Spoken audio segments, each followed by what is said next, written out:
A strong feeling of suffocation hit Gu Qingqing. She felt terrible, almost like she was about to die. Just as she thought she couldn't hold on anymore, someone pulled her up. Then, she felt a warm sensation cover her, and air flowed into her lungs. Gu Qingqing woke up again. The place she saw was a simple hospital. She could smell disinfectant. She had been unconscious for a day and a night. She had sorted out the information in her mind and understood clearly what had happened. She had really traveled through time. From a 40-year-old aunt to a teenage girl? Rejuvenation. What a wonderful thing that would be.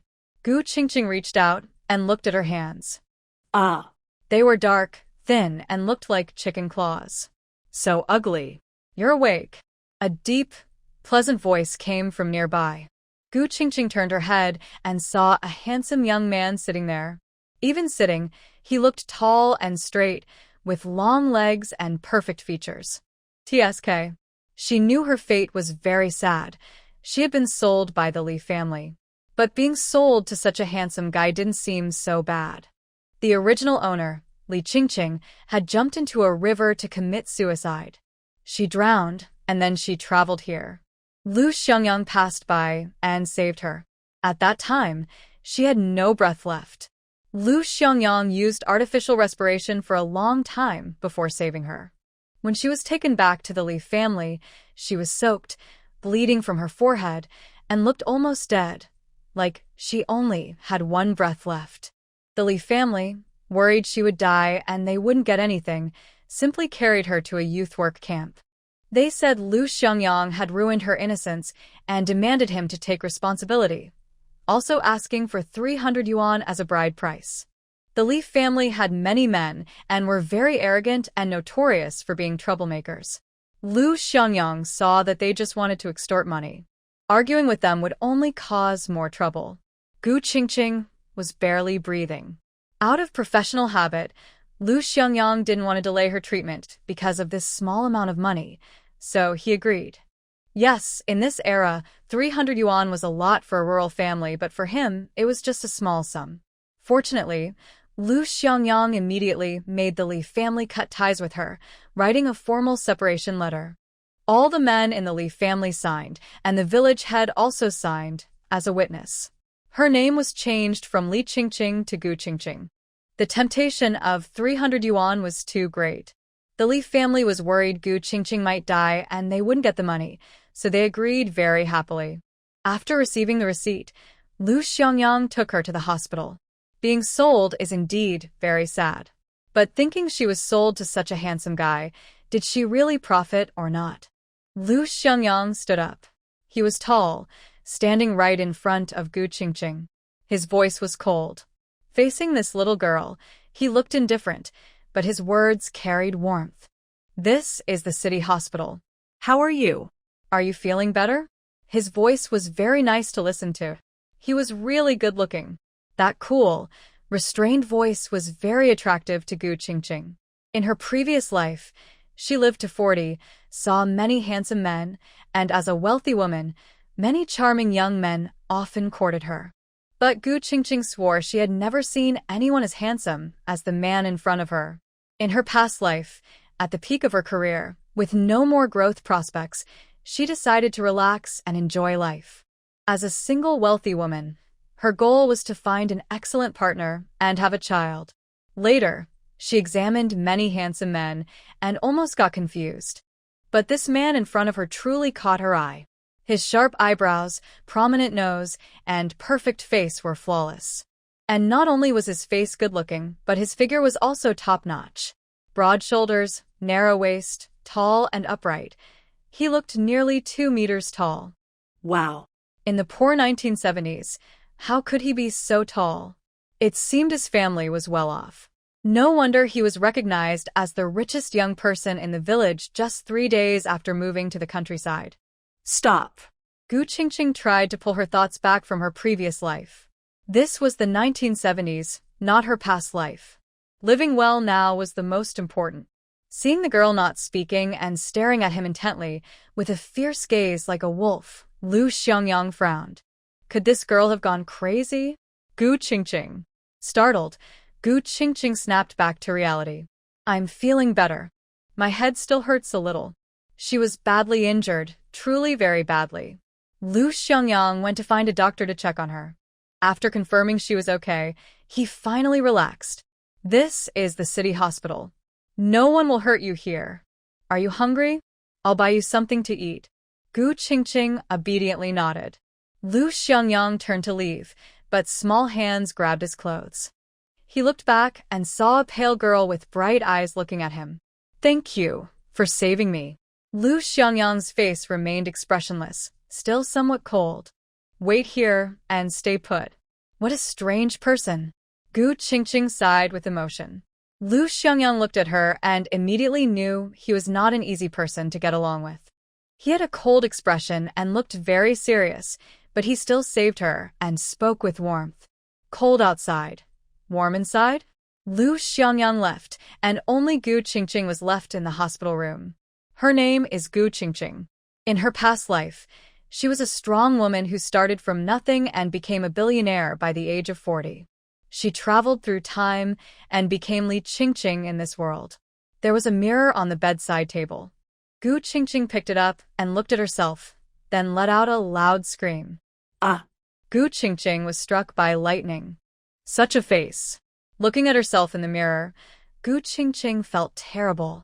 Just now, she saw a handsome young man and thought she might repay his kindness with her love. Now, seeing her own appearance, she felt she was repaying kindness with cruelty. It is now 1972. The original owner, Li Qingqing, is 18 years old. She is the granddaughter of the Li family in the Huaihua Brigade, but she is not loved and is treated like a servant. She feeds pigs, cooks, washes clothes for the family, tends to poultry, and does almost all the chores, but she is often beaten and has no food.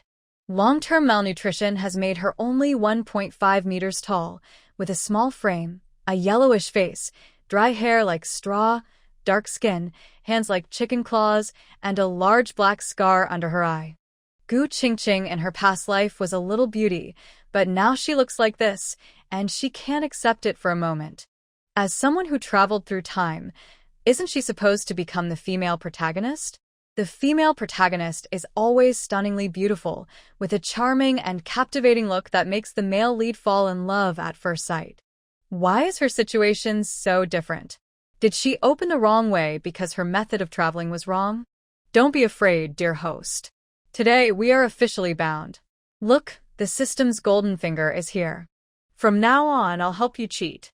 While Gu Qingqing was feeling sad, a voice suddenly appeared in her mind. Gu Qingqing was startled. Who? This was a single-person hospital room, and no one else was around. The voice in her mind appeared again. Don't be afraid. Don't be afraid. I am your previous space. You successfully completed the test. The system is now officially bound to you. In the future, we will work happily together. I am very powerful. Very powerful. Gu Qingqing. This voice is male, and it's a very deep, pleasant male voice. Just hearing it makes you feel like your ears will fall in love, and it naturally makes you imagine a handsome man. Gu Qingqing clenched her teeth. Luckily, she wasn't a naive girl anymore. She had long since outgrown the phase of daydreaming. Suddenly hearing such a voice, no matter how good it sounded, couldn't fool her. Humph, what space? What system? I only had a quiet space before, with no sound at all. Where are you really from? The system chuckled softly, its deep, low laugh making Gu Qingqing feel a shiver down her spine. She was angry and clenched her teeth again. This voice sounds like a scoundrel. System. The system cleared its throat and explained, I am an intelligent system developed with advanced technology from a more developed universe. Our world is very advanced in science and technology. Even in your previous world, you couldn't imagine it. Because we are so advanced, there's a population explosion and many wars. Agriculture no longer suits us. We don't want to waste energy on such basic physical work. But people need food, especially since they are very picky and want authentic flavors. So we invested in research and developed many intelligent systems like me, which are sent to lower-level worlds. You guys who are good at farming can grow food for us. Remember to sell it to us later. We will pay you a lot of money. And the most important thing is, I have many beauty and skincare products that can make you a stunning beauty. The system's voice was full of temptation. It thought Gu Qingqing would be attracted by the idea of becoming a beautiful woman. However, as a mature woman, Gu Qingqing's focus was not at all diverted. She thought this broken system was full of lies. With advanced technology and a population explosion, you say you don't farm? Are you joking? Technology is the primary productive force. Places with advanced technology wouldn't lack food. The system replied, "We don't lack food. We've sent systems like me to various worlds, so you can farm for us." Gu Qingqing. Seeing that the host was silent, the system continued, "We pursue technology and military strength. Farming is a waste of effort. If we clone a few more systems, we can have endless food. Why waste energy on farming ourselves?" Gu Qingqing. System, you say technology is the primary productive force, and that's true. We are so advanced in technology that we developed a system like mine. Gu Qingqing. For a moment, she was speechless. The system chuckled happily. "You've passed the test, so we are officially linked. Besides the storage space I initially gave you, I am now giving you a space for your life. In the future, you can farm there. Your world is short of supplies, but in that space, you can gather many resources. With what you've already stored, you'll become a big boss soon. I can even help you become a beautiful lady." Gu Qingqing. After a long silence, Gu Qingqing asked, "What test?" "I didn't know there was one." The system explained, "The test was your reaction when you received that storage space. We need people who are positive, hardworking, and brave. After you got the space, you planned carefully, stockpiling goods and organizing everything well: seeds, fertilizer, harvesters, plowing machines, and more. Everything you need for daily life is prepared, showing you're very good at managing life. We need someone like you. If you're a laid-back person who just gets by and you only put a few things in the space, then even if you cross over, you probably won't develop well. Such people aren't useful to us." Gu Qingqing. "So, you think I could be a good worker?" The system hesitated and then chuckled. "Don't say that. This is mutual benefit. I am very powerful. The more supplies you sell to me, the more money you get. You can buy many products from me, especially high-tech items, which will help you thrive in this world." How about that? Gu Qingqing forced a smile. "Do I have a choice?" The system suddenly softened its voice, sounding very gentle and sweet, trying to comfort her.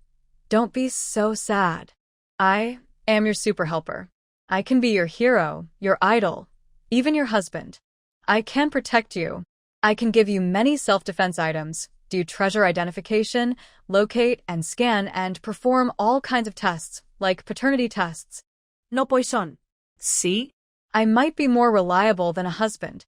Gu Qingqing. "All these cost money, right?" As expected, a girl focused on making money never believed that good things would fall from the sky. The system chuckled softly, its voice sounding like Little Red Riding Hood's wolf trying to trick her. "Don't worry. It's not expensive. We pay high prices for your things here." This kind of system was quite new and interesting to Gu Qingqing. "So, I can grow crops in the space and sell the grains to you, right?" The system's voice suddenly became very persuasive. "Actually, we prefer processed foods, especially cooked meals. You used to be a food blogger with great cooking skills. Our people don't like wasting time on food preparation. They prefer takeout. If you cook good meals and package them nicely, many people will buy them." Gu Qingqing's eyes widened. She had read many time travel novels, but this was the first time she heard about ordering takeout. No, it was selling takeout. This time, she was a seller, ordering takeout across time and space. So this is what they call technology changing lives? High-tech worlds are amazing. Gu Qingqing suddenly became very interested. The life space had already appeared. The space she had before was just a part of the complete system, a warehouse where time stood still and living creatures couldn't enter. Now, in the life space, Gu Qingqing could go inside herself. But this was a hospital, even a single patient room. so she didn't dare to enter recklessly. As the owner, she could still see the scenes inside the space in her mind. It was about 20,000 square meters, with rivers and lakes, but everything was undeveloped. Even the lakes had no fish or shrimp, which she would need to breed in the future. In the middle of the space, there was a 2-story small building. Inside, there was a control panel, a time-space supermarket, and a time-space restaurant. The supermarket sold various processed foods, just like a modern supermarket. The restaurant was like a takeout platform. She could cook different meals in her space, pack them in batches, and store them in the storage room. Then she would input the data into the restaurant system, which would automatically evaluate the price. When someone bought the food, the items in the storage would decrease accordingly, until sold out. Of course, she could also manually remove items from the shelves. It was truly like ordering takeout across time and space. So amazing! Gu Qingqing was very curious and started studying it carefully. But before long, Lu Xiangyang returned. She immediately snapped back to her senses. Lu Xiangyang was holding a lunchbox and a thermos. As soon as he entered, he saw the little girl's bright eyes and excited expression. He was surprised, thinking Gu Qingqing was hungry. "Are you hungry? Hurry up and eat something." When the thermos was opened, a strong aroma wafted out. "It's chicken soup." Gu Qingqing couldn't help but swallow hard, feeling very hungry. It wasn't her craving, but her body was hungry. The original owner hadn't eaten meat for a long time. Lu Xiangyang helped her up and sat her against the pillow. He poured a bowl of chicken soup for her. "Drink more, your body needs good nourishment." Gu Qingqing was very hungry, so she took the bowl and started drinking. She ate happily, her cheeks puffed out like a little hamster. Lu Xiangyang also ate with his chopsticks, and while eating, he said to Gu Qingqing, "Your father's side has abandoned you. They took 300 yuan from me, which is like selling you to me. Don't be afraid. I won't hurt you. I've already cut ties with the Li family. Your household registration has been transferred out. I've talked to the team leader, and once you're discharged, you can go back to handle the formalities without needing the Li family's approval. I also changed your surname. I heard from the villagers that your mother's surname was Gu, so I changed yours to Gu Qingqing. From now on, you have no connection with the Li family, and you don't need to care for your father or stepmother. Just take care of yourself. All these are written in a signed agreement. Your father, stepmother, and all your uncles and aunts have signed with their fingerprints. The team leader, the secretary, and the accountant are witnesses and also signed. You don't need to worry about the Li family causing trouble anymore. You're completely free from them." Lu Xiangyang handled everything very thoroughly. If the young girl still had ties to the Li family, she would have been harmed by them sooner or later. Just 300 yuan, he considered it saving her life. He didn't lack this small amount of money. Lu Xiangyang thought she would look at him with gratitude after hearing this. But instead, "Is there more? Give me some more?" After finishing the bowl of chicken soup, Gu Qingqing looked longingly at the thermos on the side. Lu Xiangyang. He poured her another bowl, filled with lots of chicken meat and a big chicken leg. Then he watched as the girl grabbed the big chicken leg and started biting into it, drinking chicken soup at the same time. In the end, he saw her drink 3 bowls of soup and eat 2 large chicken legs along with who knows how many pieces of chicken. Gu Qingqing was full and couldn't help but let out a satisfied burp. Feeling a bit embarrassed, she quickly spoke to ease the awkwardness.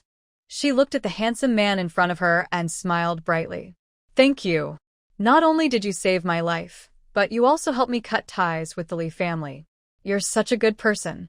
I don't have to be beaten anymore." At this moment, Gu Qingqing looked at him with full of hope and asked, "Will I follow you in the future?" In the 1970s countryside, life was very different from the 21st century world. Single girls couldn't live alone, and safety was better. Back then, fights in the countryside involved groups of people, and no one paid much attention. Men could hit their wives, and if someone died, it was often disguised as a hanging. Many people abandoned baby girls they didn't want. In such a chaotic environment, she was injured and didn't dare to live alone. What could she do to make a handsome guy take her in? Now, she was alone and living in the countryside, needing a protector, a support. The man in front of her had saved her once when facing a troublemaker from the Li family.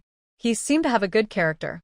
Gu Qingqing reached out and tugged at his sleeve, begging, "Can you take me in?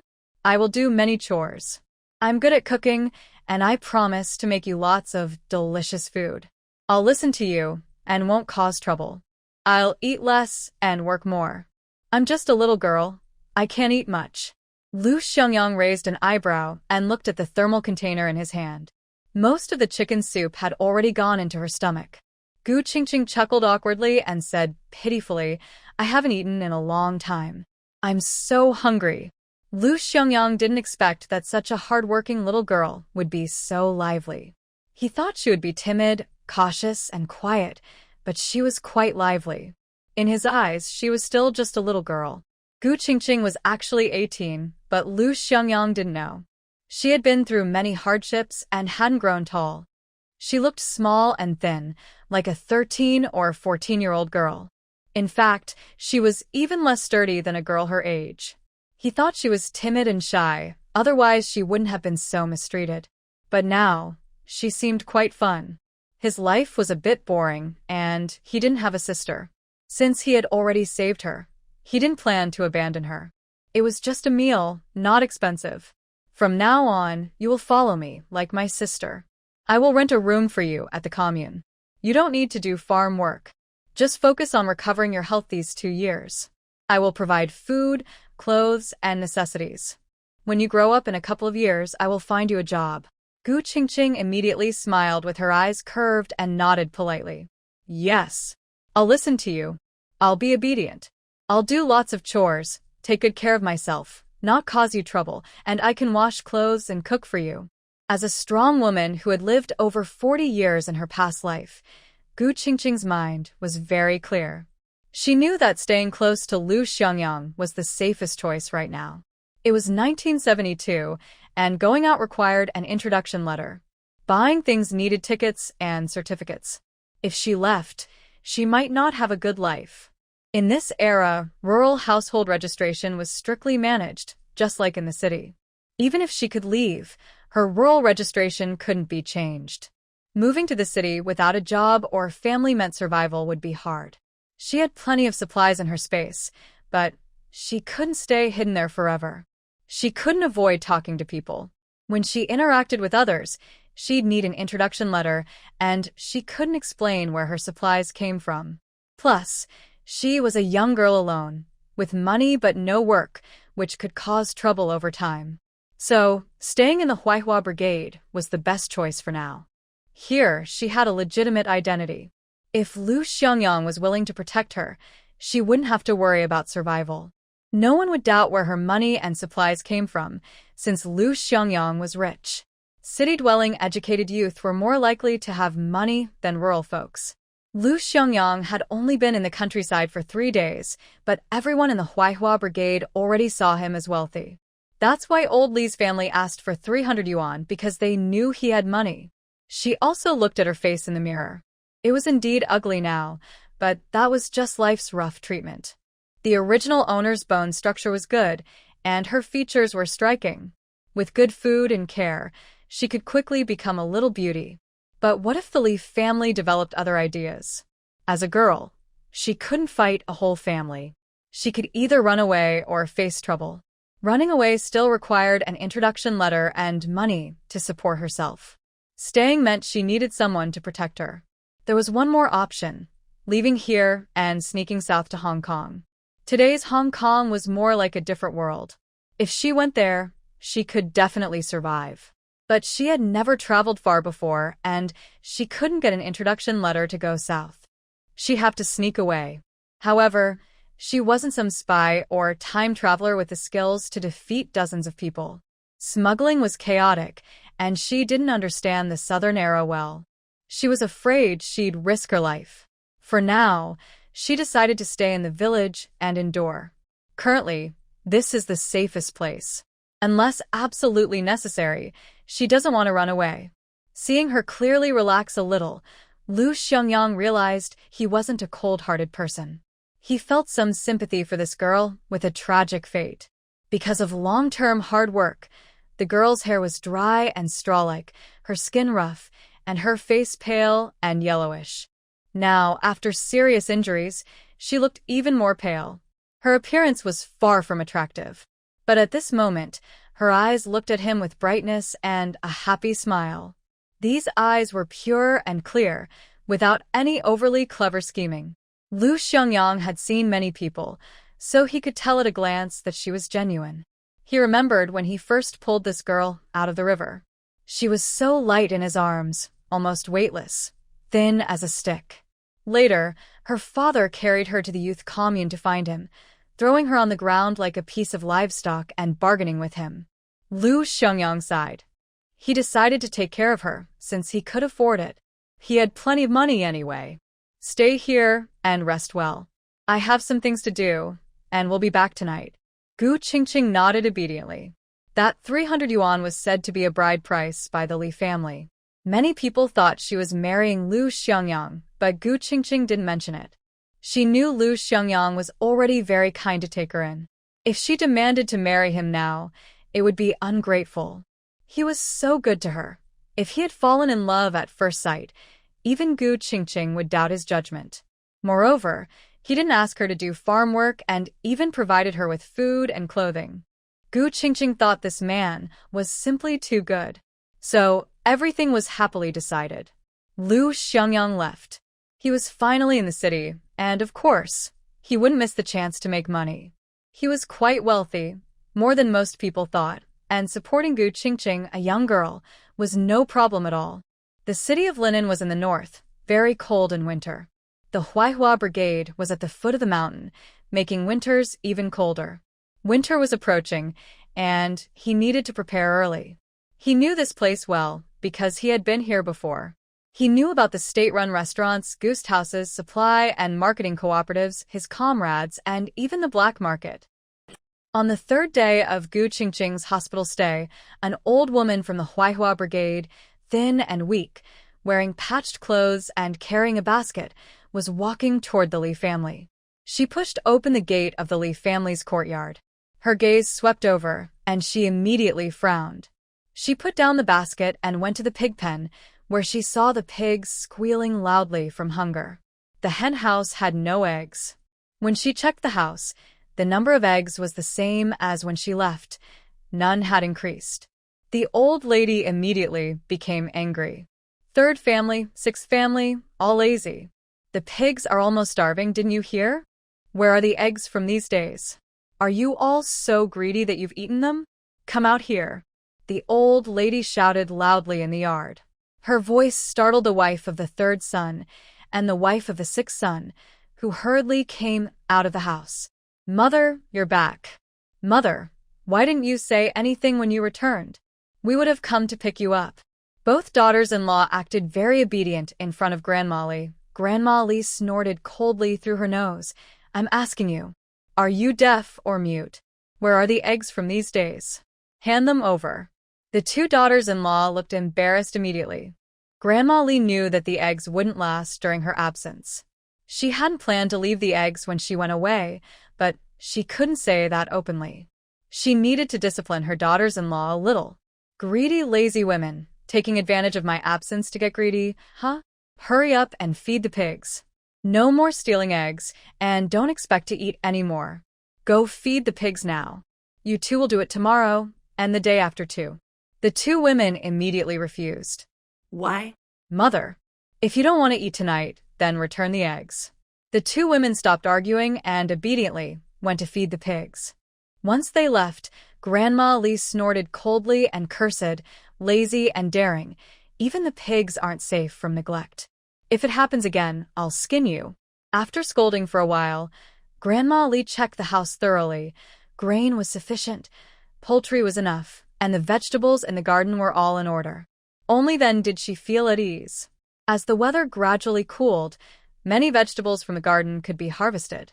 Early the next morning, Grandma Li took her daughters-in-law to pick vegetables. After working all morning, she returned and saw that no one had washed the dirty clothes, which made her cross her arms and start scolding. Where are you all? Where have you gone? No one is washing these clothes? Are you waiting for me to serve you? A bunch of ungrateful things. Come out here. Third girl, fourth girl, fifth girl, sixth girl. Are you hiding in the house incubating chicks? Come out. Grandma Lee's grandchildren, both boys and girls, were many. The girls numbered 7. Hearing her shout, the third and sixth sons came out of the house. Grandmother Lee is quite authoritative at home. When she speaks, the younger family members are mostly afraid. Grandmother Lee immediately noticed 2 people and frowned. Where are the others? Where did they all go?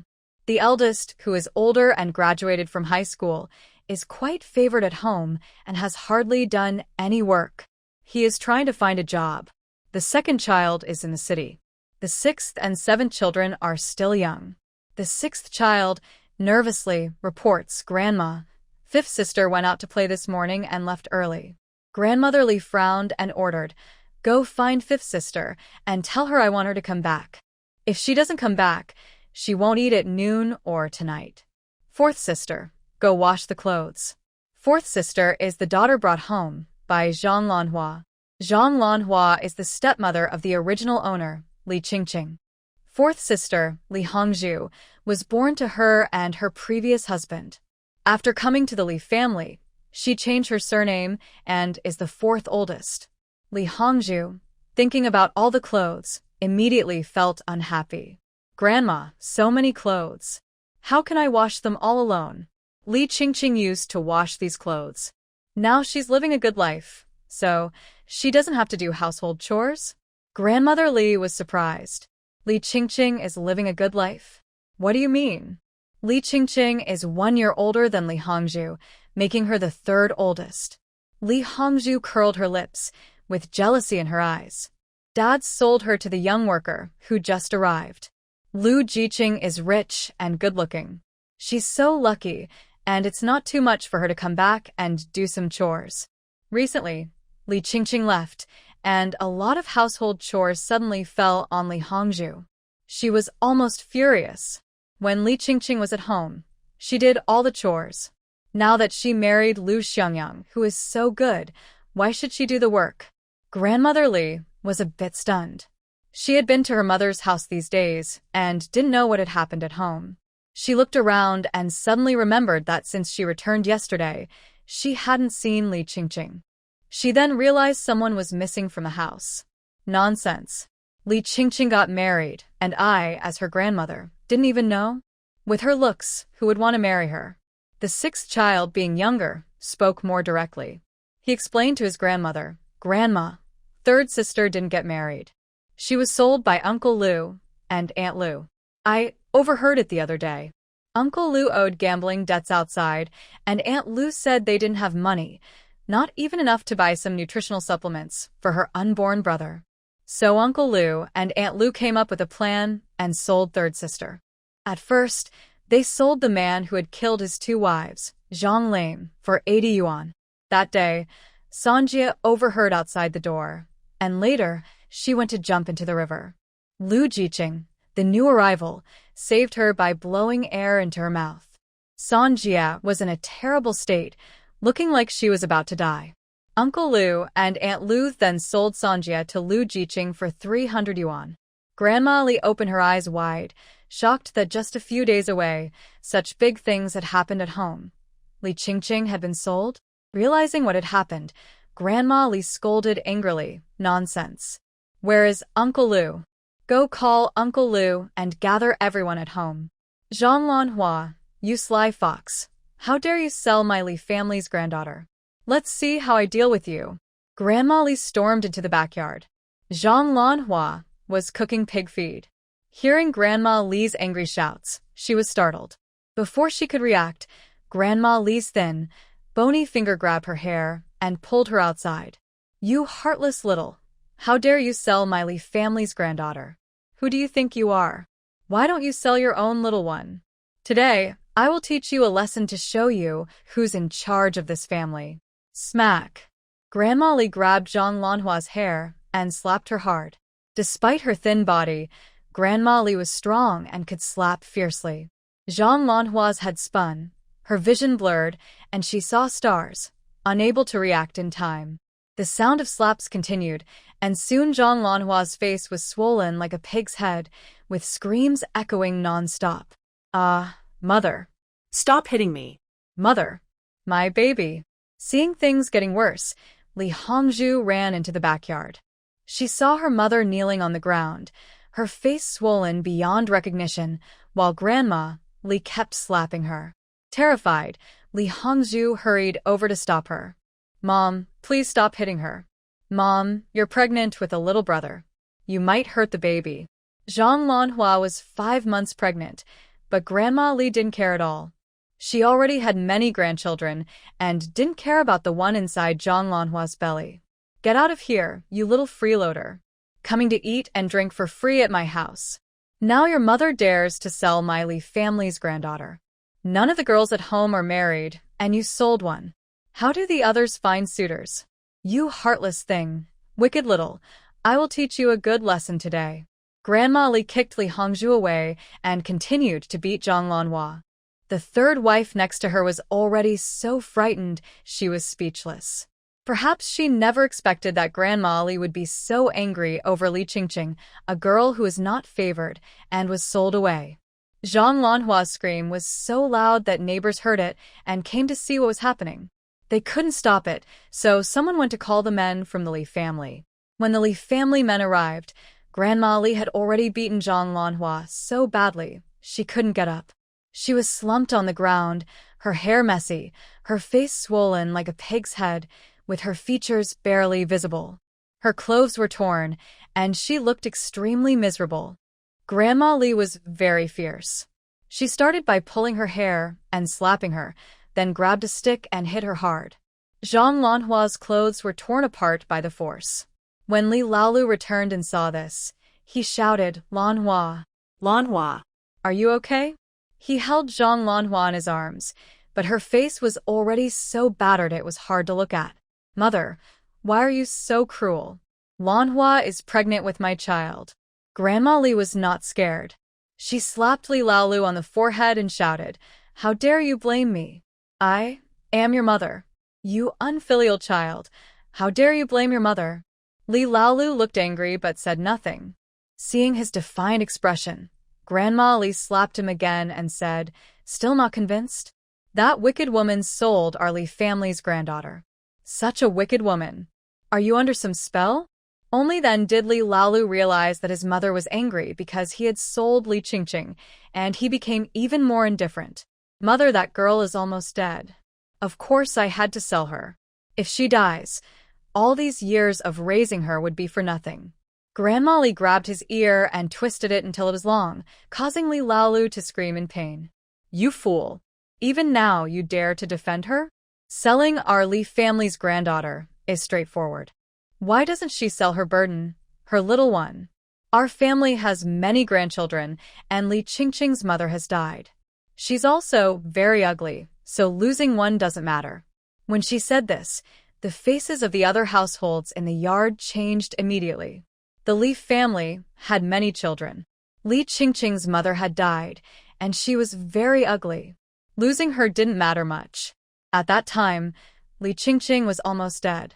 Nobody wanted to pay for her treatment. Li Laolu wanted to sell her for money, so he simply sold her to Lu Xiangyang.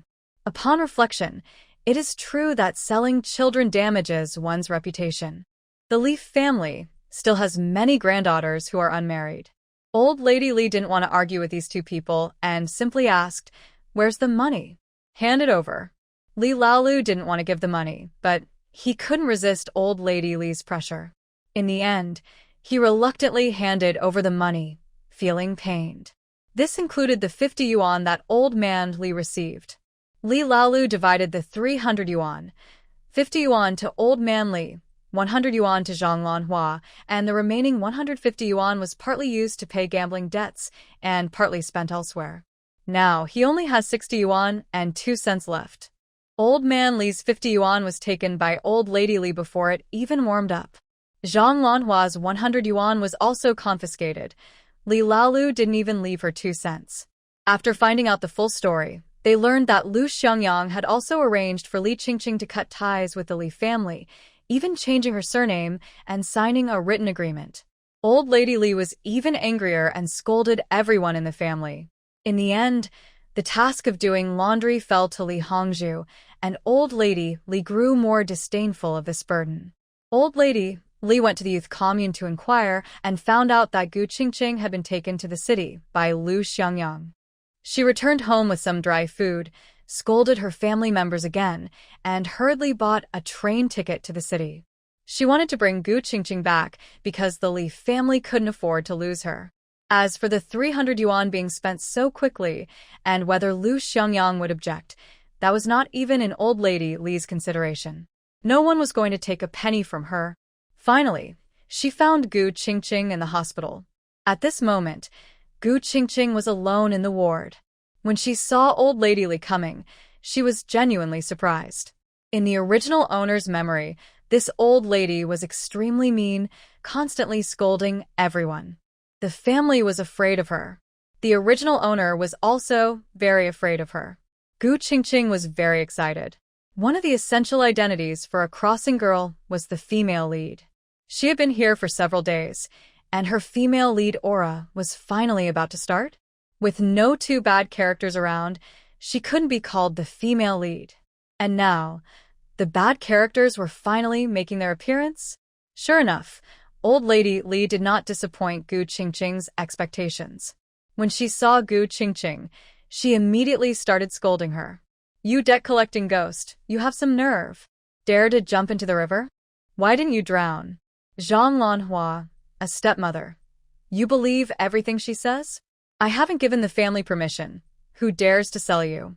When trouble comes, you just know how to die. Have your brains been eaten by pigs? If you are not dead, hurry and come home with me.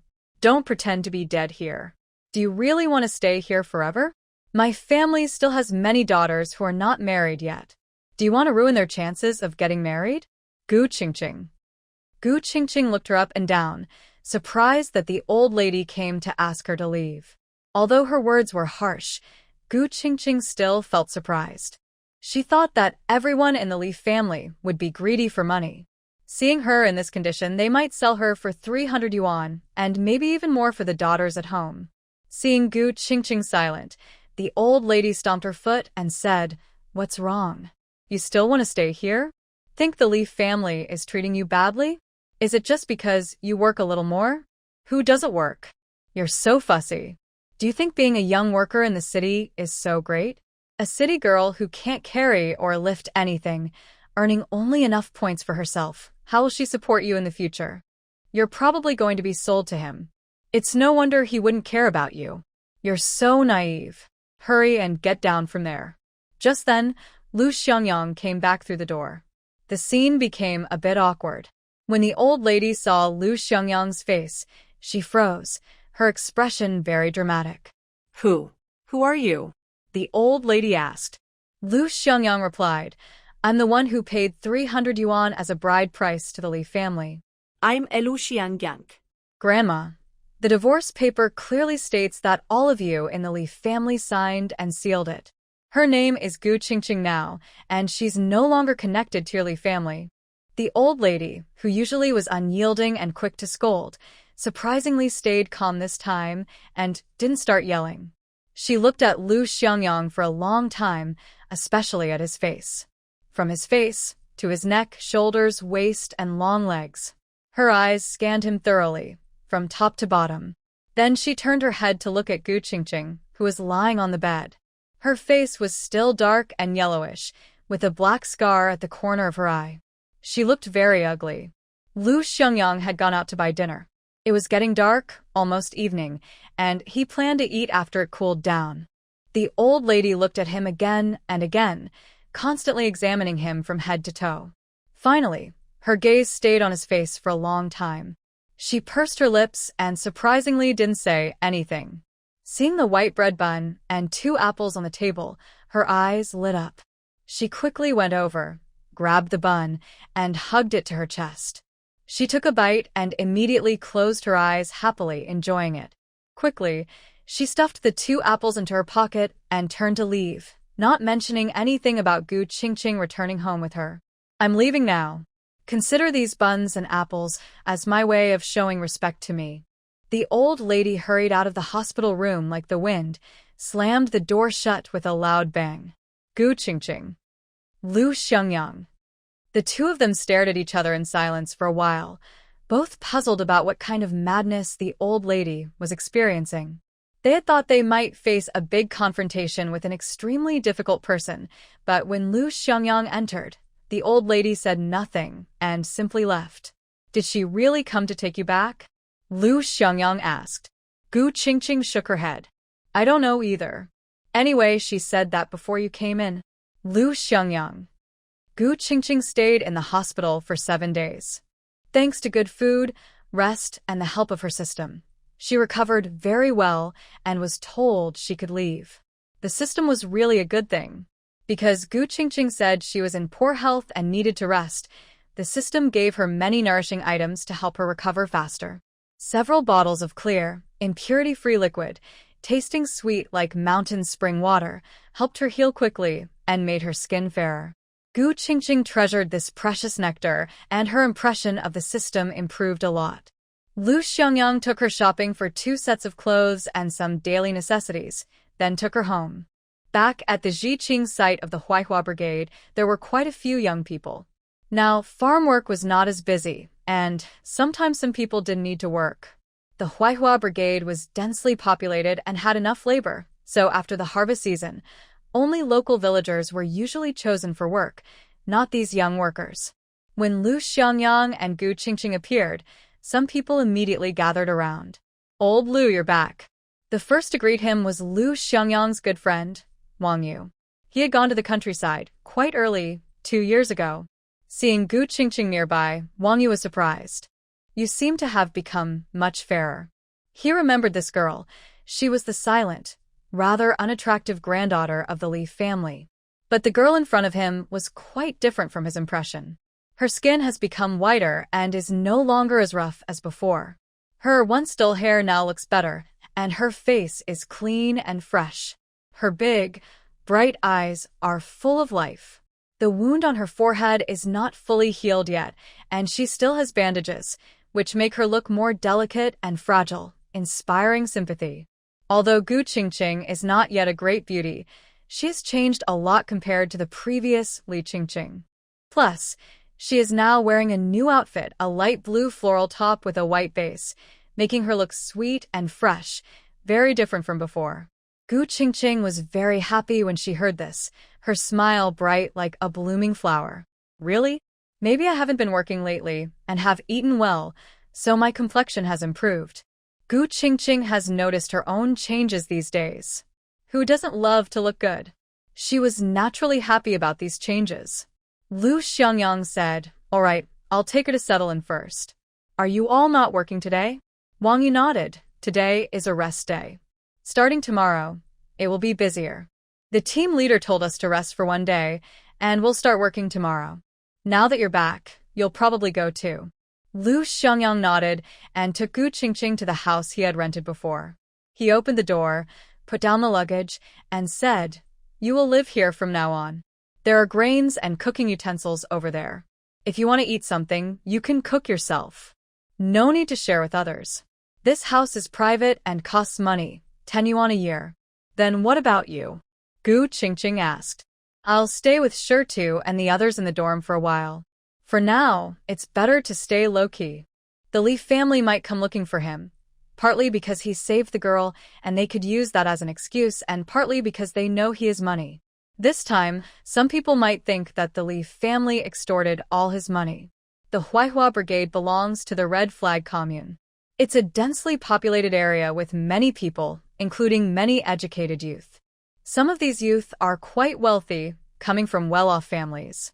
Over time, the brigade noticed this pattern and built some houses in this area, 1 room per person for individual living. They charge rent based on room size.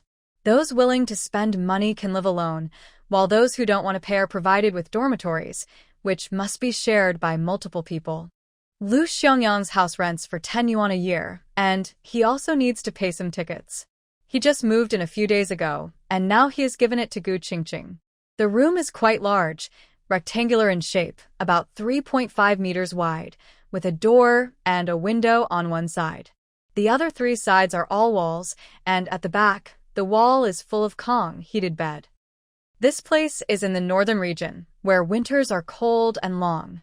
Close to the mountains, there is plenty of firewood. During winter, it's easier to stay warm with a Kong, as rural people can't afford many quilts. Lu Xiangyang placed the new quilts on the Kong. These were gifts for Gu Qingqing. She has nothing, and everything here must be bought. She is not in good health and definitely can't stand the cold, so before returning from the city, he bought a set of quilts for her. Lu Xiangyang has many belongings. Besides food, there are 2 large unopened packages in the house. It's unclear where a grown man like him got so many things. Now, with the daily necessities he bought, the house is even more full. Lu Xiangyang rolled up his bedding to take away, took out some small denomination coins, only 10 yuan, and some tickets, and handed them to Gu Qingqing. Keep this. If you need to buy anything, go ahead. Let me know when you run out.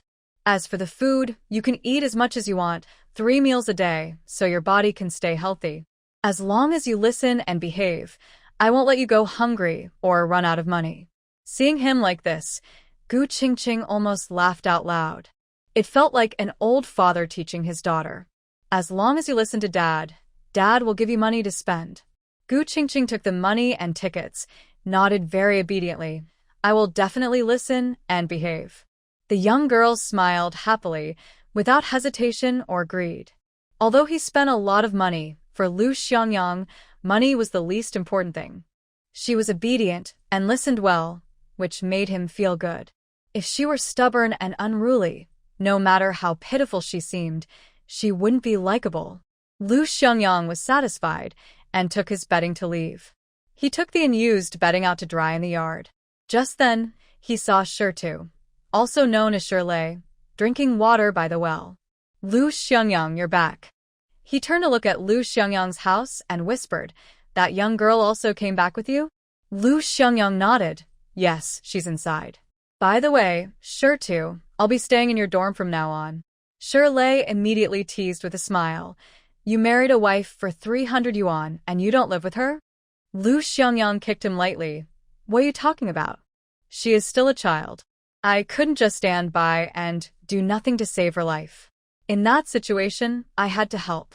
Shirlei also knew that Gu Qingqing was sent to the county hospital but couldn't be saved there. Only when she was taken to the city hospital was her life saved. He never thought that Lu Xiangyang would fall for the plain-looking Gu Qingqing. Be more careful. The Li family is just a troublemaker.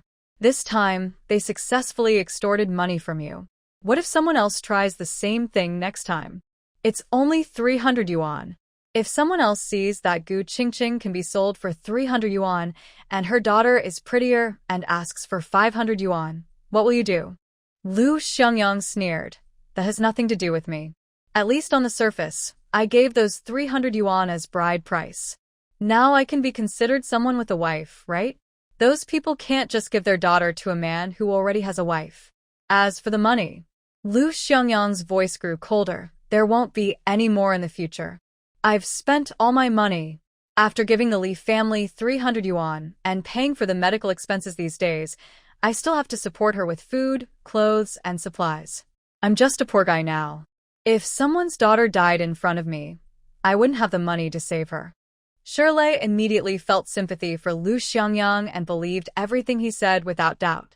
With 300 yuan as bride price, plus medical expenses, and the need to support her, even if Lu Xiangyang's family had some money, they couldn't afford such spending.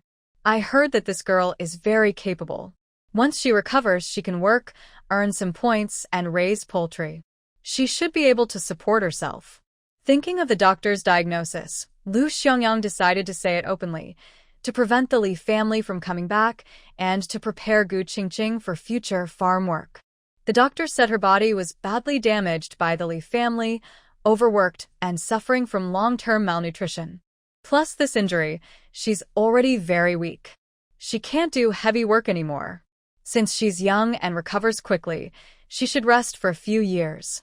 If not, she'll be prone to illness and disaster, and might not live long. Shirley's expression suddenly became hard to describe. So, she can't work in the future, and you'll have to support her? Lu Xiangyang patted the laid-out quilt. Yes. Not only that, but I also have to take good care of her. Otherwise, her body won't recover. I probably won't have much money in the future. My family was worried I wouldn't adapt to life in the countryside, so they saved some money for me. Now, everything's gone, spent on her and her recovery. I also have to raise this young girl carefully. Lu Xiangyang rarely spoke so much. He carried a sense of restraint, seeming more worldly wise than most young people. To avoid trouble, he explained everything carefully today. Shirley looked at him with sympathy. At this moment, Wang Yu approached and said to Lu Xiangyang, "Want to have lunch together? Maybe make some food for that girl? I saw you bought some meat. Are you eating lunch now?" Wang Yu's eyes lit up at the mention of meat. He liked meat. Gu Qingqing needed nourishing food, so when Lu Xiangyang returned, he bought some supplements from the city, meat, ribs, and a big fish. Wang Yu saw it all. He usually ate with Shirley and Su Guobiao. After Lu Xiangyang arrived, he joined them for a few meals. Now that the girl was here, she naturally ate with them too. Lu Xiangyang thought about it. When he took Gu Qingqing to the hospital, he drove the team's tractor. Shirley and Su Guobiao helped out, so he felt it was right to invite them for a meal. He nodded in agreement. Gu Qingqing, overhearing this, hurried out and said, "Let me cook. I'm a good cook." Lu Xiangyang was her bodyguard. No, her protector, and he needed to make a good impression and build a strong bond. Wang Yu raised an eyebrow. "Little sister, are you sure?" Gu Qingqing lifted her chin. "Yes, once I finish, you'll see." Lu Xiangyang and Wang Yu took out the ingredients. Lu Xiangyang had plain white rice, and Wang Yu had coarse grains. When cooking, they mixed some brown rice into the white rice. Plain rice was too showy. They kept it simple for themselves, especially since Shirley and Su Guobiao were with them. It was better to be discreet. The pork was quite large, about 3 jin, around 1.5 kilograms. Gu Qingqing wondered where Lu Xiangyang had gotten it. The supply store probably didn't have such large cuts. Wang Yu brought out a cleaned wild chicken. "This was caught yesterday. Let's do it together." Gu Qingqing nodded. "What about the vegetables?" Lu Xiangyang took her to the backyard, pointing to a large vegetable patch. "This is Shirley's and Su Guobiao's garden. Feel free to come pick vegetables later. I'll repay the favor." Such a good man. Gu Qingqing sighed happily. She grabbed a basket and went into the vegetable patch. Lu Xiangyang went back, washed his steel pot, lit the stove, and started cooking rice. By the time he finished, Gu Qingqing had already picked vegetables and was washing them by the well. Shirley and Su Guobiao knew there would be meat for lunch, so they eagerly came to wash vegetables for Gu Qingqing. Gu Qingqing handed this task to them, went to prepare the seasonings, and then took them to the kitchen to cook. Wang Yu pointed at one large pot. "This pot is mine. I paid for it myself. Feel free to use it whenever you want. Oh, and those firewood piles? They belong to Shirley and Su Guobiao. You can use them as you like. Lao Lu, and I will pay them back." Gu Qingqing's impression of Wang Yu and Lu Xiangyang grew even better. She didn't expect that, despite being a clear troublemaker, Lu Xiangyang would be so kind to her, always taking care of everything and not making her worry. It's rare that Wang Yu, this brother, is also so considerate. Indeed, people tend to be friends with those similar to themselves. Wild chicken meat is tougher and takes longer to cook, so it was put in the pot first. Su Guobiao came to build the fire, and Shirley continued washing vegetables. Lu Xiangyang tidied up the house, preparing to move. Only Wang Yu, a rich young master, sat aside enjoying the shade. Seeing Lu Xiangyang take out his clothes, Wang Yu said, "Lao Lu, which room will you live in? Should you tell the team leader now?" He thought Lu Xiangyang would rent another room. Lu Xiangyang replied, "No need. I'll stay in the dorm with Shirley and them." Wang Yu was surprised. "You're staying in the dorm?" "Yes. I've spent almost all my money. I need to save now. I've never done farm work, so I might not be able to support this girl later." Wang Yu was stunned. He wanted to say, not just this girl, even 10 of her, and you could support them all. But since Lu Xiangyang said so, he didn't argue. Instead, he suggested, "Why don't you live with me? The room is big enough for both of us. Wang Yu, being a wealthy young master, naturally had his own single room. Lu Xiangyang thought for a moment and nodded. Okay. He then put some personal belongings into Wang Yu's room. Meanwhile, the aroma of chicken from the pot wafted out, braised chicken with potatoes. The potatoes hadn't gone in yet. The chicken was stir-frying. Lu Xiangyang had plenty of seasonings, and Gu Qingqing was quite skilled at cooking. Wang Yu sat under a big tree, swinging a large fan lazily. He took a deep breath. Smells good. Little sister, if your cooking is really delicious, even if Brother Lu can't support you in the future, I will. As long as you make tasty food for me every day, I promise you won't go hungry. Gu Qingqing smiled. Brother Lu treats me very well, so he won't abandon me. Recently, Gu Qingqing has gotten to know Lu Xiangyang better. Although he is not very old, he is very straightforward and keeps his promises. He also seems to not care much about money. After paying 300 yuan in bride price and helping her with her illness, he bought her new clothes and daily necessities, and even gave her some pocket money.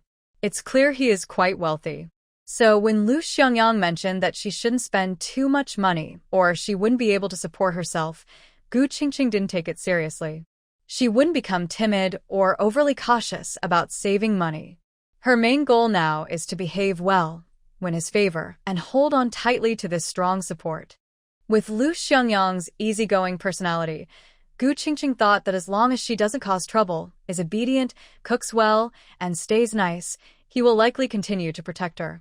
Wang Yu listened and smiled, still happily fanning himself with a large fan. The chicken was simmering in water, which would take some time to cook. There were other dishes to prepare later. Can I use the stove over there? Gu Qingqing asked. Since the village was busy and had many people, there were 4 large iron stoves in total. Wang Yu didn't mind and said, Sure, you can use it. Although I paid for this stove, usually we all share the cooking. There are so many people that we need to take turns or it would take too long. Gu Qingqing nodded and started cleaning another pot to cook braised pork. Xiangyang even had rock sugar, which was perfect for making caramel. The pork went into the pot quickly and turned a nice color. Wang Yu noticed her skill and said, Are you making braised pork? Yes, Gu Qingqing replied. Great. Finally, we have someone who can cook well, Wang Yu said happily. He had tasted good food before and knew how delicious it could be. But Shirley and Su Guobiao didn't know how to cook at all. They only knew how to boil or stew meat, usually with cabbage or radishes, making a simple stew. Rural people often cook like that. These days, just being able to eat enough is good enough. They don't care much about fancy cooking. While the braised pork was simmering, Gu Qingqing went to chop vegetables. By 11 in the morning, she had finished all the cooking. The young workers who had been working earlier were starting to come back, and it was time to eat. The smell of rich meat filled the yard, and everyone eagerly sniffed the air. Wang Yu was so excited that he took a small stool and went to Xiangyang's house, where Gu Qingqing was staying now. There was a table there, making it more convenient to eat. Although eating under the big tree outside was cooler, there were so many people that it would attract attention. This delicious meal would definitely draw onlookers.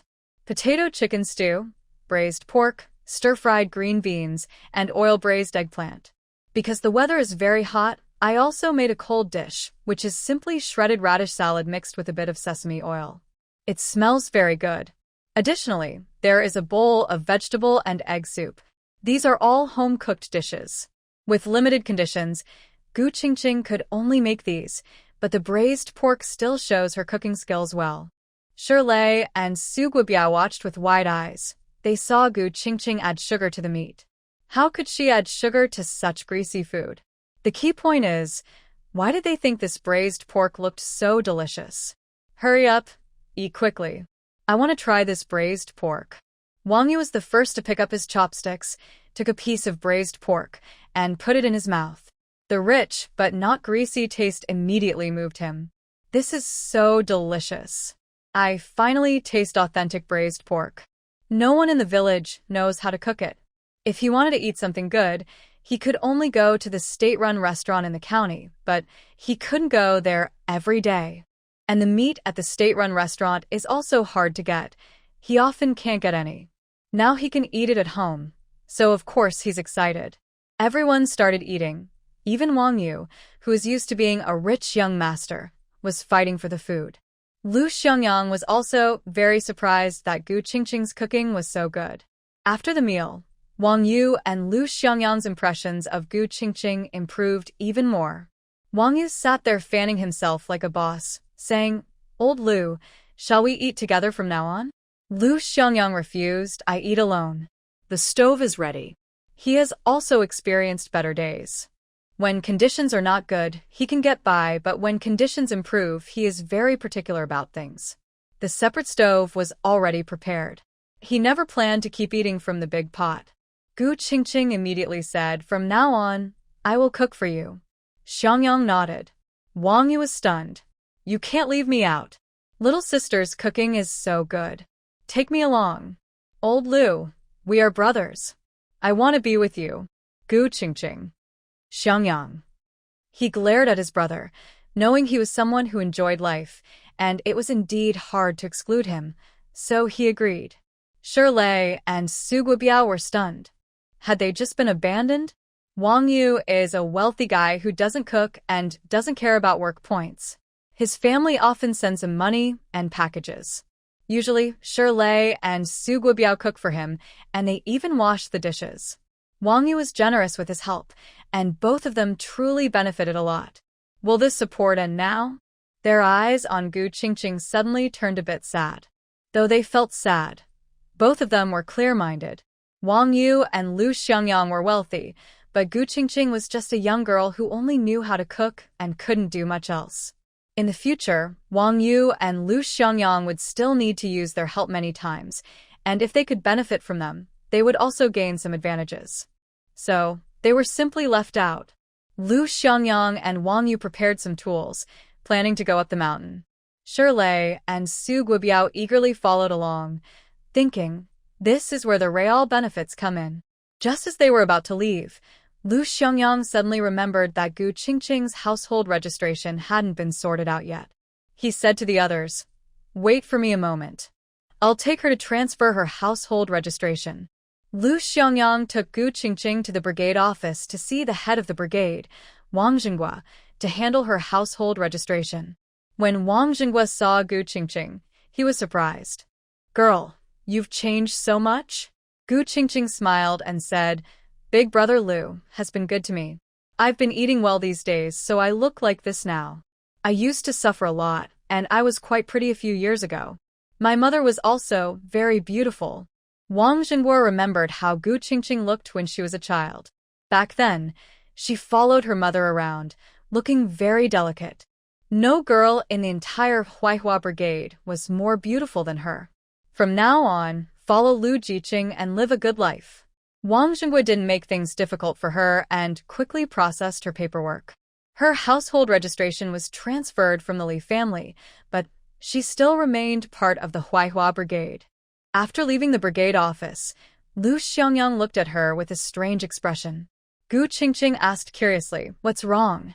Are you 18 now?" Gu Qingqing's heart suddenly skipped a beat. She quickly said, I won't cause you trouble. I promise I won't bother you. Don't send me away. I have nowhere to go." At this moment, Gu Qingqing felt very nervous. She was genuinely worried that Lu Xiangyang might ignore her. She was 18 now, and in the countryside, that was an age where she could get married. Nowadays, with conservative customs, relationships between men and women were strictly controlled. Lu Xiangyang, being an adult man, taking in a young girl could easily cause trouble. Unless they got married, that would be the proper relationship. But Gu Qingqing knew that with her current appearance, Lu Xiangyang definitely wouldn't like her. Lu Xiangyang came from a good family and probably had high standards. He wouldn't want to bring such trouble upon himself. During these days together, Gu Qingqing has learned a bit about Lu Xiangyang. This guy looks very cold and even a little indifferent on the surface, but he is very polite and well-mannered. Once he becomes a friend, he would likely be happy to protect her. However, it's not easy to get close to someone like him. Normally, since they're not very close now, keeping a distance from Lu Xiangyang is the easiest choice. She looks only about 13 or 14 years old. Lu Xiangyang doesn't know her exact age. He probably thinks she's just a young girl. For now, it's okay to stay close. But now that he knows, Lu Xiangyang raised his eyebrows, feeling surprised. He didn't expect that this girl, who grew up in the countryside, would react so quickly. Lu Xiangyang didn't speak, and Gu Qingqing became anxious. I'm serious. I won't bother you. Our team leader is very kind, and there aren't many problems in the village. Please. Don't send me away. I'm just one person. Without your protection, I think I might die. Lu Xiangyang sighed. He had already brought her back, so it didn't seem right to leave her now. Forget it. He wouldn't stay in the countryside forever. At worst, he'd stay until the college entrance exam started. After that, he would definitely go back to the city.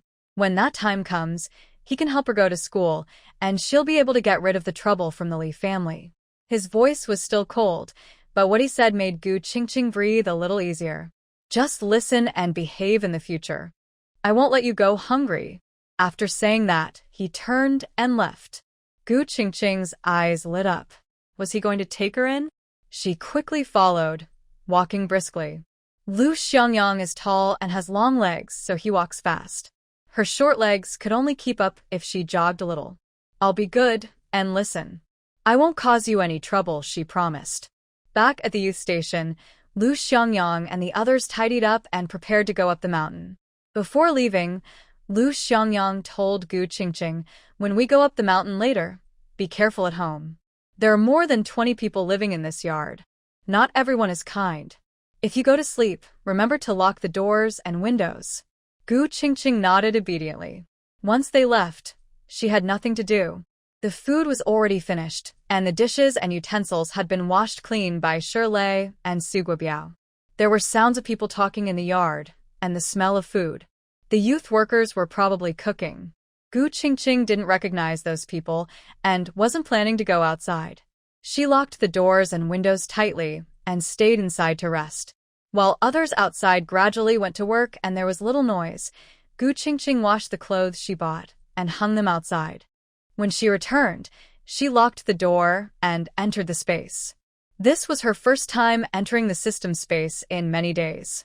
Previously, she was either in the hospital or had Lu Xiangyang nearby, so she was cautious and never entered, afraid of being discovered. Now, the house was empty except for her. The windows were closed, and she finally found a chance. Seeing the barren space before her, Gu Qingqing felt an indescribable excitement. Although there was nothing there now, she could develop it. However, her main interest was still the takeaway shop, so she quickly rushed into the small two-story building to check it out. The system's tempting voice sounded, "Hello, host. Welcome in. How do you feel about this space? Are you full of hope for the future? Let me tell you. The soil in this space is very good, and beneath the soil layer, there are special nutrients. Crops grown here will mature quickly. You're going to get rich. Are you happy?" Gu Qingqing. Not wanting to bother with this guy, she focused on studying the takeaway shop. She found the controls were quite simple. The host didn't speak, and the system didn't get angry. Seeing her interest, it happily explained, "I like hosts who love to work. As long as you're willing to work and make money, I can be a very good-tempered little cutie to make you happy. This operation is very simple, and right now, it's just at the beginner level. Since you're good at cooking, you can make more dishes to sell in the future. The more diverse and tasty your products are, the higher the system's rating will be. Based on the overall score, you'll be upgraded later. After upgrading, the same products will sell for higher prices." Gu Qingqing paused. The same products, but at higher prices? Won't the original customers mind? The system explained, "A little complaint is okay. These rules are normal here. Even if they have some grievances, they'll still accept it. Besides, the population here is beyond your imagination, ridiculously large. With advanced technology and easy transportation between planets, the population is huge. There are rich people and those less well off. After upgrading, you'll be matched with a larger audience, so you don't need to worry about your products not selling.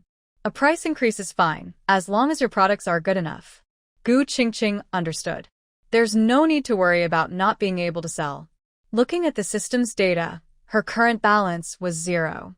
Gu Qingqing is a very money-minded person. When she has no money, she feels anxious. I made a deal with you.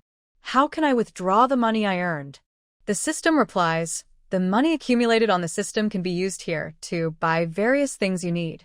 If you want to withdraw, I can give you gems, gold, jade, diamonds, pearls, and other items.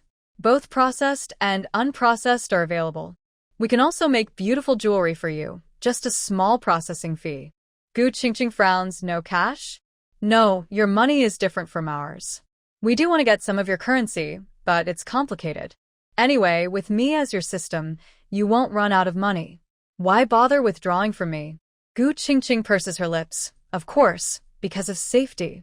What if she encounters danger when exchanging on the black market? But since she doesn't have cash, it's not a big problem. Jewelry and similar items work fine. Gu Qingqing takes out a large bucket of lemon-flavored, boneless chicken feet from her space, deciding to try selling it first. Her space has a preservation function, so she stored a lot of cooked food and snacks in it from her previous life. The chicken feet are already cooked, stored in a big stainless steel bucket, full to the brim. According to the description, she can serve it on a plate or pack it in plastic containers. The system sells special plastic boxes for 2 cents each, but she has no money now. Sure enough, the system is stingy. It didn't even give her startup funds. She uses her plate to serve 2 large spoonfuls. After the system evaluates, the final price is 29 yuan. Gu Qingqing pauses, looking at the amount on the plate. So cheap? The system chuckles. That's the price for a basic shop. If you level up to level 10, this plate can sell for 109 yuan. Gu Qingqing is stunned. The difference is so big? Of course. Wealthy people and those with less money have different spending habits. You can think of your shop as a restaurant from your original world. The price difference between a street stall and a fine dining restaurant for the same food is huge. Just imagine. Gu Qingqing. She packs 100 portions of the chicken feet into storage, then displays them in her shop, deciding to see how it goes. After 2 minutes, she sells 1 portion. Seeing the balance in the bottom left corner show, 29 yuan, Gu Qingqing feels a bit complicated. 5 minutes later, she sells 2 more portions. After half an hour, she sells about 20 portions and her balance keeps increasing. Gu Qingqing finally believed that making money here was really quite easy. Once she had some money, she bought a batch of packing boxes. After all, there were only so many plates stored in the space, and using one less meant saving space. She placed all the chicken feet from the large bucket into the boxes and prepared to put other cooked food into the storage room for sale. Just then the system spoke. Your items from the previous world aren't very tasty. We can detect that. You used too many at the start, so the overall score is hard to improve. It's not worth it. Gu Qingqing. Does that mean I can't use the things I stored? It's not that you can't use them, but the system scores are easiest to get high at the beginning and are easiest to upgrade then. To get good value, you need to use quality items. Many ingredients from your world are grown with pesticides and the poultry are fed with feed, so they don't taste good. If we need such low-quality ingredients, we can handle that ourselves. Why do we need you to grow them in the system space? Gu Qingqing. Can I at least store seedlings or saplings? Yes. Now Gu Qingqing felt relieved. She went outside and looked at the barren land, all dark soil with no grass in sight. Luckily, this land didn't need much work. A little tidying up would make it usable. She took out some tools and gathered the fruit seedlings she had stored before. Apple, apricot, jujube, hawthorn, orange. She planted 2 of each. Her small body couldn't handle much. Her health was too weak, and working felt uncomfortable.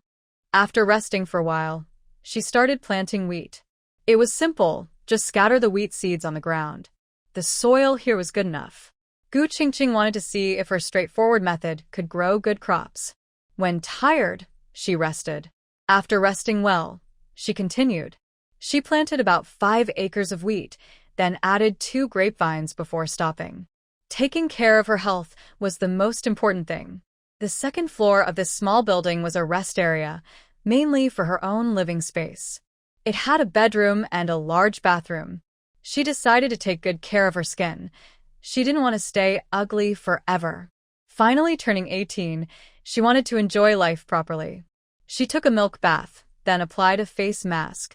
After finishing, she carefully used the high-end skincare products she had stockpiled earlier. The system spoke kindly, saying, "The well water in the space is very good for beauty. The water system in this small building uses that well water. You should drink more of it, use it for cooking, bathing, and other daily needs. It can improve your beauty, strengthen your body, prolong your life, and even help repair damaged organs. There are many benefits." Gu Qingqing was surprised. "The life-saving water you gave me at the hospital, was that the tap water from this well?" The system chuckled. See? "Isn't the effect great? You were badly hurt, but after drinking a few cups of water, you survived and even became more beautiful." Gu Qingqing. She clenched her teeth, finally calming her anger.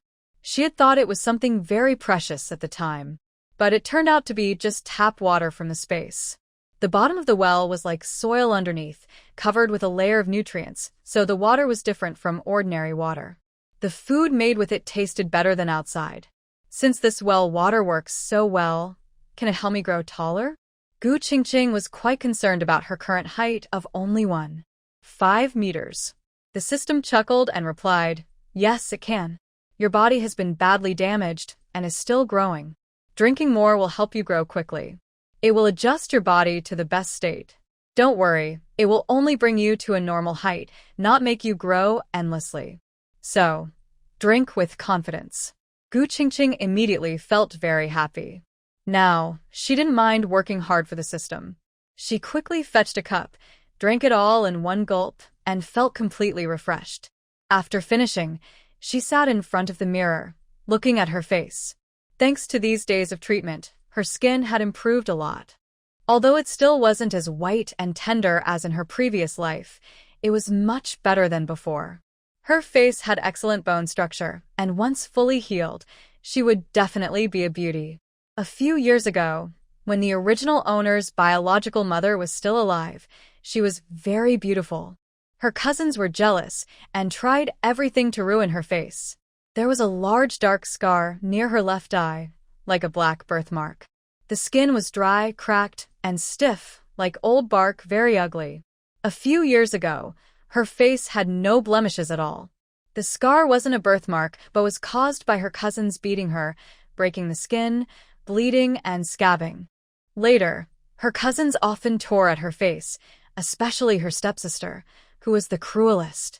This kept the scar from healing properly, causing it to scab repeatedly and get torn open again. Eventually, it looked like it did now. Gu Qingqing reached out and touched the scar. It had become much softer than before. After staying in the space for a while, Gu Qingqing came out. It was already evening. She rummaged through Lu Xiangyang's bag and found some green beans inside. She quickly took some out, planned to cook green bean soup, and then cooled it in well water. When Lu Xiangyang returned, it would be ready to drink. Since their revolutionary feelings were still not very strong, she needed to show her good side. The green bean soup was ready. Gu Qingqing poured it into a large glass bottle, tied it with a string, and lowered it into the well water to chill. Actually, it would be easier to keep the soup in the refrigerator in the space, since it has electricity, water, and gas. But Gu Qingqing was still cautious. Lu Xiangyang and Wang Yu should both be smart people. There might also be other educated youths resting at home in the yard. She could cool the soup in the well for a while, then bring it back to the fridge to keep cold. But she must not leave everything in the fridge without taking it out first. Caution was necessary. She was afraid that if she was careless, it would become a habit and be easily noticed. The green bean soup was ready, and it was time to prepare dinner. Only Wang Yu, Lu Xiangyang, and she would eat tonight, so there was no need to prepare as much as at noon. Since the green bean soup was ready, there was no need to make porridge. Instead, she steamed some buns. Lu Xiangyang's family was from Beijing, and northern people probably like noodles more, right? They still had a lot of meat left. Gu Qingqing went to the vegetable garden to pick some vegetables, then cooked a stir-fry with green peppers and sliced meat. She also brought back a large winter melon, cut some pieces, and cooked them.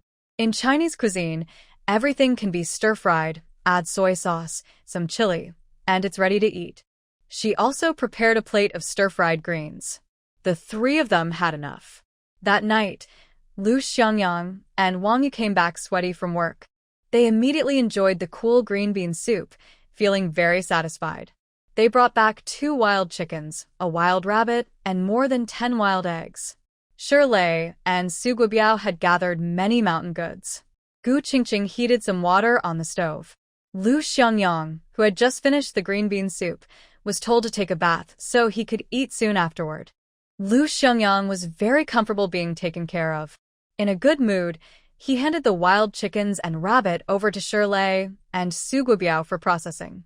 Then he told Gu Qingqing that she could braise one of the wild chickens and keep the other for soup to nourish her body. Their revolutionary feelings had clearly grown stronger, and Gu Qingqing became even more motivated.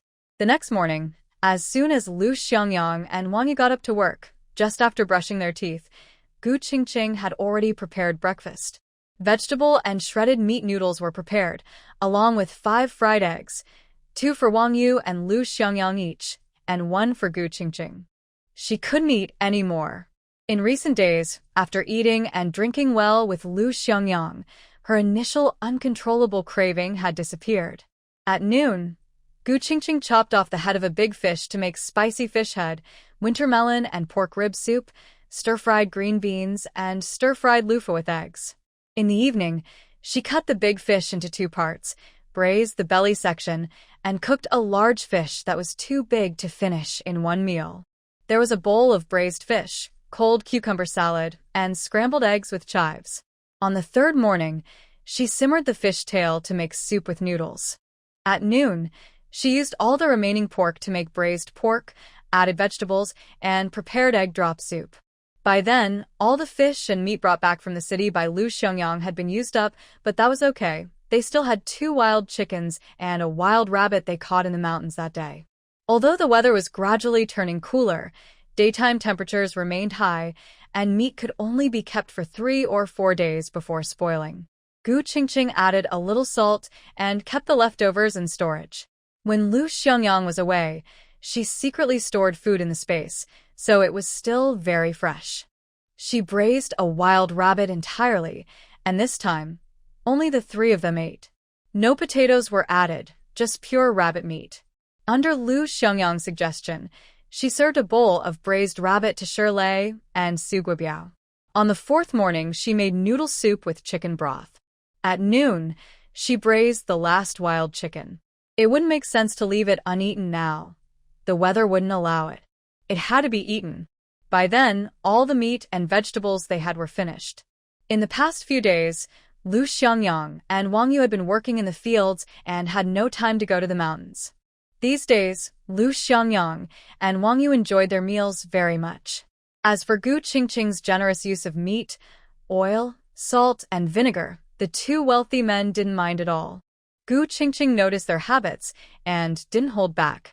Over these days, her bond with Lu Xiangyang grew stronger, and their benefactor was very pleased. Knowing there was little good left at home, he took out 30 yuan and some ration tickets to give her. Buy whatever you want to eat.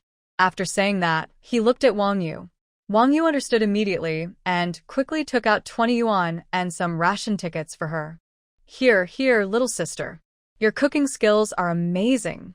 Lu, and I still have to work in the fields these days. You go buy what you need. If the supply and marketing cooperative has anything tasty, remember to bring some back. After saying that, he ran back to his room, took a can of malted milk, and handed it to Gu Qingqing. Here, this was just sent to me from home. Take it and drink. Gu Qingqing felt a little shy about accepting it, especially since he had given her 20 yuan. But before she could speak, Lu Xiangyang took it for her and also handed her a bag of milk powder, telling her to drink a cup every day to boost her nutrition. Gu Qingqing gained a new understanding of these 2 wealthy people. You even have milk powder? In this era, that was definitely a luxury item. Ordinary families had never seen it, and many people who could buy it needed a child's birth certificate. Since milk powder was mainly for children, Once they were past a certain age, it was often impossible to buy. Lu Xiangyang smiled proudly. Of course. I told you, I won't forget to share with you. Is that really not sharing? It's more like spoiling her. At least in this era, Gu Qingqing's standard of living was quite good. The two of them continued working. Gu Qingqing made some milk powder at home to taste what it was like in this time. As for the can of malted milk, compared to Wang Yu, who rarely did housework and looked more like a spoiled young master, Gu Qingqing still preferred Lu Xiangyang, who was thoughtful and attentive. Lu Xiangyang would remind her to stay safe, teach her about social manners, ask her to deliver a bowl of rabbit meat to Shirley and Su Guobiao, and remind her to save a wild chicken for soup. After dinner, he would do dong chu Yuan voluntarily wash the dishes. He gave her 30 yuan, while Wang Yu only gave 20. And he was also better looking. So in Gu Qingqing's heart, Lu Xiangyang was her main supporter, her dad, while Wang Yu was just an added bonus. There was no more good food at home. All the meat and vegetables had been eaten. The vegetables were basically the same few kinds, but there was no choice, there were only those in the garden. Gu Qingqing had enough money and was thinking about whether to buy something different. Even with just vegetables, she could make something special. So, she took a basket and went to the supply and marketing cooperative. The Huaihua Brigade belonged to the Red Flag Commune. Their area was relatively densely populated. The entire commune had many people, and next to it was the Sunrise Commune, also densely populated. Together, the two communes had over 10,000 people. At the intersection of a busy street was the largest supply and marketing cooperative here. Some other brigades also had smaller cooperatives, but they were not as complete. This large cooperative was not far away. Gu Qingqing entered, and some childhood memories flooded back. The original owner's mother had come here before, but later, her health worsened, and her status at home declined. She never had the chance to come back again. The area is quite large, about 4,000 square meters, with a decent variety of goods. There are quite a few people, but most are just asking questions without buying. Few rural people have much money, and even fewer have tickets, so naturally, there aren't many buyers. Gu Qingqing looked around. The vegetable stall had almost nothing. Rural folks usually grow their own vegetables and don't need to buy them. In the city, people would be more likely to buy vegetables. The meat stall was empty, and there were no fish. After looking around for a while, she saw that the tofu stall still had some tofu, along with some cold noodles, dried tofu, and a few bean sprouts. However, the bean sprouts didn't look very fresh. Most people here are still rural, so instead of buying bean sprouts, it's better to eat vegetables from their own fields, free of charge. Gu Qingqing bought a block of tofu, 2 portions of cold noodles, some dried tofu, and then went to buy 2 bags of salt before heading home. Just as she stepped out with her things, she bumped into a young man and woman coming toward her. The man looked around 20, dressed without patches, wearing a pair of leather shoes. His family was definitely much better off than rural folks. The woman wore a gray jacket, a common color for that era, with 2 braided pigtails tied with red ribbons. She also wore a pair of leather shoes. She was dressed better than most rural girls, but wasn't particularly beautiful. Her skin was a bit dark, with a square face and a strong, somewhat masculine appearance. Lin Dongliang and Li Hongmei. One was Gu Qingqing's former fiancé, and the other was her eldest cousin. When they saw Gu Qingqing, both froze in surprise, momentarily stunned and unsure if they recognized her. Li Qingqing? Gu Qingqing looked up at the sound, saw the two, and raised an eyebrow. Here we go again. Another classic step in the heroine's journey, encountering the family members she'd rather avoid. Is she about to follow the heroine's path? Seeing Gu Qingqing before her, Li Hongmei truly had a hard time recognizing her. She looked so different from her memory. Gu Qingqing's face was even paler than when she had just been discharged from the hospital, and since she had been eating well recently, she had gained some weight. She no longer looked like a skin-and-bones girl. Now, she looked similar to many girls in the village, even more attractive than some. She was wearing new clothes, and when a person is not ugly, new clothes can really make them look spirited. If it weren't for the black scar near her eye, Li Hongmei wouldn't have recognized her at all. Seeing Gu Qingqing look over, Li Hongmei and Lin Dongliang finally confirmed that the person in front of them was the familiar Gu Qingqing. Li Hongmei's eyes flashed with jealousy. All right. It seems life is going well for you. Fourth daughter, the Li family raised you for at least 18 years. Now that you're doing so well, don't you think about coming home to visit? There are elders at home.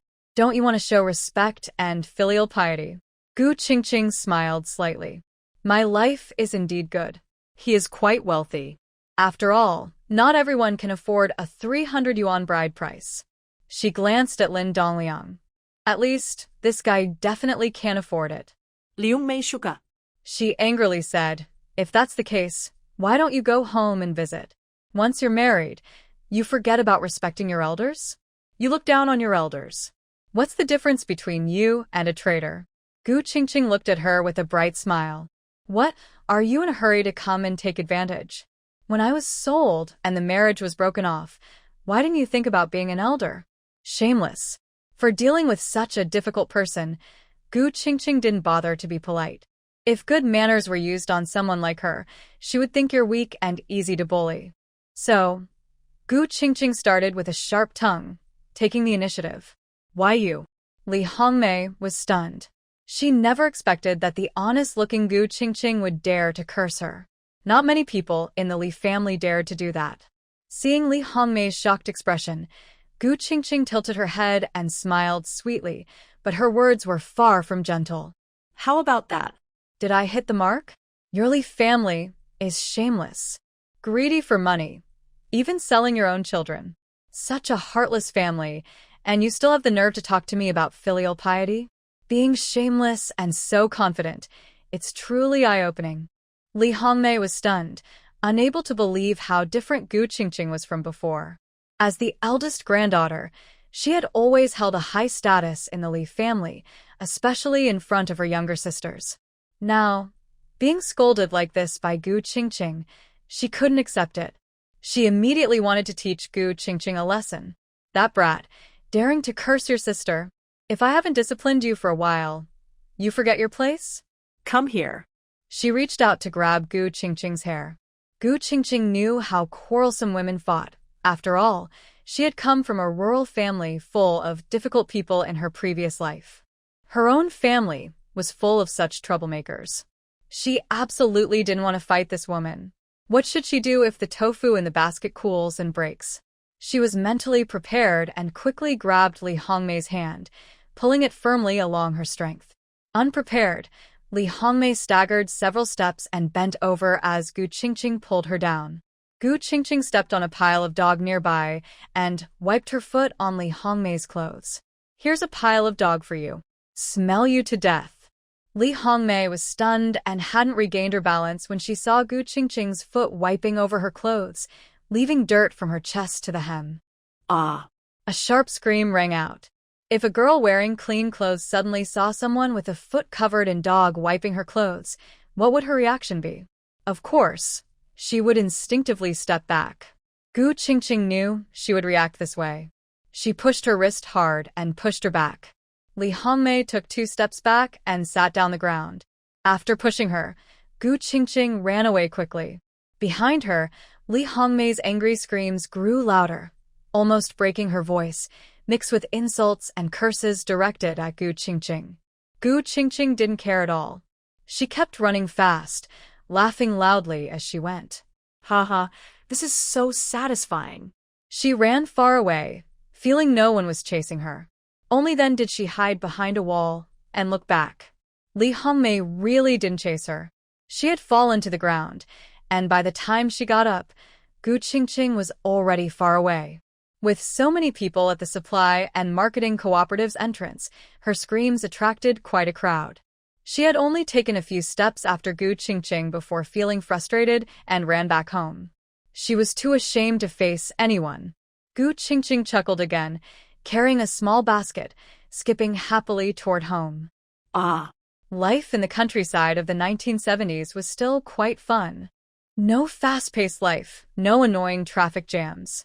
Just 3 meals a day, taking good care of herself. Food and vegetables without pesticides, a peaceful rural life. Back home, it was still early, not time for dinner. Gu Qingqing took out the things from her basket, grabbed a small and some tools for digging wild vegetables, and prepared to go out for a walk to see if she could find something to eat. On the country road, among mountains and fields, the scenery was quite nice. At least, for Gu Qingqing, who had lived in a big city for decades before, it all felt very fresh. There weren't many wild vegetables around now. It was late autumn, and the harvest was over. Many families had started storing food for winter. The nearby wild vegetables had already been dug up. Gu Qingqing looked at the small ditches, thinking about whether she could catch some fish or shrimp. Lucky to find some wild mushrooms, Gu Qingqing is very happy. Wild mushrooms are truly different from those bought in supermarkets in her past life. These wild ones are especially fresh and taste amazing. She walks around and finds many mushrooms behind a bush. Luckily, no one else has discovered them. By this time, the sun is setting, and it's evening. Not far away, there is a large reservoir with plenty of water and many fish and shrimp. Gu Qingqing carries her basket over. The area around the reservoir also has many small ponds connected to it. Sometimes big fish can be seen here. Gu Qingqing doesn't expect to catch big fish.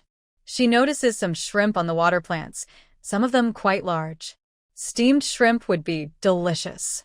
While she's thinking about how to catch them, the system speaks. The tap water in the space is very nutritious and good for these aquatic animals. You can secretly take some out and pour it into the water. Fish and shrimp nearby will come over. Gu Qingqing's eyes light up. If they all come together, it will be much easier.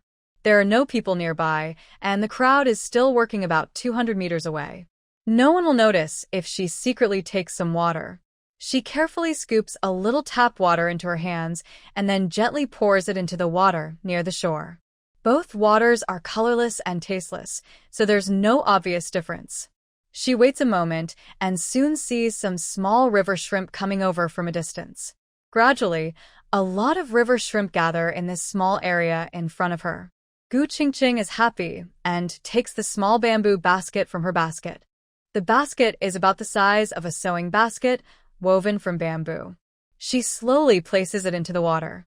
The shrimp seem to love this water and are slow and clumsy, not even trying to run away.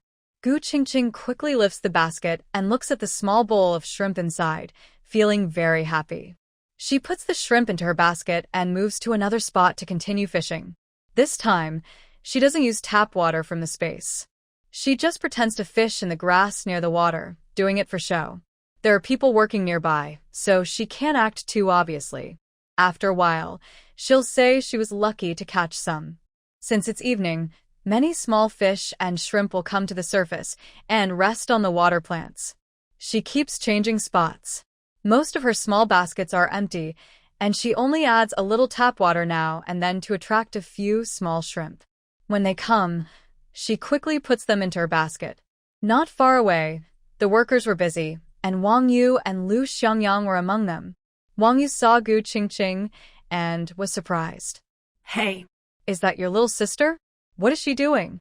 Lu Xiangyang looked up and saw Gu Qingqing crouching by the water ditch, holding a bamboo basket, repeatedly scooping things from the water, moving to a different spot now and then.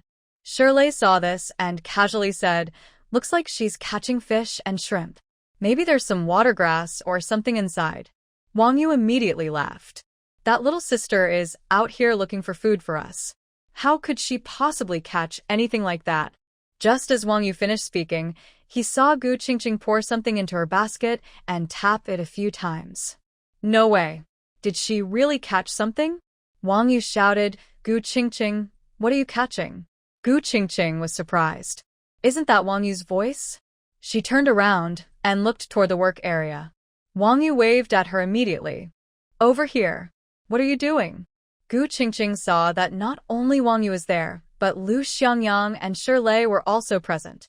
They were digging up soil. Was it to build a dam? "Catch small river shrimp," Gu Qingqing called out. Wang Yu lost interest at once. He didn't know what river shrimp looked like, but in his memory, shrimp were very small. Why catch these? They don't have much meat. 소고기야 쭈꺼. The little girl probably finds it fun. But catching those is tough.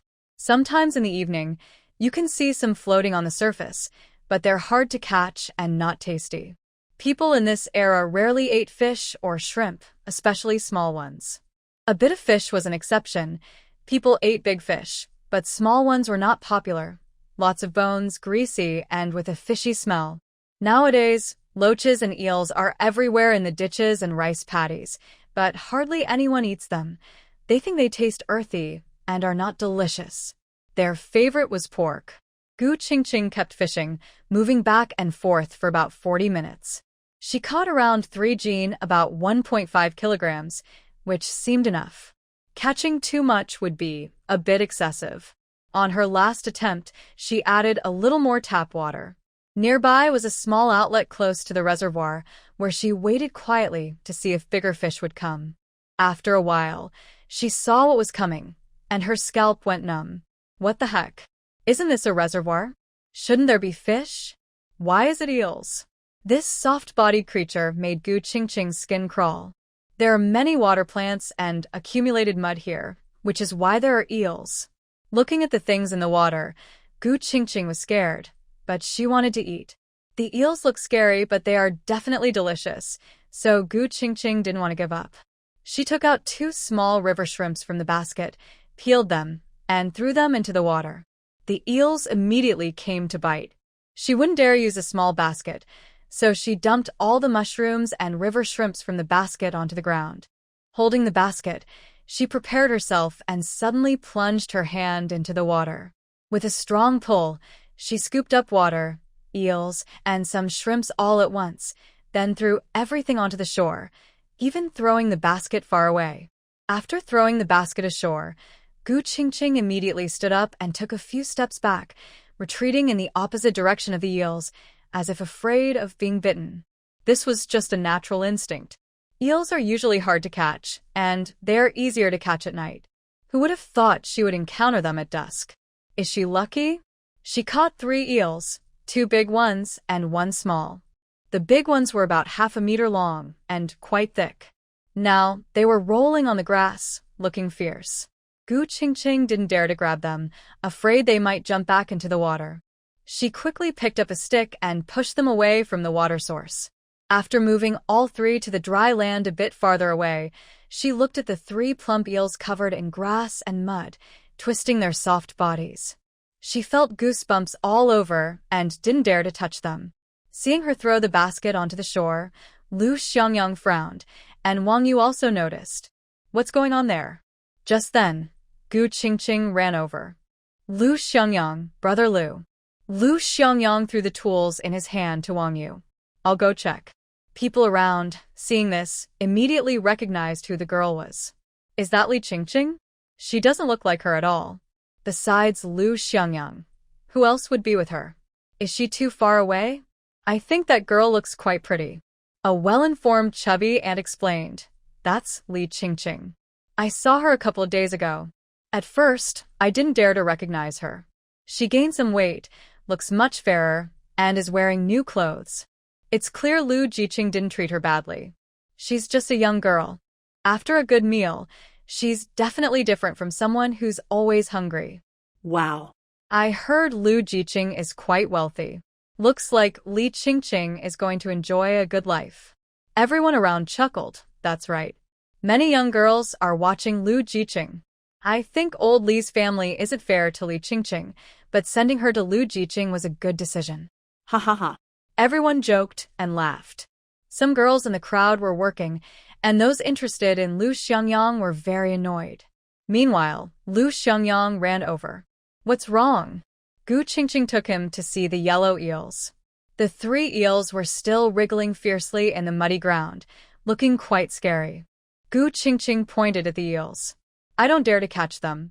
Lu Xiangyang saw this and couldn't believe it. You pulled them out of the water? Gu Qingqing nodded.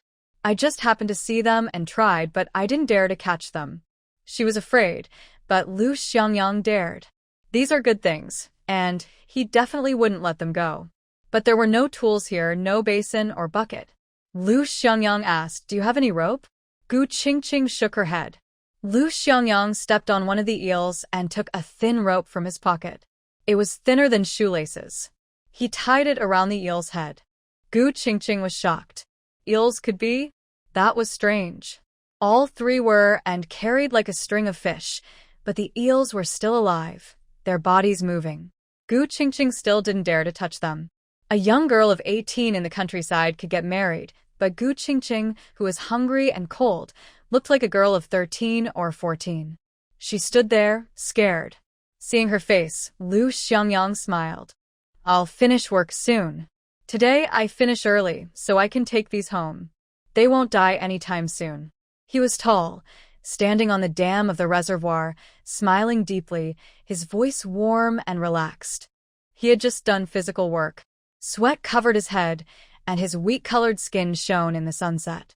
His clothes were soaked with sweat, but he didn't look messy or tired. Gu Qingqing watched him from across, feeling one thing in her heart. Young people are really great. This is the youth she longed for, but could never return to. Gu Qingqing also smiled happily. Then I'll go back with you later. The young girl, who has already become fair, now looks very beautiful. If it weren't for the black scar near her eye, Gu Qingqing could be considered a little beauty. Because of the sunset glow, she is bathed in a soft light, like she has a filter on her, which hides some of her skin flaws. At first glance, her appearance is quite charming. Her bright smile even made Lu Xiangyang momentarily distracted. Such a radiant smile is very rare in his life. The yellow eel was placed on the dam, on the muddy ground, very noticeable. Gu Qingqing went to get a small bamboo basket, turned it upside down on the ground to cover the eel, and then placed a stone on top to keep it from escaping. Gu Qingqing then put the mushrooms and river shrimps back into the basket. The shrimps were lively and jumping, with lots of mud and grass clippings. Some of them jumped into the grass and couldn't be found. But the last basket she scooped up had not only yellow eels, but also some river shrimps. When combined, they made a big bowl of food. Lu Xiangyang helped her catch the shrimps and put them into the basket. Seeing so many shrimps, he thought the young girl was really impressive. You actually caught so many. Gu Qingqing smiled happily. I got lucky. Besides luck, there's no other explanation. Gu Qingqing carried the basket and said, I'll go get some snails. They're great with drinks. I'll come back with you guys later. Snails? Lu Xiangyang hadn't eaten them before, but he knew they were a dish. He nodded. Okay, be careful. Don't fall into the water. Got it. Gu Qingqing carried her basket and went to the edge of the reservoir. There was a row of stone slabs along the water's edge. In the evening, many snails could be found on the slabs. Gu Qingqing had touched these before in her hometown. The reservoir was similar to the one she used to catch snails from, with these stone slabs. There should be some, right? She looked around and found some. The water in this era was quite clear, making it easier to see. She just needed to pry the snails off the slabs. Lu Xiangyang went back to continue working. Wang Yu watched the whole process and saw Lu Xiangyang pressing something under the bamboo basket, right by the roadside, where they could see it easily. What's under that bamboo basket? Yellow eels, 3 of them. The young girl didn't dare to catch them. Wang Yu's eyes widened. Yellow eels? She caught them from the water? With a basket? Lu Xiangyang nodded. Not only Wang Yu, but even Shirlei and Su Guobiao felt like they were learning something new. Can you really use a basket for that? Li Xiangyang smiled and said, just good luck. It's almost dark, and these things have come out. Aren't you guys going to catch them in the water tonight? Everyone already stopped worrying about how they caught them, and they all thought those things weren't very good. That thing smells earthy and fishy. What's so good about it? It's a waste of energy, and it even bites. Catching it is hard work. At least it's meat. Maybe adding more oil would make it tastier. Better to have big, fat meat. Ha ha ha, of course. Who doesn't love big, fatty meat? End of the year is coming. Time to share the meat. Talking about sharing the meat, everyone's enthusiasm grew. Many families only get to eat meat once a year, so they looked forward to it a lot. After a while, everyone finished work and went home. They left early today because they had been doing heavy work for several days and wanted to rest a bit. Gu Qingqing got 2 big bowls of snails and felt very happy. Walking back with Li Xiangyang, many older men and women looked at her with curiosity, their eyes full of gossip. Girl, you've changed so much. I almost didn't recognize you. Yeah. Did Li Jiqing give you something tasty? You look so different. Is your family rich? I heard you eat meat every day. Is that true? A few bold older women even touched her. One patted her waist, another her bottom. Oh, girl. With Li Jiqing's good conditions, you should seize the chance and get him early. Yes, yes. Look at your figure, like a bean sprout. Since Li Jiqing is willing to give you good food, eat more. Grow your hips and chest. He's energetic and strong, so he can handle it, right? Gu Qingqing. Are rural aunties really this impressive? Li Xiangyang took her basket, leaving Gu Qingqing empty-handed. Surrounded by these women, she couldn't run away, even if she wanted. Listening to these fierce aunties teasing her all the way, Gu Qingqing, who was an old auntie in her past life, blushed deeply. It was clear how skilled these women were at teasing. Fortunately, the route from the youth station to the village was different, so everyone soon parted ways. Gu Qingqing finally escaped. Seeing the young girl's red face, Wang Yu smiled and shot a flirtatious glance at Li Xiangyang, then asked Gu Qingqing, "Did those aunties tease you?" Gu Qingqing glared at him and said nothing. Ha ha ha. Wang Yu laughed even more loudly. He and Lu Xiangyang both come from military families and have good hearing. Lu Xiangyang is much better, and he heard everything. I don't believe Lu Xiangyang didn't hear it either. Behind them, there are a few young women who are educated in the countryside. One of them, who looks prettier, is currently glaring at Gu Qingqing's back with envy, almost wishing to eat her. Shameless girl, she caused big trouble for Brother Lu and wasted hundreds of yuan. She's just a girl who was sold, yet she still dares to think about marrying Brother Lu. I'm so angry. I need to find a chance to teach her a lesson. The speaker is Zheng Jiejia, 20 years old, who just moved to the countryside a little over a month ago. She still has some city girl charm, looks pretty, and her skin is whiter and softer than the village girls. Next to her is another young woman, a bit older, who arrived earlier and has been here for nearly 4 years. Her name is Yang Chunhong. She looks at the distant figure of Lu Xiangyang walking with someone and has a calm expression. Hearing Zheng Jiejia's words, she smiles and says, "That girl is quite pitiful." The countryside girl helped her because Lu is kind-hearted.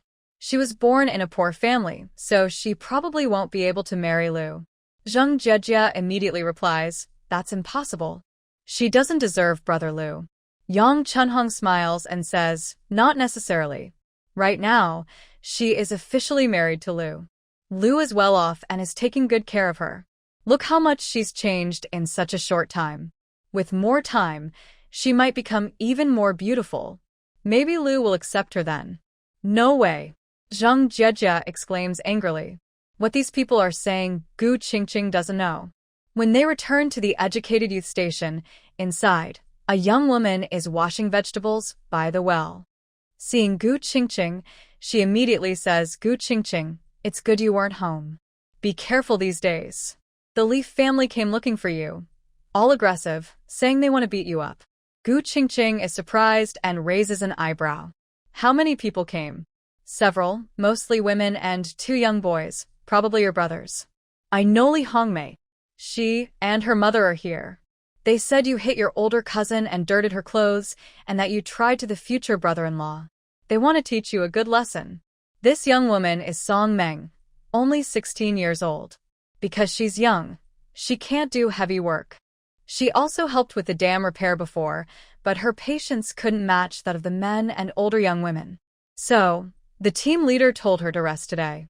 Coincidentally, Li Hongmei and her mother came to seek revenge. Be careful these days. I see they are not willing to let things go easily. After coming here and not finding you, they cursed in the yard for a while before leaving. They said they will come back to find you. Gu Qingqing immediately burst into laughter. Before she could speak, Zheng Jiejia finally found a chance. Hearing this, she angrily ran over. "Li Qingqing, did you really try to flirt with future brother-in-law? Do you have no shame?" Gu Qingqing was stunned and turned around. Who are you? Zheng Jiejia, was also surprised. She didn't expect Gu Qingqing to react like this. She angrily said, I'm Zheng Jiejie, also a local youth here. I just can't stand what you're doing. You hurt Brother Lu so badly, and now you're shamelessly trying to flirt with my brother-in-law. You. None of your business, Gu Qingqing said quite bluntly. You're shameless. You're the shameless one. Not only are you shameless, but you're also not smart. You believe everything you hear and interfere without thinking. If you have time, better take care of yourself. Lu Xiangyang has only been here for half a month, mostly staying in the hospital to take care of me. Since he returned, he's been working hard. He hardly contacts girls. You probably don't know him well. Everyone calls him a local youth, but you call him Big Brother. Aren't you ashamed? Gu Qingqing recognized this person. She had approached Lu Xiangyang several times, openly talking badly about him. Did she not know? You. Zheng Jiejie, being a girl, felt embarrassed after her feelings were pointed out. She really liked Lu Xiangyang. He was very handsome, and her family was well off. When he first arrived at the youth station, she liked him immediately. But before she could do anything, Lu Xiangyang went to the city to take care of Gu Qingqing. She was furious at that time. Now Lu Xiangyang was back and had brought Gu Qingqing with him. Over the past few days, Gu Qingqing had been living with Lu Xiangyang. She saw how he fed and clothed her, and he didn't let her do farm work. He was just taking care of her, which made Zheng Jiejie even more jealous. Farm work was too tiring. She was almost overwhelmed. If she married Lu Xiangyang, she wouldn't have to do farm work anymore and could eat meat every day. But all this was her own wish. The timing was too rushed. Zheng Jiejie hadn't yet told Lu Xiangyang how she felt. Now, after being exposed by Gu Qingqing, she felt embarrassed, but also a little hopeful. She wanted to know how Lu Xiangyang would react, whether he liked her too. She looked over at Lu Xiangyang, but was disappointed when he didn't even glance her way, showing no expression at all. Zheng Jiejie felt wronged and angry, so she vented her frustration on Gu Qingqing. Li Qingqing, you yell at Brother Lu every day and still have the nerve to call others shameless. You. Gu Qingqing quickly moved to Lu Xiangyang's side, grabbing his arm proudly and saying, I like it. After all, I have a special relationship with Brother Lu. He gave me 300 yuan as a bride price. Aren't you jealous? Maybe you should go home and talk to your parents, find a rich guy, and get married. You. Zheng Jiejie was furious, but she wasn't as quick-witted as Gu Qingqing.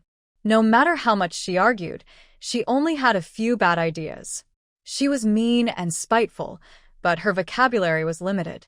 Unable to argue with Gu Qingqing, she rushed forward to hit her, but Yang Chunhong, nearby, held her back. Yang Chunhong, trying to be a good person, said to Gu Qingqing, Li Qingqing, stop talking so much. We all live in the same yard. Why are you so aggressive? You seem obedient and gentle usually, but I didn't expect you to be so fierce. Gu Qingqing sneered, just because I seem obedient and gentle, you think I'm easy to bully? Now that you can't bully me, you're unhappy? My name is Gu Qingqing, not Li Qingqing. I never had any contact with you before. When I came here, I started calling myself Gu Qingqing.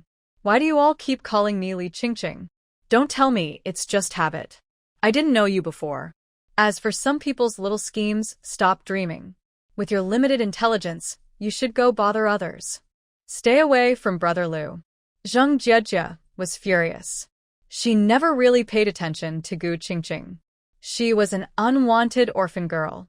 Why should she boss her around and act so arrogantly? What are you? Just a thing sold by the Li family, like a dog. Do you really think you're something special? Apologize immediately, or you'll regret it. Lu Xiangyang finally turned his head and looked at Zheng Jiejie. Gu Qingqing snorted coldly. What am I? Today I'll tell you, Zheng Jiejie, don't think that just because I have no support and am an orphan girl, I can be bullied a few times. The Li family may look down on me, but they're still my relatives. If I give them some benefits, I can have them beat you up a few times easily. Zheng Jiejie was shocked, her face turning pale. The nearby young workers also looked surprised after hearing this. Li family has about 20 or 30 men plus women, making a large crowd. In the countryside, they could easily dominate the local area. I used to think Gu Qingqing was so pitiful, sold by the Li family and unwanted by others. As a girl with no support, she naturally had to be cautious. Deep down, people thought that someone like her, even if she suffered some wrongs, could only endure them. Now I realize, yes, no matter what, the Li family is still a family. They might not refuse to help Gu Qingqing. People's opinions of Gu Qingqing changed. They didn't want to interfere anymore and went on with their own things. Seeing that her goal was achieved, Gu Qingqing smiled slightly. Today, she deliberately reminded some people not to think they could bully her easily. If she wasn't tough enough and didn't quickly crush their bad intentions, her future would only be worse. Dealing with the Li family's troublemakers was already hard enough. If everyone wanted to bully her, how could she survive? In this era, families with many men in the countryside could run wild, and no one dared to provoke them. The Li family might cause her trouble, but she could also use this to her advantage. Lu Xiangyang looked down at the little girl beside him, surprised that she was quite clever. Her words were just meant to anger Zheng Jejia, to make Zheng Jejia say that last sentence. Her goal was achieved. Gu Qingqing took Lu Xiangyang's hand and said, "Let's go. Time to cook." Lu Xiangyang carried a basket to the well to wash the things inside. Gu Qingqing opened the door, took out a basin, and put the yellow eel inside, adding some water to keep it alive. "This will stay in your room tonight." I'm afraid. If she left it in her room tonight, she wouldn't be able to sleep, unless she secretly put it in her space. Wang Yu was unhappy. "What do you mean? Not eating tonight?" Gu Qingqing glared at the young master. "I'll cook some shrimp for you tonight. We still have work tomorrow, so we'll eat then and give you a boost." Wang Yu, a big foodie, couldn't stand not eating good food. Come on. "We've worked all day today. It's still early. Let's eat. I can't work well without good food. Fixing the dam is more tiring than harvesting grain." Gu Qingqing looked at Lu Xiangyang. He nodded and said, "If you want to eat, just eat. You'll eat sooner or later anyway." Gu Qingqing glanced at the fierce-looking creature and shrank back. Then. "You clean up. I don't dare to touch it." Lu Xiangyang saw that the little girl who was so fierce earlier was now so timid. He smiled and nodded, saying, "All right, I'll handle it." Gu Qingqing explained, "I didn't flirt with my brother-in-law. I went to the supply and marketing cooperative this afternoon because there wasn't much good food at home. I wanted to see if I could buy something fresh to cook a nice meal for everyone. When I came out, I ran into my eldest sister and her partner. She was mean to me and I accidentally stepped on some dog, and then I kicked her." Lu Xiangyang. Song Meng. Everyone. Lu Xiangyang raised an eyebrow, looking at the girl with a smile. "Did you really step on it by accident?" Gu Qingqing. Ah. Wang Yu, who was nearby waving his signature big fan, laughed loudly. "I didn't expect that, little sister. You're quite sharp." Song Meng also started to laugh. Gu Qingqing looked upset, but firmly denied it. "It was an accident. I didn't know she was going to hit me. They both like to bully me. I was afraid of them, so I wouldn't have gone to hit them on purpose. It was just an accident. I think my older sister just wanted to get back at me. Her partner is my ex-fiancé. She doesn't like me." When she said this, everyone around was shocked. Wang Yu exclaimed, "You have an ex-fiancé?" Zheng Jejia, who was nearby, also heard and asked, "You have an ex-fiancé, and you're still bothering Brother Lu?" Gu Qingqing shrugged. They were near the well, and there were several young workers around. She wanted to speak openly. She knew the Li family very well. They would definitely ruin her reputation and spread rumors. Some things are better said openly. The more you hide, the more others will use it against you. Sometimes, if you don't care, people lose interest. If you care too much, they will attack you. If you don't care, it becomes less interesting to them. It's been many years. My mother was a teacher in the commune and earned a salary. Later, when she got sick and couldn't take care of me, she was worried that the Li family would bully me, so she arranged a marriage for me early on. The other family is from the town, not far from the supply and marketing cooperative. They're only children and both parents have jobs. My mother thought they were the best option at the time. Their family is small and not as complicated as the Lee family. My mother wanted to leave me a way out. But then my mother passed away. I was supposed to be an only daughter of a teacher. That family of course wanted me, but my mother is no longer here. Since I stayed at the Lee family, I haven't had good days. I became uglier and uglier, and they looked down on me. I don't know how, but I ended up with my cousin. 6 months ago, I officially broke off the engagement. Actually, it wasn't exactly 6 months ago. They had been together long before that. It was only after I caused a fuss that I officially ended the engagement. They gave my father benefits, and the marriage was switched to my cousin. Now, they should be getting married soon. Song Meng stared in shock. So, your cousin stole your fiancé, and now she's slandering you? Gu Qingqing rolled her eyes. Fiancé? I barely saw him a few times. I was working hard every day at the Lee family, often hungry and exhausted. I was about to give up. Who cares about that useless fiancé of mine? In my memory, he always came to my house to see my cousin. Today, I met them at the supply and marketing cooperative. I just said a few words to my cousin, not anything nice. I didn't even look at him. Then he started shouting that I was trying to my brother-in-law. That's their usual trick. I'm used to it. Before, that guy came to the Lee family to see my cousin, and she even boasted about it in front of me while working. Then she scolded me, saying I was delusional and that I didn't deserve him. Song Meng looked at Gu Qingqing. The girl in front of her looked even younger than herself. She had been through so much. She was truly unfortunate. Don't take it to heart. You've left them now. Better days are coming. But you need to be careful. That Li Hongmei is full of anger, saying you tried to her future brother-in-law. She said she would teach you a lesson no matter what. She looks like you really did something wrong. She probably won't give up easily. Gu Qingqing sneered. Not as handsome as Brother Liu, and she calls me a seductress? She's really good at flattering herself. Song Meng. Everyone. Wang Yu burst out laughing again. Girl, you're so funny. You're right, haha. Men also love gossip. Life in the countryside is boring. After a day of work, they need some gossip to relax. Wang Yu was very curious. Girl, what does he look like? Tell me. Gu Qingqing casually said, he's chaotic, acts on impulse. Then she turned and went inside to wash rice and cook porridge. Wang Yu looked puzzled at Lu Xiangyang behind her. Chaotic, acts on impulse? Is that a way to describe a person's appearance? It's amazing, it seems like he actually understood. Ha ha ha. Wang Yu laughed loudly again, almost falling off his small stool. Lu Xiangyang also curled his lips slightly. He noticed that this young girl was becoming more and more interesting. He used to worry that her upbringing might make her timid and cautious, which wouldn't be cute at all. Now he sees he was wrong. The girl has a good personality, with lots of lively expressions. She's very animated and cheerful. Gu Qingqing placed a steel pot on the stove to cook porridge, then went to the big kitchen to make a few scallion pancakes in a large pan. By this time, Lu Xiangyang had already prepared the yellow eel, chopping it into small pieces for stir-frying. Gu Qingqing added oil, and then put in the seasonings to stir-fry for aroma. The porridge was still boiling on the stove, so she could only cook in the big kitchen now. Nearby, other young workers were cooking, and some were resting on the side. Yang Chunhong and Zheng Jiejie saw Gu Qingqing add so much oil.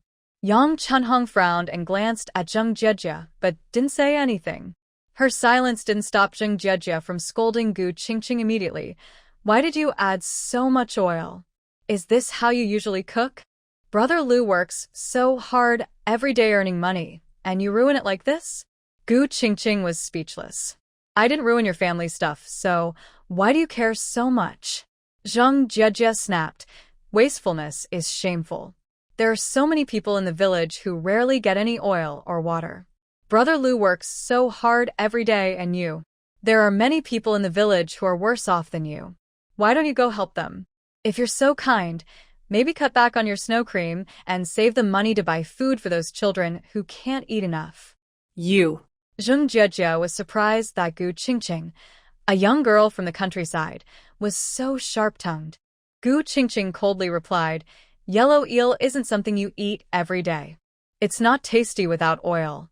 There's plenty of it in the fields. If you want to eat, go catch some yourself. She ignored Jing Jiejia and kept stir-frying the yellow eel. The delicious aroma gradually filled the yard, making all the young workers sniff eagerly. It smelled so good. It was just too tempting. I really want to eat. In the past, Gu Qingqing usually cooked when everyone was busy working, so she wouldn't disturb them. She would prepare her meals before they returned. Sometimes, a few resting workers would smell her cooking, but that was rare. Today was different. Everyone was here. One by one, their eyes fixed on the pot, filled with intense longing. Meat. They hadn't eaten meat in a very long time. There was a small bowl just now, enough for many people to eat. 3 yellow eels, 2 of which were really big, weighing about 3 jin in total. When put into the pot, it was truly full.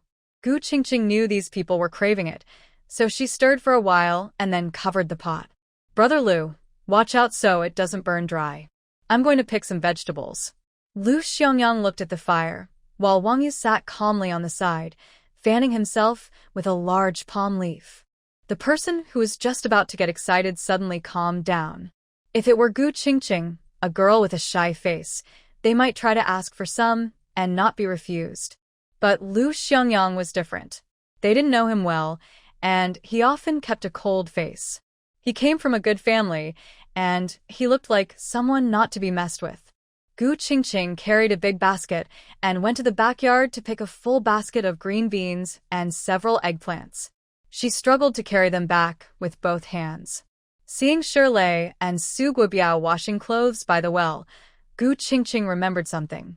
Shirley, since the supply and marketing cooperative isn't closed yet, do you two want to sell some vegetables? There are so many lately. I have some at home, and there are more in the field. If you don't pick them, they'll go bad. Shirley and Su Guobiao looked surprised. There are a lot? Gu Qingqing nodded. I have a basket of green beans at home, another here, and there are still some in the field. There are quite a few eggplants, and the chives can be harvested too. There are 2 large winter melons. The reason these vegetables grew so quickly was thanks to Gu Qingqing. She secretly diluted some tap water and poured it into Shirley's vegetable patch. Even diluted, it made the vegetables grow wildly. These green beans grew very fast. They could be harvested every 2 days. They couldn't eat them all. Gu Qingqing didn't know what system other places had, but in this time and space, in the Huaihua Brigade, farmers could sell their farm products to the supply and marketing cooperative. Private transactions weren't allowed, but selling to the cooperative was fine. The youth station was very large, and brigade leader Wang Jingwu didn't manage it strictly. He encouraged everyone to meet their needs through their own efforts and produce more through labor. Whoever planted the vegetables owned them. If they couldn't finish eating, they could take them to sell at the cooperative, which was allowed. Everyone had been working hard, leaving early and returning late, exhausted. Today, they finally had some free time, so Gu Qingqing mentioned it. Shirley and Su Guobiao didn't bother washing their clothes and hurried to Gu Qingqing's house to take a look. The vegetables were on the left side of the entrance, and when they stood at the door, they saw everything clearly. Under the window there is a desk. On the empty space beneath the desk, 4 large winter melons are placed. These are big, white-skinned winter melons, weighing about 300 jin in total. On top of the winter melons, there are long beans that look to weigh dozens of jin. Above that, there are tomatoes, eggplants, cucumbers, and loofahs. Both of them find it hard to believe. So many vegetables? When did their vegetable garden grow so much? Gu Qingqing usually picks vegetables when the educated youths are working. Since she harvests as soon as they grow, neither Shirley nor Su Guobiao knew how much their garden had produced recently. They immediately went back inside, grabbed tools, and headed to the garden. Soon they carried out half a basket of long beans, 2 baskets of chives, 2 large winter melons, a basket of green peppers, cucumbers, eggplants, and loofahs, all together in 1 basket, 2 baskets of leafy greens, and even a basket of scallions. Gu Qingqing kept a few cucumbers and eggplants, and the rest, along with what she had in her room, was loaded onto the car. The car was borrowed from the village, a small cart. The educated youths in the yard watched as they pulled a full cart of vegetables and left. The youths looked on with envy. Wu Dajuan, who was very poor, swallowed hard. So much, they should sell for quite a bit, right? Slim Liang Jianxi sighed. Why haven't I seen them grow so many vegetables before? Li Fugua, who had been a bachelor for years after going to the countryside, muttered, if they grow vegetables like this for 2 years, they could marry a wife. Yang Chunhong and Zheng Jiejie also looked very envious. Zheng Jiejie recently had little to eat and saw them pulling a cart of vegetables to sell. She said angrily, so much. Giving some to everyone wouldn't hurt, right? Over at Gu Qingqing's side, the eel was almost ready, and the rice porridge was also cooked. Wang Yu saw this and got up to move the table. Let's eat in the yard today. It's cooler here. Since everyone already knew, there was no need to hide and eat. With him and Lu Xiangyang present, who would dare to come and steal? Gu Qingqing served the eel, just as Song Meng was holding her bowl, ready to serve rice. She was eating with other educated youths. Since she didn't work today, she cooked early and was among the first to finish. Now, everything was ready. Gu Qingqing scooped a portion, with 4 pieces of eel meat on her spatula. Try it. Thanks for telling me the news today. Song Meng was surprised. 4. For me? Yes. Song Meng immediately took her bowl and said, Thank you. Thank you. No need to thank me. We all live in the same yard, so it's only right. Hee hee. Gu Qingqing put the eel meat into her bowl, and Song Meng quickly put a piece into her mouth. It smelled so good. It smelled so delicious. She hasn't eaten meat in a long time, sob, sob, sob. A few people around are very jealous, but Gu Qingqing doesn't care about them. She carries her food to Lu Xiangyang to eat. Seeing Gu Qingqing leave like that, without sharing any food with them, Zheng Jiejie grits her teeth and says, We're just staying here, and Brother Lu didn't say anything, but she's acting like the host. Song Ming glances at her, but says nothing. She quickly finishes eating the meat. Over on Gu Qingqing's side, there's a small bowl of yellow eel, about the size of a soup bowl, sometimes used for soup or rice porridge. The yellow eel is plain, with no added ingredients, just pure meat, very filling. Along with a bowl of cold noodles, that's their dinner tonight. Wang Yu takes a piece of yellow eel meat, squints happily and says, It's so delicious, girl. You're amazing. He excitedly goes to his room, brings out a bottle of wine, pours some for Lu Xiangyang and himself, then looks at Gu Qingqing and smiles, Girl, do you want some? Gu Qingqing shakes her head. Wang Yu smiles but doesn't insist. It's normal for young girls not to drink.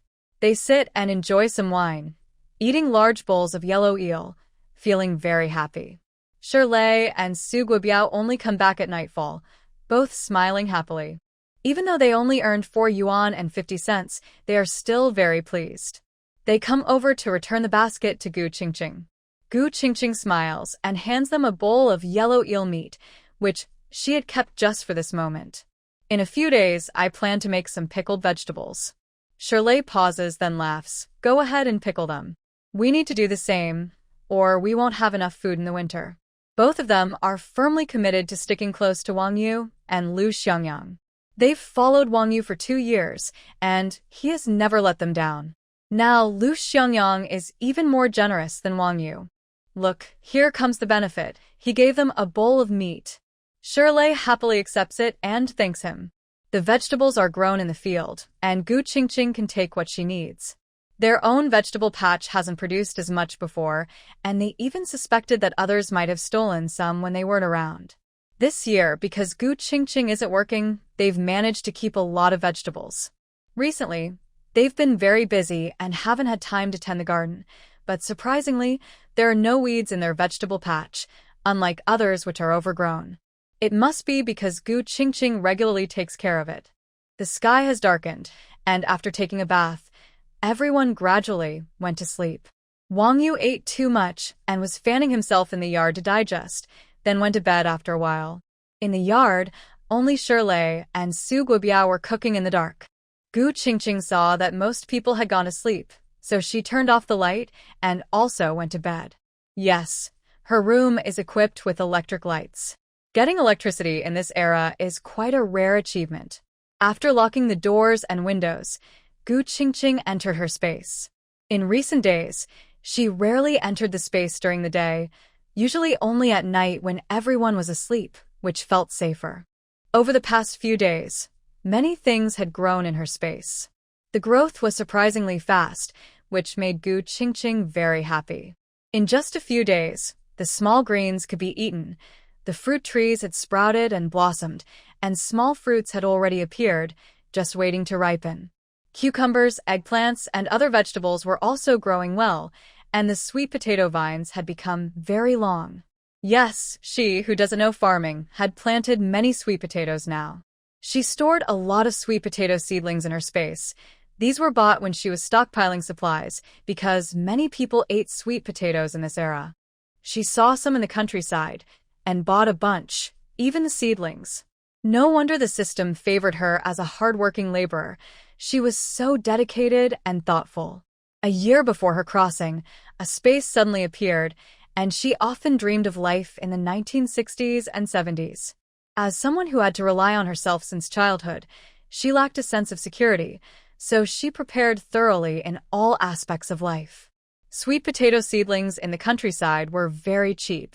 She bought many, at about 1 cent each, totaling over 3 million seedlings stored in her space. Having grown up in the countryside, she naturally saw others planting sweet potatoes.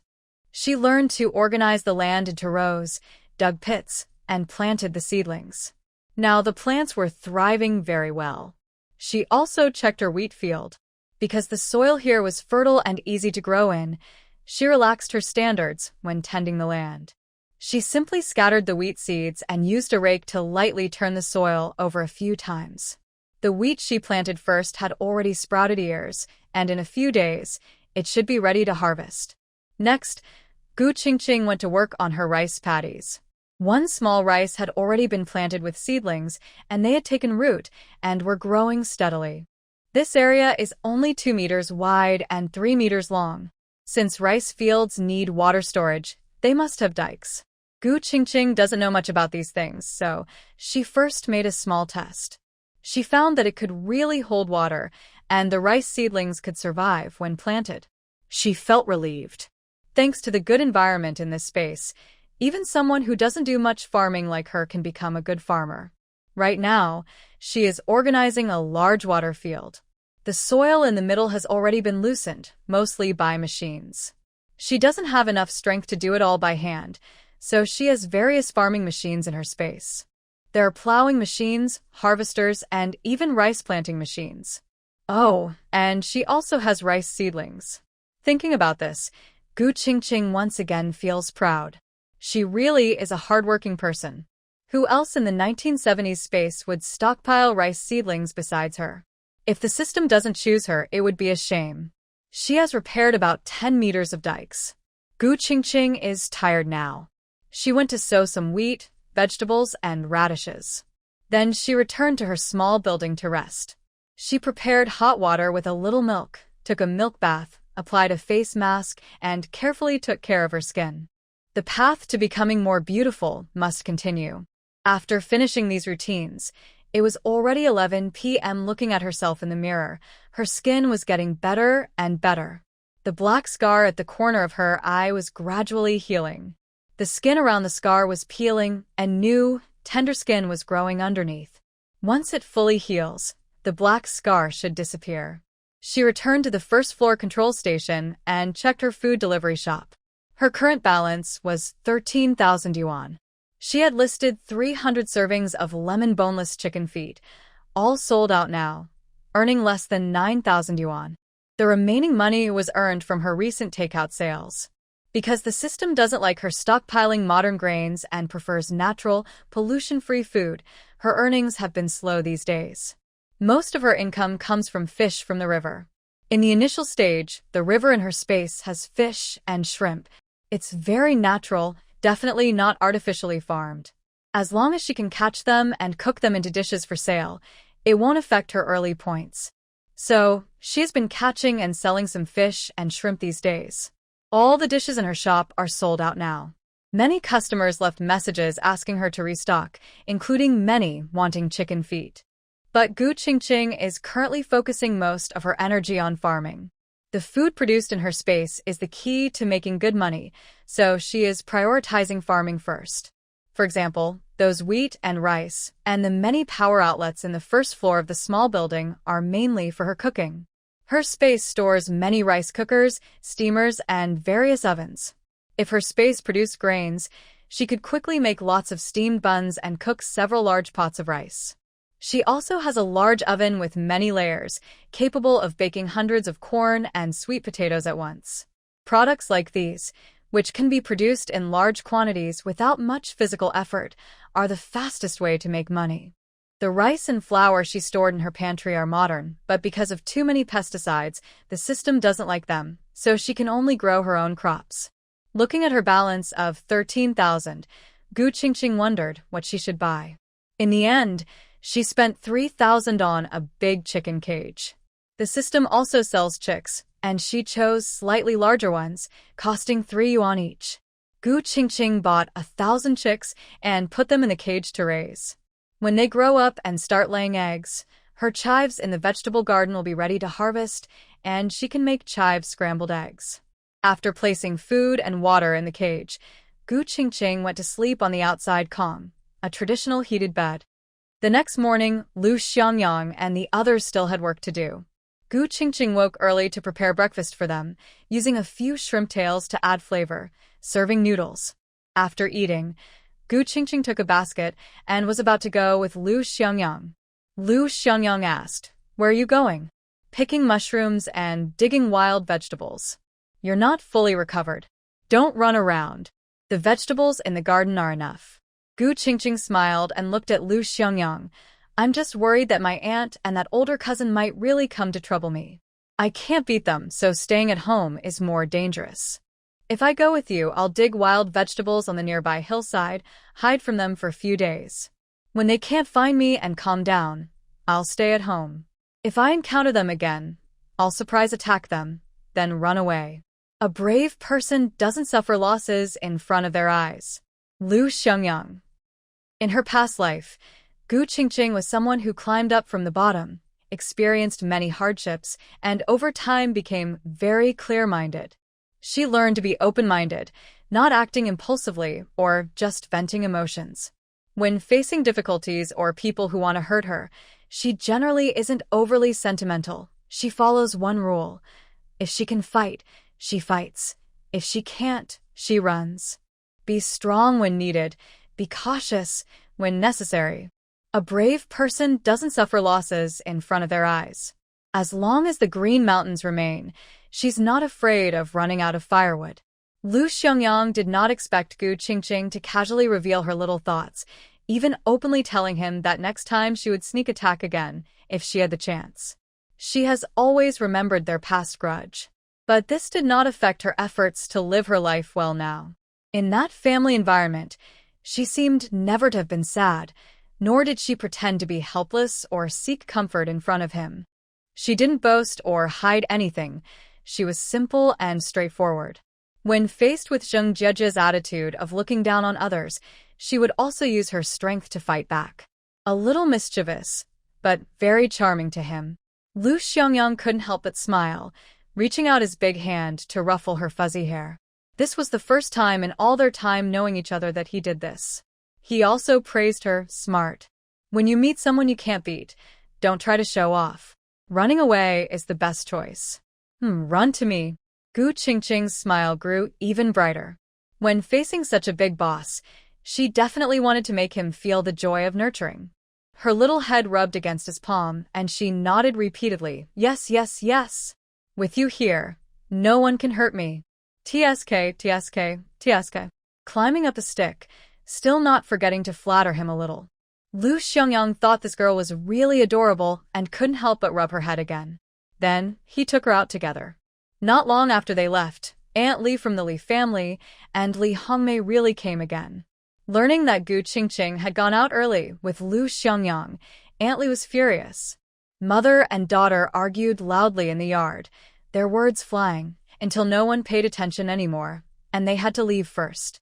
In the morning, while working, Lu Xiangyang met Captain Wang Jinghua and talked with him for a few words. After that, Aunt Li and Li Hongmei didn't come to find Gu Qingqing anymore. Gu Qingqing had been following Lu Xiangyang out every day these days, going out together in the morning, returning at noon, going out again in the afternoon, and coming back at night. She simply refused to leave his sight. For 3 or 4 days, once she was sure the Li family had calmed down, she stopped. Vegetables in the garden could be picked again. Gu Qingqing planned to make some pickled vegetables and needed several small jars. The supply and marketing cooperative sold them, but she didn't buy them herself. Instead, she asked a neighbor aunt living near the educated youth point to help buy them. It had only been a few days, and if she went out now and met someone from the Li family, it might cause trouble again. Protecting oneself is very important, and a good way to do that is to avoid risks. As a young woman alone, she definitely won't go out alone in the short term. Those jars are heavy, and the older women are strong. If she gives them some small snacks, like a few white rabbit candies, they're happy to help her carry the jars. What a good thing. The older women even help her deliver the jars to her doorstep. After taking her candies, they see she looks healthier and has gained weight, and they say she is lucky. They ask how much delicious food Lu Xiangyang has given her, and they each suggest she should have a few children soon to keep him interested. Listening to this, Gu Qingqing can only pretend to be shy and blush, with her face stiff from smiling. She explains that Lu Xiangyang only treats her like a little sister. No, that doesn't match what the older women want to hear. They don't like that explanation. Lu Xiangyang and his team have been repairing the dam for over 2 weeks. The work has tired out the weak and delicate young people. Lu Xiangyang, along with Wang Yu and Gu Qingqing, who are well-fed and taken care of, are a bit better off. But the others, who only eat vegetarian food, have all become thinner and darker. They look exhausted and worn out. Harvesting in autumn is already tiring, and then working on the dam keeps everyone busy and tired. And the work isn't finished yet. Because there isn't as much work left and it's not so urgent, the young people have been sent back. The remaining work is being done by the village's strong laborers who prioritize their own families first. That afternoon, the exhausted young people finished work early. They went to wash their faces and drink water at the well in the yard, then sat in small groups under the big tree to rest. Gu Qingqing was also under the tree, sorting some celery in her basket. Wang Yu and Lu Xiangyang returned. After washing his face, Wang Yu sat down on a small stool and asked Gu Qingqing, "Sister, is there anything good to eat tonight? I'm so tired lately, I want a good meal." Wang Yu, who's been farming for 2 years, still receives support from his family and is quite easygoing. Some farm work is unavoidable, and he has adapted. His only goal now is to enjoy a good meal after working hard. Gu Qingqing replied, "There's a little flour left. We'll have dumplings tonight." Wang Yu's eyes lit up. "Did you buy meat?"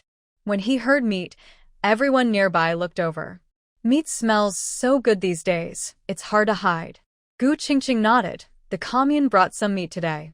I waited in line for over an hour and finally managed to get a little. But it's not much, and we don't have oil at home. The pork fat was pressed for oil, so we can only use the oil residue to make dumplings." She said there was no oil at home. Lu Xiangyang smiled slightly, knowing there was definitely still some oil at home. Hearing there was only a little bit of oil residue, Wang Yu lost some interest. Residue is residue. Better than nothing. Gu Qingqing smiled and said, "I also managed to get a little pig offal without tickets. I'll cook it for you both tomorrow." Wang Yu sat on a small bench nearby, even stopping his fan from waving. He looked tired and said weakly, "That stuff smells bad. How can it taste good?" "I'll make it taste good. You'll see tomorrow." Wang Yu remembered how delicious the shrimp and snails had been a few days ago. Suddenly, he looked forward to it again. It's a pity they hadn't caught any yellow eels in days. Sigh. The yellow eels caught in the basket were truly rare and hard to find. Gu Qingqing glanced at Lu Xiangyang beside her. He looked exhausted too, with dirt all over his clothes and sweat soaking through his shirt. "Big brother Lu, there's hot water in the house. If you're tired, go take a shower and rest. I'll call you when the dumplings are ready." The nearby male workers envied them so much. No matter how tired they were from working, when they came back, they had to cook their own meals in cold pots, or go hungry. Hot water was even more out of reach. But every time Lu Xiangyang returned, there was always fragrant food and enough hot water. When Lu Xiangyang went into Gu Qingqing's room, he saw plenty of hot water in the steel pot, and the thermos on the table was full too. It wasn't just once. Every time he came back, there was enough hot water for him to shower. Even if there was porridge or something in the steel pot, the thermos was always full. A little cold water could make it enough for a wash. Wang Yu came over. "Old Lu, is there a lot of hot water? Let me wash first, I'm exhausted." Wang Yu and Lu Xiangyang both went to shower, and then went straight to bed. Gu Qingqing washed some celery, chopped it up, then mixed it with a chopped pig offal, stir-fried it with seasoning. The aroma wafted through the yard, making many people drool just from smelling it. Zheng Jiejie smelled the delicious scent and wanted to eat but couldn't get any. After days of farm work, she was so exhausted she had no energy left to flatter Lu Xiangyang. Plus, with Gu Qingqing around, she had nothing decent to give to Lu Xiangyang. After such hard work, the best thing to eat was definitely good food, but Gu Qingqing was so skilled at cooking that Zheng Jiejie couldn't compare. Her anger was suppressed deep inside, almost ready to explode. Gu Qingqing worked quickly, packing over 100 dumplings in just an hour. They looked plump and white, sitting there ready. At this time, the sun had not yet set. Gu Qingqing went to Lu Xiangyang's room near Wang Yu's house to listen. The people inside were probably still sleeping, and she could clearly hear Wang Yu snoring. Gu Qingqing slightly curled her lips, wondering if Lu Dezhu could sleep well amidst the snoring sounds. Maybe she should wait a bit longer. After they rested again, she would go call them. When the sun finally set and it was almost dark, the two of them woke up. Gu Qingqing then started making dumplings. She cooked 60 out of 120 dumplings first. After eating 8, she was full, and the rest all went into Lu Xiangyang and Wang Yu's stomachs. However, these two still weren't full. She cooked 20 more, and they shared them until they were satisfied. Wang Yu, full and happy, went to the yard to boast with others. Sometimes, dumplings with vegetable scraps taste even better than pure meat ones, and he felt surprisingly content. Outside, it was already completely dark, and the weather was getting cooler. Since it got dark early, and there were still many water dumplings on the table, Lu Xiangyang cooked 20 more. Gu Qingqing was surprised. "Aren't you full yet?" She couldn't believe that Dazhu had such a big appetite. She hadn't noticed these days. Lu Xiangyang paused and said seriously, "I am delivering some to a friend." Oh. Without further questions from Gu Qingqing, Lu Xiangyang left, and she didn't ask again. "First, I must work hard to cook delicious food so that the boss can smoothly win over his beloved. Only when he is happy will he keep her around. If the young wife is willing to move to the rural commune, she doesn't mind cooking for everyone, including the young wife's meals. As for causing trouble or sabotaging the boss's pursuit of the young wife, she definitely wouldn't dare. First, because it would be a betrayal, and second, the boss is very clever and would surely notice any tricks. If that happens, she might be fired. Getting fired publicly would damage her reputation and might even lead to being blacklisted, making it hard for her to find another job.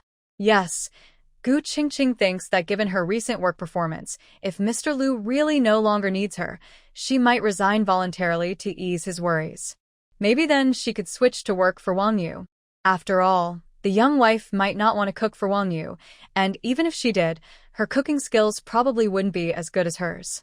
So, her chances of being hired by Boss Wang are quite high. But Boss Wang isn't as wealthy as Mr. Lu, so her salary would likely decrease. That's okay. It's better than losing her job. As I always say, to survive in the village, I must have a strong backing. I absolutely cannot be left isolated and vulnerable. When the time comes, I must run away immediately. Running away is too dangerous, so unless it's absolutely necessary, I'll just endure in the village. Wait a few years, until the college entrance exams open, then I'll resign and pursue further studies. Lu Xiangyang, who sneaks out at night, Doesn't realize that just because he says one thing, his little girl has imagined so much. He carries a bucket to some water ditch to look for yellow eels, shining his flashlight, and he really finds them. He uses big tongs to put them into the bucket, which is currently empty. Lu Xiangyang walks around the fields and then heads to the thatched shed on the hillside behind the mountain. His grandparents live there. The Huaihua Brigade is relatively well off, raising many livestock. Some are for labor, and some are slaughtered at the end of the year to share the meat. These animals are cared for by the people living in these thatched sheds. These elderly people came from big cities, and before coming, they all had notable backgrounds. Lu Xiangyang's flashlight shone around, then he turned off the light and walked up the hill by moonlight. When he arrived, the two elders were already waiting. They are quite old, wearing coarse cloth clothes with many patches. Recently, they've been working hard and not eating well, so they look quite worn out. Seeing how much they've aged, Lu Xiangyang feels a bit sad. Grandpa, Grandma. Seeing his little grandson, old Master Lu smiled and said, "You've been working on the dam for so long. You must be tired." Lu Xiangyang shook his head. "This little work doesn't tire me. I used to train much harder." Hearing this, old Master Lu's eyes darkened, and he sighed deeply. Yang, I'm sorry. Grandpa has caused you trouble. His little grandson is so talented. Now he's working on farms, and his future seems ruined. Lu Xiangyang opened the dumpling bowl and handed some to his grandfather. "Grandpa, don't worry about me. At least Uncle's family is safe. My older brothers are fine too. You and Grandma must take good care of yourselves. In a couple of years, when things settle down, I'll find a way for Uncle to help you go back. Then you'll see, I will have a good future." Grandma Lu's eyes turned red. "Grandpa and I are old now. It doesn't matter what happens. We've been through hardships before, especially during the war. It's a pity your parents are gone. You all had bright futures, and just thinking about it makes me feel sorry." Lu Xiangyang smiled. "Grandma, as long as you and Grandpa are alive, the Lu family has hope. Our family's position can go up and down, which is normal. When the country stabilizes after some chaos, you'll be able to go back. With you two managing things, Dad and I won't worry about the future. Even if you can't go back, and even if Dad can't go back, Uncle's family is still here. My older brothers are still around. I'm still young. I can wait." Seeing his grandson so calm, old Master Lu suddenly remembered that, initially, they protected the in-laws' family first, and in exchange, they took care of his outstanding eldest son and the promising little grandson so that the second and third grandsons wouldn't be affected. That was the plan of this young grandson. Their family has always had a good relationship with the in-laws. The children are close to their uncles. It doesn't matter if they can't go back now. In a couple of years, once the situation settles, the children's uncles will definitely help them. Even if the uncles can't help now, once the eldest and second grandsons grow up, they will help their younger brother. Thinking of this, old Master Lu relaxed and took the dumplings. The two elders each picked up a pair of chopsticks and ate heartily. It smells so good. After 3 months in the cattle shed, finally eating something edible. Feeling relaxed, the old man was in a good mood to chat with his grandson about family matters. "Did the girl you saved make these?" Xiangyang nodded. Yes. "Her cooking skills are surprisingly good. I've wanted to send you some food for a while, but I never found the right chance. Now that I've finished my work, I'll find some nice ingredients for her to cook, and I'll bring it to you. Grandpa and Grandma, you must promise me to take good care of yourselves. I came here with the hope of helping you, but if anything happens to you, all my efforts will be wasted." Old Mr. Lu nodded. "Don't worry. Grandma and I have been through many storms in life. We can handle it. But can they really handle it? If they truly could, I wouldn't have come here." Grandma Lu was eating dumplings and caring for her grandson. "Does that young girl need your care? I heard from the villagers that she's been well-fed and healthy because of you. Is that true?" Lu Xiangyang smiled. When he mentioned Gu Qingqing, his words became more relaxed and cheerful. "It's not that exaggerated. Actually, she's the one taking care of me. I don't let her do farm work. She stays at home doing chores, preparing 3 meals a day, waiting for me to come back. She's a great cook. Right now, only Wang Yu and I eat the best at the youth station. Before, she couldn't get enough food at the Li family and was often beaten. Now, she's with me, and she can eat well. She's just a young girl growing up and changing a lot. Now, she's a bit whiter and has gained some weight. She's obedient and sensible, which saves me a lot of trouble.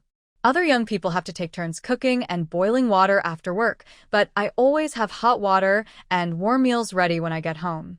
The old couple looked at their grandson's face under the moonlight. He didn't look thin at all. Despite the hard work recently, he still looked good, which was a sign he was doing well. Their impression of Gu Qingqing had improved. Old Mr. Liu nodded. That's good. Since she's a good girl, just take care of her. Some girls in the countryside are really pitiful. Xiangyang nodded. Yes. Old Mr. Liu was still worried about his grandson's compassion. But you should also be careful. Don't think everyone in the countryside is simple and honest. If they were all that way, there wouldn't be so many pitiful young girls. You helped one girl and took good care of her, but others might come after her. Moral character is very important. If you want a good future, you must pay attention to this. Don't underestimate the situation. Don't think all rural folks are easy to deal with. If things go wrong, your reputation could be damaged, and that might affect your whole life. There is also the issue of small misunderstandings and conflicts. Please be careful with your words. Lu Xiangyang nodded seriously, saying, Grandpa, don't worry, I understand. The two elders quickly finished their dumplings. Lu Xiangyang cleared his dishes, said a few words to the elders, and then left. Lu Xiangyang was gone for over 3 hours before returning to the youth commune. Wang Yu had taken a nap and was feeling good. He was still chatting in the yard, where a few other people hadn't gone to sleep yet. When Wang Yu saw Lu Xiangyang return, he immediately rushed over. Seeing the yellow eel in his bucket, Wang Yu was so excited, he almost jumped up. Wow. Great. Sister, make some yellow eel for me tomorrow. Gu Qingqing hadn't slept either. When she saw Lu Xiangyang carrying the bucket back, she noticed his bowl was missing, so it seemed he had already given it away. The bucket contained several jin of yellow eel, of various sizes, all writhing. Gu Qingqing got goosebumps and said, Take it away. Don't put it in my room. I'm scared. I won't be able to sleep. Lu Xiangyang chuckled. Okay, we'll put it over here with us. He went out again, sweating once more. Gu Qingqing had heated up some hot water, took a quick shower, and soon went back to her room to sleep. Gu Qingqing turned off the lights, locked the doors and windows, and entered her space. Her little chicks were growing very well. Out of 1,000, not a single one was lost. The space was incredibly suitable for living. The chicks were already quite big. At first, she fed them stored grains from the space and drank water from the space's tap. Later, when the first batch of grains ripened, she fed them only the grains from the space. Yes, after more than 2 weeks, the ingredients in Gu Qingqing's space had become quite abundant: rice, wheat, vegetables, and more, all mostly mature now. The wheat and rice hadn't been harvested yet because they weren't planted on the same day. The later crops weren't ripe yet, so Gu Qingqing planned to wait a bit longer. She used a harvester to gather large areas at once for efficiency. She fenced off a piece of land by the lake specifically for raising these chickens. She even bought iron wire mesh from the system, similar to large gate panels, 2 meters high and 1.5 meters wide, with bases at the bottom for stability. The sides had clasps so she could connect them into a circle. She enclosed about 1,000 square meters, and the iron wire mesh cost her 20,000 yuan. She felt heartbroken over the expense. She also fenced off a small water area near the lake, making it easier to raise ducks and geese later, and she wouldn't need to prepare water for these poultry. Gu Qingqing added some grain to ensure the chicks had enough to eat, then took her fishing net and went to the river to catch fish. In the early stage of her system, fish and shrimp in the river were free. However, catching them to cook and sell in the takeout shop wouldn't affect her points or level like the materials she collected in her previous life. Before the vegetables in her garden fully matured, all her remaining money, aside from the initial 100 packs of lemon-flavored boneless chicken feet, came from selling the fish and shrimp she caught in the river. But free fish and shrimp only exist in the beginner system. Once she earns 2,000 points and her balance reaches 1 million, she won't be able to catch fish and shrimp anymore. If she wants to catch them, she must spend money. Now that her grain and vegetables are ripe, making money will be easier. While she hasn't upgraded yet, she quickly caught more fish and shrimp to raise in her pond. Catching fish and shrimp costs money, but once they are in her pond, they belong to her. After half an hour of fishing, she threw all the fish and shrimp into her pond and returned to her small house. It was already late. Since her system is still in the beginner stage, time is synchronized with the outside world. Only after upgrading will there be a time difference. It was already 11 p.m. She took a shower, applied a face mask, and layered her skincare. Before midnight, she hurried back to her bed to sleep. Usually, she went to bed around 10 p.m., but today Lu Xiangyang came home late, almost at midnight. Her body wasn't fully recovered yet. She was determined not to stay up late. The next morning, the educated youths were still sleeping in late. After such a long period of exhaustion, they were resting now. Gu Qingqing slept for a full 8 hours before waking up, then washed her face, brushed her teeth, and ate breakfast. Her breakfast was 2 fried dough sticks, a tea egg, and a glass of milk. The fried dough sticks and tea egg were stored during her resource accumulation, and the milk was the formula Lu Xiangyang had given her earlier. It tasted quite good, completely natural. There weren't many people in the yard. Gu Qingqing carried a basket to pick vegetables in the garden. The long beans could be harvested again. There were so many that she accidentally filled a whole basket. The basket was a bit large, and she found it hard to carry. She held it with both hands, her short legs only able to step forward slowly. When she turned into the yard, Lu Xiangyang was just coming out with dirty clothes from the house. Seeing she couldn't carry it alone, he casually took the basket from her. He was tall, with long legs and great strength. Gu Qingqing was still holding the basket with both hands, trying to move forward step by step, but he easily lifted it and walked quickly. Gu Qingqing envied his strength very much. The two went together to the water well. "Why did you pick so many?" Lu Xiangyang asked. "Pickled green beans." Gu Qingqing took out the beans and washed them. "They've grown a lot recently, hanging all over the shelf. I should pick them now while they're still tender. They'll be less tasty when they get old. Are you hungry? The leftover dumplings from last night are still there. Go cook some to eat." After spending so much time together, Gu Qingqing has a good sense of his character. Lu Xiangyang is really responsible. Unless he initially refused her, once he agreed to take her in, he would mostly stick to it. So, in daily life, they shouldn't be too formal. As long as they keep proper boundaries, normal interaction is fine. Sure enough, she casually told him to cook the dumplings himself. Lu Xiangyang didn't react strangely. He soaked his clothes first and naturally went inside to boil water for dumplings. Seeing that the dumplings on the table were still the same as last night, he asked, "You didn't eat breakfast either?" "I already ate. I had milk and a boiled egg. There aren't many dumplings left. You two can finish them in the morning." Wang Yu was still sleeping. Lu Xiangyang added some water to the small iron pot and heated it on the stove, boiling only part of it, saving some for Wang Yu. Gu Qingqing continued to pick green beans in the backyard. This time, she didn't use a basket. She just carried them in her hands. When she returned after the third trip, Wang Yu was yawning and getting up. Lu Xiangyang was brushing his shoes by the water well. What a diligent man. Look at Wang Yu, such a stark contrast. Lu Xiangyang was so diligent that Gu Qingqing was a bit surprised. She had prepared to do all the household chores for him, but unexpectedly, apart from cooking, Lu Xiangyang's personal life didn't require her help at all. Seeing such a cold and aloof boss, Gu Qingqing initially thought he wouldn't touch any housework. Lu Xiangyang glanced at Wang Yu. "There are a few dumplings left in the house. Go finish them." Wang Yu responded, "It's not that early anymore. Why don't we make some yellow eel and have it for lunch?" They had already eaten the dumplings last night, and he was more eager for yellow eel. "I've already eaten with Qingqing. There are only a few left. Finish them, then make lunch." Wang Yu stood up slowly. All right. He went to wash his face, brush his teeth, and cook the dumplings.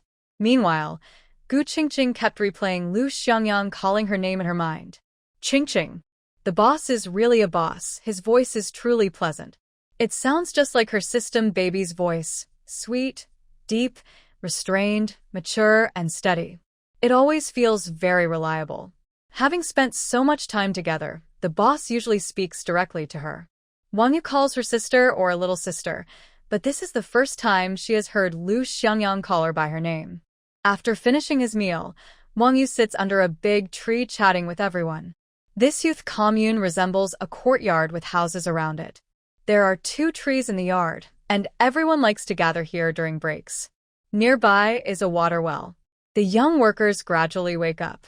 Last night they went to bed early, so they got up late today, finally feeling a bit better. Some have nothing to do, some are washing clothes and shoes. But no one is making breakfast. Everyone is waiting to eat lunch directly. Gu Qingqing is still washing her long green beans. Wang Yu sits nearby and says to Lu Xiangyang, "Old Lu, go handle the yellow eel.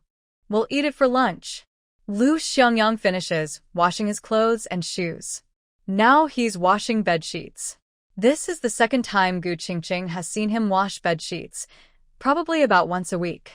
Even with such hard work, he keeps things very clean, showing he cares a lot about hygiene. Men who can keep things this tidy are rare. Wang Yu nearby isn't like that. Lu Xiangyang looks up and glances at him. "You should wash your bed sheets and quilt cover. We'll have yellow eel for lunch." Wang Yu's face falls. "My bed isn't dirty. It only needs washing once before the end of the year. I've been here a while, and I've never seen you wash your bed sheets. You've been here less than a month. Before I came, your bed sheets hadn't been washed for a while either." Wang Yu. He pouts and looks unhappy. He really doesn't want to wash his bed sheets. More young workers gather around, including Zheng Jiejia. Now she finally finds a chance. Washing and cleaning are women's work. Wang Yu, if you don't want to wash, it's simple. Just ask Gu Qingqing to help you. She doesn't have much to do every day. Washing clothes is no problem. Wang Yu's eyes light up. "Right. Sister, from now on you'll wash my bed sheets, quilt cover, clothes, and shoes. I'll give you." She can't do it. Gu Qingqing actually doesn't want to wash either. Even Lu Xiangyang hasn't asked her to do such chores, so she's even less willing with Wang Yu. But her position is awkward, and she really can't refuse. Before she can say anything, Lu Xiangyang steps in to refuse for her. His support makes Zheng Jiejia feel upset. "Brother Lu, why can't she wash? She's not that precious. You spent so much money, and she's been through so much trouble. Should she only cook 3 meals a day? She used to serve the entire family. Washing clothes was a daily task back then. Now that she's here, she can't do it anymore?" Lu Xiangyang's face was cold and expressionless as he spoke very bluntly. "The person I brought back is mine to take care of. I tell her to do something, and she does it. Why do you care so much?" Zheng Jiejia didn't expect Lu Xiangyang to treat her this way, especially as a girl. Her eyes reddened with feelings of unfairness. "I only care about you all. You work so hard every day and still have to do these chores. You shouldn't have to carry such a heavy burden." You. Men and women are different. I am doing well. Zheng Jiqing doesn't need to worry about me. Also, I don't know you well, and if your words get out, it won't be good for your reputation. It's better to keep your distance. Everyone. That's really cold-hearted. Seeing how he cares for Gu Qingqing, I thought he was a kind man who cares about women, but I didn't expect this. Tears almost welled up in Zheng Jiejia's eyes. She bit her lip, trying hard not to cry in front of everyone. At this moment, Lu Xiangyang had finished washing the bed sheets. He hung them on the line, then carried a stool over to Gu Qingqing and helped her pick beans. "Are all these things supposed to be cleaned?" Gu Qingqing looked at him and thought he looked even more handsome now, so manly. Her eyes sparkled like stars, and she nodded eagerly. At the well, the atmosphere suddenly became quiet. Wang Yu stared around, looking at this person and that. He wondered why old Lu was talking to a few words and causing so much trouble. Songmeng was interested when she heard Lu Xiangyang defending Gu Qingqing. Shirlei and Su Guobiao were just watching, eating their popcorn. Now, these three exchanged glances, looked at each other, then lowered their heads and kept working silently. They were scrubbing shoes and washing clothes. Even though the shoes were already clean and the laundry finished, they just wouldn't leave. Everyone's eyes drifted around, exchanging glances, trying to stay calm and suppress their excitement. They thought Zheng Jiejie wasn't finished yet. Sure enough, after everyone's anticipation, Zheng Jiejie spoke again. Big brother Lu, why are you defending her so much? Why aren't you going? Wash all your stinky clothes and shoes. Lu Xiangyang quickly cut her off, directly confronting Wang Yu. Wang Yu raised an eyebrow, thinking about whether to stir things up more, but seeing Lu Xiangyang's cold face, he finally held back. As a grown man, why do I need to be so clean? Lu Xiangyang casually said, clean up well, and in a few days, I'll take you up the mountain to hunt wild boar. Wang Yu suddenly stood up and asked, really? Lu Xiangyang nodded, really. Before the new year, when there's time, go to the mountain to find some food to get through the winter. Wang Yu was so excited that he ran back to his room. You said it. We must catch a big wild boar. Lu Xiangyang knew well that if he went to the mountain, the chances of catching a wild boar would be much higher. Meat. Meat. Seeing hope for meat, young Master Wang was willing to do laundry. When the other young workers heard that Lu Xiangyang and Wang Yu planned to go up the mountain to hunt wild boar, they all became interested. Even if they couldn't catch a wild boar, catching a few wild chickens would be good. Those are meat. Wang Yu, though usually lazy and not very good at work, was very skilled physically. When going up the mountain for food, he could often bring back a wild chicken or a rabbit 2 out of 3 times. In the past, someone had trouble with Wang Yu, but he could easily handle 5 or 6 people alone. To ordinary people, that was quite impressive. The early arriving young workers had seen Wang Yu's skills. Now, seeing Wang Yu seem to admire Lu Xiangyang, it suggested that Lu Xiangyang might be even more capable than Wang Yu. Wild boar. At least Wang Yu had been here for 2 years and had never caught a wild boar. Can we go too? It was Shirlei and Su Guobiao speaking. Both were very eager. Lu Xiangyang looked over. Su Guobiao immediately smiled sincerely and even looked a bit eager. We don't have the skill to hunt wild boar, but we can go gather mountain produce. If you need to go deep into the mountains to hunt, we can pick some mushrooms instead. Lu Xiangyang raised an eyebrow. Isn't the vegetables in the garden enough? Shirlei chuckled. Well, who would dislike having more food? When it gets cold, these vegetables won't last, and soon it'll be radishes, cabbage, and potatoes every day. Lu Xiangyang. If we go, we can help carry things. If you really catch a wild boar, we can help carry it back. We have strong arms. Yes, we're strong. And if it's not a wild boar with more people, we can handle it better. Lu Xiangyang. Everyone else. Getting one wild boar is already lucky. You want even more? But Shirlei and Su Guobiao, being tactful, clearly could become followers. Lu Xiangyang nodded. All right, you two can go together. Other young workers also became interested. Let's go together too. More people, more strength. Yes. More people mean it's safer, but the mountains are still very dangerous. Lu Xiangyang doesn't want to bring so many people. It's because the mountains are risky that he can't take too many, or he won't be able to watch everyone. Gu Qingqing also wants to go. She's been staying at home for so long and feels bored. She wants to go out for a walk. But Lu Xiangyang probably doesn't want to take her. With so many people, he definitely won't ask, or it would be hard for him to refuse others. Sure enough, Lu Xiangyang didn't agree to those people. This is my first time in these mountains, and I'm not familiar with the area. I can't take too many people at once to avoid danger. Once I get more used to it, I'll find a chance to take you all in. Although everyone was a bit disappointed, they didn't know Lu Xiangyang well, and he didn't outright refuse, so they didn't say anything more. Gu Qingqing washed all the long beans and laid them out on a small table to dry.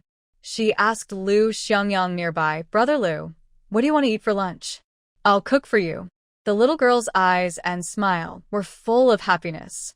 He only said a few words to her, and she's so happy. Wang Yu just came out holding a pair of stinky shoes. Yellow eel, yellow eel. Old Lu, hurry up and clean the eel. We're having eel for lunch.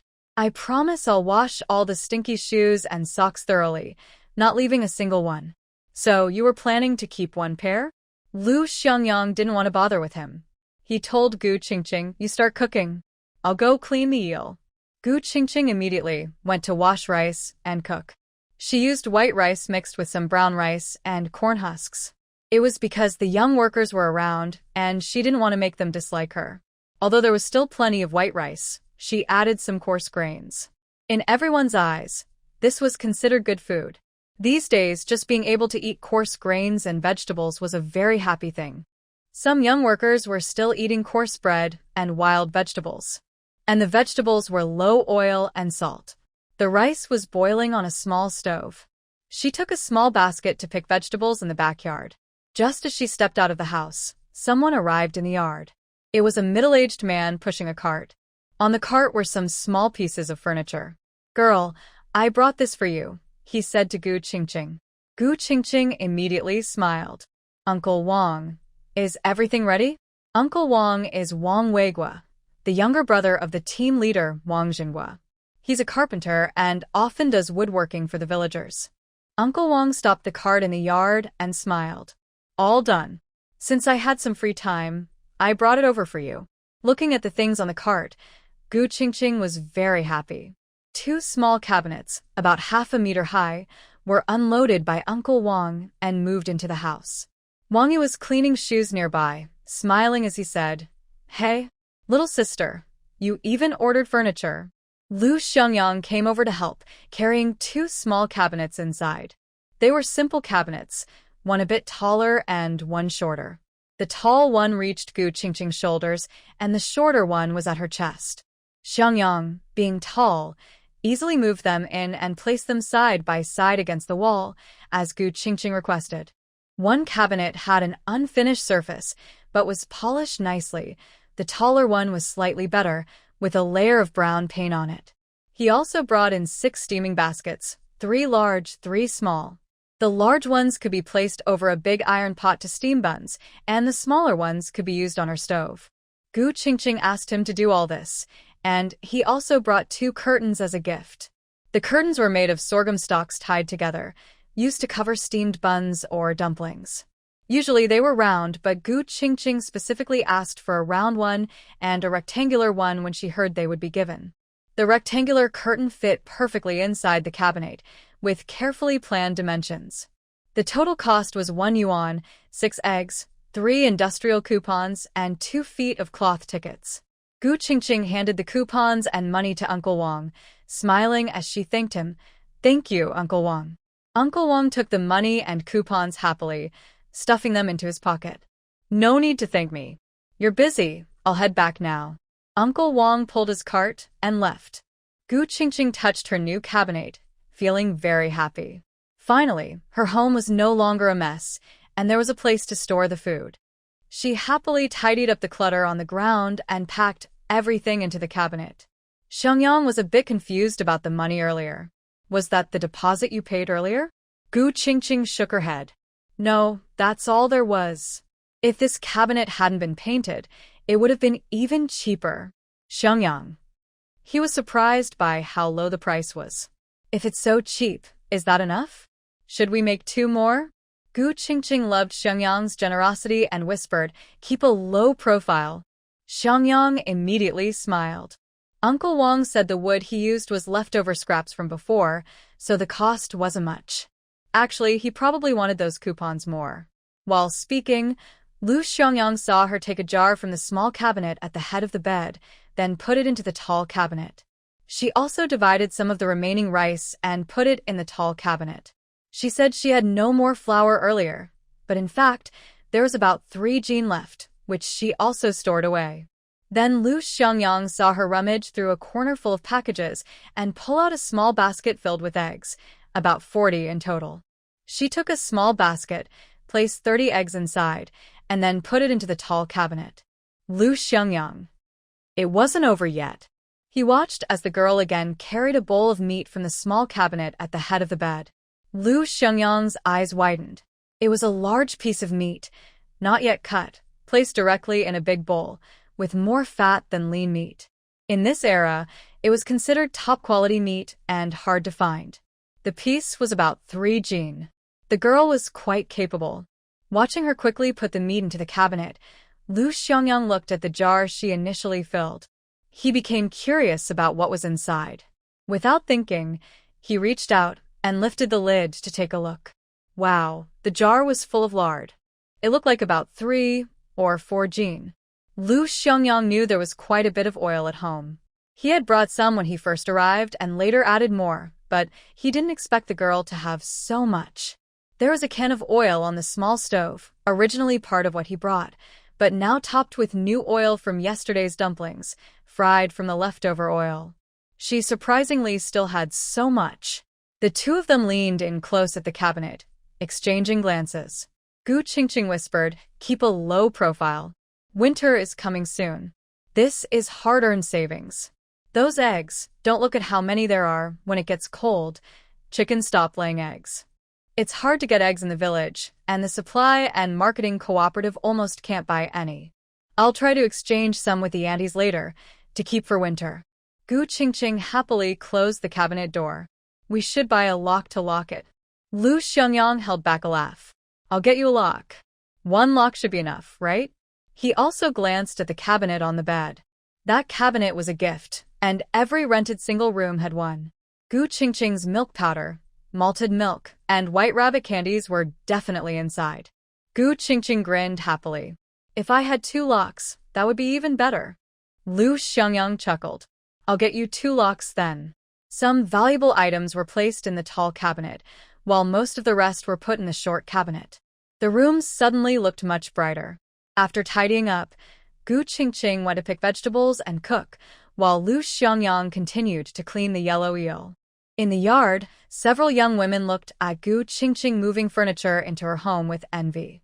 Living alone in a room is already very desirable, yet she had only been here for less than a month and was already moving furniture into her house. As a girl, who wouldn't want their own private space? Who wouldn't want a separate cabinet to store their things? 7 or 8 of them shared one room, squeezed tightly, making it hard to hide anything. They wanted to change this, but felt powerless. Life in the countryside was very tough. They rarely saw meat or fish all year, and it was hard to eat enough. Gu Qingqing was originally even more pitiful than them. That day, she was dragged over by the Li family and thrown at Lu Xiangyang's feet like a dead dog. They thought she was a poor girl, and at that time, they felt sorry for her. But now they realized the real fool was themselves. She was living better than all of them. Zheng Jiejie was already furious with jealousy. The more Lu Xiangyang treated Gu Qingqing well, the more she felt Gu Qingqing was stealing what she should have had. She had liked Lu Xiangyang first, before Gu Qingqing even appeared. And the worst part was, Gu Qingqing entered Lu Xiangyang's life in such a way that Zheng Jiejie couldn't accept. Does she really think this is her home? Such a big house, yet she can't fit everything and insists on having 2 cabinets. Doesn't she know how to value other people's money? No one paid attention to her. Zheng Jiejie's eyes reddened with frustration. "Big brother Lu, don't spoil her too much. Her life used to be nothing like now. She'll get used to it over time. If you keep treating her so well, who knows what will happen? If she gets involved with someone wasteful like her, you'll have endless trouble later." Lu Xiangyang didn't want to listen anymore. He had already made it clear before. Why did this girl seem to forget everything? Wang Yu saw no one was responding to her and frowned. "Stop talking so much. This girl has a sad background. She didn't have a good life before. Now that I and old Lu are helping her, isn't that enough?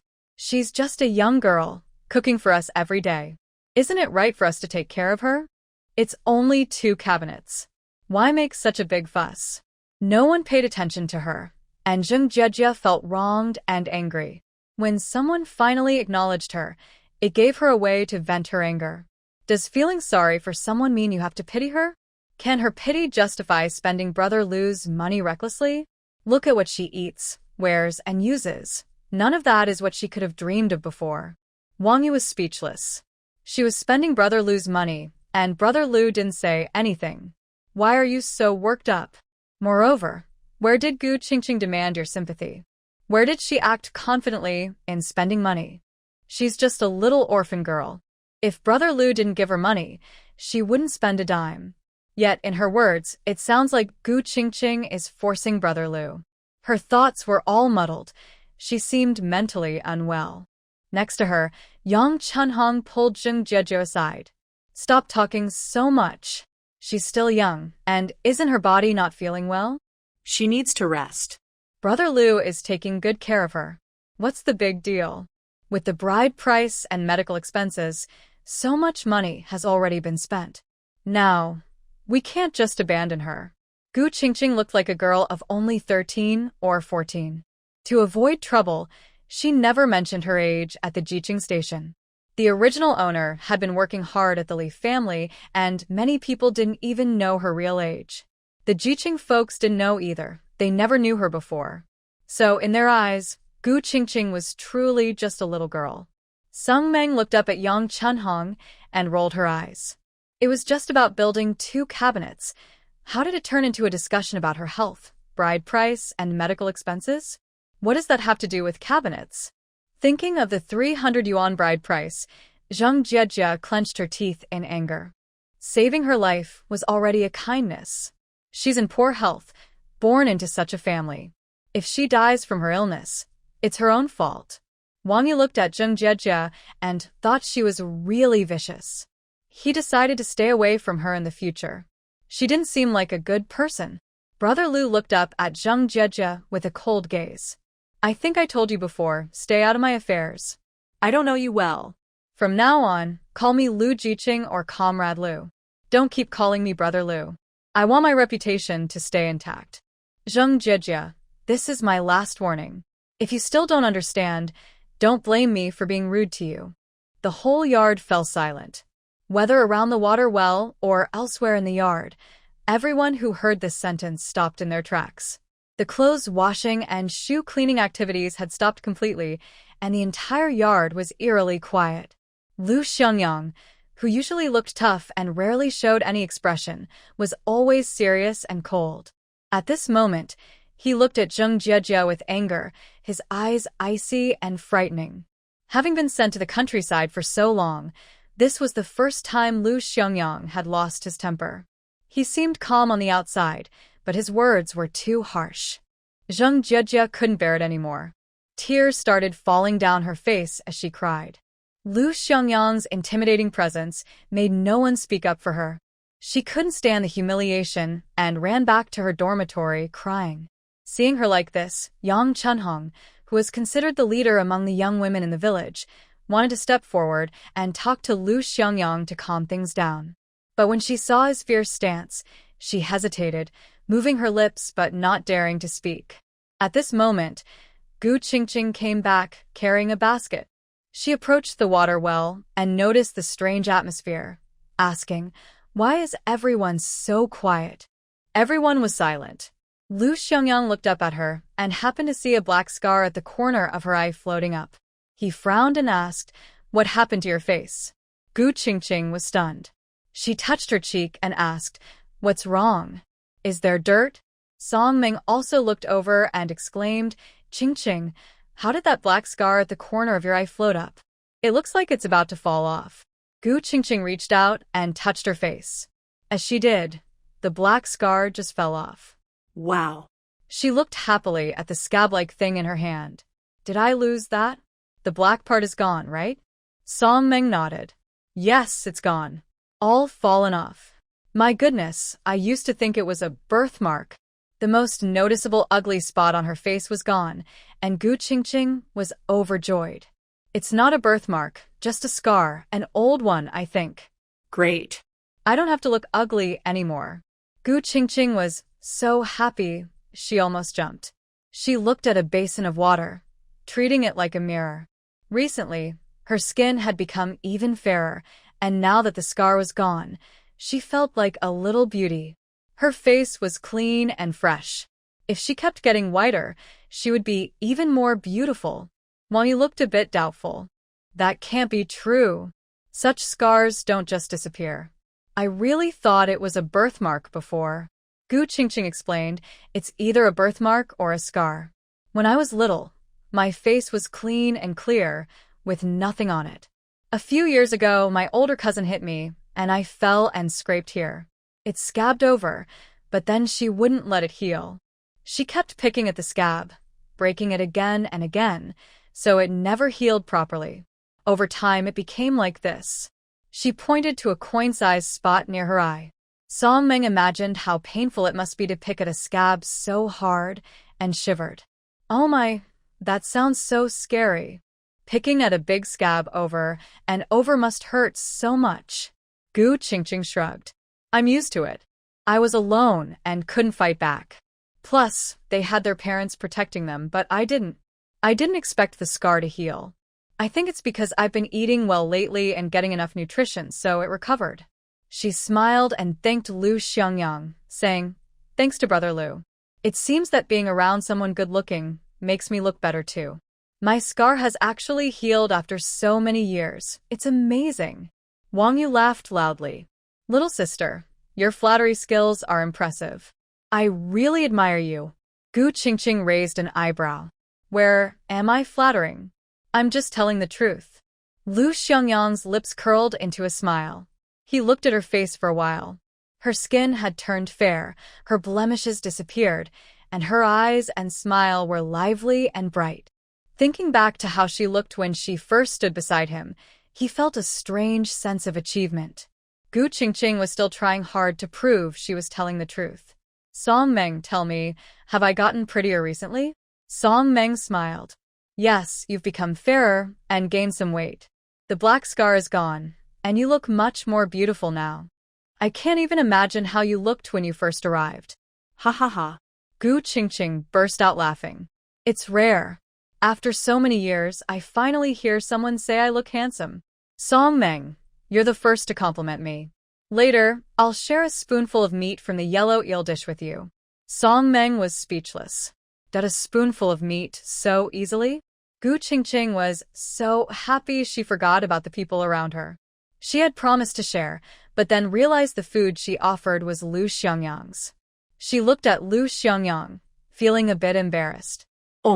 Is that okay? Lu Xiangyang still liked her lively and cheerful look. He didn't like her being overly cautious because of her background. It's just a small thing. No need to ask me. Just decide for yourself. Gu Qingqing immediately smiled broadly and said, thank you, Brother Lu. The boss was very generous. She decided to cook more delicious food for him in the future. At noon, she stir-fried a vegetarian dish, made a bowl of vegetable and egg soup, and then started to stir-fry yellow eel. She was willing to use a lot of oil and added other seasonings, making the dish smell so good it could be smelled from 10 miles away. At least, in the yard of this youth commune, the aroma was everywhere. Many people couldn't help but swallow their saliva when they smelled the delicious scent. Some were even curious. Why did the food made by others often have a strong earthy smell, but hers smelled so fragrant? Don't be surprised. In the rural areas of the 70s and 80s, this was quite normal. Yellow eel, loach, small fish, and shrimp were so common in the river and ditch waters that no one really ate them. Many men would go into the river to bathe and even complain that the fish, shrimp, and loach were a nuisance. Because at that time, rural people didn't have many seasonings, mainly salt and oil, maybe some chili. Oil and salt were expensive, so rural cooking was usually light on oil and salt. Even in the city, people often lacked oil and water in their cooking. Many dishes were just boiled and ready to eat, so they didn't taste very good. Look at modern dishes like spicy crayfish or stir-fried prawns. Why are they so popular? Partly because they have a strong flavor. Cooking with little oil and no salt, without other seasonings, try it and see how it tastes. Gu Qingqing's cooking was so delicious partly because of her habits from her past life, but mainly because Lu Xiangyang was wealthy enough to let her use plenty of seasonings. Lu Xiangyang had a good supply of seasonings, oil, salt, soy sauce, vinegar, and star anise. This was quite remarkable. Gu Qingqing could tell that Lu Xiangyang came from a well-off family, Otherwise, he wouldn't be so wealthy. Every era has wealthy people. She thought that even in the poor 70s, upper-class life was quite comfortable. These rural folks had never seen some of these things, but perhaps Lu Xiangyang's social class was used to them. Gu Qingqing had never experienced this era herself and didn't know what life was like for the upper class in the 70s. When the yellow eel was ready, Gu Qingqing indeed sent a spoonful to Song Meng's bowl, such a small portion of meat, and it was so fragrant. Song Meng was overjoyed. Shi Lei and Su Guobiao exchanged glances, as if they had found a new way to get some advantage. On days off work, everyone was living very comfortably. Gu Qingqing spends every day pickling various vegetables.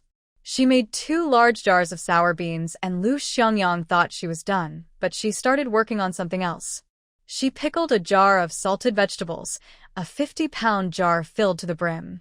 She turned mustard greens into sour greens, filling 2 20-pound jars, one left outside, and the other stored in a low cabinet.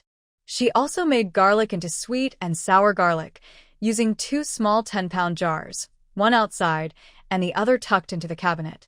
Xiangyang's eyes twitched. When he saw she was also pickling peppers, he couldn't stay calm anymore. "Why are you pickling these things?" Gu Qingqing smiled and said, "This is pickled peppers. If you're not afraid of spicy food, you can chew on them while eating. You can also add a little when cooking. These small seasonings make a big difference. Sometimes, the taste of a good meal depends on these little ingredients. If you can get beef, make beef noodle soup and add some pickled peppers, the flavor will be totally different with or without them." Beef? Xiangyang also wanted to eat beef. There are many ways to cook beef, and all are very delicious. Unfortunately, in this era, it's not easy to prepare. She also made 2 jars of pickled peppers, one outside and one in the cabinet, and lots of dried radishes. Looking at all these things, Xiangyang felt there were too many. Will we be able to finish eating all this? He didn't want to eat pickled vegetables all winter. Gu Qingqing looked at him and said, "That's just the beginning. I haven't made dried preserved vegetables or dried beans yet. Don't think it's a lot. Actually, it's not that much to eat. There are only a few months of winter. You can't eat radish and cabbage every day, right?" Xiangyang, living every day on radish and cabbage, felt very far away. Do other young workers know how to make so much? Gu Qingqing shook her head. Definitely not. Seeing Xiangyang's curiosity, she explained, living day to day isn't about comparing. Some young workers might not prepare anything at all. In winter, they only eat the radishes, cabbages, and potatoes they get. Some don't even have enough grain and have to go hungry to get through the days. And there are many such cases. Usually they cook with little oil and salt. Would you want to live like that? Xiangyang shook his head. Gu Qingqing nodded and said, "That's right. Brother Lu, you haven't lived in the countryside, so I don't know how much you understand about rural people. I think our living conditions are a bit better than theirs. They can accept that, but if we are too much better beyond their understanding, you might be attacked by a mob." Lu Xiangyang. I always need to prepare some simple dishes to eat with them. Otherwise, in winter, besides meat, the only vegetables are cabbage and radishes. That looks too obvious. These aren't expensive items, but when combined, they won't feel boring. If there's leftover food, you can also give it to others. Gu Qingqing said this while looking at Lu Xiangyang. She smiled and gently tugged at his sleeve, making him lean closer. Lu Xiangyang moved closer to her and heard her whisper, "Actually, Brother Lu, your situation is definitely good. No matter how much you hide it, you can't live as poorly as everyone else. As long as your life is better than those around you, hiding it might still cause jealousy. It's just a matter of probability.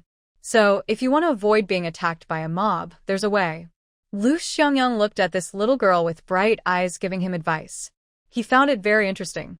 It made his usually calm and uneventful days a little more colorful. "What's the way?" "Form alliances." Lu Xiangyang. Gu Qingqing whispered, "Basically, don't let yourself be isolated and helpless. At our youth commune, if half of the people get along well with us, the other half, even if they dislike us, won't be a big problem. If they're petty and say you're wasteful or extravagant or only know how to enjoy yourself, We don't even need to say anything. Our people will stand up to refute them. Do you think they dare to offend so many people at once? Also, our squad leader, Wang Jinghua, holds a high position in the village. His family has a war hero, and he has high prestige in the commune and even in the county. If you get a chance, try to build a good relationship with him. As long as you haven't done anything majorly bad, he can handle most of the trouble for you.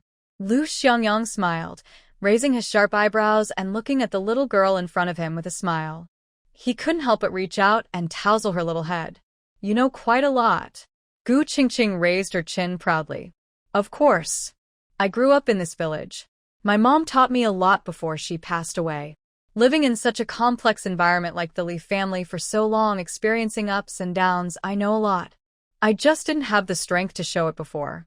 That evening, Mr. Liu went to secretly meet his mysterious young wife again. Because he asked for noodles that night after eating, he kicked Wang Yu out. He then used the leftover noodle soup to cook another bowl of noodles with 2 poached eggs. Watching him put the egg noodles into a large bowl, cover it, and put it into a bucket, he told Gu Qingqing, I'm going to deliver this to a friend. Don't tell anyone. Gu Qingqing nodded obediently, with a small, secretive smile on her face. There were others in the yard. The items in the bucket outside were hidden from view. Lu Xiangyang carried the bucket and swaggered out. Wang Yu saw him carrying the bucket and brightened up. Old Lu, where are you going? To catch yellow eels. Wang Yu was so happy he almost jumped. Don't worry, I'll tidy up the house tomorrow. I promise it'll be spotless. Lu Xiangyang. Everyone else. Gu Qingqing was inside, worried she might get fired. She was worried that the boss would find his young wife and get angry, or that he wouldn't catch her and be in a bad mood, which might lead to her being scolded. Oh, she was so worried. Around 10 p.m., Lu Xiangyang returned, bringing back quite a few yellow eels. Gu Qingqing's eyes twitched. The person was back, but the bowl was not. It seemed she needed to prepare more bowls, or they wouldn't be enough for the boss. The next day, the entire Huaihua brigade became unusually lively because it was time to distribute grain and meat. Almost everyone in the family, young and old, gathered with basins, buckets, and sacks in the large square, waiting in line. First, they distributed the grain because the neighboring site was slaughtering pigs. The fat second brother squealed painfully as he was slaughtered. The villagers watched with eager eyes. Even the children nearby clapped and jumped happily. Gu Qingqing twitched her mouth, feeling sorry for the second brother. The educated youths also came. Gu Qingqing and Lu Xiangyang stood one after the other. The Huaihua brigade was good in this respect and didn't exclude the educated youths. Brigade leader Wang Jinghua was a very good leader, although he sometimes favored local villagers. That was normal. The educated youths were mixed into the crowd. Those who arrived early stood at the front, and those who arrived late were at the back. Unlike some brigades, they didn't have to line up behind the local villagers. Gu Qingqing was just here to join the fun. Lu Xiangyang had just been sent to the countryside, so he didn't have many work points and probably wouldn't get much grain. She was after the meet. Looking at the crowd in the square, it was packed with people, all holding tools and waiting eagerly. Children clapped their hands, chased each other, and jumped around happily. What a lively scene! It's even more lively than during the New Year.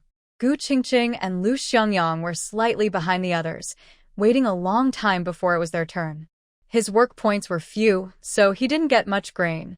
However, Lu Xiangyang had borrowed some in advance from the team leader, claiming the grain they brought was finished and that Gu Qingqing needed grain since she was alone. Lu Xiangyang had been working well lately, and Wang Jinghua thought highly of him. Without much trouble, he agreed and gave them some grain first. The work points for this would be deducted from his future points next year. The grain was mainly coarse, with a small amount of fine grain. Gu Qingqing looked at the big corn husks and felt her eyes twitch. She thought, this stuff is for feeding pigs. The Huaihua brigade was one of the wealthier brigades nearby. They kept 6 pigs, 6. Very few brigades could afford that many pigs, especially since many people were still hungry and there was no extra grain for pigs. There were also 2 pigs from the Li family. Only the Li family kept pigs because they had more strong workers and more grain, so they also had more grass for feeding. According to the rules, one pig from the Li family had to be sold to the supply and marketing cooperative, while the other could be kept for themselves. Yes, in this time period, the Huaihua Brigade had this rule for poultry and pigs. Half of the meat had to be sold to the state, but the other half could be kept by the family. The Li family was eligible to get some meat, so they planned to sell their pig, either to the state or to the brigade. This year, the brigade had enough money, so Wang Jingui decided to buy the Li family's pig and distribute it today. In the city, pork was in short supply. Although families could keep one pig for themselves, the supply and marketing cooperative would definitely want the other pig, and they wanted it very much. In other brigades, the 2 pigs from the Li family might have been bought by the cooperative and sent to the city, but Wang Jingguo was different. He cared about face and reputation. As long as the brigade wanted it, he would prioritize the brigade's needs. 7 pigs. That's a lot of meat. Everyone was excited, waiting eagerly to get their share. Gu Qingqing was very excited because those 2 pigs from the Li family were raised by her. Today, she finally got to eat meat, boo-hoo. After her mother passed away, she had raised pigs at the Li family for several years, but never got to taste the meat. Today, she was finally going to eat some. It was almost Gu Qingqing's turn, but at that moment, Lu Xiangyang saw that the grain distribution line had already finished. At the end of the line, there were elderly people on the hillside. His grandparents were among them. The Huaihua Brigade treated the educated youth equally, but they did not treat these people the same. Others received both fine and coarse grains, but for them, only coarse grain was given. After receiving the grain, they all left immediately. None stayed behind. They had no right to receive meat or other good things. Lu Xiangyang's eyes darkened. The 6 pigs in the brigade were raised on the hillside, cared for by these elderly people, yet they did not get any meat when it was distributed. Finally, it was Gu Qingqing's turn. She carried a basin, feeling very excited. Next to her, the brigade's accountant, Tao, was recording names. Everyone called him Tao Accountant. Tao looked at his notebook and asked Gu Qingqing, "What's your name?" "I'm Gu Qingqing," she replied.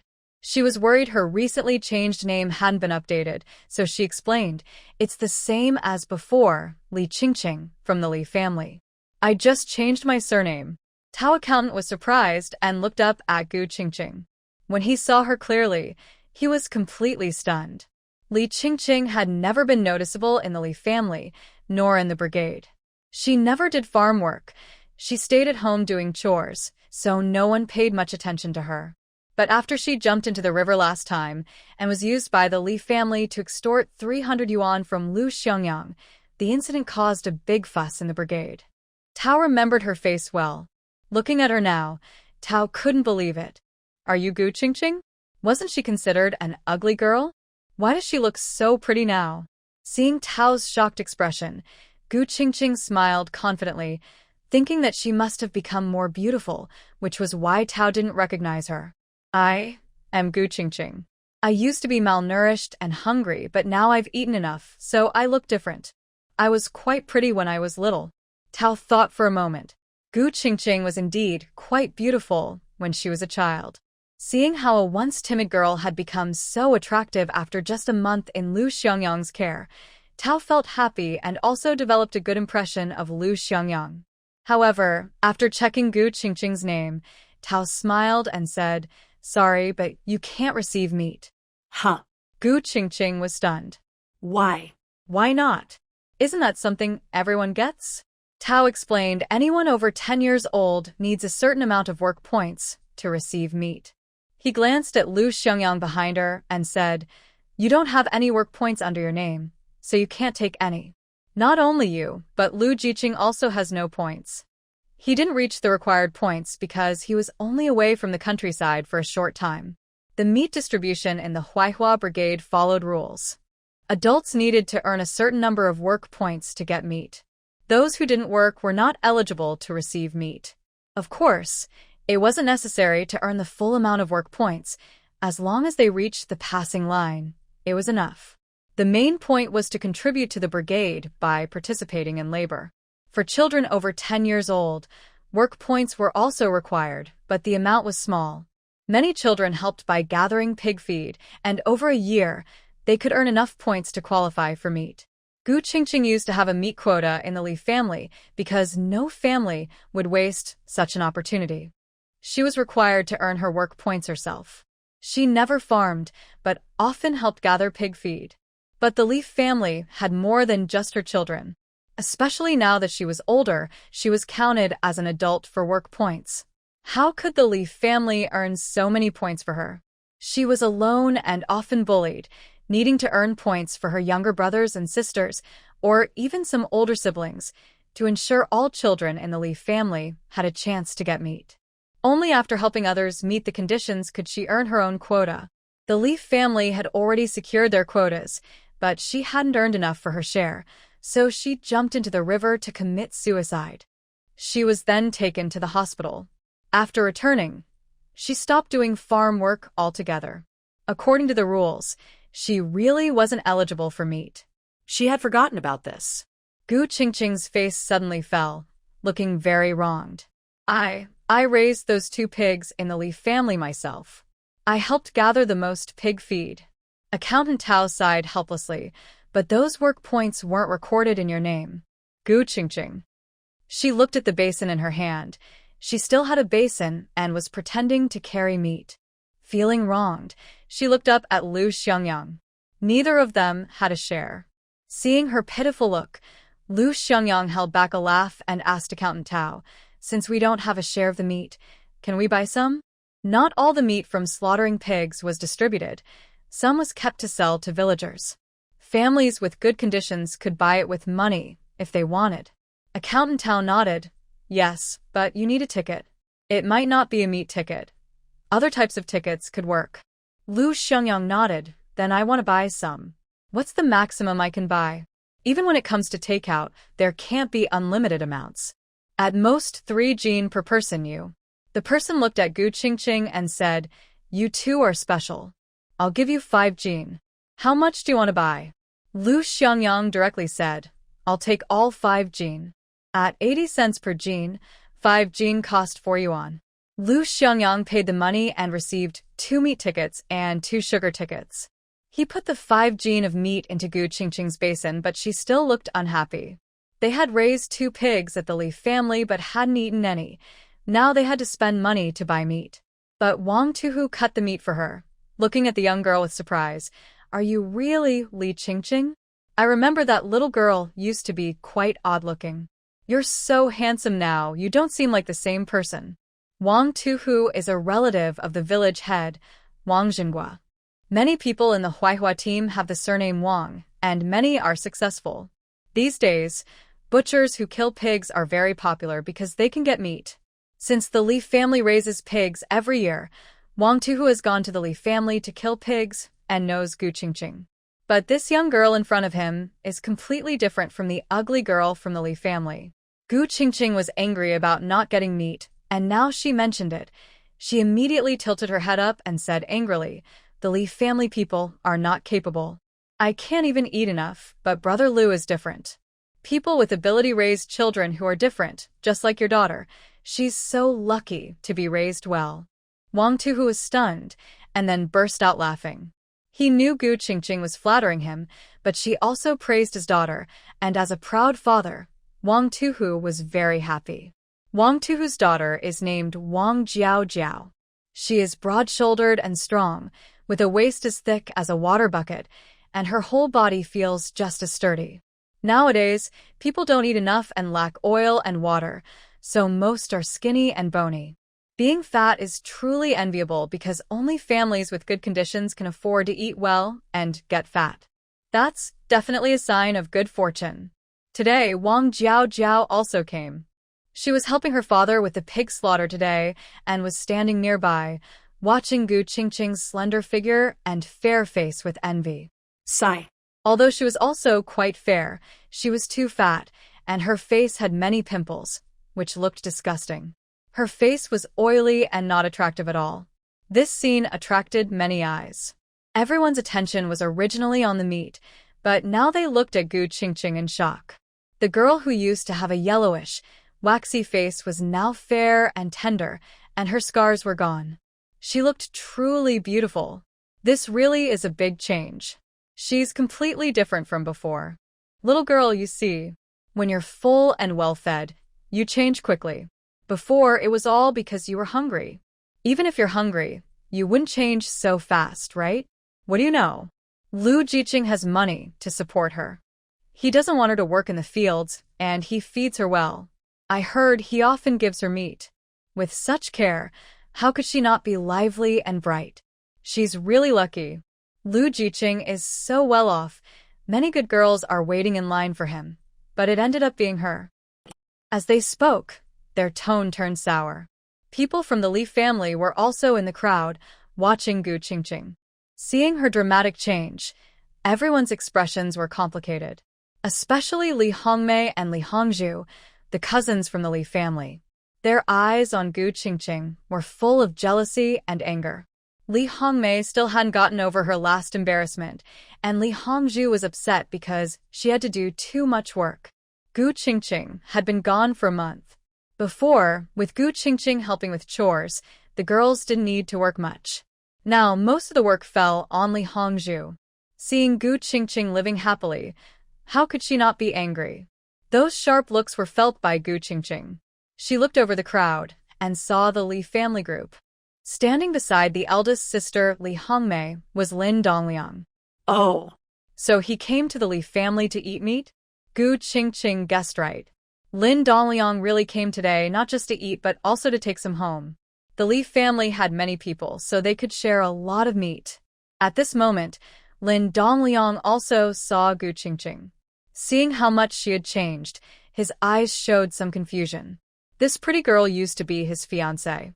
She had changed a lot, more beautiful than when he saw her at the supply and marketing store. Her small face was fair and lovely, much prettier than Li Hongmei, who was dark and bulky. Lu Xiangyang ignored the gossip around him. His eyes focused on the pile of ribs and asked, "Are those ribs for sale?" Gu Qingqing looked over, and her eyes twitched. They were so clean. She had never seen ribs so clean before, barely any meat on them. They couldn't compare to the ribs from her past life. Captain Wang, who was passing by, also looked surprised. "You want those ribs?" Lu Xiangyang nodded. 7 pigs.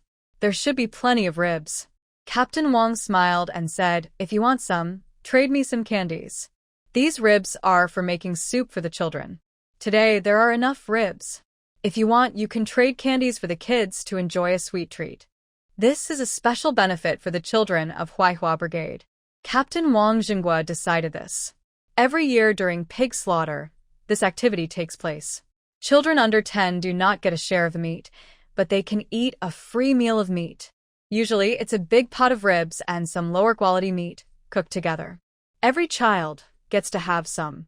But Gu Qingqing has never enjoyed this benefit. Before she turned 10, there was no rule. When the rule was introduced, she was already over 10, so poor Li Qingqing rarely saw any meat all year round. Lu Xiangyang asked, "How many candies do you want? How many ribs do you want?" Lu Xiangyang looked down at Gu Qingqing and asked, "Can these ribs be stored?" Gu Qingqing nodded. "Yes, if you marinate them, they can last a long time. It's like salted meat. Although these ribs don't have much meat, they are good for making soup or serving with noodles." Lu Xiangyang nodded and asked the captain, "How much can you give me at most?" Captain Wang looked at the ribs. This year, the pig slaughter was larger, so there are plenty of ribs. They don't have much fat or oil, so trading them for other things is also a good idea. Before the captain could speak, Gu Qingqing quickly pointed to Wang Yu and said, "And him, with his share. How much can we get at most?" Captain Wang and Accountant Tao exchanged glances, both willing to trade for other items. Wang Jingua said, 15 jin. That's the most we can give. You can trade 2 jin of candies and 2 feet of cloth tickets. Ribs without much meat are much cheaper than real meat, costing only a few cents per jin. Candies are quite expensive and cloth tickets are also valuable. Although they don't want money, sometimes tickets have to be bought with money. Common people lack all kinds of tickets. City workers might have various tickets to collect, but ordinary villagers do not. Wang Jingua wants to get more things for the villagers. Lu Xiangyang understood and asked, "Can we trade hard candies or fruit candies?" "If yes, I want these ribs." Hard candies are cheaper than white rabbit milk candies. If they wanted white rabbit candies, these ribs wouldn't be worth that much. Even so, the value of Lu Xiangyang's items is higher than the ribs. Gu Qingqing quickly said, "The value of what we give exceeds the ribs." "Captain, can we have the pig's internal organs?" Pig offal is hard to process, but since it's winter and there's not much to do if we handle it well, it can be very tasty. She has oil and seasonings in her space, so she secretly adds a little when Lu Xiangyang isn't paying attention. He wouldn't notice. But other ingredients are different. In winter, there's not much to eat, so Gu Qingqing doesn't stock up much. Since she can't make delicious food, how can she win over the boss's favor? Pig offal isn't valuable, so Wang Zhenghua agrees without hesitation. Gu Qingqing's basin holds 5 jin of pork and 15 jin of ribs. She struggles a bit to carry them. Lu Xiangyang puts the pig offal into a box he brought, seeming to notice Gu Qingqing is having trouble, and takes the basin from her. As they leave, Gu Qingqing hesitates for a moment. To win the boss's favor in winter, she decides to be a little bold. "That pig's head, do you want to sell it?" She asks Wang Zhenghua, but Lu Xiangyang is surprised. "You know how to make it?" This isn't something an ordinary person can do. He only knows that pig head meat is delicious, but he doesn't know how to cook it. Gu Qingqing quickly nods. "Yes, I can. Pig head meat is very tasty." Wang, you can't hold back anymore. "Girl, are you serious?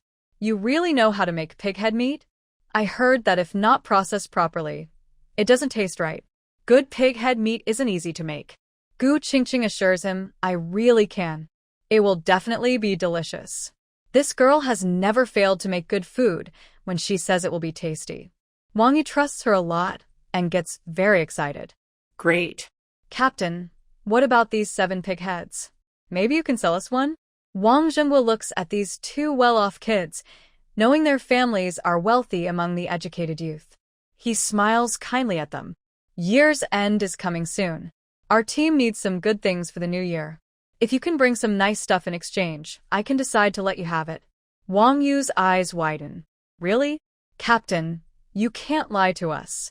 Wang Zhenghua laughs. "Why would I lie? There are so many people here. But you need to bring good things in exchange. I don't want money." What do you want? Lu Xiangyang asks. Wang Zhenghua grins, looking like he's about to take advantage of easy prey.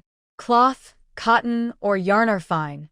Soap, snow cream, or white rabbit milk candies are also okay. The only requirement is a piece of red cloth. There's someone in the village getting married who needs red fabric. The price of the pig head is right there.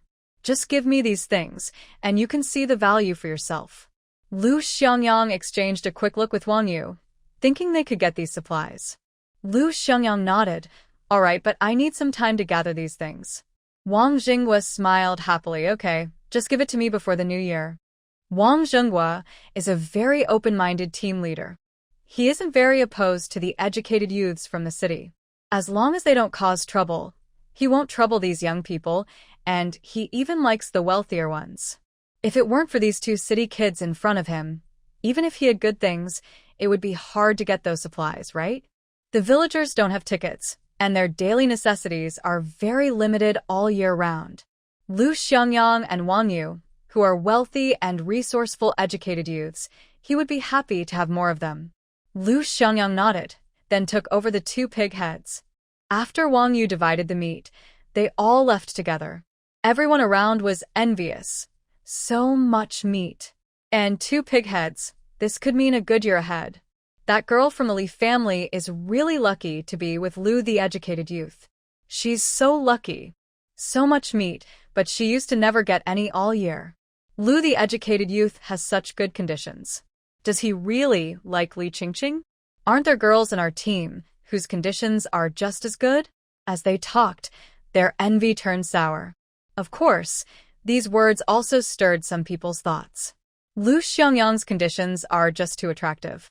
If someone could marry his daughter, they wouldn't have to worry about the future. The 3 of them took the grain and meat back to the educated youth station.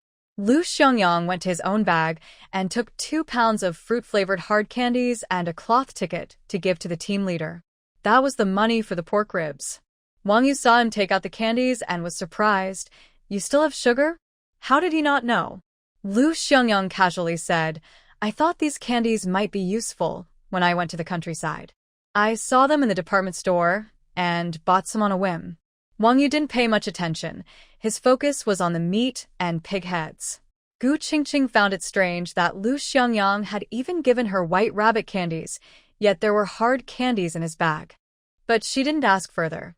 Lu Xiangyang still had another bag that hadn't been opened much, so it wasn't strange that he had good stuff. She and Wang Yu carried everything into the house. Now Wang Yu was used to it. He kept all the grain and supplies in her house. Lu Xiangyang bought his grain, while Wang Yu's grain was exchanged for work points. The radishes, cabbages, and potatoes were distributed by Wang Yu, but Lu Xiangyang only bought grain. Only a small amount of staple food is kept.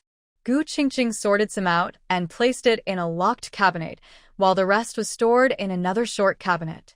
As for other grains, many need to be ground into finer powder before eating, so they are temporarily kept outside and won't spoil. The sweet potatoes don't need to be hidden. Everyone has some. Wang Yu's work points are not many, but not few either. Although he is very lazy, he comes from a family of soldiers and is quite strong. He isn't worried about starving, so he works without overexerting himself, but he also doesn't slack off completely relying on his family. The grain distribution is quite fair, at least enough for Wang Yu to eat alone. Gu Qingqing thought that in the past, Wang Yu's share was just enough for him, but now it might be different. Many people in this era eat a lot because they have very little fat in their stomachs, so they can eat quite a bit. If the portion sizes from modern cooking were used in this era, they wouldn't be enough.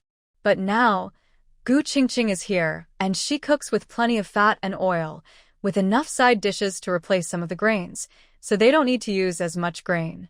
Wang Yu might even have some leftovers of grain. Wang Yu received a pound of meat and spent money to buy 3 more pounds. He has no supplies, only money and tickets. Now, with 4 pounds of meat together with Gu Qingqing's 5 pounds, seeing so much meat, Wang Yu smiled happily. "Girl, how about we have braised pork for lunch?" Gu Qingqing giggled. "Of course, but you have to wait. I need to first extract the pork lard." Wang Yu immediately agreed, no problem. There's nothing urgent now, and having dinner a bit later is fine. Take your time. The educated youths gradually returned, sharing their grain and meat. Everyone was smiling, and the atmosphere was lively. Shirley and Su Guobiao also came back. Each got a little over a pound of meat, and they bought an extra pound each. Because they didn't have tickets, their prices were a bit higher, about 1 yuan and 50 cents per pound. But they had no complaints. Without tickets, this price was already cheap. The black market was much more expensive. When Lu Xiangyang returned, the two of them ran over to ask when they could go up the mountain. Xiangyang looked at the 7 pig offal sets and 2 pig heads at home, all needing cleaning. "Take a couple of days to rest first. The earliest we can go is the day after tomorrow." They nodded happily. "We'll go home first and come back in the afternoon the day after tomorrow." Their homes are in the city, so returning is very convenient. Lu Xiangyang nodded. The two of them quickly prepared some food and then went to the vegetable garden to harvest vegetables. Looking at the garden in front of them, Shirley and Su Guobiao couldn't believe it. At this time of year, these vegetables are still growing. Truly lucky this year. Su Guobiao looked at the long beans still bearing fruit and said, "It seems they can last a while longer. Let's pick some to take home. As for the rest, we'll see if Qingqing still needs them. We should focus on her first. If we can gather enough, we might sell some at the supply store again. If not much, we can keep it for ourselves to eat in winter." Shile nodded. "Okay." The two went to pick some vegetables, packed them in sacks, took half a piece of meat, and hurried home. Before noon, the entire Huaihua brigade was filled with the smell of meat, because the big square was already cooking a large pot of food. Gu Qingqing wanted to make some lard while she had the chance. With the smell of meat everywhere, she thought that cooking a bit more lard wouldn't attract too much attention. Gu Qingqing washed the meat thoroughly and started to render the lard. The first thing she put in the pot was the 3 gene of pork she kept in the cabinet. She had soaked this pork in tap water from the space, and it was stored there overnight, so it had kept very well these days. As the weather cooled, adding some salt to the meat and leaving it for a few days wouldn't cause spoilage. Lu Xiangyang didn't notice this. She was rendering the lard inside the house on a stove, while Lu Xiangyang was outside boiling water in the big kitchen. The pig heads and offal needed cleaning. Those eager young workers had already started lining up for meals. They wanted to eat meat. Since they needed water, they also needed buckets. Lu Xiangyang's bucket still had eels caught last night. Gu Qingqing looked at it and said, "I have another jar at home. I'll keep it for now."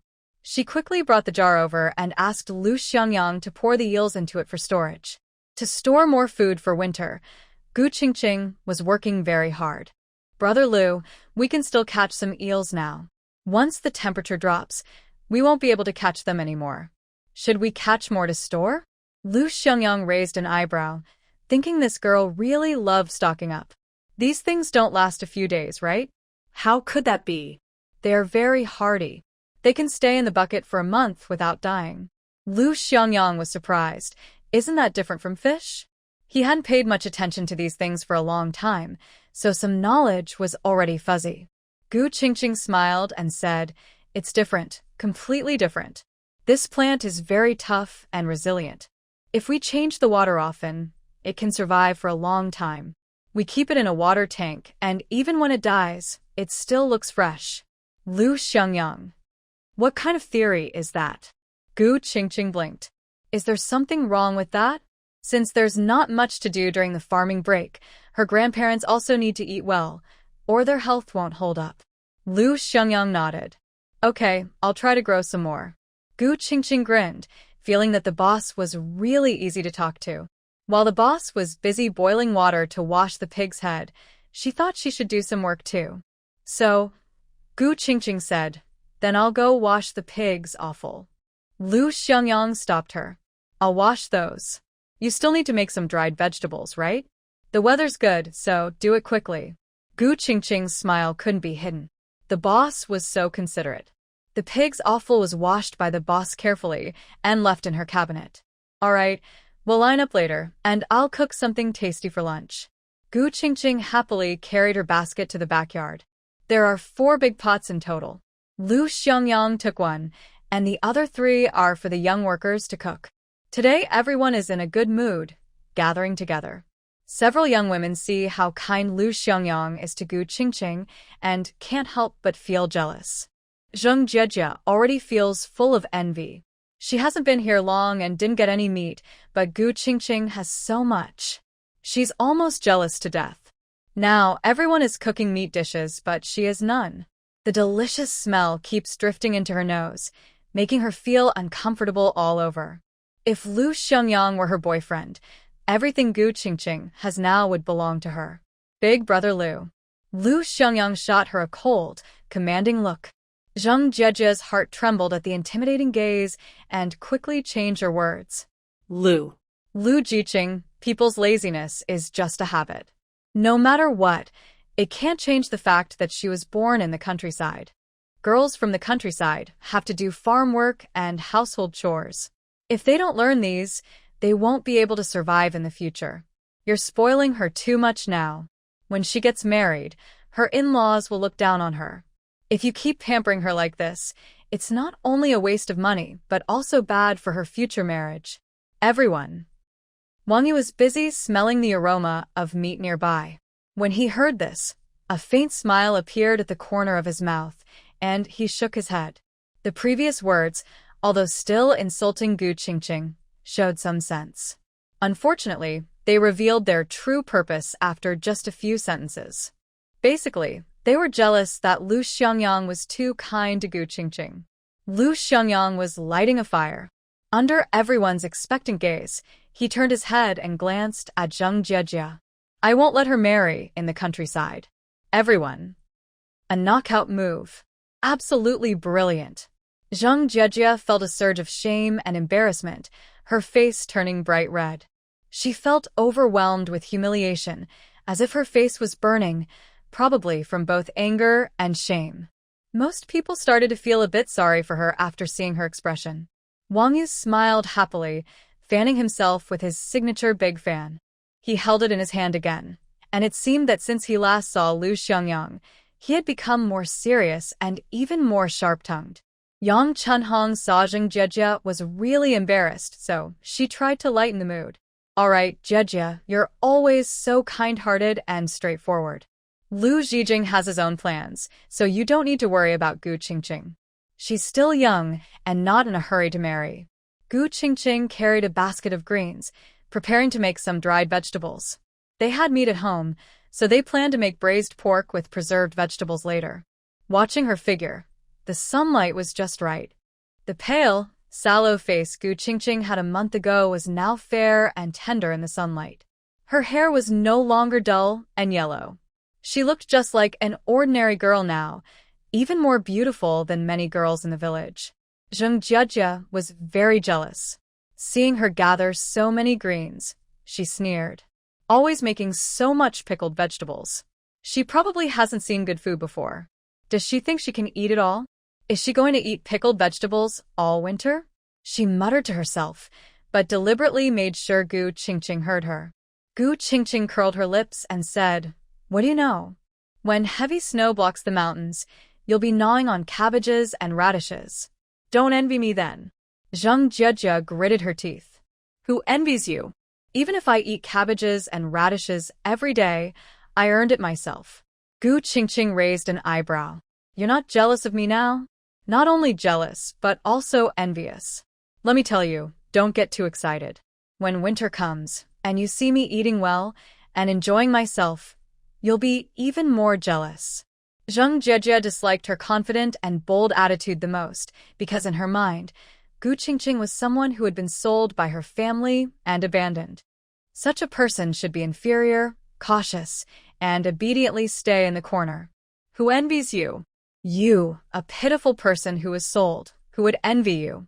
You just eat all day, and someone like you, lazy and wasteful, no one will want you in the future. Be careful you won't be able to marry. Gu Qingqing widened her eyes.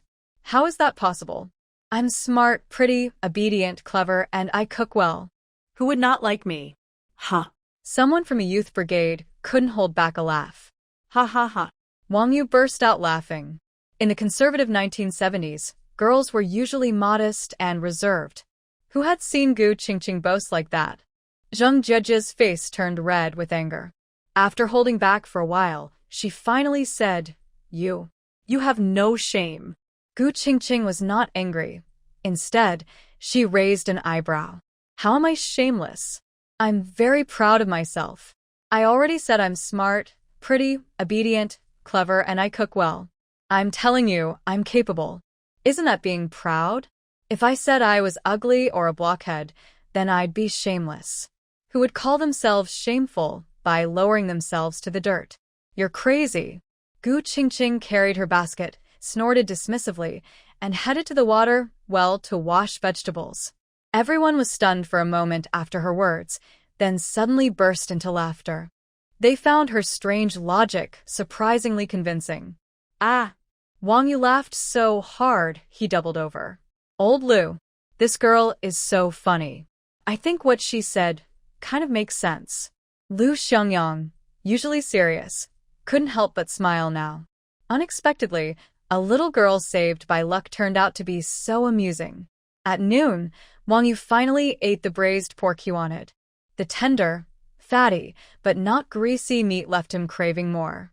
After tasting such good food, both Lu Xiangyang and Wang Yu knew this was real cooking skill. It's not just about knowing the steps. Only highly skilled cooks can make dishes taste different. They were both very satisfied with Gu Qingqing's cooking.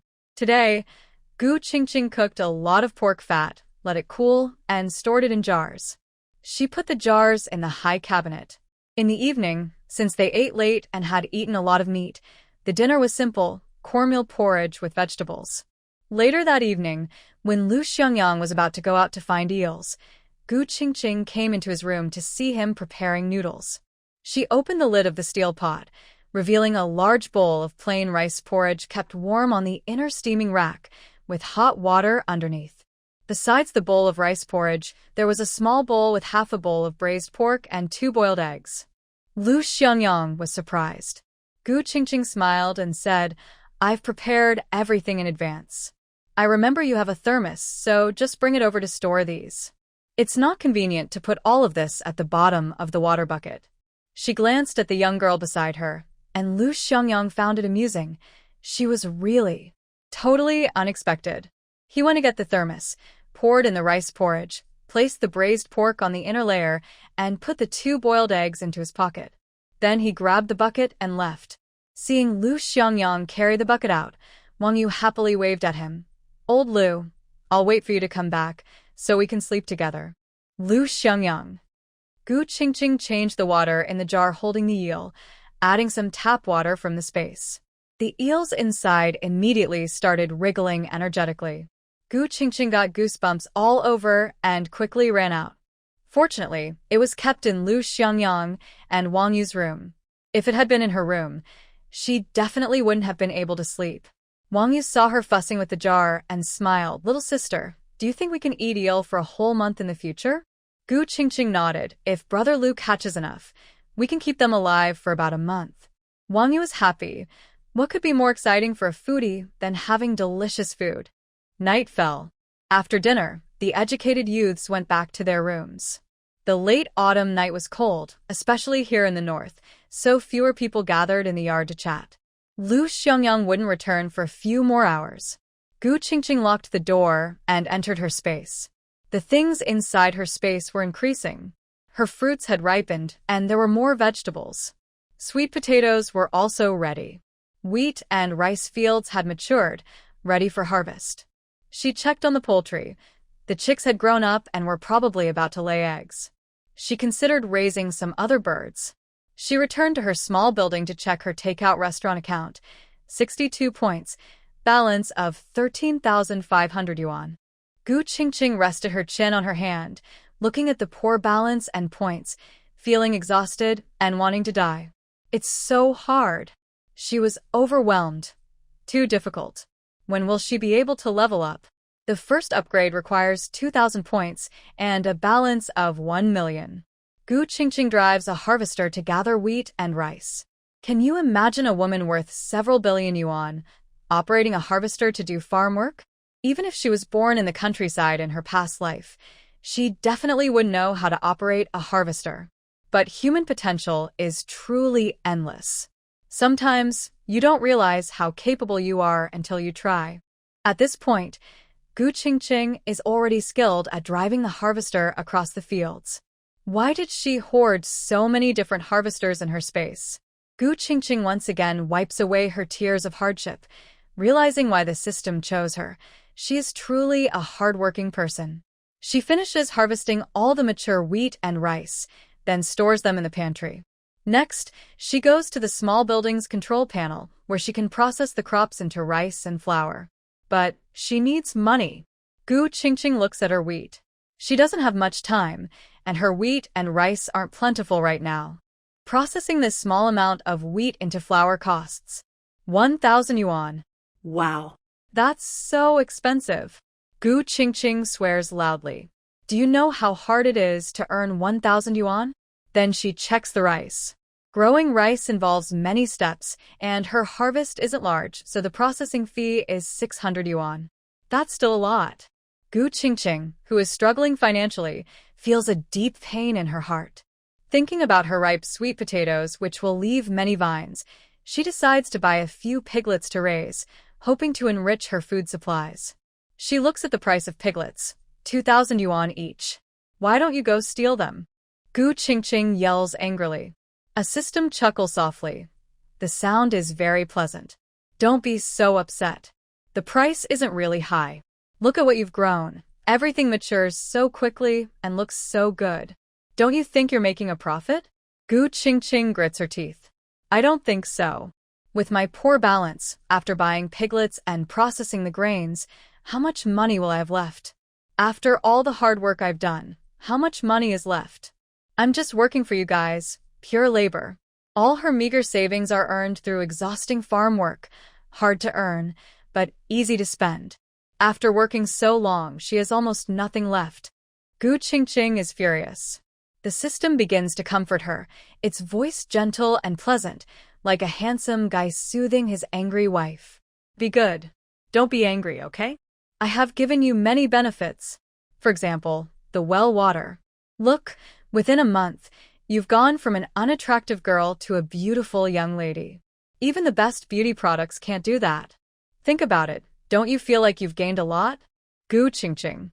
Wow. You hit the point exactly. She looked at herself in the mirror and thought about how she looked a month ago. Her anger couldn't even come out anymore. The system laughed even more. Also, this well water can help you grow taller. Your body is still developing, and the water can maximize your growth potential. Drink more of it daily and you'll become fair-skinned, beautiful, and have long legs. Gu Qingqing. She looked at her height, only 1.5 meters, and smiled. I'll work hard now. She clicked a button to handle the wheat and rice, bought 2 piglets. After buying the piglets, she realized she needed a pig pen. With a heavy heart, Gu Qingqing bought a home for them. 3,000 yuan. Gu Qingqing couldn't quite understand the thinking of people from that world in the system. They prefer to spend their brains on high-tech gadgets rather than simple farming tasks. Is it all about efficiency? The pig pen she saw now was the most high-tech she had ever seen. It cost 4,000 yuan. It looked like a normal farm pig pen, made of stone walls with tiles on top. But it had a sturdy tentacle-like base that could be driven deep into the ground to hold the pig pen steady. With a switch, it could be retracted to move the pig pen elsewhere. Amazing! She placed the pig pen by the small river, making it easier to clean in the future. It was just big enough for 2 or 3 pigs. If she wanted to raise more, she would need to buy a larger pig pen. Gu Qingqing fed the piglets, added plenty of well water, then ran back to work in the vegetable garden. The tomatoes were ripe. They were about the size of a grown man's fist, slightly bigger than the ones she remembered from her previous life. They looked very beautiful, almost flawless on the surface, bright red, juicy, and full of moisture. Gu Qingqing picked a basket, sliced one open, and tasted it. The sweet, fragrant flavor made her squint happily. Oh my, this is real food. Even better than what she ate as a child. Gu Qingqing grew up in the countryside when fertilizers and pesticides were not so common, and vegetables were not processed with advanced techniques. Tomatoes were sweet and sour. Cucumbers smelled fresh, and each vegetable had its own unique flavor. But as she grew older, most vegetables were grown in greenhouses, and supermarkets offered a wide variety. However, the taste from her childhood was gone. She had spent a lot of time planting rice seedlings because she knew she was alone, and these staple foods were the easiest way to make money. Cooking rice could make several pots, which was much simpler than preparing dishes. There is still a patch of rice that hasn't ripened yet. So she was busy planting rice and hadn't had time to tend to the vegetables. Now, when she eats the sweet and sour tomatoes again, Gu Qingqing suddenly feels that her hard work over this period has been worthwhile. She simply slices the tomatoes and makes a cold dish, sprinkling a little sugar to finish it easily. She took some plates from her space to serve the tomatoes, and when she showed one plate to the system for evaluation, the result was 5 yuan for a plate. Gu Qingqing. I can't believe it. The wheat and rice are already stored in the storage room. To save time, Gu Qingqing took out some rice to cook. She took out over 10 large rice cookers from her space. These are the kind used in small restaurants, capable of cooking many pots at once. There are many sockets in the living room, so cooking over 10 pots at the same time is no problem. She sliced 200 plates of tomatoes all at once and put them on the delivery shop shelves. Poor Gu Qingqing sat there pondering life. She was alone, and upgrading her space was difficult, especially since a talented cook needs rice to cook. How could she upgrade as quickly as possible? Looking at the dozens of pots of rice, Gu Qingqing thought that she probably could only replicate this method. It had to be something that could be produced in large quantities, which suited her best. She pulled out seeds of ginseng and goji berries from her space to plant.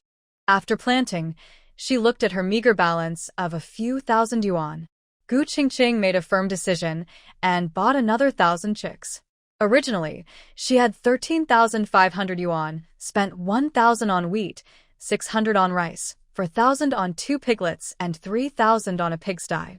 There was 4,900 yuan left. The chicks varied in size and price. Gu Qingqing bought the ones costing 3 yuan each, spending 3,000 yuan. Now, after working so hard for a long time, she only had 1,900 yuan left. Gu Qingqing felt wronged but hardened her heart again and bought 500 ducklings. It was also 3 yuan each, and again 1,500 yuan was deducted. Seeing the poor balance of only 400 yuan, Gu Qingqing felt very poor. After working for so many days, her balance almost hit zero. Are there any other crossers more miserable than her? Other people's systems are cheats, but hers is her ancestor. She has to work hard for her system.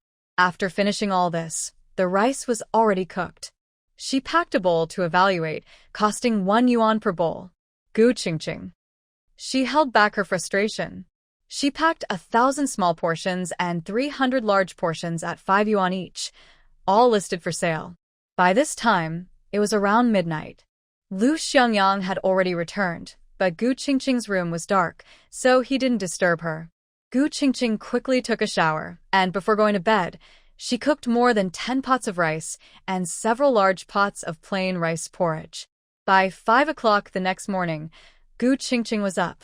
It was very quiet outside. The young workers hadn't woken up yet. She hurried to check her items in the space to see how they were selling. When she saw the shop situation, she was a bit stunned. Already sold out? All the tomatoes and rice were gone. It was so fast. But then she understood. It was probably because in the early stages, these simple meals had the best value for money. She quickly relisted more rice and then prepared more rice porridge. The evaluation price for a bowl of rice porridge was also 1 yuan, and the price for a bowl of rice was the same. Gu Qingqing suddenly felt heartbroken, her rice. So she decided not to cook rice anymore, only porridge. Then she went to pick tomatoes. This time, all the ripe tomatoes in the garden had been picked by her. She sliced 100 portions of tomatoes and listed them for sale. She also bought another 1,000 chicks and went out of the space to prepare breakfast for Lu Xiangyang. Today's boss was still the likable boss. After cleaning the pig's head, he went to clean the pig's intestines, working very diligently. In one day, he cleaned everything and delivered it all to Gu Qingqing. Lu Xiangyang was very careful in his work. Gu Qingqing looked at how clean it was, really tidy. Most men are careless and tend to be perfunctory. Some can't even sweep the floor properly, let alone clean these things. How is it? Is it clean enough? Gu Qingqing smiled and nodded. Yes, yes, Brother Lu, you're very careful. That night, there was a heavy rain. A cold autumn rain, especially in the north, where the weather turns cold very quickly. When Gu Qingqing woke up in the morning, she felt cold. Lu Xiangyang needed to go to the county, and Gu Qingqing also wanted to go. Lu Xiangyang frowned. He had important matters to handle, so it was not convenient to bring her along. Gu Qingqing pursed her lips. I'm cold, and I don't have enough clothes. Then Lu Xiangyang remembered that Gu Qingqing only had 3 sets of clothes, which he bought for her when she was discharged from the hospital. At that time, the weather was not cold, so the clothes were relatively thin. Now that it was getting colder, her clothes were not enough. It was indeed time to give her some winter clothes, as winters in the north are very cold. Lu Xiangyang nodded. Okay, I'll borrow a bike and take you there. Since it had just rained, the road in the village was difficult to travel. They could only push the bike. Once they reached the main road, Gu Qingqing finally sat on the big bike. A bike from the 1970s. A 280 big handlebar. It was so tall. Her short legs almost couldn't reach up for the first time.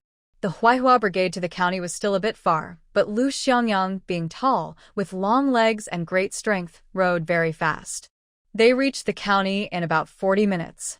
This was far different from Gu Qingqing's impression of the county town. When she was in the city before, it was also quite backward, but it didn't hit her as hard as now.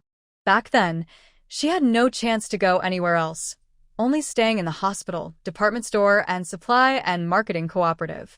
Those places were in more prosperous areas.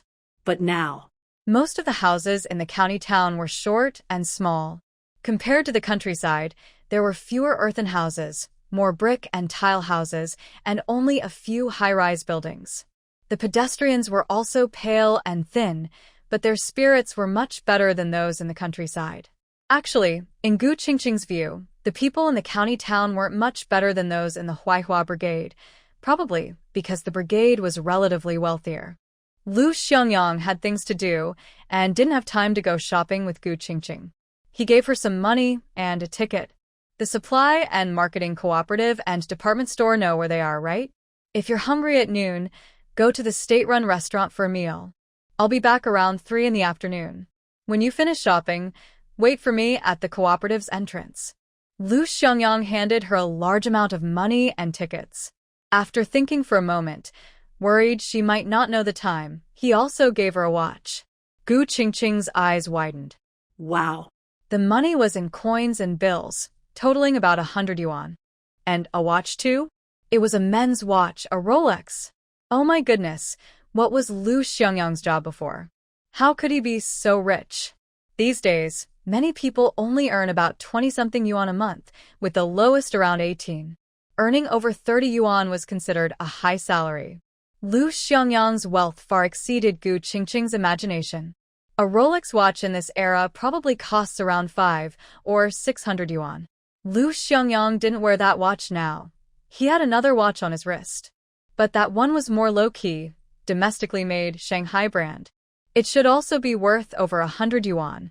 At this time, Gu Qingqing didn't know that when Lu Xiangyang hurried to save her, he didn't have time to take off his watch, and he lost one.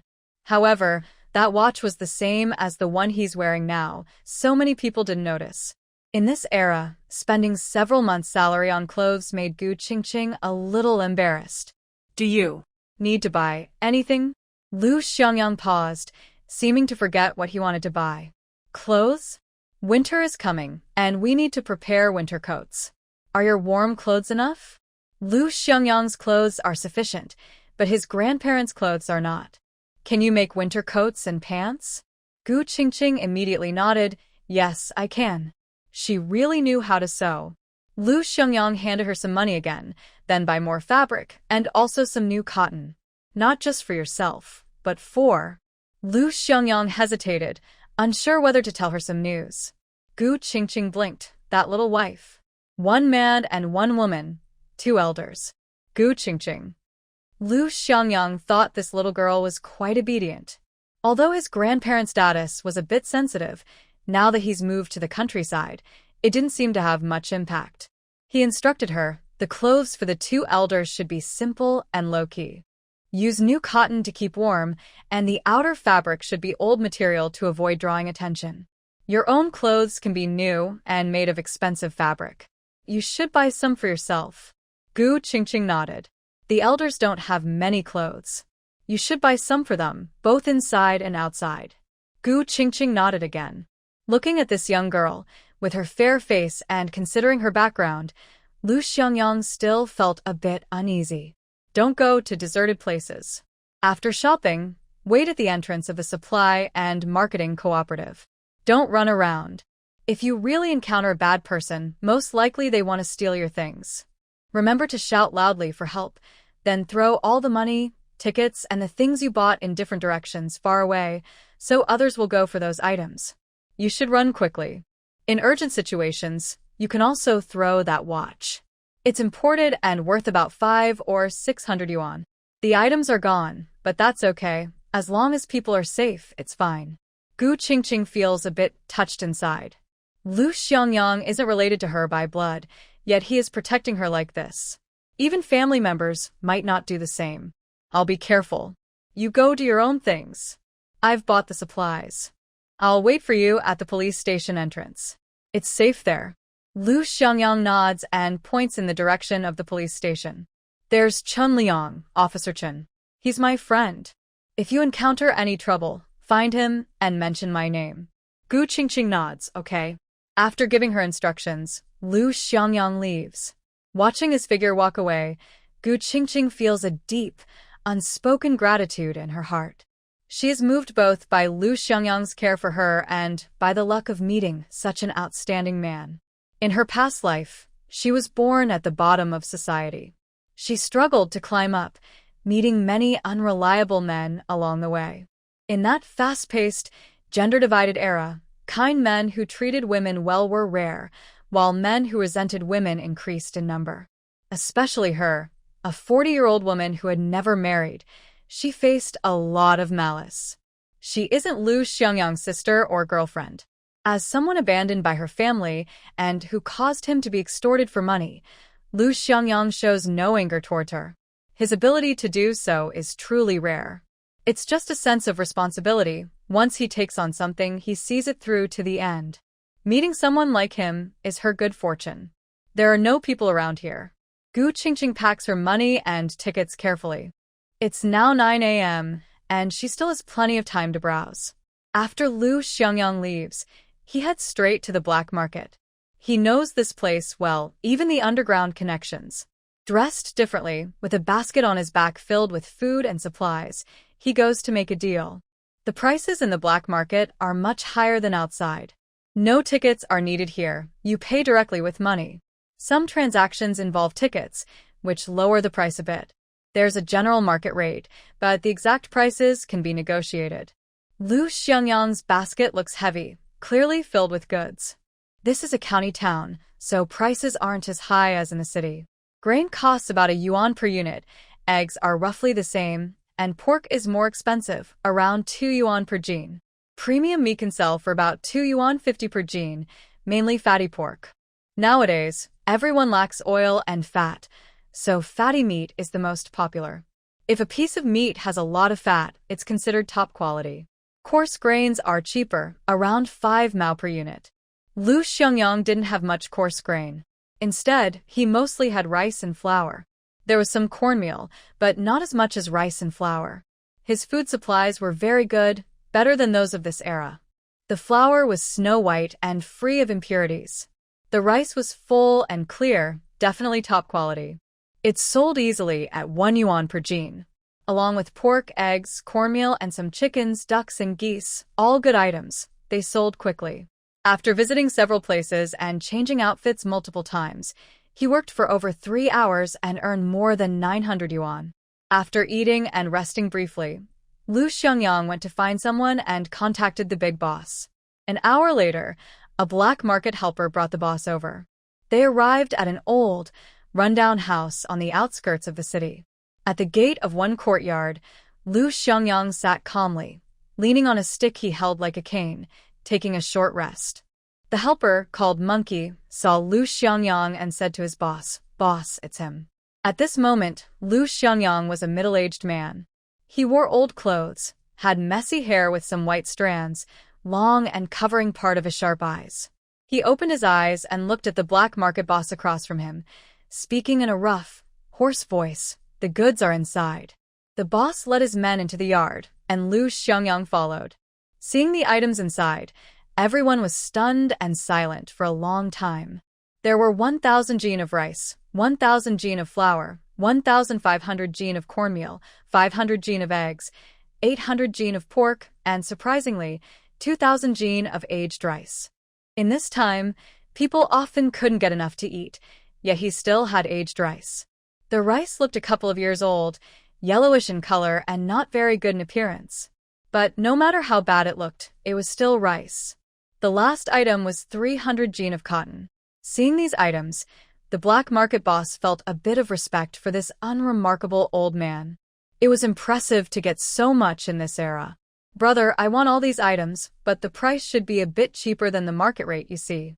Lu Xiangyang nodded. Of course, the retail prices on the market were higher. He wouldn't let these people make no profit. "What do you think about 1 yuan for rice and flour, 50 cents for cornmeal, 1 yuan for eggs, 1.70 yuan for pork, 50 cents for aged rice, and 2 yuan for cotton?" This price is slightly lower than the black market rate because at the end of the year, grain prices are sure to rise. Prices of 1 yuan and 1 yuan 2 are very likely. Even now, some people are selling at 1 yuan 2, and those lacking food have no choice but to buy. Lu Xiangyang's goods are of good quality, so even at this price, he still makes a profit. The black market boss, after inspecting the quality of the grain, nodded in agreement. The quality is excellent, especially the cornmeal. Although cornmeal is now considered coarse grain, his is bright yellow, ground very finely, with no impurities. At this price, it's definitely a good deal. Of course, he mainly didn't want to offend Lu Xiangyang. He hoped to continue working together. The new year is coming soon. During this time, the black market is especially short of grain and various holiday supplies. All right, I'll take your price, brother. He really wanted to ask where these goods came from, as they were so good. However, the rules of the black market don't ask about the origin. Seeing Lu Xiangyang's sharp gaze, the black market boss didn't dare to push too far. This boss was dressed in worn-out clothes, clearly a poor rural man, but the eyes hidden under his hair looked a bit frightening. They seemed a little gloomy, almost like they could eat people. The black market boss guessed that he was probably from the mountains, where management is loose. He might secretly farm and raise some poultry. That was perfectly fine. One of their sources of grain was from people in the deep mountains. They also organized a team to farm in the mountains.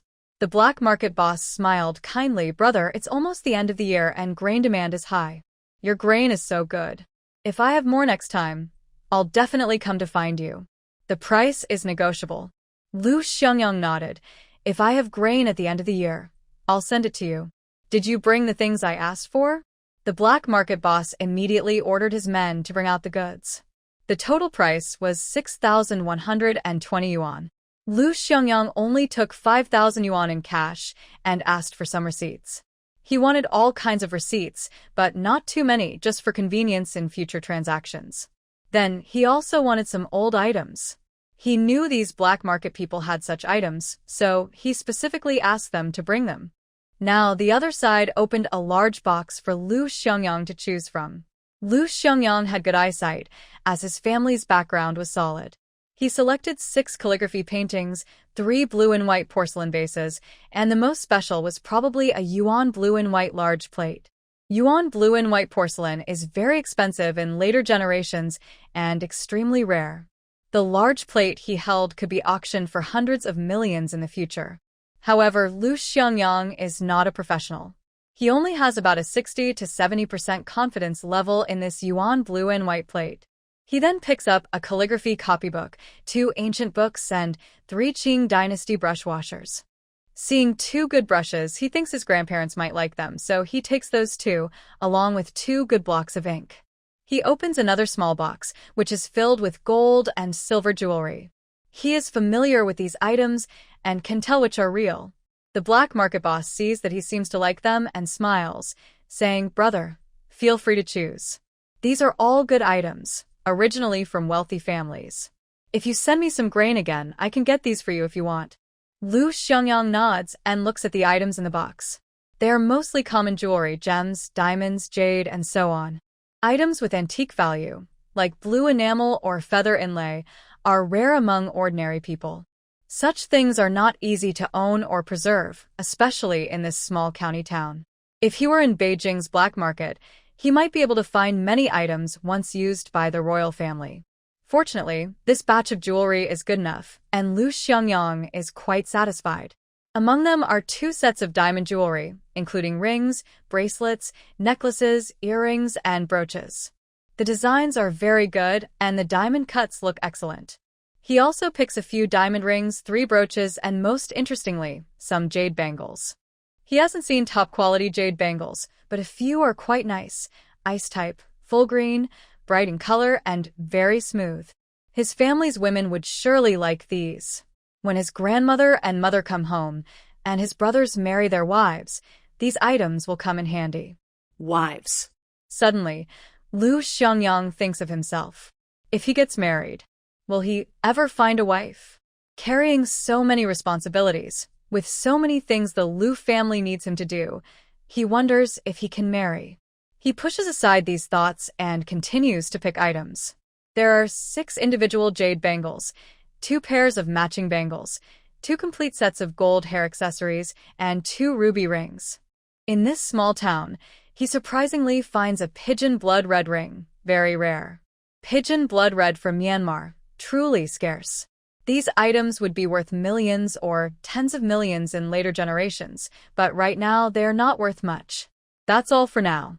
I'll go first. If I find more goods next time, I'll come back to see you. The more old items, the better. The black market boss laughs, saying, all right, I'll be ready. Just wait for me to find you. Lu Xiangyang left carrying his things. This area on the outskirts of the city is full of old, dilapidated houses, mostly abandoned and very hidden. He was trained in the military and has excellent anti-surveillance skills. He circled around this area several times. The people from the black market followed him for a while, but after 2 turns, they lost him. The black market boss sighed and said if we lost him, so be it. No questions about where he came from. That's our rule.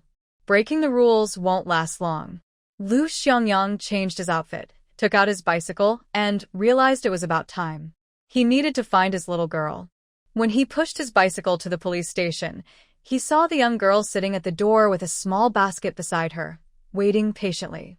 She was so well-behaved. Her sitting posture was perfect.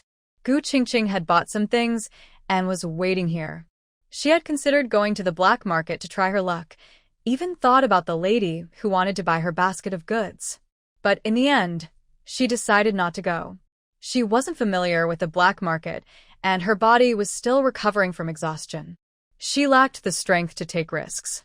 Even with the system's help, she couldn't guarantee everything would go smoothly. It's better not to face danger unless necessary. She only had this one life, so she decided to wait. Lu Xiangyang didn't lack money for her. She had enough to eat and wear, so she might as well stay safe for now. Gu Qingqing. Lu Xiangyang called out. Hearing his voice, Gu Qingqing's eyes lit up. She looked up and saw Lu Dajie coming back. He still looked so handsome, pushing his bicycle with a bag hanging on the handlebar. Big brother Lu. Gu Qingqing stood up, picked up her small basket, and hurried over to him. Seeing such a pretty girl running toward him, Lu Xiangyang's usually serious and calm heart felt a strange flutter. Big brother Lu, are you done with your work? Lu Xiangyang nodded. Yes. Shall we go home now? He glanced at her small basket. It was not very heavy, so she couldn't carry much.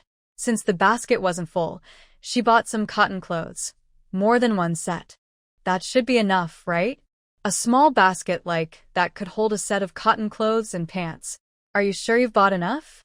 Gu Qingqing paused and said helplessly, some things I couldn't get. The fabric was okay and I bought it. But the cotton wasn't enough. Only 2 jean. I bought some yarn, so I can knit 2 sweaters when I go back. There wasn't much good stuff in the county town. If she wanted better things, she'd have to go to the department store in the city.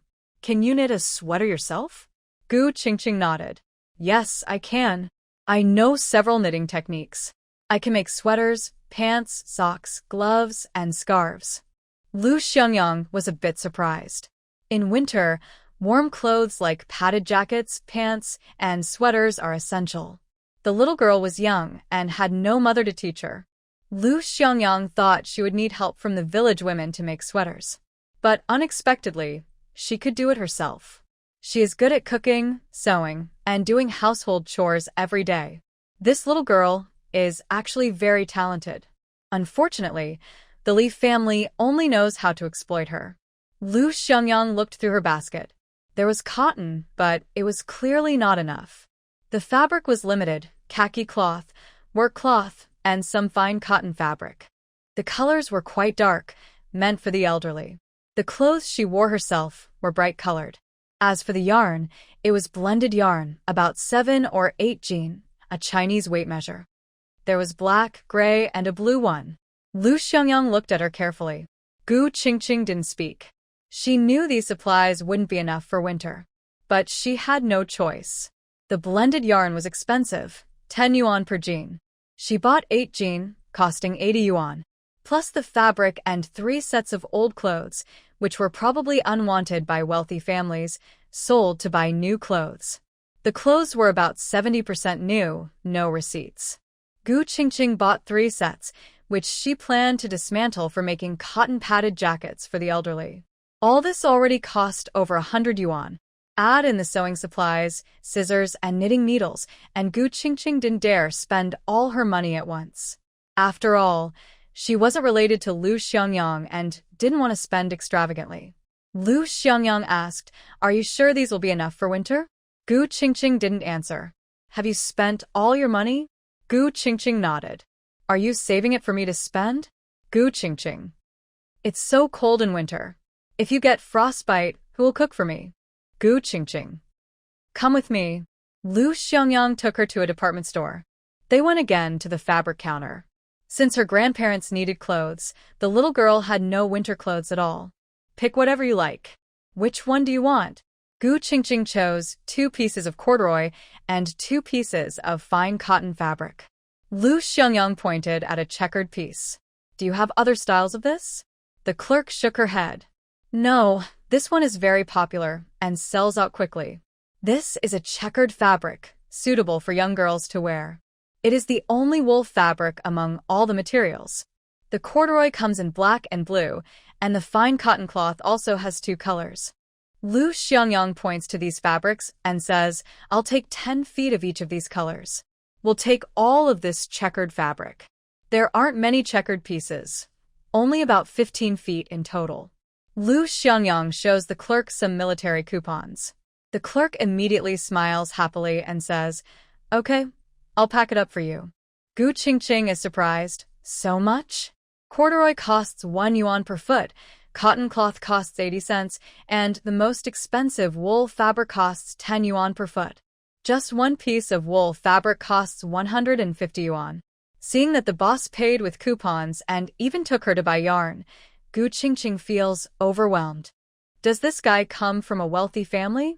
There isn't much blended yarn left.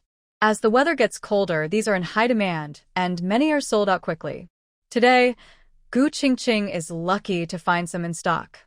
Seeing how much money Lu Xiangyang spent earlier, the clerk realizes he has a lot of money and is willing to spend it. The clerk happily displays all the yarn. There isn't much blended yarn, but there is plenty of wool yarn. Comrade, wool yarn keeps you warm. As it gets colder, buying it now means you can knit sweaters and wear them soon. The wool yarn comes in bright red, yellow, blue, black, gray, and military green. Lu Xiangyang doesn't choose. He directly buys 5 pounds of each. That's 20 yuan per pound. 600 yuan in total. Gu Qingqing is stunned by the rich man's spending. She thought it was over, but then he bought her 4 pairs of cotton wool socks, 8 pairs for the elderly, and a few pairs of work gloves. She really thought it was finished, but then the boss stands in front of a shoe counter and asks her, "Which one do you like?" Oh my, can she really choose? As a young girl who was kicked out of her home and has no support, can she just pick any shoes?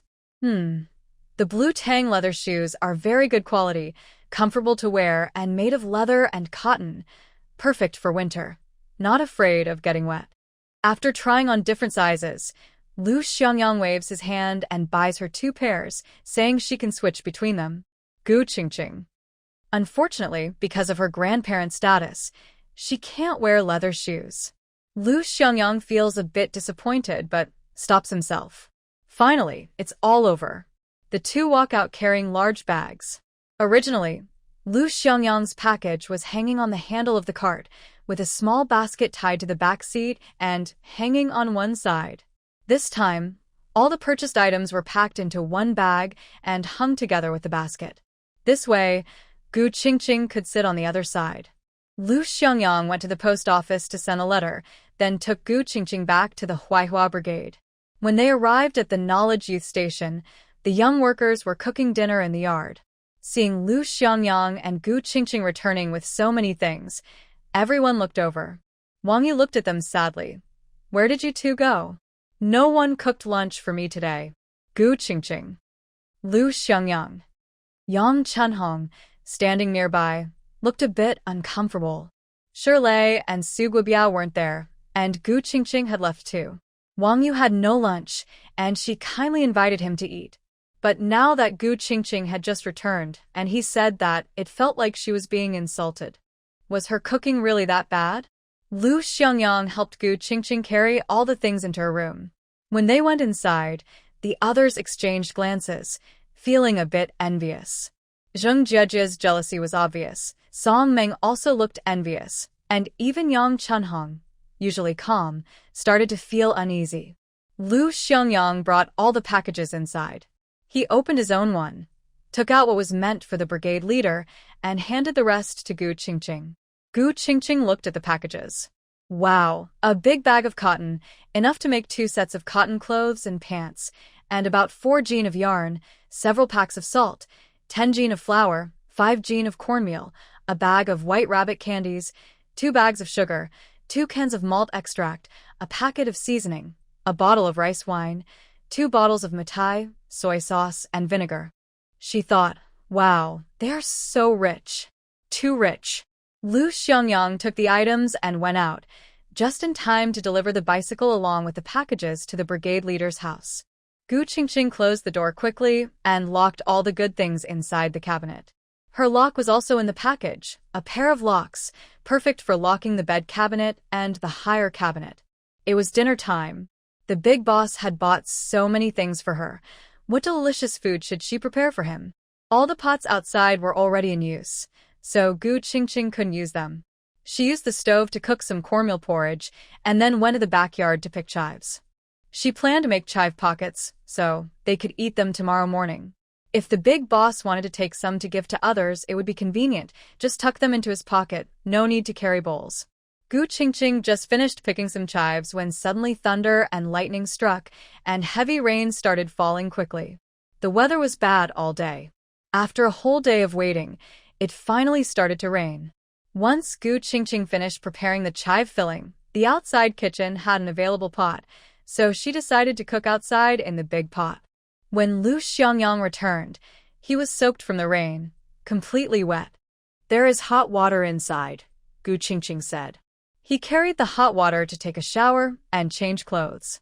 Gu Qingqing made over 30 chive buns, filling a whole basin, and brought them back. The filling was just chives and eggs, nothing else, but it was very oily and flavorful. The taste was still delicious. Wang Yu took a bite and sighed, "This is real food. Lunch earlier didn't have any flavor at all. Girl, you must stay here in the future. Habits can be scary. Once you taste good food, especially if you eat it every day for a while, your taste buds get spoiled. Then, eating plain, low-oil, saltless meals becomes hard to bear." He's not someone who can endure hardship easily either. In the past, at his home in Beijing, he didn't eat big fish and meat, but he was never hungry and often ate at state-run restaurants. Later, he was forced to go to the countryside. He couldn't cook, and at that time, he was eating with Shirley and Su Guobiao. Those 2 men were very capable and could cook anything. As long as Wang Yu was willing to spend money, they could take good care of him. Shirley and Su Guobiao noticed Wang Yu hadn't suffered much and didn't like the countryside food, so they tried to cook according to his taste. Wang Yu never caused them trouble. But today at noon was different. Wang Yu's supplies were all in Gu Qingqing's house, and he had nothing to eat but what Yang Chunhong made. Yang Chunhong's cooking skills weren't great, and she didn't use much oil, so Wang Yu couldn't stand it. Xiangyang looked at him and asked, "You can't handle one meal?" Wang Yu nodded. "It really doesn't taste good." Gu Qingqing smiled and said, "I'm making simple home-style dishes." "That's different," Wang Yu said with a picky mouth. In the countryside, the supplies are limited, and sometimes the ingredients are simple but they taste good. Yang Chunhong's cooking really has no flavor at all. I remember Shirley and Su Guobiao used to cook pretty well, but compared to you, they're still far behind. After finishing the meal, Wang Yu took some grain and went to return it to Yang Chunhong. Outside, it was pouring rain, so Lu Xiangyang couldn't go catch eels, and the chive buns couldn't be delivered. Everyone went to bed early. After turning off the lights, Gu Qingqing entered the space. The tomatoes ripened again. She quickly picked them, sliced, and put them on the shelf. This time, there were only 50 portions. The rice porridge was already cooked earlier and kept warm. Gu Qingqing served it all out for sale, then cooked more. But this time, she cooked 2 pots of rice. She had no choice. Upgrading required not only balance but also points. The more variety in the takeaway shop, the more points it gives. Gu Qingqing carried a basket to pick cucumbers. In the vegetable garden, she planted many cucumbers. Now, many had grown large. She picked several baskets, washed them, and crushed them for salads. Gu Qingqing had learned to be smart. The simplest way was to make cold cucumber salad. Cold cucumber salad costs a little more than cold tomato salad, 7 yuan per portion. She prepared 300 portions for sale. By then, both the rice porridge and rice were ready. Gu Qingqing put both on the shelves. The storage room had a freshness function, so she wasn't worried about food spoiling. When she had time, she made more and stored it there, selling it gradually. Suddenly, she remembered she had some shiitake mushrooms exchanged from village aunties. These mushrooms weren't treated with fertilizers or pesticides. Should be fine to sell in the system, right? She quickly soaked some and went to pick some small greens. This time, she cooked 2 pots of shiitake mushroom and vegetable porridge. The system evaluated it at 2 yuan per bowl. Gu Qingqing. She decided to stop everything and hurried to get her computer. She had stored many devices, computers, phones, tablets, and downloaded countless TV shows, variety shows, cooking videos, and planting techniques. How to grow shiitake mushrooms. She kept tinkering until 11 p.m., and finally, her shiitake mushrooms were planted. It rained heavily all night. The next morning, it still hadn't stopped. Breakfast was still leek buns. In the heavy rain, everyone couldn't go out. Gu Qingqing took this time to braise a pig's head. Looking at the big pig's head in front of her, she was very excited. Because she secretly soaked the pig's head in well water from her space for 2 hours, removing all the dirt. Such a pig's head would definitely be very fragrant when cooked. Braising a pig's head definitely needed a big pot. When done, it would probably smell for 10 miles. Perfect, since it was pouring rain and no one could go out. Even the onlookers couldn't come. Gu Qingqing was very satisfied. The young people in the yard were easy to handle. Gu Qingqing was worried about some of the older aunties in the village. Older, high status, and quite bold. If they brought children along, it would be even more difficult. While she braised the pig's head, Wang Yu was excitedly guarding nearby. Gu Qingqing was speechless. You definitely won't get to eat today. Wang Yu. Is it really so cruel? The marinated meat must be flavorful, and it takes time. Throughout the day, the big pot is kept busy by Gu Qingqing.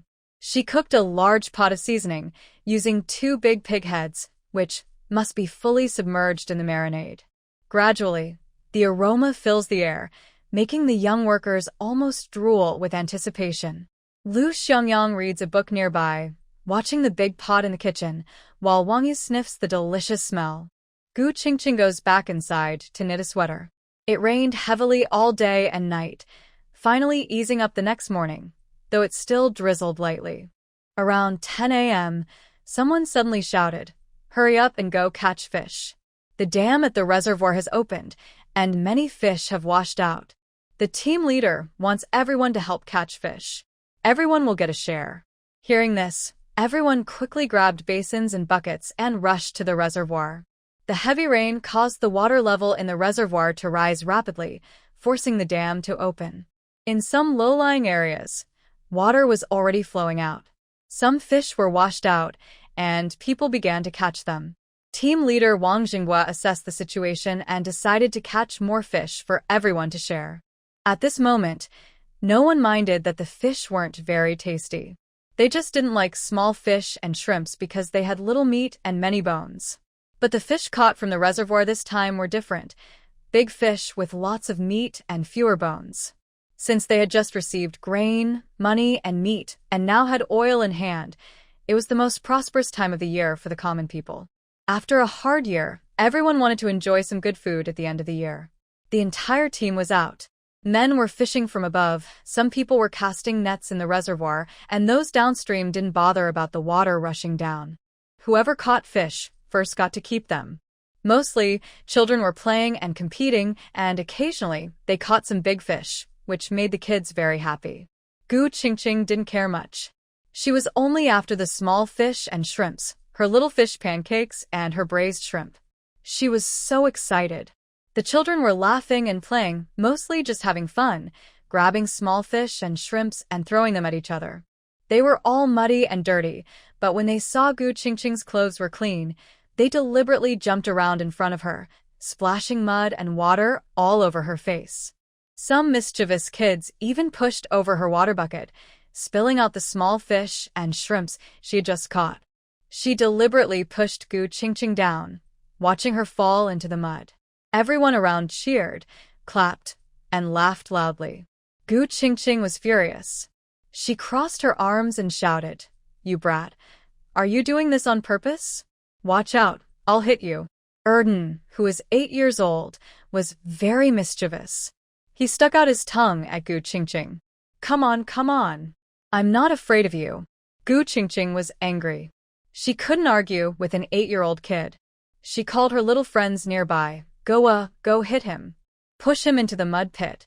Don't leave a single clean spot on his clothes. I'll give you a big white rabbit candy. Goa was the grandson of the village leader, Wang Zhenghua. His family was well off, and he was stronger than most kids. When he heard about the candy, his muddy face froze, and his eyes lit up. Really? You'll give me candy? Yes, I will. Go hit him. Goa let out a loud cry and rushed forward. The two kids started fighting, while a group of spectators clapped and watched happily. Erden couldn't win against Goa. Goa pushed him into the mud, and his clothes were soaked in mud. Not a single piece was clean. Laughter and joy filled the mud-flat area. Gu Qingqing carried 2 buckets of small fish and shrimp home. When Lu Xiangyang and the others came back with their fish, Gu Qingqing had just arrived home. Seeing Gu Qingqing covered in mud, with her face and hair also messy, wet and tangled, it was unclear if it was rain or sweat. Her face was very fair and clean-looking, and even covered in mud, she still looked pretty. How did you get like this? Gu Qingqing sighed helplessly. That group of mischievous kids from the village pulled me into the mud while playing. Lu Xiangyang smiled. His smile was gentle and reserved. Wang Yu was exhausted, covered in sweat, and with a little rain falling on him. Water splashed on him while he was fishing, and he was soaked all over. His clothes stuck to his body, making him very uncomfortable. Girl, do you have hot water in your house? I want to take a shower. Gu Qingqing's house always had hot water ready, and Wang Yu and Lu Xiangyang were used to it. He hurried toward Gu Qingqing's house but was stopped by Lu Xiangyang, who grabbed the back of his collar. Wait a moment. He turned to Gu Qingqing and said, Go ahead. Wash up and change into clean clothes so you don't catch a cold. Since the weather was so cold, Gu Qingqing wasn't as strong as they were. Wang Yu didn't argue with the girl and just sat on the porch, waiting patiently. Gu Qingqing quickly went to get hot water and took a shower, washing her hair. The educated youth gradually returned, but only Gu Qingqing had hot water reserves, so she naturally was the first to use the small wooden bathhouse. After a while, a muddy but energetic Goa ran to the educated youth station, shouting, Sister Gu, Sister Gu. Seeing no one there, he spotted Lu Xiangyang sitting in the yard. This was someone he knew. Goa ran up to Lu Xiangyang and asked, Lu educated youth, where is your little wife? Lu Xiangyang remained silent. Wang Yu was surprised and then burst out laughing, ha ha. Seeing Lu Xiangyang not respond, Goa got anxious and said, Lu educated youth, you can't cheat. Your little wife said she would give me a big white rabbit candy. Adults shouldn't lie to children. Hurry up and give me the candy. Wang Yu laughed so hard he nearly fell over. Kid, who is his little wife? Gu Qingqing, the one who used to be called Li Qingqing. Today, she promised to give me candy. In the yard, with so many people listening to the child's innocent words, everyone was unsure what to say and just joined Wang Yu in teasing the kid. Lu Xiangyang sat quietly aside. Gu Qingqing finished her bath and returned. Goa saw her and immediately shouted, Sister Gu, you promised to give me candy. I just asked Lu Xiangyang, but he didn't give me any. Gu Qingqing was drying her hair and smiled. I promised to give you candy. Why are you asking him? Lu Xiangyang has no more candy. Goa looked confused and said, But you're his little wife. If you promised, then he promised too. If I ask him, isn't it the same? Gu Qingqing paused, raised an eyebrow, and looked at the little kid. Who told you I am his little wife? Everyone in the village says so. Gu Qingqing laughed. Goa, tell me in our village if someone is called someone's wife, Does that mean they are married? Goa nodded. So, am I married to Lu Xiangyang? Goa was stunned and shook his head. Since we're not married, how can I be called his little wife? Goa scratched his head and said, but everyone in the village says so. Didn't Lu Xiangyang give you a bride price? 300 yuan. Among all the girls in our village, your bride price is the highest. You could marry several little wives. Gu Qingqing was speechless. She touched her chin and said, oh, right. And that 300 yuan. Since everyone says that bride price was for me, if I don't take that money, wouldn't I be losing out? Dogwa. Lu Xiangyang. Wang Yu. Dogwa feels his mind can't keep up with Sister Gu in front of him. He quickly makes a request. Sister Gu, you said you'd give me milk candies. Hurry up and give me some. I even beat up Erden. Gu Qingqing laughs. Did Erden get scolded by his parents when he went home? Dogwa nods fiercely. Yes, yes. I pressed Erden into the mud pit so that from head to toe, except for his eyes, there's not a clean spot. His parents didn't recognize him and scolded him when he got home. Gu Qingqing laughs happily. Well done. Lu Xiangyang. Wang Yu. Gu Qingqing goes inside and brings out a milk candy for him. The little guy immediately puts it in his mouth, showing a happy expression. Dogwa hops away happily, while Gu Qingqing sits on a small stool, lost in thought. 300 yuan can buy a lot of meat. Wang Yu. What are you thinking about? How much does a pig cost? Wang Yu. Lu Xiangyang replies, it depends on the weight. Usually around 150 yuan, sometimes even less. These days, pigs don't have enough feed or grain, so they aren't very heavy. The supply and marketing cooperative buys pigs at about 0.75 yuan per gene, and a pig weighing around 200 gene is considered quite big. Gu Qingqing gets angry. Am I only worth 2 pigs? Lu Xiangyang. Wang Yu. Everyone in the yard.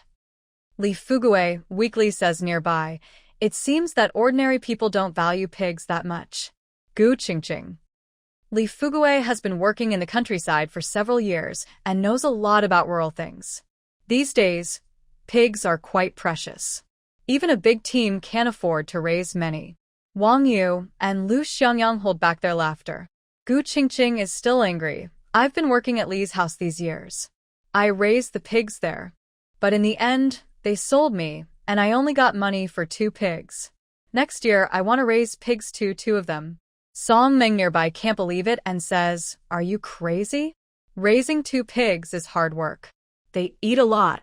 Who can afford it? Feeding pigs all day must be exhausting. Wang Yu also laughs. Yes, girl, just cook for me and old Lu. We won't leave you hungry. Feeding pigs is too tiring.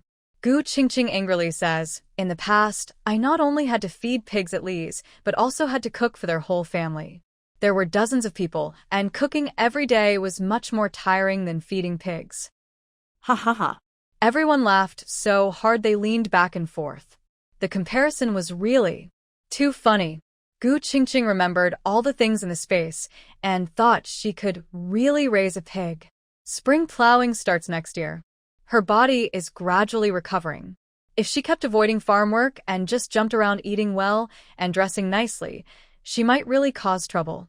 Also, Lu Xiangyang treats her very well and is willing to spend money on her. But she knows that's not right. She can't just rely on him to support her. Raising 2 pigs would give her something to do, and at the end of the year, she could slaughter one. The pork nowadays is really delicious. There would be enough pork for the boss to enjoy, and she could also earn some money. Can the youth commune farm pigs? Gu Qingqing asked. Li Fugue, who had been working in the countryside the longest, knew. Yes, there's a pig pen in the backyard of the youth commune. If you want to raise pigs, just fix up the pig pen, and it's ready. Some youth have raised pigs before, but they couldn't handle it, so no one did it later. Gu Qingqing's eyes sparkled as she looked at Lu Xiangyang, hopeful. Can I raise pigs? Lu Xiangyang didn't really expect Gu Qingqing to do much. She's good at cooking, so just making some meals for him is enough. Anyway, this girl can do almost anything, so he doesn't have to worry much about raising pigs. Thinking about all the grains he has, raising 2 pigs seems good. After giving one away, he could slaughter the other. Even if he has enough money now, buying meat is limited and the pork he has isn't very good quality. If Gu Qingqing could raise some poultry, then his grandparents could enjoy some meat and eggs regularly. He has enough grains, so he's not worried about food. Lu Xiangyang nodded. All right, I'll buy you 2 piglets next spring. Gu Qingqing was so happy. The boss is really easy to talk to. Wang Yu was stunned. Wait, are you really going to let her raise pigs? Lu Xiangyang looked at him. Once she raises pigs, you'll have pork to eat every year. Wang Yu immediately shut up. Everyone sat there. Gu Qingqing's hair was still damp. She sat there drying her hair. The girl's skin was very fair. Even though the weather wasn't great at this time, her skin still looked fine. Her long hair, which used to look dull and yellow, now looked healthy. Sitting there with her wet hair, she looked beautiful and delicate. Li Fugui had been working in the countryside for many years and had always been single. The girl from the village didn't catch his eye. He always thought he was from the city and didn't want to marry someone from the countryside. Among the educated youth, there weren't any particularly beautiful girls. Even the girls with good conditions didn't look at him, so he remained single until now. Now, seeing Gu Qingqing, although she is a rural girl, she is very pretty, visibly attractive. In just over a month, she has changed so much. If she keeps growing for a few more months, won't she become even more beautiful? Moreover, she is simple and lively, behaves politely, and doesn't seem rude or ignorant. She is similar to the city girls he imagined, and she cooks well, taking good care of Lu Xiangyang. Her family has cut ties, so she won't come back to ask for favors in the future, which is good. Although she's not from the city, she is obedient and easy to handle. Li Fugui's eyes fixed on Gu Qingqing. After watching her for a while, he said to Lu Xiangyang, brother, Gu Qingqing just said you two aren't married, so you're not a couple. Do you look down on her? Xiangyang paused for a moment, but didn't reply. Li Fugui chuckled. Your conditions are so good. It's normal if you don't like her. Are you planning to marry her off in the future? As a grown man, it's not good to keep other women around. Marry her early, and you'll be free, right? Xiangyang turned to look at him with a cold gaze. His words seemed harmless, but his tone was warning. She's still young. I'm happy to support her. Seeing Xiangyang's stern look, Li Fugui's cheeks twitched, and he dared not say more. He forced a laugh and stepped aside. In the afternoon, the weather finally cleared. The sun came out, and Gu Qingqing quickly took out dried vegetables and pigs had to hang and dry. By evening, Shirlei and Su Guobiao had also returned. They couldn't come earlier because of heavy rain, but now that it had stopped, they came back immediately. The fish allocated by the brigade naturally belonged to Shirlei and Su Guobiao, and Wang Yu and Lu Xiangyang brought them back. Wang Yu had always worked with Shirlei and Su Guobiao, so it was easy to retrieve the fish. Seeing their fish, Shirlei and Su Guobiao were very happy. They started preparing for going up the mountain tomorrow. Gu Qingqing also wanted to go. Xiangyang disagreed. It's too dangerous in the mountains, and the journey is very long. You won't be able to walk that far. Gu Qingqing really wanted to go. She wanted to pick mushrooms in the mountain. Since she was young, she loved going to the mountains to pick mushrooms. Later, when she moved to the city to work, she never had the chance again. When she became a food blogger, she filmed 2 videos of her going to the countryside, including one where she picked mushrooms in the mountains. Gu Qingqing always remembers how she felt back then. It was so happy and relaxing. And the mushrooms she picked herself smelled really good. Maybe because they were wild, or maybe just because she picked them herself. Lately, it has been raining a lot, so the mushrooms and wood-ear fungi in the mountains should have grown. Before winter, she probably won't have a chance to go into the mountains anymore. At this time of year, there are many mushrooms and wood-ear fungi in the mountains. Many villagers go there. I want to go too. Just this once, okay? After that, I won't go with you anymore. Lu Xiangyang feels like he's been too kind to this girl recently, almost becoming a habit. Look, when this young girl blinked her big eyes and asked him nervously and sadly, he initially disagreed. But now he suddenly wants to take her there. He must be crazy. This feeling is really new. In his usual way of doing things, he wouldn't take such a troublemaker along. I'll go just this once. I promise I won't cause any trouble next time. I'll stay at home all winter and not go anywhere. Lu Xiangyang raised an eyebrow and looked at the person in front of him, feeling strange. He knew it would be troublesome, but he still wanted to go. Mostly because he wanted to agree to her. Okay, get ready. Let's go together tomorrow morning. He actually agreed. Gu Qingqing was so happy she couldn't contain herself. She just wanted to try, really wanted to go, but didn't expect Lu Xiangyang to actually say yes. Bring the pot too. We'll have lunch in the mountains tomorrow. Gu Qingqing quickly nodded. Yes, yes.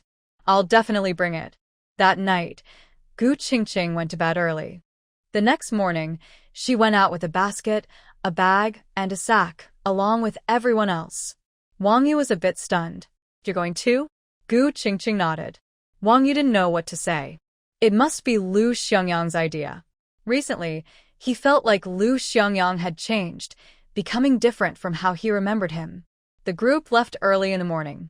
When the young workers at the Knowledge Youth Station woke up and saw Gu Qingqing's door was locked, they were surprised. Gu Qingqing went too. Wu Dajun shrugged. Probably. I heard the sound earlier. I was already awake. Wang Yu was shocked that Gu Qingqing would go too. Li Fugue curled his lips and said, Sure enough, my own woman is different. Before, when I asked her to take us somewhere, she wasn't happy. She said she wasn't familiar with the mountains and forests. Basically, she was afraid we would cause trouble. Now that she's with Gu Qingqing, who is also a trouble, why doesn't he dislike her? Wu Dajun laughed and said, Of course, he doesn't dislike his own woman. Who are you to judge? Li Fugue said angrily, Lu Xiangyang obviously comes from a very good family. I don't believe someone like him will end up marrying a rural girl. Especially someone like Gu Qingqing, who has nothing and is full of trouble. At most, he just plays with her because she has no backing. After a few years, he'll get bored and won't want her. Slim Liang Jianhua spoke up. Maybe not. I think Lu Xiangyang treats Gu Qingqing quite well. She's getting more and more beautiful. Maybe in the end, Lu Xiangyang will really marry her. Impossible. Li Fugue said very confidently. Lu Xiangyang's family wouldn't look at Gu Qingqing. No matter how pretty she is, it doesn't matter. If Gu Qingqing is honest and marries a simple farmer from the countryside, she might have a good life in the future. Even if she wants to marry into the city, she should find a more ordinary family. That's the only way. Not dreaming big and aiming too high by looking at someone like Lu Xiangyang. She doesn't deserve him. She's so eager to climb up the social ladder that she has no idea of her limits. She only wants to move up, and she won't have a good ending. Lu Xiangyang will at most play with her, but he definitely won't marry her. Gu Qingqing didn't know about these discussions at the youth point. She followed Lu Xiangyang and a few others up the mountain. It was very cool on the mountain now, really quite cold. Gu Qingqing could already feel the winter chill. At the edge of the mountain, she saw some people gathering mountain produce. Since it had just rained, there were probably many mushrooms, wood-ear fungi, and wild vegetables. She even saw many traps being dug. The Huaihua Brigade was at the foot of the mountain. Their area was a large mountain range with rolling hills and abundant resources, which is why they could support so many young workers. In a less fortunate place, the land wouldn't be enough to farm, and there wouldn't be enough food. With so many young workers, the villagers would only become poorer. But life in the Huaihua Brigade was relatively better. As they went further in, they could see some traces of small animals. Gu Qingqing couldn't understand them, but Lu Xiangyang could. They started digging traps and setting snares. Gu Qingqing was gathering wild vegetables, mushrooms, and wood-ear fungi nearby.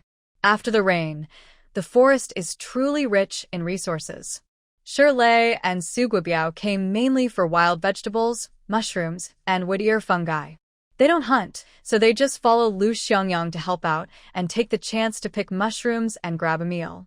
After setting the traps, Lu Xiangyang places some grain nearby to attract animals. The grain was prepared by Gu Qingqing, and Lu Xiangyang always thinks it smells really good. Of course it smells good. Things from the space are soaked in well water, so how could they not smell nice? As they go deeper, signs of small animals become more common. Soon, they spot some wild chickens and rabbits. Then, Lu Xiangyang starts his solo performance. His speed and accuracy are far beyond ordinary people, clearly trained. Even Wang Yu is stunned. Wow, Lao Lu, when did you become so good? Wang Yu also comes from a military family and knows how to hunt. He's seen Lu Xiangyang's skills before in the big yard, but now, the person in front of him isn't the same as the one he remembers. He's only been out to the countryside for 2 years. What has changed? Lu Xiangyang catches 2 wild chickens and a rabbit. Watching all this, Wang Yu feels a deep sense of danger. I can definitely do it too. The next one will be mine. Just as he finishes speaking, Gu Qingqing screams. Ah! Everyone is startled. Lu Xiangyang rushes over. What's wrong? Gu Qingqing looks at the rabbit in front of her and is stunned. It knocked itself out. Lu Xiangyang. There's a plump gray rabbit lying on the ground in front of a big tree, not moving. Wang Yu picks it up and finds it's not dead, it's just knocked out. did it. Run into the tree by itself?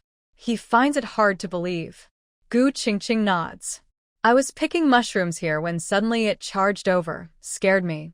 Then it ran straight into this big tree, and now it's like this. Wang Yu. What kind of luck is that? Just as they're talking, another shadow rushes over with a loud bang. Another rabbit has fainted. Everyone stares in shock at the rabbit that just ran into the tree again. Gu Qingqing is also stunned and weakly says it's not my fault. Everyone. Wang Yu, not willing to give up, waits by the big tree. He waits over half an hour but doesn't see another silly rabbit. Gu Qingqing finishes collecting all the wild vegetables and mushrooms around. Lu Xiangyang kicks Wang Yu. All right, let's go. Wang Yu stands up angrily, and they all leave together. The next part of the journey finally led Wang Yu to find a wild chicken, along with 2 nests containing over 10 eggs. The morning passed quickly. Now, they stood on the top of a mountain, looking at the rolling hills in front of them. Lu Xiangyang knew there must be something valuable here. They started descending the mountain into a valley with a river running through it. Lu Xiangyang said, let's rest here for a while and have lunch. They went down the mountain into the open valley, which had a clear view and was easy to see anything nearby. Behind them were several large, thick trees. Lu Xiangyang looked around and told Wang Yu, you guys can prepare lunch here. There should be fish in this river. Catch some, and I'll look around. Wang Yu offered, I'll go with you. Lu Xiangyang shook his head, stay here. If they encounter any danger, it's safer with you around. This wasn't deep in the forest, and there were no signs of large wild animals nearby. Lu Xiangyang felt it was relatively safe. He left, and Wang Yu and Su Guobiao went fishing with nets. Gu Qingqing and Shirlei started a fire to cook. Shirlei went to find firewood. Since it had just rained, the woods were still damp, but he thoughtfully brought dry grass and small, prepared twigs to start the fire. The firewood in the forest could then be used. Gu Qingqing smiled. You're very careful. Shirlei scratched his head with a smile. They couldn't help much with big tasks, so they had to be careful with small ones. Otherwise, why would the leader bring them along? After boiling water, Shirlei processed a wild chicken. Gu Qingqing picked some wild mushrooms from 2 nearby dead trees. They were abundant, filling 2 baskets. The mushrooms were growing densely. They hung the mushrooms on a cloth bag to dry. By then, Shirlei's wild chicken was almost ready. Gu Qingqing washed some wild mushrooms, planning to stir-fry them. She looked at the water used to wash the mushrooms, and then at the 2 people fishing. There were fish in the river, but not many, especially large ones. Taking advantage of no one paying attention, Gu Qingqing added some well water from her bottle into the pot, then directly poured it into the river. She also sprinkled some fish food into the water. Then she ignored the scene and went back to stir-fry the food. After a while, she heard the excited shouts of Wang Yu and Su Guobiao calling Shirlei for help. Gu Qingqing's lips curled into a smile as she ran over, curious to see what was happening. Sure enough, this place attracted many fish. The 2 of them cast their nets directly into the water and caught a lot. Wild fish are quite fierce and numerous, so 3 men worked together to pull them out. The joy of catching fish is unmatched by anything else. No matter how good or bad the fish tastes, just catching them makes everyone happy. They pulled up one net full of fish and placed them on the shore. Then they cast another net and pulled it up, but there were fewer fish over there. In just a short time, they caught over 200 pounds of fish. Including what they caught earlier, the total was about 300 pounds. There were big and small fish, but overall most were small. The very small ones were thrown back into the river, while the big ones were cleaned on the spot and taken back to the youth commune. Some fish at home hadn't been cleaned yet. If they took those back, the whole yard would smell fishy. So, they decided to clean all the fish here before bringing them home. The ones doing this work were Shirley and Su Guobiao. Wang Yu, the young master, was responsible for watching nearby. Gu Qingqing cooked some mushrooms and braised a wild chicken. When it was almost ready, she warmed the steamed buns they brought along, and then they could start eating. Everyone ate first, leaving Lu Xiangyang's portion aside. After resting for a while, Wang Yu went back to fishing, Su Guobiao handled the fish, and Shirley and Gu Qingqing kept busy around them. When Lu Xiangyang returned, he brought 2 wild chickens, a rabbit and a roe deer. Seeing this, Wang Yu's eyes lit up with excitement. He clenched his teeth and said bitterly, "Not as many fish as mine." Lu Xiangyang raised an eyebrow and looked at their catch. Wow, there really were quite a few. While Lu Xiangyang was eating, Gu Qingqing was very angry because the broken system was tempting her to spend money.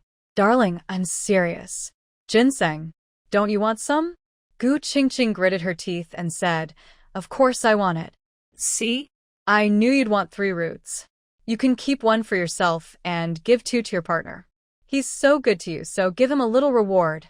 Gu Qingqing asked angrily, "How much does it cost?" The system grinned and said excitedly, "Not expensive. Just 20,000. Gu Qingqing's face turned red with anger. "I don't have that much money." The system chuckled happily. "It's okay. You've been working hard lately, and I can see that. So, you can owe it for now." Gu Qingqing was speechless. She increasingly felt like she was a worker exploited by the system. She worked so hard for so long, but didn't earn any money. In fact, she might even owe money. "Oh, you're getting a good deal. There are 2 ginseng roots that are about 50 years old, and another one around 20 years old. How about you keep one of the 50-year-old ones? You can use it to make ginseng chicken soup, which is very expensive." Gu Qingqing angrily said, "I can stew my own grown ginseng." The system chuckled. "Ginseng isn't like cabbage. It doesn't grow as fast as the vegetables in your garden. The older the ginseng, the better it is. If you don't upgrade quickly and extend the time in the space, your ginseng will take a long time to mature." Gu Qingqing. Wow. Can it really be like that? Gu Qingqing felt like she was about to burst with frustration, almost angry enough to faint. In the end, she decided to let the system locate the ginseng for her and spent 20,000 yuan. She had worked hard these days and finally saved a little over 10,000 yuan, but now she owed several thousand more. She was getting poorer and poorer. Gu Qingqing went to dig up the 3 ginseng roots. She was so angry when spending money, but once she had the ginseng, she felt very happy. Pure wild mountain ginseng. She couldn't buy these with all the money she spent in her previous life, but now she easily got 3 roots this time. Gu Qingqing wrapped the ginseng in cloth and took it back to the small river. Lu Xiangyang was drinking water. When he saw the girl return, he smiled and warned, "Don't go too far. It's not safe for a girl." Gu Qingqing smiled sweetly and nodded, then took the ginseng out of the basket and held it up like a treasure in front of Lu Xiangyang. "What is it?" Gu Qingqing smiled and said, "Open and see." Lu Xiangyang untied the cloth wrapping the ginseng and looked at what was in his hand, stunned. Wang Yu ran over and saw it, nearly jumping in surprise. "Oh my gosh, did I see it wrong?" Lu Xiangyang carefully examined the ginseng in his hand, about 20 years old, quite good. "Unbelievable, how are you so lucky?" Wang Yu sighed. Gu Qingqing happily took out another small cloth bag from the basket. Wang Yu's eyes widened. "Don't scare me like that." Shirley and Su Guobiao also hurried over. Gu Qingqing opened the bag in front of everyone, revealing the ginseng inside. Lu Xiangyang. Everyone. Gu Qingqing handed it to Lu Xiangyang. Here. Lu Xiangyang raised an eyebrow. You give it to me? Gu Qingqing smiled brightly. Of course I do. I don't really need it. This can sell for a lot of money. You spent a lot of money on it too. Gu Qingqing knew Lu Xiangyang probably had other ways to get it. You can give it as a gift or something.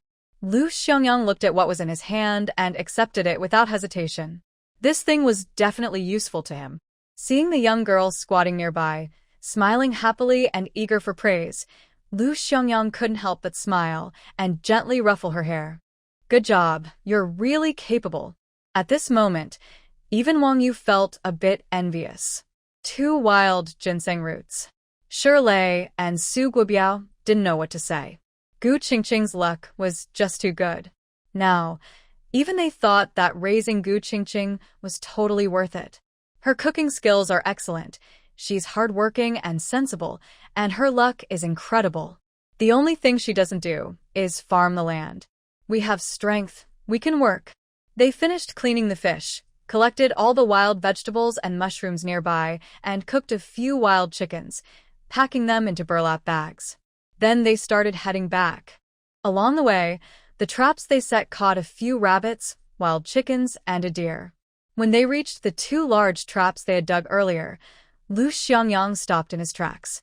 What's wrong? Wang Yu asked. Listen carefully, do you hear that sound? Wang Yu listened closely, then exchanged glances with him. They moved forward a bit, and the sound became clearer. Wild boars. Not just one. Shirley and Su Guobiao were unsure whether to be excited or scared. Those creatures are very fierce.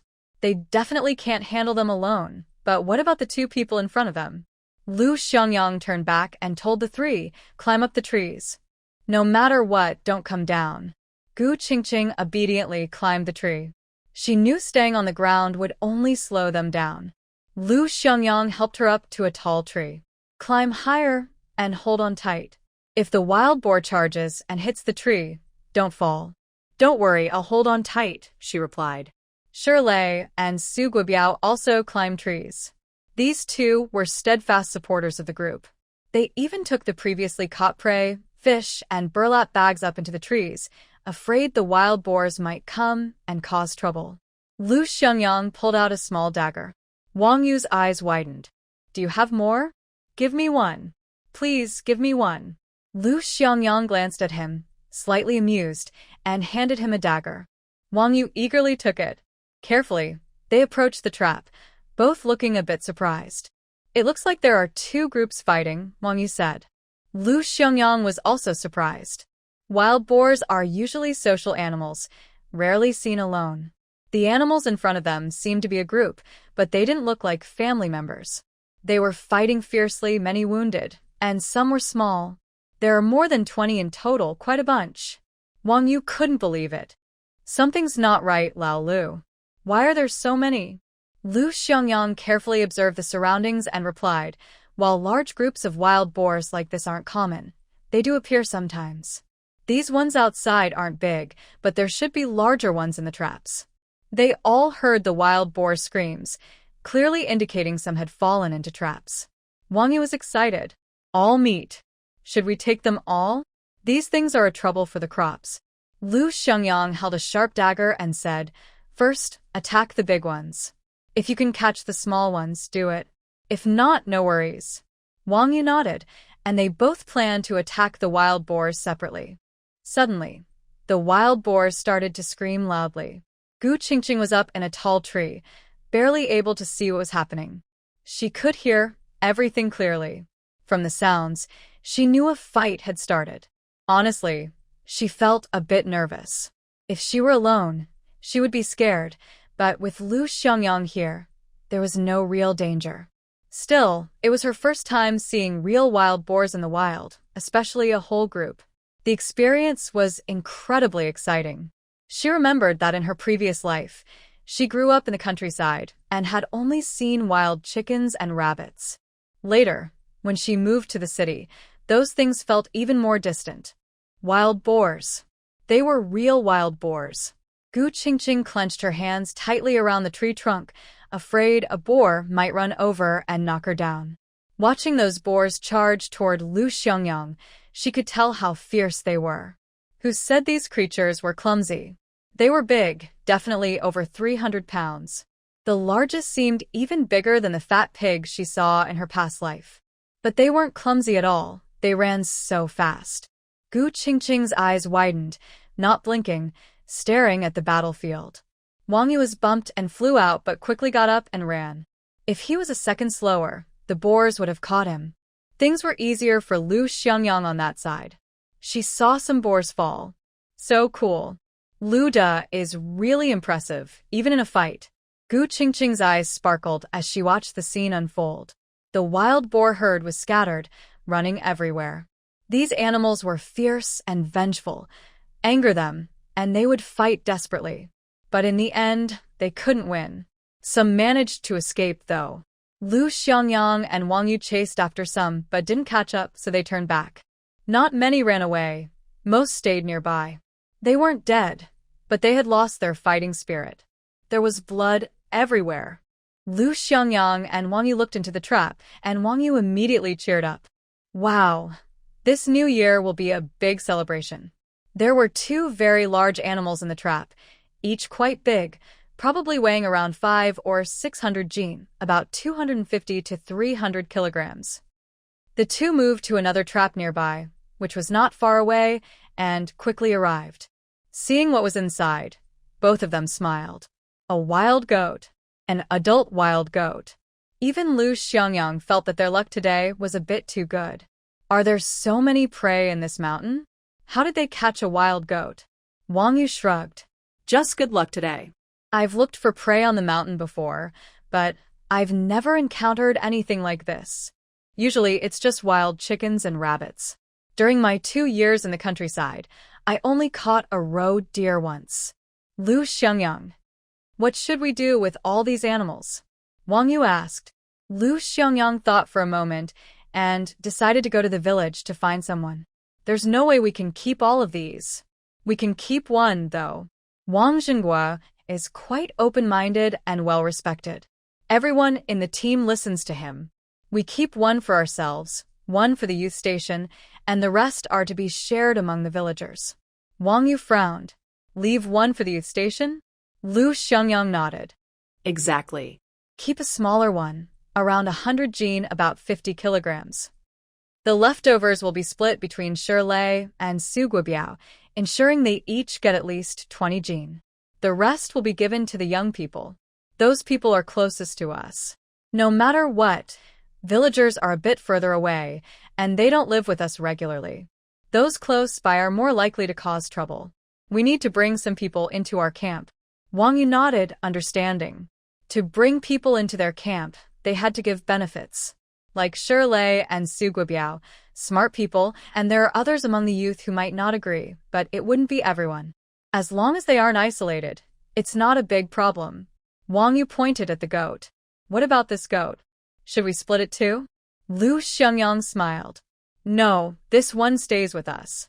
Wang Yu sighed. We're keeping too many. The villagers will probably be jealous. Lu Xiangyang raised an eyebrow. Just don't let them find out. Huh? Can they hide something this big?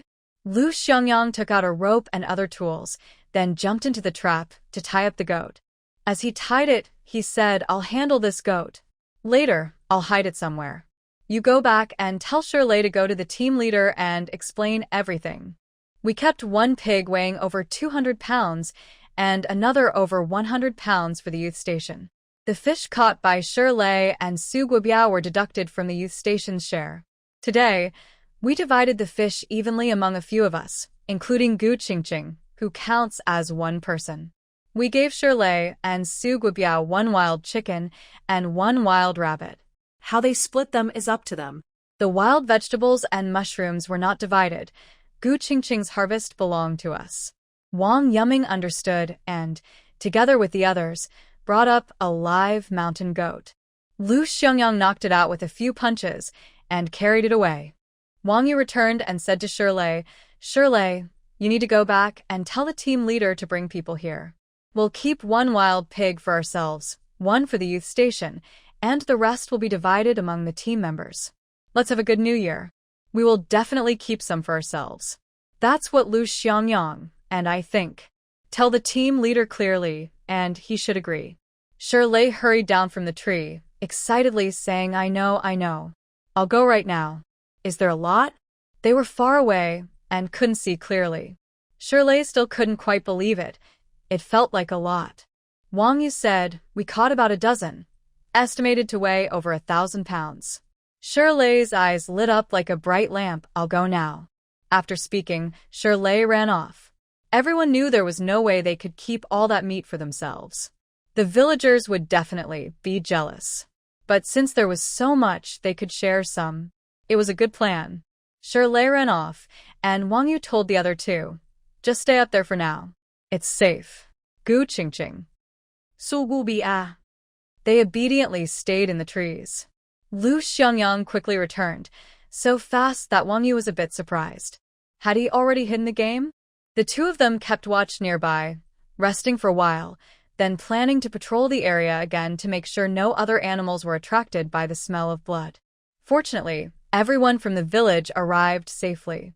Captain Wang Jinghua led the team himself, bringing many villagers to help. They talked and laughed happily along the way. When they reached the spot and saw the wild pigs, everyone was so excited they started dancing and cheering. Gu Qingqing and Su Guobiao also came down now, standing beside Lu Xiangyang. As the leader of this small group, Lu Xiangyang looked at the team leader and emphasized again, Team leader, everyone is here. Today we got lucky and caught so many. I told Shirley to talk to you about this. Wang Jinghua waved his hand kindly and said, I know. You're saying that although you caught these, you only need 2, and the rest will be shared with our village, right? Thank you so much. Lu Jiqing, you're really capable. There are so many wild boars, and some are quite large. If someone from our village had found them, they might have lost their lives. Lu Xiangyang. Sometimes, words truly have art. Wang Jinggua's smile was very kind. Thanks to you, our village can share some meat again. This is even more than the last time we slaughtered a pig. This year looks like it will be a good year. You've worked hard. Pick whichever you like. Later, I'll ask Wang Tuhu to kill and deliver it to the youth station. The team leader really knows how to handle things. Lu Xiangyang agreed politely. Thank you very much, team leader. He chose 2 pigs, one weighing over 200 jin, the other over 100 jin. Neither was the biggest. Among them, one was nearly 400 jin. Wang Jinghua agreed on the spot, marked these 2, and then told his men to quickly tie up the wild boars and take them back. Wang Jinghua had authority, and everyone respected him. When he said 2 pigs, no one objected. Everyone was grateful that Lu Xiangyang had caught the wild boars. There was no jealousy or envy at the moment. No one even dared to fight Lu Xiangyang and Wang Yu. Soon, they the boars and carried them down the mountain, including the 2 Lu Xiangyang wanted. At the bottom of the mountain, many villagers came to greet them. News had spread. Everyone knew Lu Xiangyang had caught many wild boars, and they would share the meat. Almost all the children in the village came. Seeing so many big wild boars, they clapped and ran around with the group. Some brave ones even touched the boars. Many of the boars were still alive, and their fierce energy made the children both scared and excited. Back at the youth station, everyone gathered around and talked to Lu Xiangyang. Some were curious, most were complimenting him. Only at this moment did Gu Qingqing truly feel what it was like to be born in the 1970s. They were so eager for a little meat, so eager to please. Their lives were very hard, and they lived in a completely different world from Lu Xiangyang.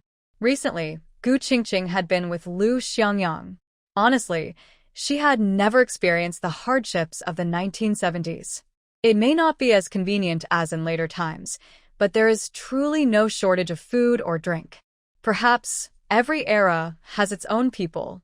In her past life, she left home in her teens to work. At first, she worked on an assembly line in a factory, doing hard, tiring work with long hours. Her monthly salary was only about 1,000 yuan.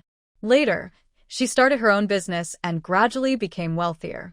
Only then did she realize that even when she was on the assembly line, some people already owned dozens of properties and could afford luxury cars from rent income. As she became richer, especially with the spread of smartphones, she learned more knowledge. Because she had money and a career, she entered higher social circles. That's when she found out that, even when she was a child and couldn't eat enough, there were already people wearing designer clothes and driving luxury cars. Later, her net worth reached billions. One time, when she returned to her hometown, she saw that the girls there didn't seem to live much better than she did as a child, still working away, carrying luggage and following agents from place to place. That feeling. Lu Xiangyang dealt with the people around him for a while Wang Yu sat down on the corridor. I'm exhausted. Girl, hurry up and cook. I'm starving. Lu Xiangyang turned to see Gu Qingqing looking tired and listless. Tired, huh? Go wash up and rest first. I'll have someone prepare dinner. When it's ready, I'll call you. Gu Qingqing stood there, looking at Lu Xiangyang for a long time.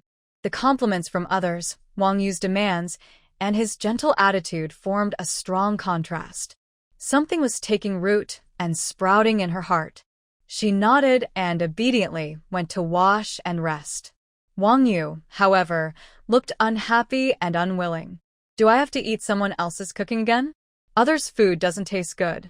Dinner was made by Su Guobiao. After eating, Gu Qingqing went to rest. She was truly exhausted today. Although she didn't need to go hunting wild boars, walking so many mountain paths had already worn her out. That night, she didn't work in the system space. She ate well and went to bed early. The next day, it got colder. Although the weather was chilly, it couldn't dampen the enthusiasm of the Huaihua Brigade. Because today was pig slaughter and meat-sharing day. They had returned late yesterday, and by the time the wild boar was brought back, it was almost dark. There was no time to slaughter the pig, so it was postponed until today. The whole brigade went to watch the excitement. Everyone had heard that this time there was a lot of pork, more than the last time they slaughtered pigs, and everyone was very happy. And it was a wild boar. There were so many wild boars, I was really shocked. They will brag about it for years. Lu Xiangyang didn't join the fun, nor did Gu Qingqing. She stayed at home, continuing to dry the preserved vegetables and dried beans, along with some ingredients she had prepared earlier. The fish also needed to be processed. Anyway, this year is definitely a good year for a harvest. The conditions are even better than those in her childhood. Wang Yu took the educated youth to go hunting. Around 10 a.m., there was a lot of noise outside. Wang Yu and a group of educated youths returned triumphantly, carrying wild boar meat. 2 pigs. The team leader kept his promise and arranged for the butcher to kill them. The meat was divided into pieces and carried back. Wang Yu looked very proud. Old Lu, we brought them back. The big one is ours. How should we split the rest? Lu Xiangyang wanted a pig that weighed over 200 pounds. After being butchered, it was about 200 pounds of meat, all in a big basket, which Lu Xiangyang set aside. The other basket was smaller. There were many people in the educated youth's courtyard. There were 9 boys' dorms, 8 girls' dorms, and Song Meng lived alone in her own room. There was also a wealthy female educated youth who seemed to live alone, and Gu Qingqing didn't have much contact with her. On the boys' side, there was also someone living alone next to Lu Xiangyang's group. Their family was probably well off, but he didn't talk much. After work, he just read books and rarely interacted with others. He looked a bit like a scholar. Then came Lu Xiangyang, Wang Yu, and Gu Qingqing. Lu Xiangyang looked at the meat in the basket. The sizes were pretty even. He had already arranged the division in advance, so everyone knew what to expect, but the process still needed to be followed. Lu Xiangyang took out the 2 biggest pieces, weighing about 40 pounds together, and gave one to Shirley and one to Su Guobiao. These 2 are yours. Shirley and Su Guobiao smiled happily. Each had about 20 pounds of meat. They had never owned so much meat before. Thank you. This time I really benefited from you.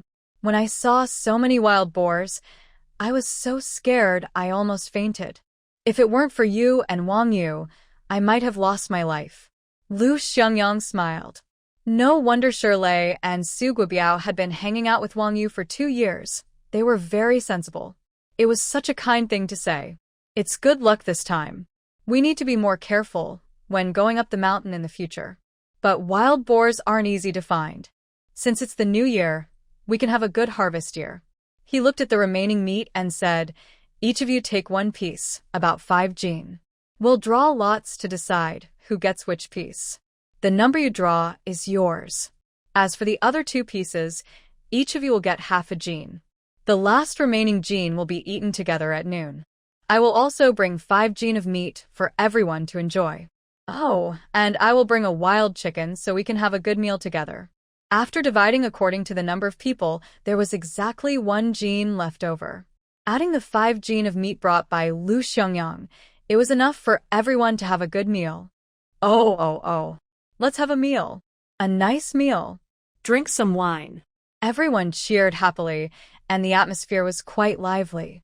Although Lu Xiangyang and a few others knew this harmony wouldn't last long, they didn't mind. They started drawing lots, a familiar process for them. When the team divided meat, they did it this way too. Everyone wanted the fattier parts, but since each part of the pig was different, they had to draw lots to decide who got which piece. Lu Xiangyang took out a large piece of meat from his share and called out, Yang Jiqing. He was actually calling Yang Chunhong, please, you ladies take care of the lunch. Everyone will contribute their own food. The meat is on me. Yang Chunhong had gone to the countryside earlier and was considered the big sister among the young women. It was better to leave the arrangements to her. That piece of meat looked more than 5 jin. Yang Chunhong smiled and replied, all right, I'll get ready. I'll start cooking soon. Everyone took their meat and went back. These days, it was rare for someone to have so much meat. Many families didn't have this much all year round. How could they not be excited? Especially since they could eat for free at noon. They all carried their meat and left, chatting excitedly about something. Lu Xiangyang sat on the porch, sorting through the remaining meat. Since it was freshly slaughtered, it was bloody and needed cleaning. Gu Qingqing came over and asked with a smile, I don't need to cook, right? Lu Xiangyang looked at her and whispered with a smile, silly girl. After so much meat, do you think you still need to do any work? Gu Qingqing's smile couldn't be hidden. She sat with her hands supporting her chin, watching Lu Xiangyang. Why is he so charming? What kind of family raised someone like him? Lu Xiangyang started giving orders again. Seeing Li Fugui coming back with water, Lu Xiangyang happily threw a wild chicken to him. Fugui, it's not fair to let only the women work. Help clean this chicken, okay? We'll stew it for lunch and eat together. I just received the meat. Li Fugui still looks friendly and smiles as he takes the wild chicken. All right, I'll go boil water and pluck it. He looks at the fish in Lu Xiangyang's basin, feeling a bit envious, and says with a smile, since we have chicken and meat, why not cook a fish too? Lu Xiangyang glances at him, clearly seeing the look in his eyes.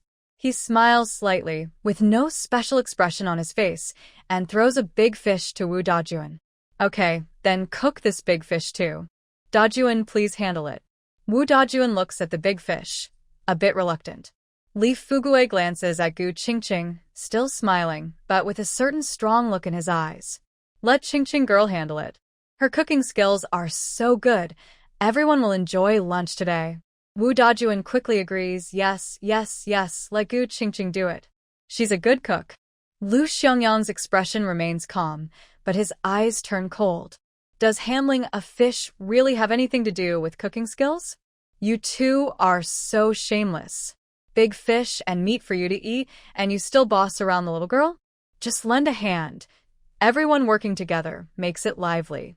Wu Dajuan and Li Fugui purse their lips and say nothing more. They focus on killing fish and chickens.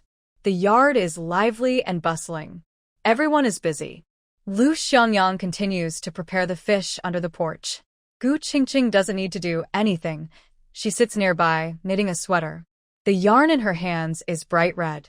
The color is so perfect that she loves it very much, so she starts with this red yarn. Although it's colder today, the sun is still shining. Everyone in the yard is busy. Gu Qingqing sits in the sunlight, knitting her sweater. Her face has turned much whiter now, giving the feeling that she's getting whiter every day. This makes the nearby female educated youth very envious. Girls who wouldn't want to be fair and tender. Everyone still remembers how Gu Qingqing looked when she first arrived. Now she sits there, the sunlight shining on her face, so beautiful that people can't look away. Yang Chunhong is cooking with a few other female educated youth. Zheng Jiejie, Song Meng, and another girl named Li Yuqing, who lives alone in a better house. Li Yuqing has always been aloof. She has a high education, graduated from high school. After coming to the countryside, she didn't get along well with the people around her, but she doesn't care. She's living quite well on her own and doesn't need to please anyone. Li Yuqing is quite beautiful and definitely stands out in the crowd. In the past, she looked down on Zheng Jiejie for trying so hard to please Lu Xiangyang. But now, looking at Gu Qingqing, she even feels a bit envious. Despite her difficult background, Gu Qingqing is not affected at all, which is truly amazing. Yang Chunhong is washing meat, and Song Meng is rinsing rice for cooking. Zheng Jiejie, on the other hand, is not interested in working. Her eyes are fixed on Lu Xiangyang and can't look away. Especially when she sees Gu Qingqing knitting a sweater next to Lu Xiangyang, her jealousy is hard to hide. The red yarn is very eye-catching. It's wool yarn, costing 20 yuan per jean. She saw it at the supply and marketing cooperative, but unfortunately, only 2 or 3 jean were left, bought by a wealthy woman to make a dowry for her daughter. She has seen it several times but couldn't afford to buy it. Where did Gu Qingqing get that? Wasn't it bought for her by Lu Xiangyang? If Lu Xiangyang was her boyfriend, that would be great. She liked him first. Good boys always attract girls' attention easily. Sometimes, they don't even need to be the very best. Just being outstanding in the crowd is enough. Among the top-tier men, Lu Xiangyang may not be the absolute best, but he is definitely impressive. Zheng Jiejie's eyes turn red with envy, and her heart fills with sour feelings. Why? Why can she be with Brother Lu? Why does she get such a good life? Yang Chunhong rolls her eyes beside her. Why? Because he is Lu Xiangyang. If a man has ability, women will naturally enjoy the benefits. Thinking of this, Yang Chunhong looks at herself, presses her lips, and her expression darkens. She glances at Gu Qingqing and says to Zheng Jiejie, her background is also pitiful. The Li family will definitely cause trouble for her in the future. If Lu Jiqing doesn't protect her, how will she get through the days ahead? Zheng Jiejie snorts, I just feel sorry for Brother Lu. He spent so much money, and now he's brought such a problem. Yang Chunhong murmurs, the Li family is indeed troublesome. Hearing this, Zheng Jiejie suddenly falls into thought, not sure what she's thinking. Today's youth point has a very rich lunch. Because there was a lot of meat, a portion was stir-fried separately. It was cooked with garlic sprouts and chili, full of oil and aroma. They also added cabbage and radish to stew in a big pot. Shirley and Su Guobiao picked some wild mushrooms and made a chicken and mushroom stew. The fish was also simply braised, with the fish head used to make soup. No tofu was added. Instead, they beat in 2 eggs to make egg drop soup, which made the broth taste better. Nowadays, there's no strict rule. Anything edible can be cooked in one pot. So, they had a meal with chicken, fish, meat, and eggs. Today's food was rich in oil and water. The piece of meat Lu Xiangyang brought had quite a lot of fat. Even if Yang Chunhong was very thrifty, she wouldn't hide the fat. It was all cooked together, so there was plenty of oil and juice. While cooking, Gu Qingqing also looked in and added many seasonings. Since they were invited to eat, everything had to be perfect. If they didn't add enough seasonings and the dishes weren't tasty, it would be a waste of the invitation. So, all the food was quickly eaten up. Today, not only did the scent of the food fill the youth commune, but the whole Huaihua brigade was also filled with the smell of meat.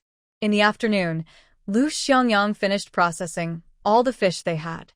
Gu Qingqing kept some aside for the next few days, and the rest was marinated and dried in good weather for preservation. The wild chicken and wild rabbit were treated the same way. Lu Xiangyang couldn't keep all the pork. That would attract too much attention. So he sold half to the supply store, making a clear path forward. The remaining meat was partly cured into salted pork and partly smoked into sausages and cured meats. Lu Xiangyang was very diligent. He rarely delayed tasks he was assigned. For example, when making sausages these days, he chopped the meat himself, and he also supervised the smoking process. Placing the meat in the front yard was too obvious. Even though everyone knew they had plenty of meat, Gu Qingqing and Lu Xiangyang tried to avoid others. Still, seeing it all the time was a bit different. While Lu Xiangyang was making cured meat, Gu Qingqing mostly knitted sweaters. She was quick, and after a few days, she finished one. It was a bright red sweater, which looked very good on her skin. She made a high collar that covered her neck completely, making her small face look even whiter and more beautiful. The weather in the north turned cold very quickly. Gu Qingqing wore autumn clothes, long underwear, and a sweater, but still felt cold. She hurried to knit woolen pants. Stockpiling firewood for winter was necessary for heating the heated bed. So, many people had been looking for firewood everywhere. Lu Xiangyang and Wang Yi were no exception. Wang Yi used to be lazy and didn't do much work. These tasks were done by Shi Lei and Su Guobiao. After Lu Xiangyang arrived, he couldn't be so lazy anymore. Now he is out gathering firewood, but he seems a bit resentful about it. Gu Qingqing stayed at home for several days, knitting sweaters and pants until her eyes hurt. She finally decided to go out for some activity. As Lu Xiangyang was walking, he suddenly heard shouting, sounding like a cry for help. The voice. His face changed, and he quickly rushed over. Seeing his sudden reaction, Gu Qingqing thought something had happened and followed him. On a small steep halfway up the mountain, Grandma Lu was lying beside a rock, calling out for help repeatedly. Lu Xiangyang was so frightened he dropped the firewood and hurried over to help her up. Grandma, what's wrong? The old lady was gasping in pain. Oh, my foot. Quickly, help me sit up. Lu Xiangyang immediately lifted her and placed her beside a large rock. He quickly checked her foot. No broken bones, just a sprain. The pain made her unable to stand. Lu Xiangyang sighed in relief. Grandma, why did you come out alone on such a cold day? Luckily, it's nothing serious. Grandma Lu was in a lot of pain, and her angry grandson was scolding her, which made her very upset. She patted Lu Xiangyang's shoulder. You little brat, how dare you scold your grandma? It's so cold, and snow is coming soon. I just came out to gather some firewood. Who knew I'd fall? Lu Xiangyang squatted beside her, massaging her foot. Grandma Lu sighed. I've really grown old. I can fall just doing such a little task. Back in the day when I was fighting with your grandpa, I crossed all kinds of mountain roads. Yet in this small place I still fell. Sigh. Gu Qingqing didn't expect to see such a scene or hear such words. Lu Xiangyang called her. Grandma? She walked over and looked. The old lady's features did resemble Lu Xiangyang somewhat. Is she his real grandma? Seeing Gu Qingqing, Grandma Lu's eyes lit up, and she smiled. So, you're the girl you rescued? You look very pretty. Gu Qingqing blinked. Who are you? Lu Xiangyang simply replied, she's my grandma. Gu Qingqing smiled brightly. Hello, Grandma Lu. I'm the girl brother Lu rescued. My name is Gu Qingqing. Her smile surprised Grandma Lu a little. The girl's eyes are calm and even show a hint of respect. She doesn't show any rejection or disdain like others do. Doesn't she know where she lives? How could Gu Qingqing not know? She has already guessed. Lu Xiangyang is a young person from the city. How could his grandmother be from this place? Moreover, although the old lady's clothes are washed clean, they still look old and worn. She has a good demeanor and doesn't seem like an ordinary rural grandmother. It's easy to guess her background just by looking at her. Grandma Lu feels Gu Qingqing's kindness and smiles, saying, Hello. Hello. Wang Yu, carrying firewood for Lu Xiangyang and the old lady, rushes over and is surprised. Grandma Lu, are you okay? Grandma Lu waves her hand. I'm fine. I just fell by accident. When you get old, even a small fall can make it hard to get up. Xiangyang gently massages her for a while, and she feels less pain. She pats her grandson and says, All right, I'll go now. You two get busy. Xiangyang wouldn't let her go alone. He reaches out and lifts her in a princess-style carry, bringing her back. Grandma Lu is of average height and quite thin now, so Xiangyang easily lifts her. Gu Qingqing carries the firewood for Grandma Lu, and Wang Yu carries his and Xiangyang's firewood behind them. When they reach the thatched cottage halfway up the hill, Xiangyang sets the old lady down to sit. Only then does Gu Qingqing see the environment clearly. The cottage isn't big, but it's okay. It has a Kong, heated bed. As long as there's firewood in winter, they won't have to worry about freezing. Not far away is the livestock area of the Wayflower Brigade. The brigade is relatively wealthy, so there are many animals, cows and pigs, more than nearby brigades. The people in the cottage not only work on farms to earn points, but also take care of these animals. Now, the pigs have been slaughtered and the meat divided, leaving only a few cows. The Kong is a large, open sleeping platform. It's quite spacious, so the people sleeping there shouldn't be crowded. The old lady's belongings and bedding aren't many. There's only a mat on the Kong with no quilt, just straw underneath. That's not good enough. The Wayflower Brigade is in the north, where winter temperatures can drop below -20 degrees. Even with a Kong, without blankets and quilts, it's hard to survive the cold winter.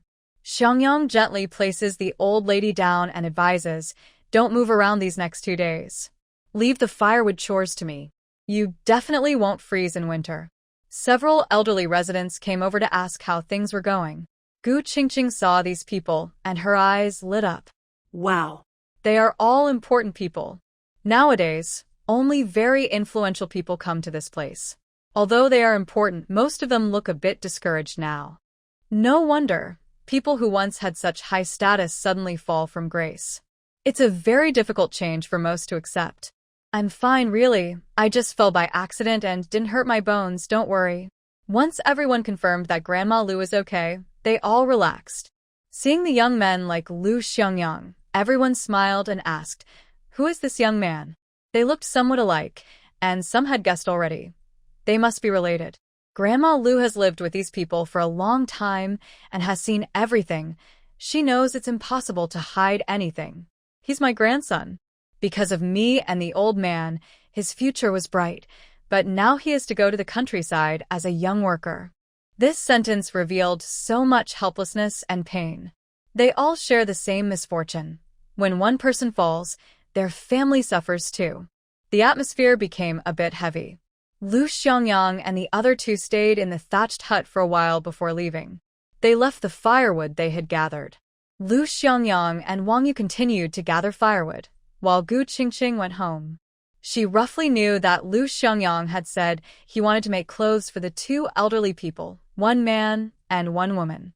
She guessed these were probably his grandparents. At home, she started making a cotton padded coat. It was so cold that she was already wearing a sweater, but the elderly's clothes looked quite thin. Gu Qingqing knew how to make clothes and was very skilled at it. In her previous life, she made a fortune through social media, working in fashion and food industries. She was very handy, and making simple cotton coats was easy for her. After visiting Grandma Lu, she could tell what size clothes to make just by looking. In this era, there are no strict standards for cotton padded coats. People usually wear other clothes underneath, so the coats need to be a bit larger. Her fabric was already washed and ready. First, she tore apart the old clothes she bought, then cut out the pieces for the new coat and prepared cotton filling. Actually, the cotton wasn't enough. Even with what Lu Xiangyang brought back, it still wasn't enough. She hadn't finished her own coat yet, and the elderly needed coats and pants, preferably also a quilt. Without proper bedding in winter, it's really cold and hard to sleep. The problem was, their quilts didn't seem very thick either. The tricky part was that the two elderly people lived separately. She needed to prepare one set for Grandma and another for Grandpa, which would use a lot of cotton. She had to find someone in the village to exchange for more cotton. There is no sewing machine at home, so Gu Qingqing had to borrow one from someone else to work faster. Several families in the village have sewing machines, mostly relatives of the Wang family. The best developed team in the Huaibao Brigade is the Wang family. The team leader is Wang Jinghua, and his father, who is now retired, was the team secretary. He used to serve on the battlefield and later successfully transitioned to civilian work, now enjoying a pension. He is highly respected in the village. Wang Jingguo's younger brother, Wang Ershu, is a carpenter. The butcher Wang is also from the Wang family. In this era, butchers are as popular as soldiers because they earn good wages, have good benefits, and can eat meat. Wang's daughter, Wang Jiajiao, is a very lucky girl. She works at the supply and marketing cooperative and earns a salary. Wang Jingguo's son and daughter-in-law, as well as Wang Ershu's eldest son and daughter-in-law, all work in the town and receive wages. With such a family, it's hard to say they are in poor condition. This time, Gu Qingqing went to Wang Ershu's house. She is Wang Ershu's wife, a very quick-witted woman. Her eldest daughter-in-law's family has a sewing machine. Gu Qingqing brought all the fabric pieces she needed and a few white rabbit candies in her pocket, then went to Wang Ershu's house. Wang Ershu was working as a carpenter in the yard, and Wang's eldest grandson was counting ants on the ground. Second uncle, where's Auntie? I want to borrow the sewing machine. Wang Ershu recognized her, not just because she had previously ordered a cabinet here, but mainly because this time Lu Xiangyang shot a wild boar and the whole village benefited. Seeing Gu Qingqing, Wang Ershu smiled. You little girl, you're getting more and more beautiful. Your auntie is in the backyard vegetable garden. Wife. Wang Ershu called a few times and Wang Er's wife came back. This girl wants to borrow the sewing machine. Wang Er's wife smiled and said, all right, it's inside the house. Come with me. Gu Qingqing immediately thanked her. Thank you, Auntie. She took out a white rabbit candy from her pocket and gave it to their eldest grandson. He's only 3 years old, still unsteady on his feet, but he has a sweet mouth. Seeing the candy, he immediately grinned. Thank you, sister. So well behaved. Gu Qingqing patted his head and followed Wang Er's wife into the house. Seeing her give the grandson candy, Wang Er's wife's smile grew even wider. The sewing machine was an old-fashioned Phoenix brand, which Gu Qingqing had seen and used back in her hometown before. Later, when she grew up and started making videos, she also filmed similar ones, so she picked it up quickly. She had prepared everything in advance, and it took about 20 minutes to finish. Aunt Wang was a bit surprised, saying, so fast? Gu Qingqing smiled and replied, I just sewed some needed parts together. There are other steps to do at home, but these are naturally quick. Gu Qingqing now looked very different from 2 months ago. If they weren't from the same village, they wouldn't even recognize her. You work smartly.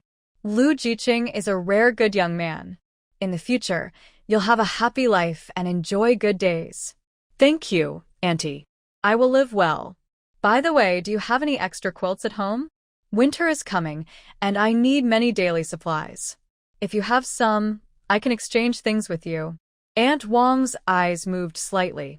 Everyone knew Lu Xiangyang was wealthy, and Gu Qingqing probably had some good things to offer. Yes, I do. 2 quilts, actually. How many do you want?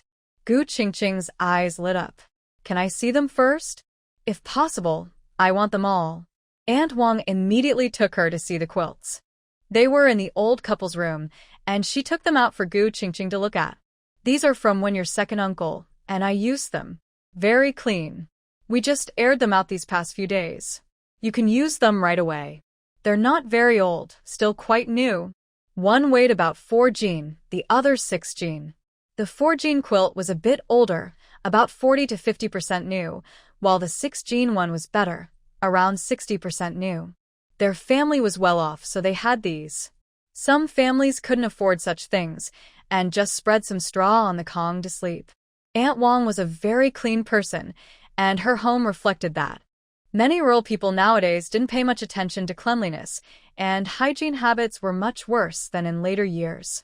Since these were clean, she was happy to take them. They're really good. Auntie, what do you want in return? Do you have any wool yarn? Gu Qingqing nodded. Blended wool yarn. In black, gray, and blue.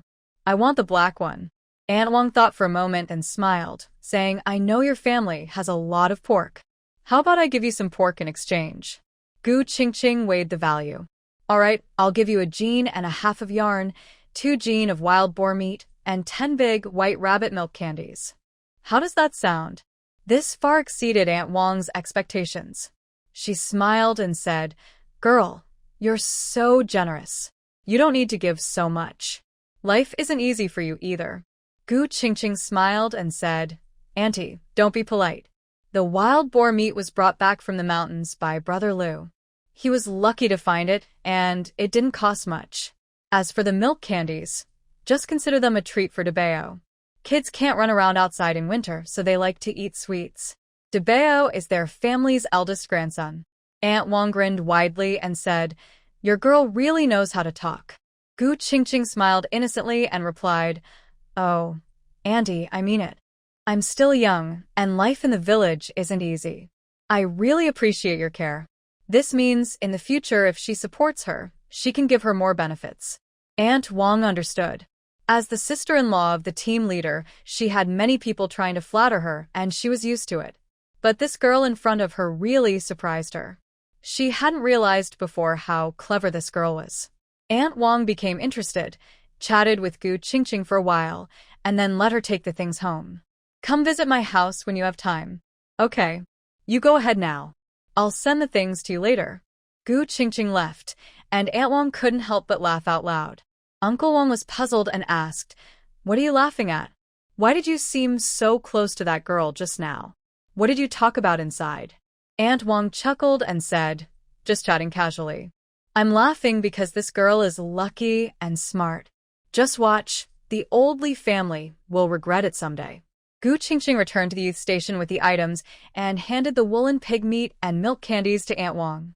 Then she looked at the things and thought about what to do next.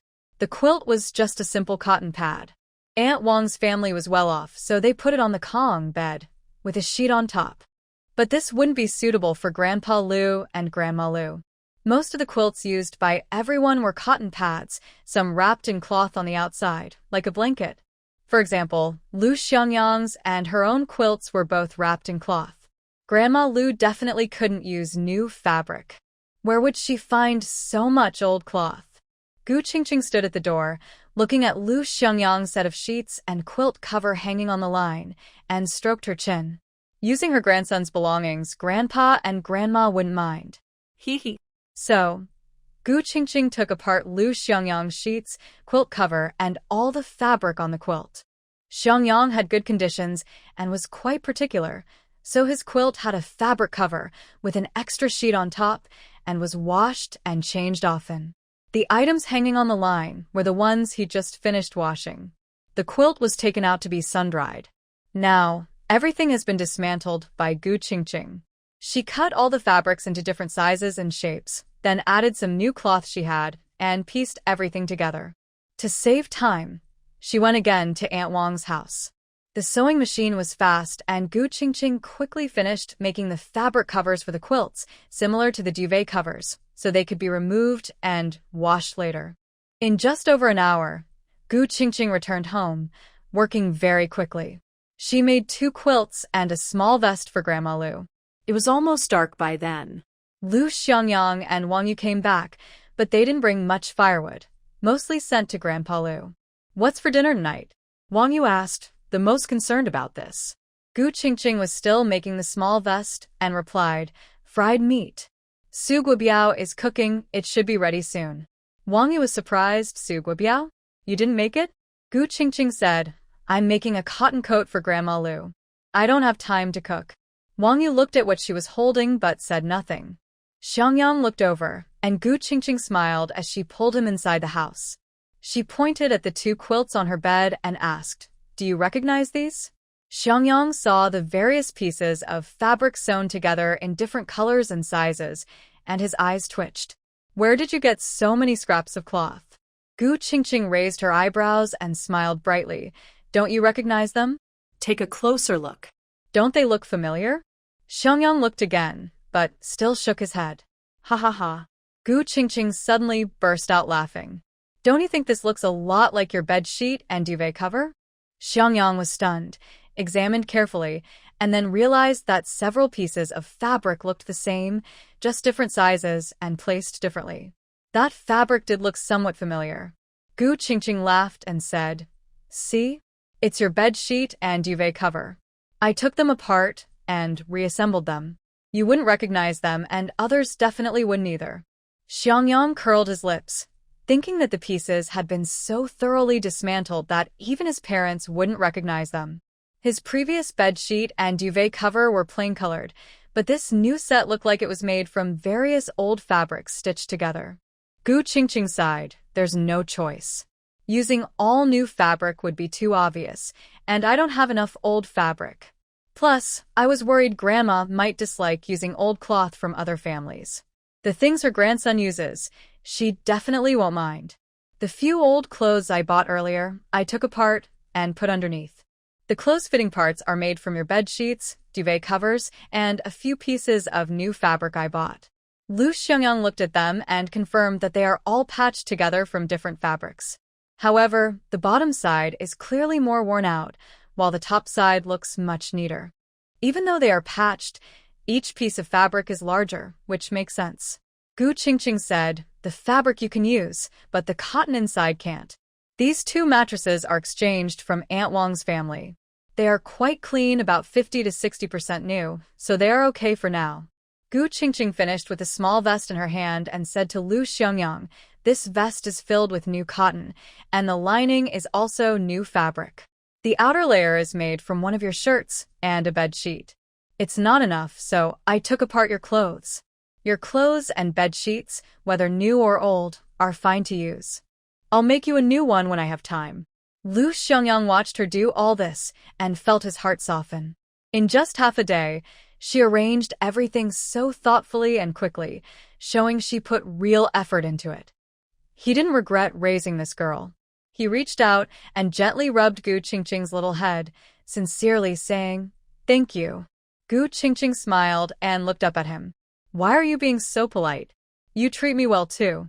When you have time, take me to see Grandpa Lu. I need to see his height and build to know what size clothes to make.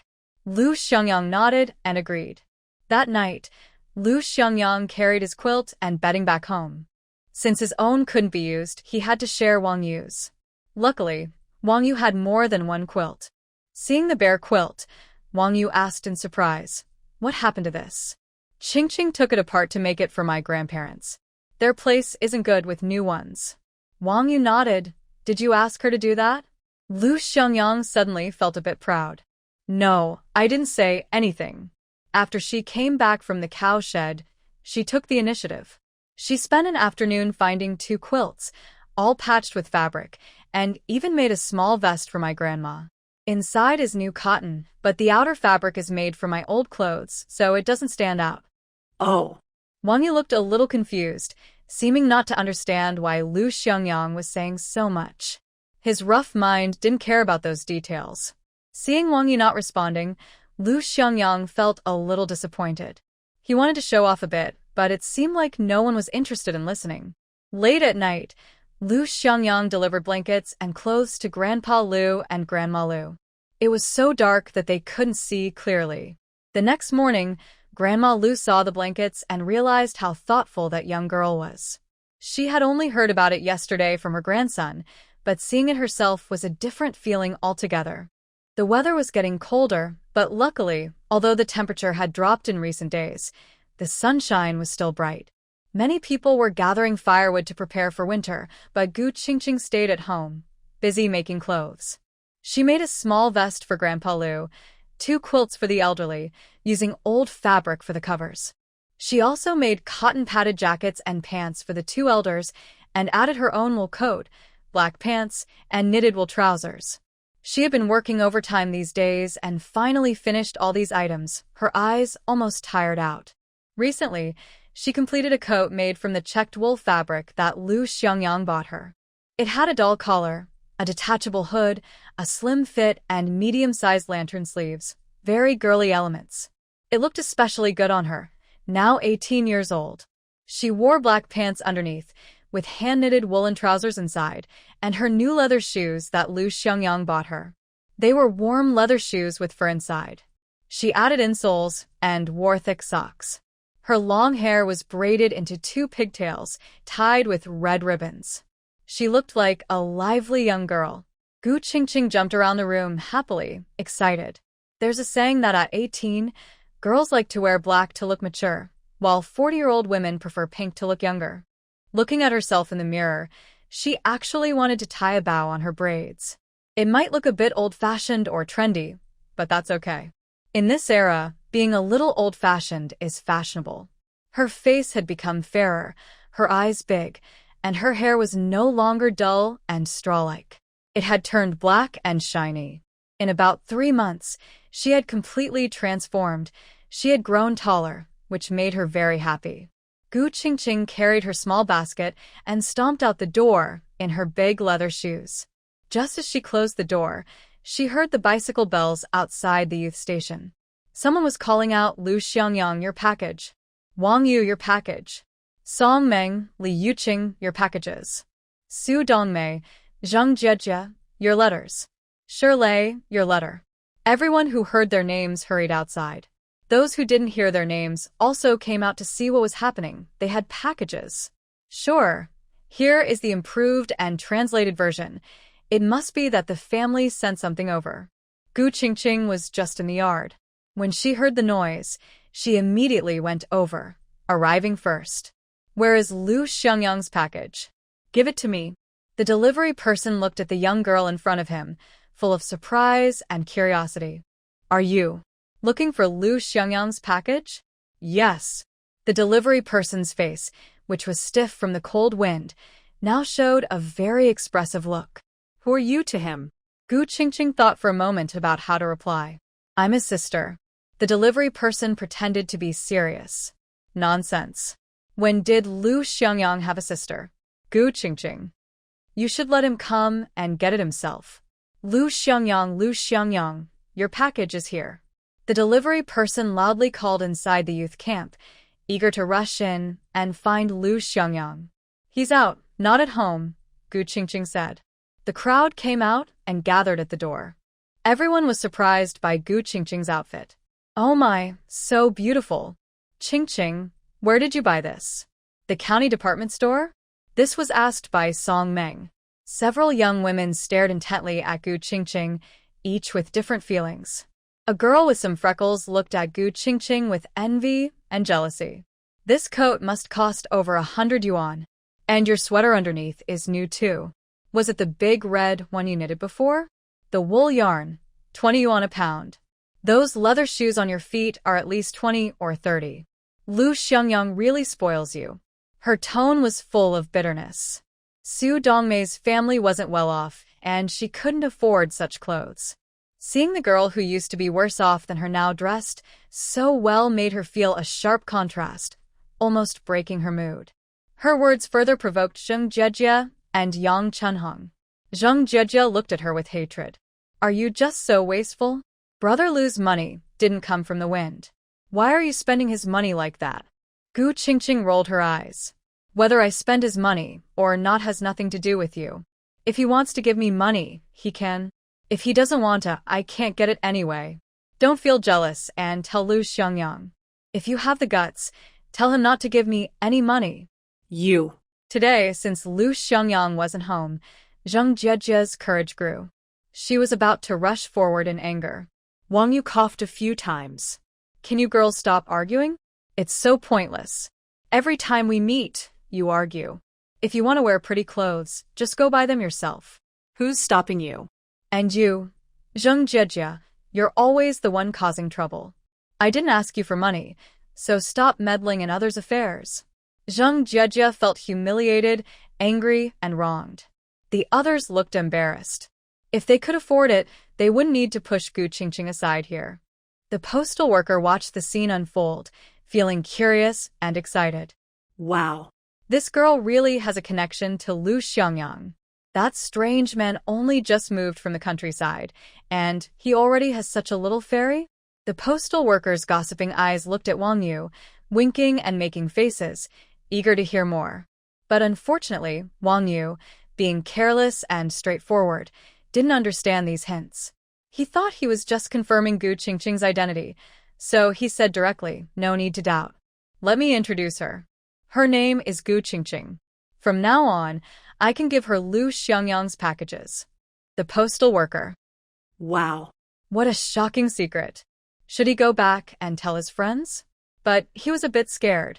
What if Lu Xiangyang got angry and hit him someday? Sigh. Knowing such a big secret but not being able to share it is really frustrating. The group collected their packages and letters. Everyone had just one package, even Wang Yu. But Lu Xiangyang had two, and they were both quite large. Everyone was jealous, and almost looked twisted with envy. Wang Yu patted the two packages and said with a smile, his uncle and brother sent these.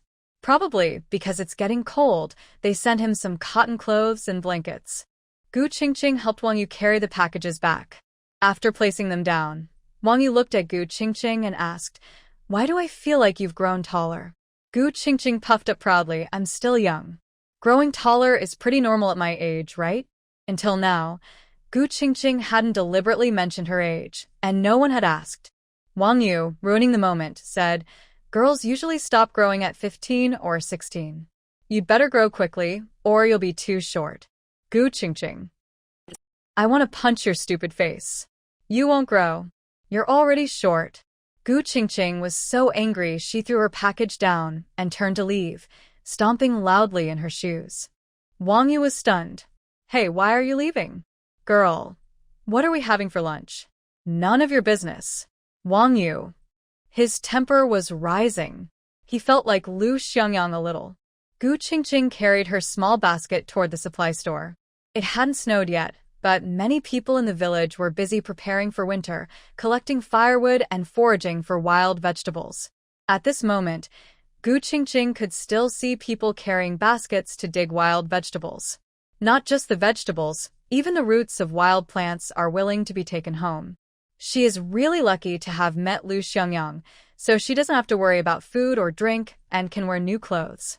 If she didn't have these conditions, still born into a family like the Li family, Gu Qingqing thinks that although she relies on the system and wouldn't go hungry or thirsty, those difficult people would definitely cause trouble.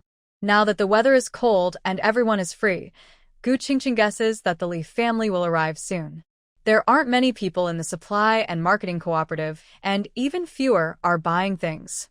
Gu Qingqing walks around, buys 2 bags of salt, since her family has been making pickles a lot lately and uses salt quickly, some matches, a set of sewing needles and threads for Grandma Lu, and a pair of scissors. Then she also buys some buttons and zippers. Finally, she spots a thick piece of cotton fabric at the fabric counter. It's a heavier type, good for making close-fitting clothes, and it has a small floral pattern. Gu Qingqing likes it very much. "How much is this?" she asks. The clerk is a young girl who looks at Gu Qingqing's clothes with envy. 1.5 yuan per foot, with fabric tickets. Regular cotton fabric isn't that expensive, but this is a thicker type, almost twice the price. Gu Qingqing reaches out to feel it. It's really nice, soft, and definitely comfortable to wear close to the skin. Seeing that she seems to like it and that she has money, the clerk smiles and recommends, "Comrade, this is a popular item. Since the weather is cold now, and you're lucky to find it, many good things are snapped up as soon as they're put out. This fabric feels great, and the pattern is nice. Buy it to make close-fitting clothes. It will definitely be comfortable." Gu Qingqing also thinks it's very good, especially since it's thickened. She plans to make it into thermal underwear to wear underneath, then add a pair of woolen pants and another pair of different trousers outside. That should be enough. Gu Qingqing loves beauty and really doesn't want to wear thick cotton-padded pants in winter because they make her look very fat. "All right, give me 10 feet, she says. The clerk is momentarily stunned. "How much do you want?" she asks. Gu Qingqing is choosing colors. 10 feet. This army green is 3 feet, the blue floral is 4 feet, and the pink floral is 3 feet. There are 4 colors in total. Besides these 3, there's also a gray one, which Gu Qingqing doesn't want. She thinks Grandpa Lu would probably prefer the army green. The clerk finally recovers and smiles brightly. "Please wait a moment, I'll cut it for you right away." Big customer. This supply and marketing cooperative is not as good as the department stores in the county town. There are few big customers and many families don't care much about the fabric they wear inside. If it gets a little torn, it's no big deal. But Gu Qingqing bought 10 feet at once, clearly showing she is a wealthy person. The sales clerk was cutting fabric and glanced at Gu Qingqing out of the corner of her eye. Her face was very fair and tender, her hands had no calluses, and her clothes looked very expensive. It was obvious she was a young girl from a wealthy family who had never done heavy work. Since she could buy so much fabric for shirts, what about other good fabrics? The sales clerk thought about her own fabrics and became interested. She finished cutting the fabric and handed it to Gu Qingqing, who counted the money and tickets and gave them to her. The sales clerk quietly said, "Miss, do you want other fabrics? They are cheaper than in the supply and marketing cooperative." Gu Qingqing raised an eyebrow. What kind of fabric? This was interesting. The sales clerk's smile grew bigger. She whispered, "They're just some imperfect pieces. The price is much lower, but the damage isn't big, just a few small flaws. There's a 10-foot piece of gray and white checkered wool and a large red printed blanket. The blanket is very beautiful. The checkered fabric has a small hole, and it's a bit dirty, but otherwise fine. The blanket also has a hole, and the edge is damaged, but it doesn't affect use. If you don't like it, you can cut off the edge and sew it back." Gray and white checkered? Could it be similar to a houndstooth pattern? If so, making clothes from it would look very nice. This color is classic, and it would look good in many styles. As for the blanket, she didn't need to decide now whether to use it herself or give it as a gift later. "How much?" Gu Qingqing asked. The sales clerk's smile grew even wider. "The original price of the wool fabric was 20 yuan per foot. I sell it to you for 15. The blanket originally cost 48 yuan, but I'll sell it to you for 30, no tickets needed." How about that? Gu Qingqing frowned. "That's so expensive? Blended wool costs only 10 yuan a pound. I could knit a nice sweater with the flawed fabric you have." The sales clerk tried to flatter her. "But it's not the same, right? Wool looks more elegant when worn. Look at the beautiful outfit you're wearing now. If I made clothes from that fabric, it would look just as good." Gu Qingqing didn't agree easily. "It can't be that expensive. Also, I want to see the fabric first before deciding on the price. If your flaws are too big, it wouldn't be worth it." This female sales clerk rarely met someone as wealthy as her, and she wanted to try her luck. "That's fine. I have tomorrow off. I'll bring it over for you to see. Anyway, everyone knows the price. If you offer too low, I won't sell it." Gu Qingqing nodded. "Okay, what time tomorrow? Where should we meet to look at the goods?" 10 in the morning. There's a big tree outside. Let's meet there." Gu Qingqing nodded again. "All right, I'll come find you tomorrow." The salesperson finally felt at ease. She works at a supply and marketing cooperative, earning a salary and receiving tickets. As an internal staff member, she often gets access to imperfect items. She doesn't mind passing on some good things. She is getting married next year. Her mother said that a girl should have some savings for herself before marriage, more reliable than just the clothes she wears. Her wedding clothes and fabrics are already prepared. Why carry so many nice things? If her in-laws' younger or older sisters-in-law want them, they'd just be wasted. Better to exchange for money, more secure. Gu Qingqing then went to look at the counter selling snow cream. It's winter now, so whether for her face or hands, she needs moisturizing. She's fine here, with plenty of skincare products in her space, but her Grandma Lu's place doesn't have enough. She also needs some ointments to prevent frostbite. Gu Qingqing picked 2 boxes of snow cream and 2 jars of hair oil. The frostbite ointments aren't available here, but she has some in her space. She can take them out when she gets home. After buying everything, she just stepped out of the supply and marketing cooperative when she bumped into Li Hongmei, Li Hongzhu, and the big aunt from the Li family. Then, she saw Lin Dongliang. Gu Qingqing. What a narrow escape. She was just dressed beautifully and ran into her old enemies. Should she think she's lucky and proud, or unlucky, and just happen to meet 4 enemies at once? Oh my, so many people. She couldn't fight them alone. She had to outsmart them. She must outsmart them. Gu Qingqing now looked completely different. She had transformed. At first, they didn't recognize her at all. Only the perceptive Li Hongmei looked at her carefully. She stared at Gu Qingqing's face for a while, then said in disbelief, You are Gu Qingqing?" The last time they met, Gu Qingqing looked much better. Now, if you look closely, you can still tell it's her. From a plain girl to a swan in the daylight, that kind of change is hard for most people to accept. Gu Qingqing chuckled lightly, a bit disdainful. Good eyesight. I've become so beautiful, and you still recognize me. Her voice hadn't changed.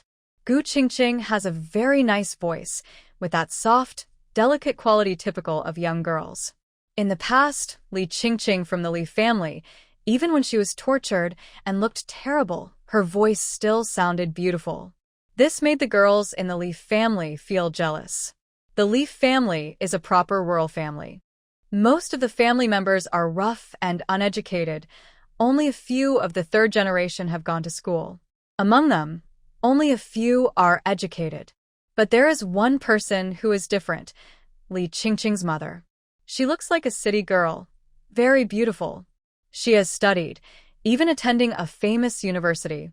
Her education is so good that she surpasses all the teachers in the commune. She earns over 20 yuan a month. When Gu Qingqing was a child, she ate well and dressed nicely, and she was the best-behaved child in the Li family. The children in the Li family dislike Li Qingqing the most. All the kids dislike her. Looking at Gu Qingqing now, everyone is speechless because it seems like the Gu Qingqing they knew since childhood has returned. No, she hasn't just returned. She's become even more beautiful than before. In their memories, Gu Qingqing was very pretty, but that was years ago. She was young then, like a beautiful doll. Over time, she changed, becoming less attractive, and they looked down on her. But now, it's only been 3 months since she left the Li family. The last time they saw Gu Qingqing, Li Hongmei was covered in dog. She still feels disgusted when she remembers it. Now seeing Gu Qingqing dressed so well, Li Hongmei can't help but feel angry. Gu Qingqing, it's really you. Do you still have the nerve to come out? Haha. Gu Qingqing chuckled softly. I'm living well. I haven't done anything wrong. Why wouldn't I dare to come out? You dirted my clothes last time, and I haven't settled the score with you yet. Well, now's the time to settle it. Gu Qingqing frowned. She wanted to leave, but there were several others and she was afraid she couldn't fight them all. A brave person doesn't suffer losses in front of them. If she had to fight, she would go back and ask Lu Xiangyang to teach her some moves before coming again. But how could Li Hongmei and Aunt Lida be willing to let her go? Even Li Hongzhu wouldn't do that. The group quickly stopped Gu Qingqing, rushing forward with Li Hongmei to try and hit her. In the past, at the Li family, they often hit and scolded Gu Qingqing casually, and it was the same now. Seeing she couldn't escape, Gu Qingqing immediately threw away her basket and only took out a pair of scissors from inside. She knew she couldn't win in a fight against many people. If she was destined to lose, she would strike first. She could only focus on one person and hit her hard. To prevent all three from coming close at once, Gu Qingqing dodged. Li Hongmei was closest to her, while the other two were preparing to surround her from different directions. When Li Hongmei rushed over, Gu Qingqing stabbed her face with the scissors. I'll cut your face. Her fierce look frightened Li Hongmei, causing her to hesitate for a moment. In that gap, Gu Qingqing quickly grabbed Li Hongmei's braid. In a fight among women, whoever has the hair wins. She pulled back the scissors, not actually intending to stab her face, but grabbing her braid was different. Gu Qingqing pulled hard with all her might, not holding back this time. Ah! Li Hongmei let out a sharp scream. She was in pain and screamed as she leaned toward Gu Qingqing. Gu Qingqing was pulling her braid downward, so Li Hongmei had to lower her head and bend over. Gu Qingqing held the scissors in her other hand and stabbed her fiercely in the stomach. One stab after another, pulling out and stabbing again. While stabbing, she kept shouting, I'll kill you. I'll kill you. Ah. Li Hongmei's screams broke through her voice. Her hair was pulled harshly, causing her scalp to feel like it was about to burst. Since she was bent over, she watched helplessly as the scissors pierced her stomach. She had never seen such a bloody scene before. She was completely frightened. Instinctively, she tried to dodge and stepped back, but her scalp hurt unbearably when she moved. In the end, She was only left screaming.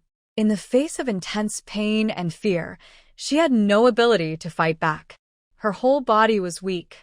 At this moment, Li Hongmei was like that. Her mind couldn't think, and her body was too soft to exert any strength. She was completely unable to resist. Gu Qingqing hit her several times, pressing her head down hard. Suddenly, she lifted her knee and bumped into her face, making her dizzy and blurry-eyed.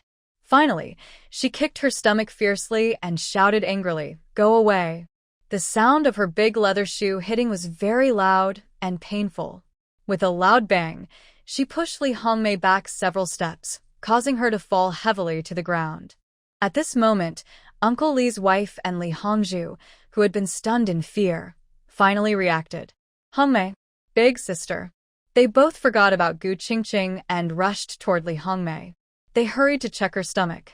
"Help! Someone's attacking." "Hongmei, don't scare Mom." You. Lin Dongliang was also very frightened. When Li Hongmei fell, he quickly ran over and held her in his arms. Looking at her stomach, he saw there was no blood. No blood. Li Hongmei was still crying and shouting, "Help! Help!" Mom. Uncle Li's wife and Li Hongzhu also noticed that there was no blood on Li Hongmei's stomach. They were surprised.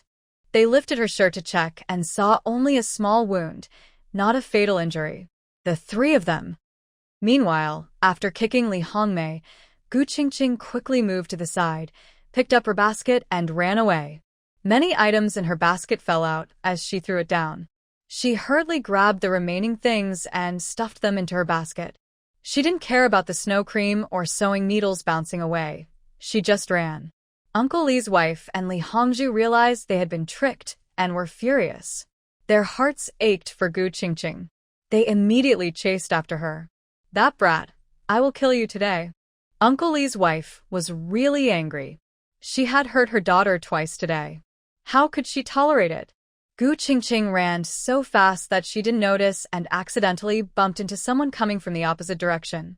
Ah.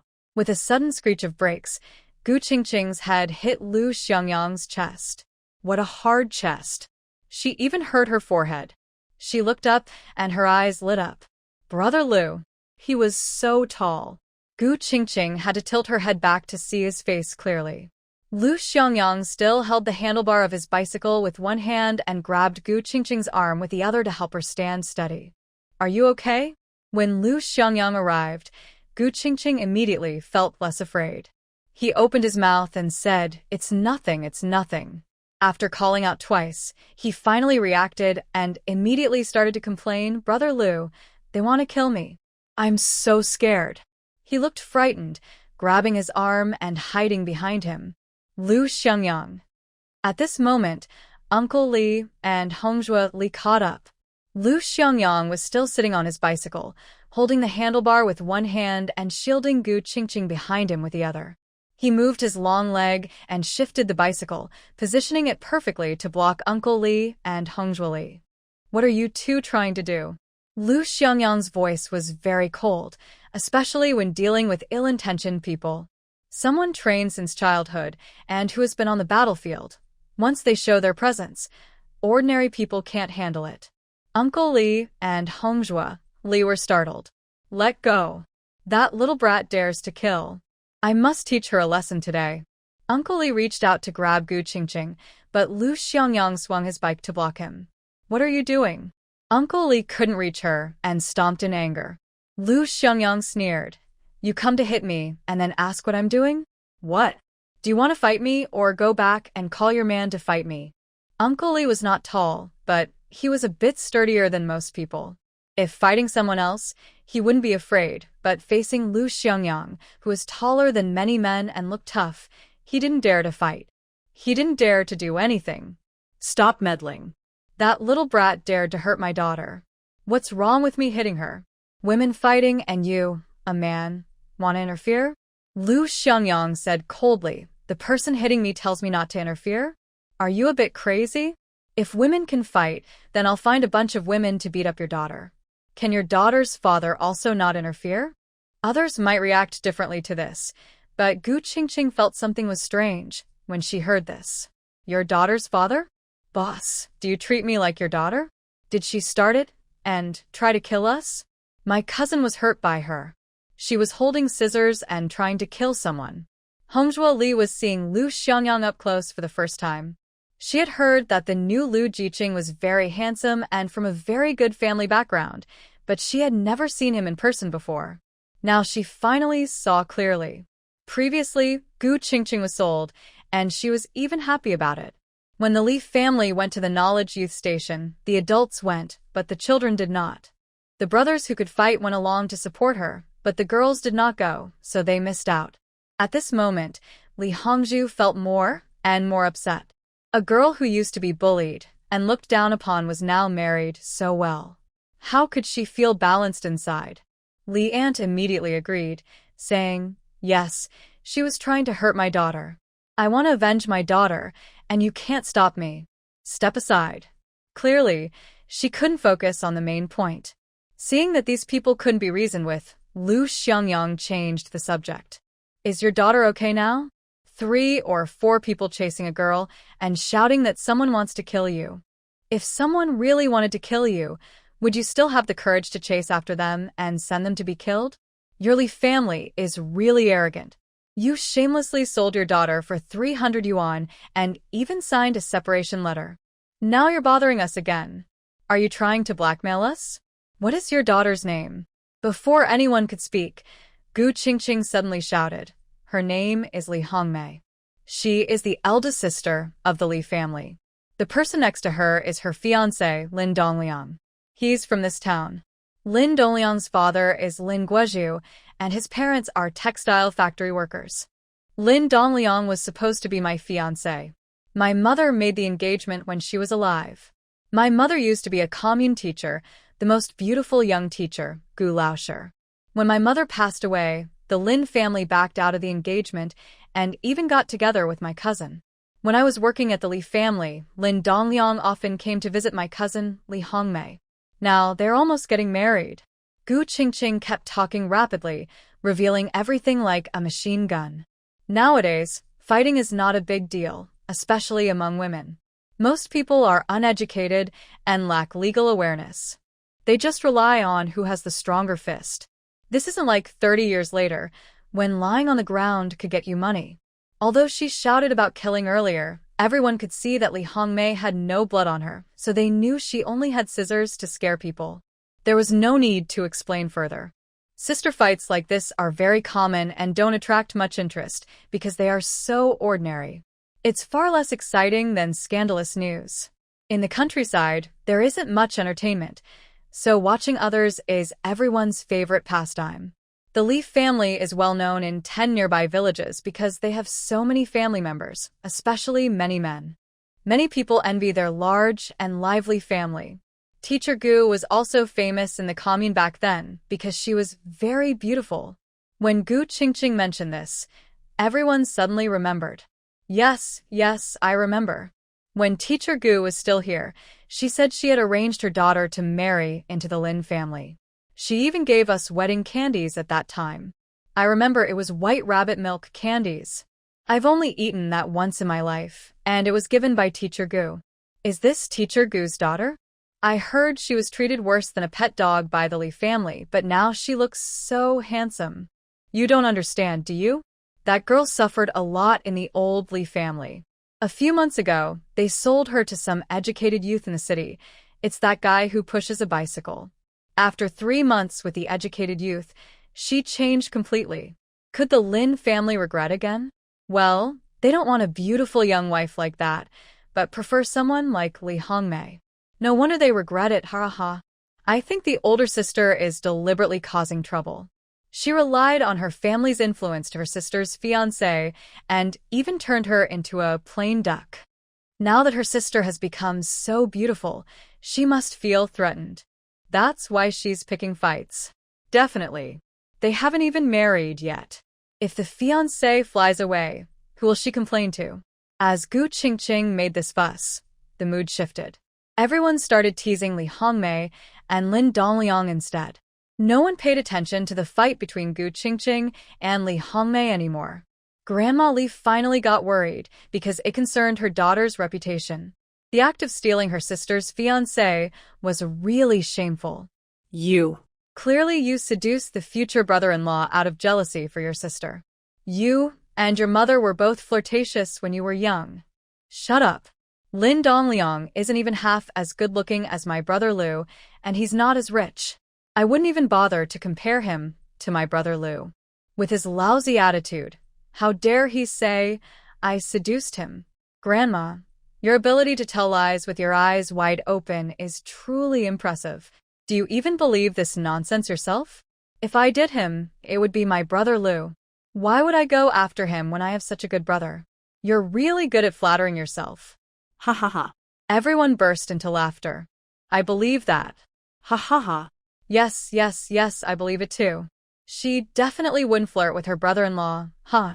Only someone with a sick mind would try to flirt with Lin Dongliang. Compared to Lu Jiqing, he's not even close. Maybe someone has developed a habit of stealing brothers-in-law and has also taken a liking to Lu Jiqing? That's possible. Who wouldn't want Lu Jiqing? The scene shifted again. Aunt Li was furious and blushing all over, while Lin Dongliang was embarrassed and red-faced. He was originally supporting Li Hongmei, but now he didn't even want to do that and simply stood to the side. Gu Qingqing, stop dreaming. I won't marry you. Gu Qingqing was speechless. Don't drag me into this. Who you want to marry is your business. I don't care about you at all. You. Lin Dongliang felt so ashamed. He clearly didn't want Gu Qingqing, but now it seemed like she didn't want him either. You used to like me a lot. You even said you wanted to marry me. Shut up. Gu Qingqing frowned and cut him off firmly. Lin Dongliang, a grown man shouldn't be so shameless. When I got engaged to you, I was only a kid. How could I have liked you back then? Besides, later I worked so hard at the Li family, barely eating enough, being bullied by my cousins. I was miserable. When would I have had time to like you? Honestly, I never liked you. Don't flatter yourself. Do I need to remind you when you started dating my cousin? You're shameless, trying to smear me while you're at it. You're truly a heartless. For the food and meat of the Li family, you'll sell yourself, even trying to break off your engagement to marry my cousin. And you still have the nerve to say, I like you? Go, go, go. Gu Qingqing tugged on Lu Xiangyang's sleeve to urge him. Brother Lu, hurry up and leave. These shameless people can say anything and do anything. What if they cling to us? Let's go quickly. She hurried Lu Xiangyang to leave. Lu Xiangyang looked at Lin Dongliang, then turned his bike around to leave.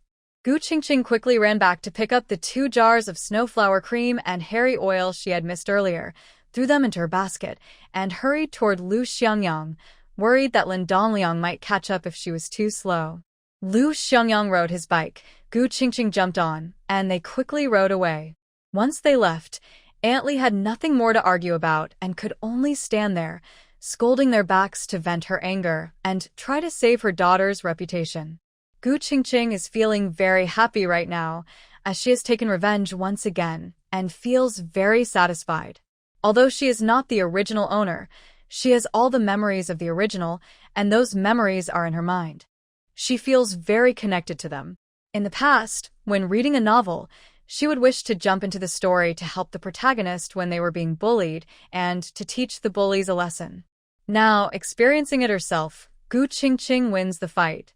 The feeling is so wonderful. Humming a song, she sits in Lu Xiangyang's car on the way home. Listening to her singing, Lu Xiangyang finds it amusing. Even he is affected and feels much happier. When they get home, Lu Xiangyang takes a package from the car handle into Gu Qingqing's room. Gu Qingqing blinks her eyes, wondering what good things her boss has brought back this time. Seeing her expression, Lu Xiangyang smirks and says, "Open it and see for yourself." Gu Qingqing quickly opens the package. As she looks at what's inside, she is so surprised her jaw nearly drops to the ground.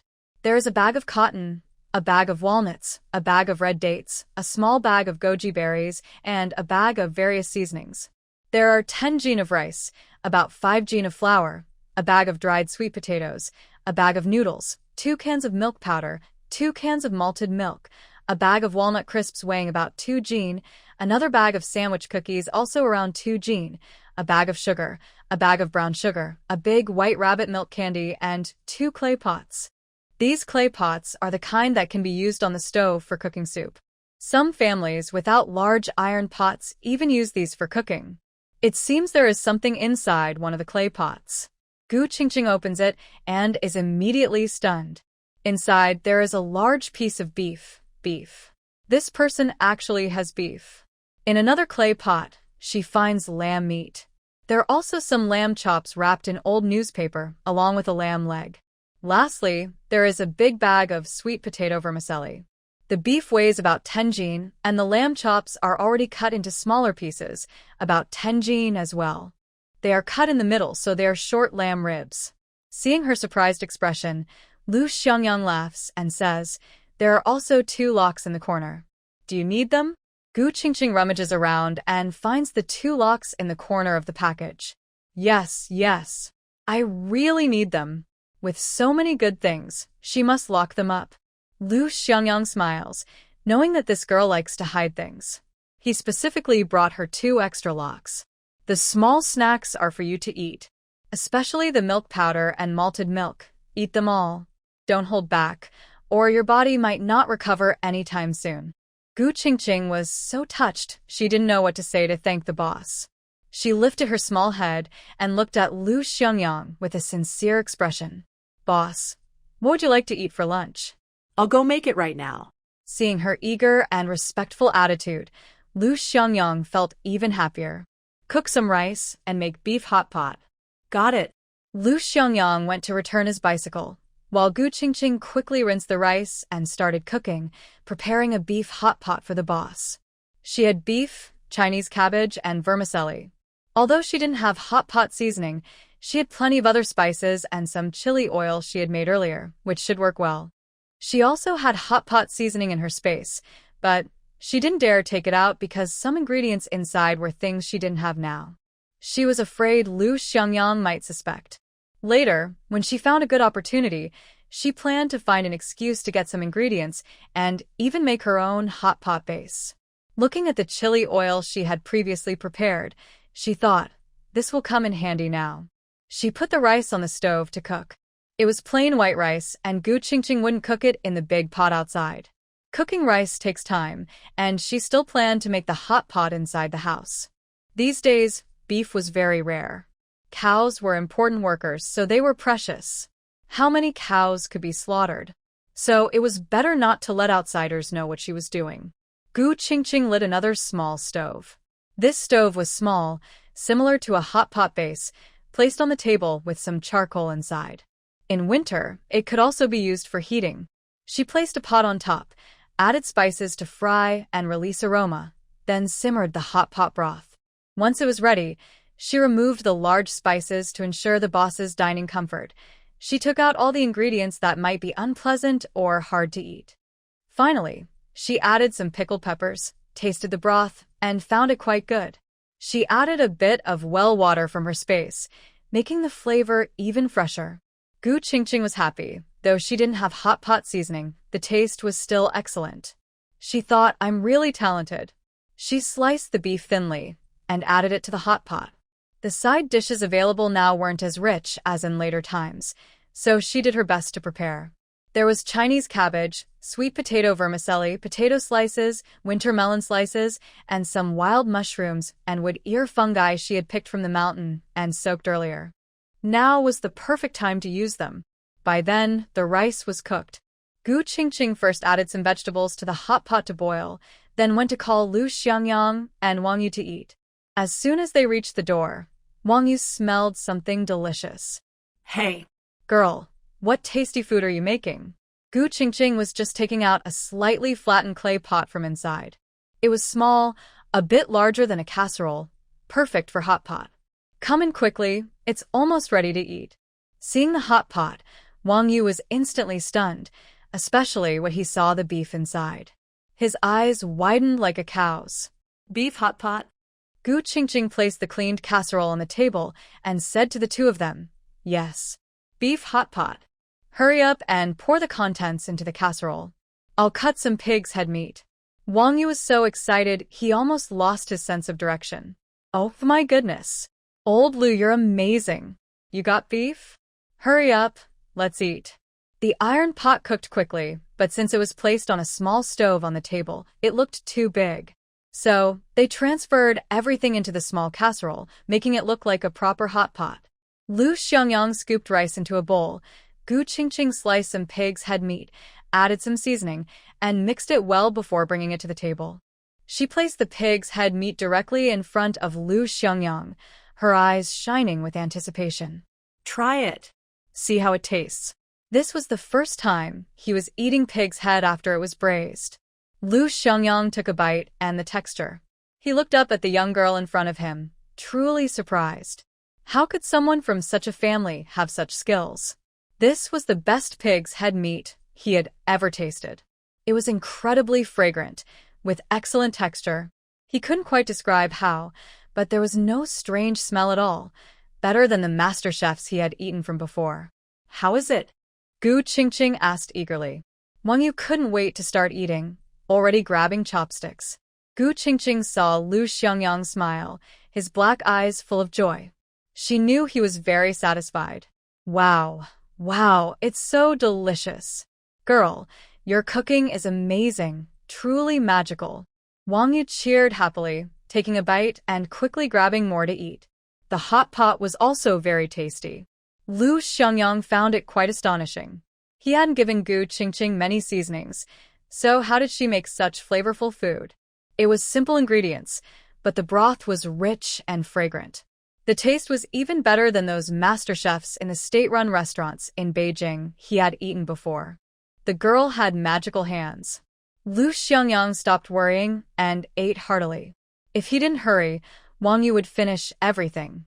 3 people ate until they were sweaty, finishing all the food on the table, including the hot pot and pig head meat, leaving nothing behind.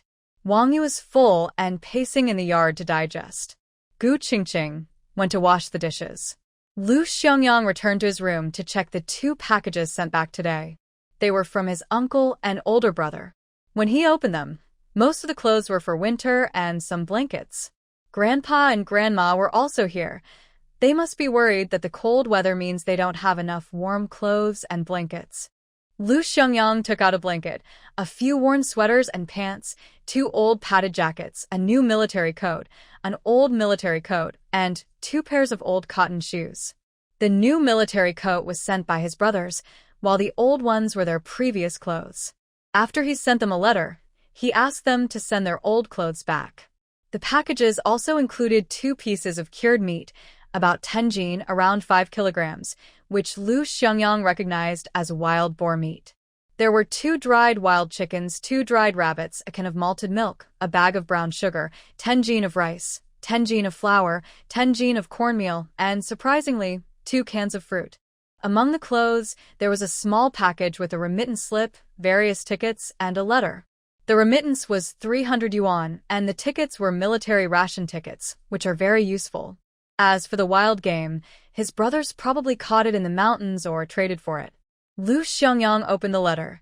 There was nothing special, just saying everything was fine on their side, that their older brothers had sent supplies, and he didn't need to worry, just take good care of himself. Thinking of his parents far in the northeast, he had already sent supplies twice before, and his brothers had also sent some. So, they should be able to get through this winter. In the future. Lu Xiangyang sat there, carefully thinking about the future development of the family. What should he do to protect everyone and avoid certain tragedies? He sat in silence for nearly an hour. Wang Yu came in and saw him lost in thought, asking, "What are you thinking about? Are we going up the mountain later?" Lu Xiangyang snapped out of his thoughts, packed everything up, and replied, "Yes." He took out the blankets, clothes, and shoes, and handed everything else to Gu Qingqing. Wang Yu saw all the stuff and smiled. Wow, so much. We're going to have a good winter this year. Oh, by the way. Wang Yu leaned in closer and whispered, "You got beef today, but what about that sheep we had before? Still selling everything or not?" That look in his eyes was full of anticipation. He wanted to eat lamb. Lu Xiangyang replied, "The lamb and lamb chops are with Qingqing. You'll get to eat them soon." Wang Yu was immediately satisfied. Gu Qingqing had just finished washing the dishes and saw that Lu Dazhu was bringing over another pile of supplies. Seeing so many things, Gu Qingqing didn't know what to say. Lu Xiangyang was still generous, saying, "These are all for you. Some of these are for me and my grandparents to eat, and some are probably for me to give as gifts. I don't need them right now, so you can keep them for yourself. Especially that fruit, Ken. I think you girls will like it." Gu Qingqing. Dazhu put down the items, gave a few instructions, and then left with tools to go up the mountain with Wang Yu. Gu Qingqing looked at the supplies in front of her, took a deep breath, and quickly tidied up, putting things into cabinets. Some items she separated and stored in different places. Dazhu was so wealthy. With snow about to fall, what if someone came to visit and tried to steal her things? Seeing dozens of pounds of rice, flour, and hundreds of pounds of meat, she was worried. After organizing everything, Gu Qingqing also tried the can of fruit, which was yellow peach. It tasted quite good, better than some canned fruits she had eaten in her previous life. Looking at the can, she thought about how difficult life was in this era. It was very hard to get fruit, and many rural children had never seen apples or bananas. The fruits in her space could only be eaten secretly. She couldn't take them out. Here on the mountain it was possible to plant fruit trees. Should she find a way to secretly grow some so she could eat fruit in the future? After just finishing a meal, Gu Qingqing only ate half because she couldn't eat any more. She thought about how kind Dazhu had been to her and wondered how she could repay him. Gu Qingqing packed some wild boar meat, a can of milk powder, some grains, and some milk candies to exchange for other things. In the end, she traded for an old hen that didn't lay eggs anymore and 20 eggs. This old hen was exchanged from Wang Er's family, and Wang Er's wife had to kill and clean it before she brought it back. Gu Qingqing was in a hurry and didn't have time to do all that herself. Once she got the hen, she started boiling it on the stove to make chicken soup. Soup needs to be cooked for a long time. She is inside the house knitting a sweater, which is for Lu Xiangyang. The sweater and pants for Lu Xiangyang are taken out to give to Grandpa Lu and Grandma Lu. When they first arrived, it was summer and they brought summer clothes. Later, Lu Xiangyang brought some clothes for the grandparents. Now, with what Gu Qingqing made and Lu Xiangyang's old clothes, the grandparents will have enough to stay warm in winter. But Lu Dalao doesn't have many clothes. Since Dalao gives her so many good things to eat, she can't let Dalao have no new clothes to wear. Gu Qingqing is diligently knitting at home, while Zheng Jiejie stays in her dormitory. Through the window, she watches Gu Qingqing's house with its doors and windows tightly shut. She feels very jealous. She saw Gu Qingqing come back with a basketful of things, saw Lu Xiangyang return with a big package, and go into Gu Qingqing's house. At noon, she smelled something delicious, probably good food being cooked. Later, the 2 packages Lu Xiangyang sent back were taken to Gu Qingqing's house again. Now Lu Xiangyang and others have left, and Gu Qingqing is alone in the house, probably secretly eating something. Jiejie, it's time to go. Recently, so many people on the mountain are collecting firewood. The nearby places are already picked clean. We need to go farther out. Yang Chunhong has prepared a rope and a basket, ready to go up the mountain to gather dry wood and pine cones for winter heating and cooking. But she has everything ready and calls Zheng Jiejie, only to see Jiejie not responding. Jiejie? Su Dongmei sees Zheng Jiejie still not moving and gets annoyed. Jiejie, I'm calling you. Stop hanging around. It's your turn to pick pine cones. Hurry up. In the girls' dormitory, there are 8 girls sleeping on a large shared bed, just one bed. The firewood used for heating in winter was gathered by everyone together. Recently, Zheng Jiejie has been feeling cold and unwilling to go up the mountain. Su Dongmei is very unhappy about this. Jiejie used to be angry watching Gu Qingqing enjoy herself, but she had no way to vent. Now, Su Dongmei happens to come across her. She yells angrily, "What are you yelling about? If I want to go, I go. If I don't want to, I won't. What's it to you?" Su Dongmei gets angry, immediately puts her hands on her hips, and scolds, "What am I yelling about? What are you shouting for? Lazy and good for nothing. Do you think you have a right? The things you should do. Why don't you do them? We're not your parents. Why should we support you?" I tell you, if you don't go chop firewood or pick pine cones, don't even think about entering the dorm in winter. How dare you? Do you think I dare not? I'm not afraid of you. You're just daydreaming all day, staring at Gu Qingqing with jealousy. Huh? If you have the ability, make Lu Jiqing support you. If not, then obediently go do your work. You. Feeling hit where it hurts, Zheng Jiejia's face turned red with anger. Embarrassed and furious, Zheng Jiejie usually dared not provoke Lu Xiangyang, and she was also somewhat afraid of Wang Yu. Gu Qingqing had never shown her a kind face. Moreover, Gu Qingqing was a local, and last time she suggested that Li's family beat her up, which made her hesitant. She didn't dare to fight Gu Qingqing directly. But what is Su Dongmei? Su Dongmei's reputation among the educated youth isn't good. She's lazy, likes to take small advantages, and is greedy. Why should she scold her? Zheng Jiejie couldn't be bothered to argue and simply charged at Su Dongmei, unleashing all her anger on her. Ow. Su Dongmei was hit and became even angrier. She had tolerated Zheng Jiejie for a long time, as she often took advantage of her and acted like a wealthy young lady. Now Zheng Jiejie dared to hit her? Who's afraid of whom? The two immediately started fighting. Zheng Jiejie had only recently gone to the countryside and hadn't built up her strength yet, but Su Dongmei was different. She had been in the countryside longer, 2 years, and was much stronger than Zheng Jiejie. Zheng Jiejie was completely overwhelmed. Let go of me. The entire dormitory was filled with Zheng Jiejie's screams. Yang Chunhong watched coldly as Zheng Jiejie was beaten by Su Dongmei. She had tolerated Zheng Jiejie for a long time and thought it was good for her to be taught a lesson. After a while, a few other female educated youth stepped in to break up the fight. Stop fighting. We're all in the same dorm. Stop. Yeah. Stop fighting. Let's talk nicely. Yang Chunhong and the other girls pulled them apart. Zheng Jiejie's face was swollen, her hair messy, and she was bleeding from the corner of her mouth. She was no match for Su Dongmei. Now, Zheng Jiejie could only cry, unable to continue working. Seeing Zheng Jiejie crying on the bed, the others didn't want to make her go back to work either, so they could only endure it. But Su Dongmei wouldn't tolerate it. She angrily said, crying, what are you crying for? Don't think that acting pitiful here means you can skip work. You act like a wealthy young lady all day, jealous of Gu Qingqing. If you have the ability, go be like her. Lu Jiqing is so rich, but doesn't like you. What can you do? It's like we owe you something, humph. Zheng Jiejie, I tell you, if you don't gather enough firewood this winter, don't even think about sleeping inside. Humph. Su Dongmei, furious, cursed several times before grabbing her tools and leaving. The argument over at the girls' youth camp was heard by Gu Qingqing, but she wasn't interested. She continued knitting in her room. The chicken soup on the stove was bubbling, and she added some mushrooms and wood ear fungi to keep simmering. Her eyes were tired from knitting, so she put down her work, locked all the doors and windows, and went into her space to check.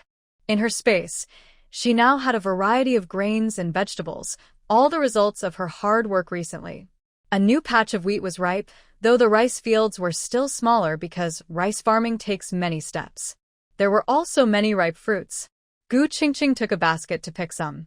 She had apples, pears, plums, peaches, yellow peaches, apricots, strawberries, grapes, and a large watermelon. She picked 2 baskets of fruit. The watermelon was a bit tricky because it was big and she couldn't carry a whole basket alone. But that was okay. Her space had an electric cart and she knew how to drive it.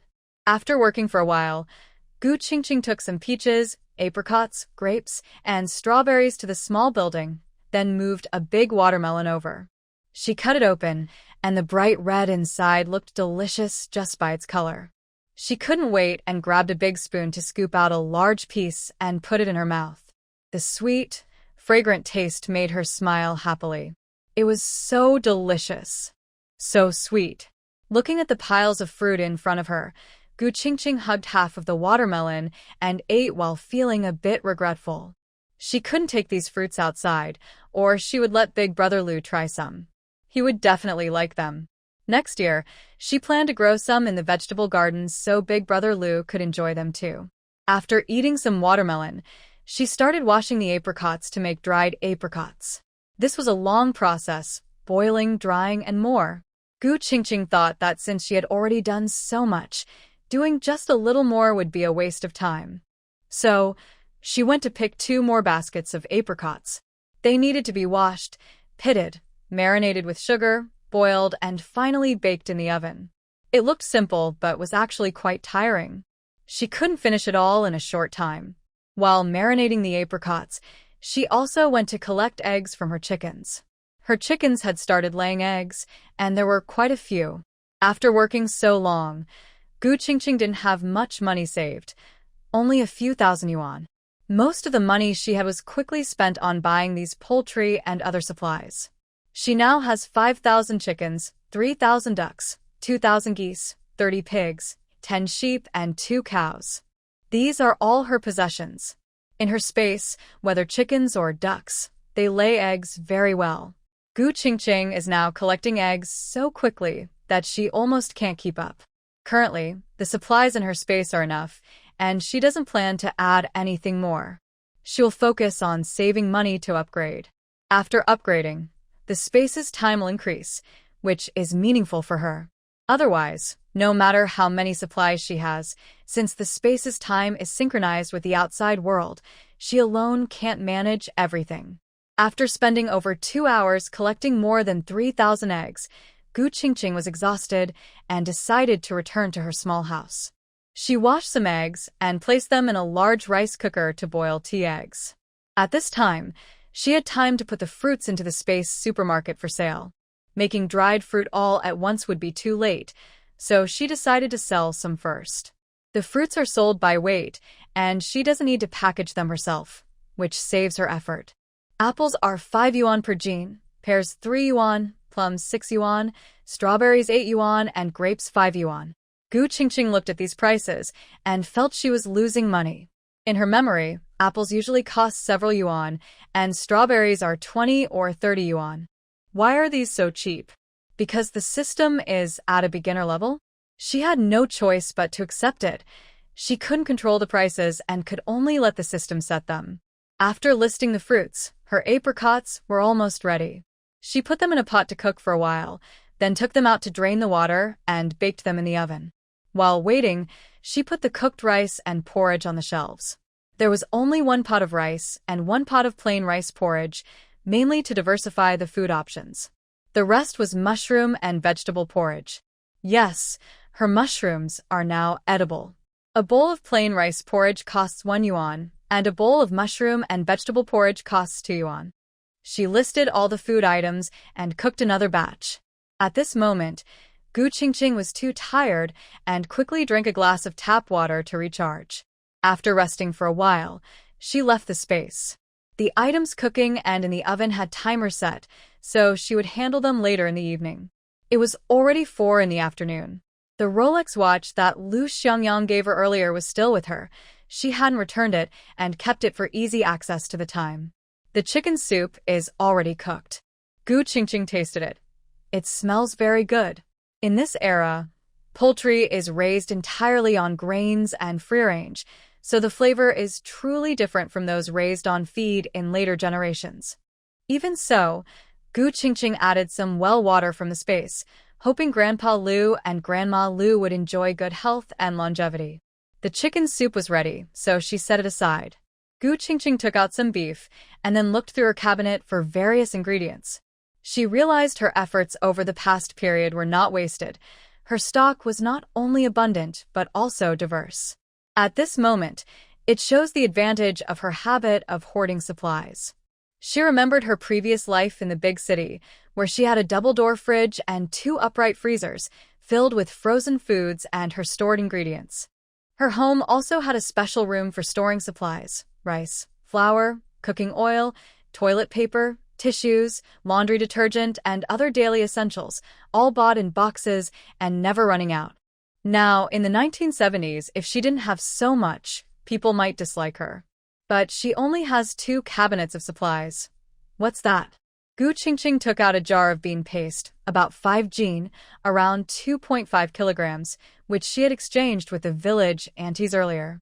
Look, now it's useful. She took out the beef, washed it, and cut it into cubes.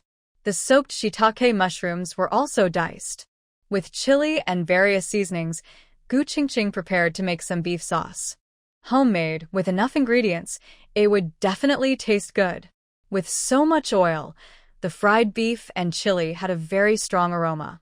All the ingredients were already in the pot. Gu Qingqing quickly took out some flour to roll noodles. Halfway through making the noodles, the educated youths returning from gathering firewood arrived. Wang Yu and Lu Xiangyang each carried a bundle of firewood. Smelling the delicious aroma, Wang Yu's eyes lit up. "Girl, what are you making?" Gu Qingqing was quickly cutting the noodles and replied, "Chili sauce." Wang Yu was surprised. "Chili sauce smells so good?" "Because I added a lot of oil plus sesame and peanuts. Of course it smells great." Wang Yu sniffed carefully. He seemed to smell the scent of meat. Today, Zheng Jiejie was very upset. She cried for a long time, but no one comforted her. When she was tired of crying, she fell asleep. Now she's awake and wants to wash her face, but there's no hot water, so she goes to the well to fetch water to boil for washing. Just then, she overheard their conversation. Zheng Jiejie angrily said, "I smelled meat earlier, when I came out. You stayed in your room all afternoon, so you must have been secretly eating meat inside."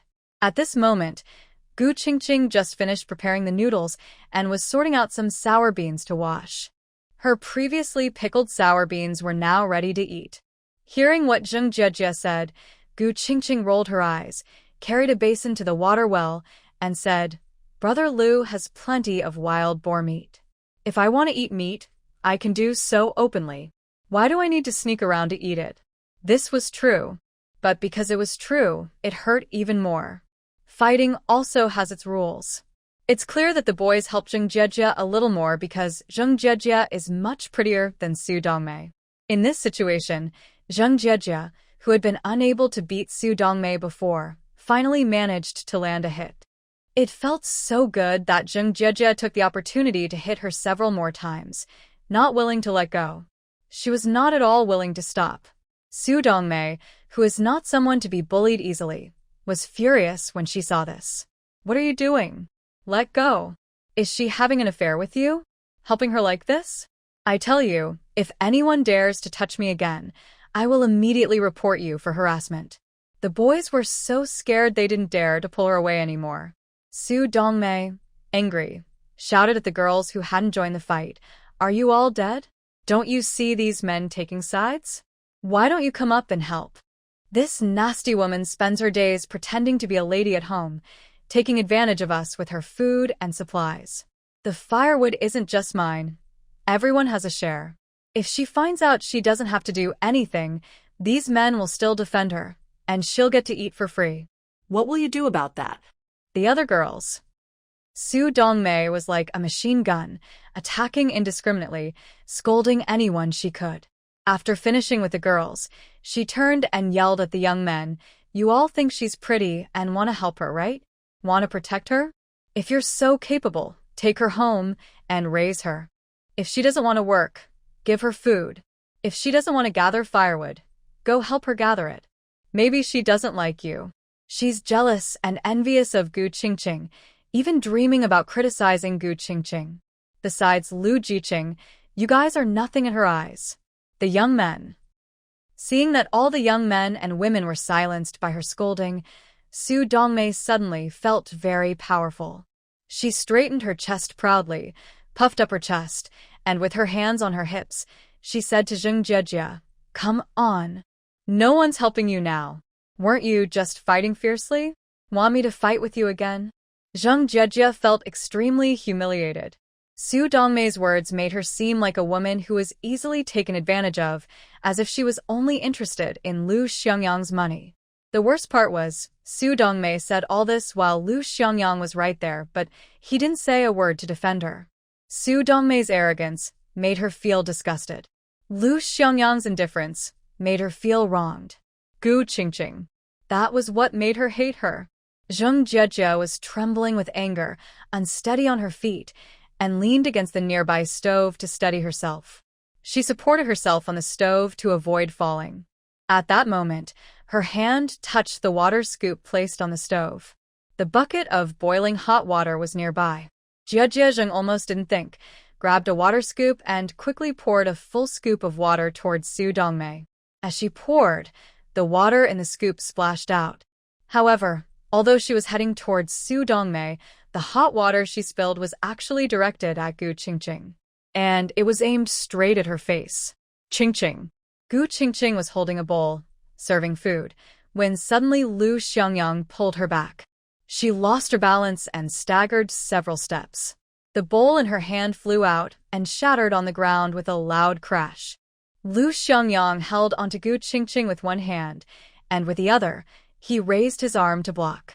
The hot water didn't hurt Gu Qingqing, but splashed all over Lu Xiangyang's arm. Ah! The girls around saw what happened and screamed out loud. Old Lu! Brother Lu! Wang Yu hurried over to check on Lu Xiangyang. Gu Qingqing was also startled. She ran over to look at Lu Xiangyang's arm. Are you burned? Quickly take off your clothes. Lu Xiangyang shook his head. It's fine. Since Gu Qingqing was a bit far away, the distance gave Lu Xiangyang time to save her. The water in the bucket was initially boiling, but after being in the bucket for a while during an argument between Su Dongmei and Zheng Jiejie, the temperature was no longer at its hottest. Today, Lu Xiangyang had been working outside in the afternoon.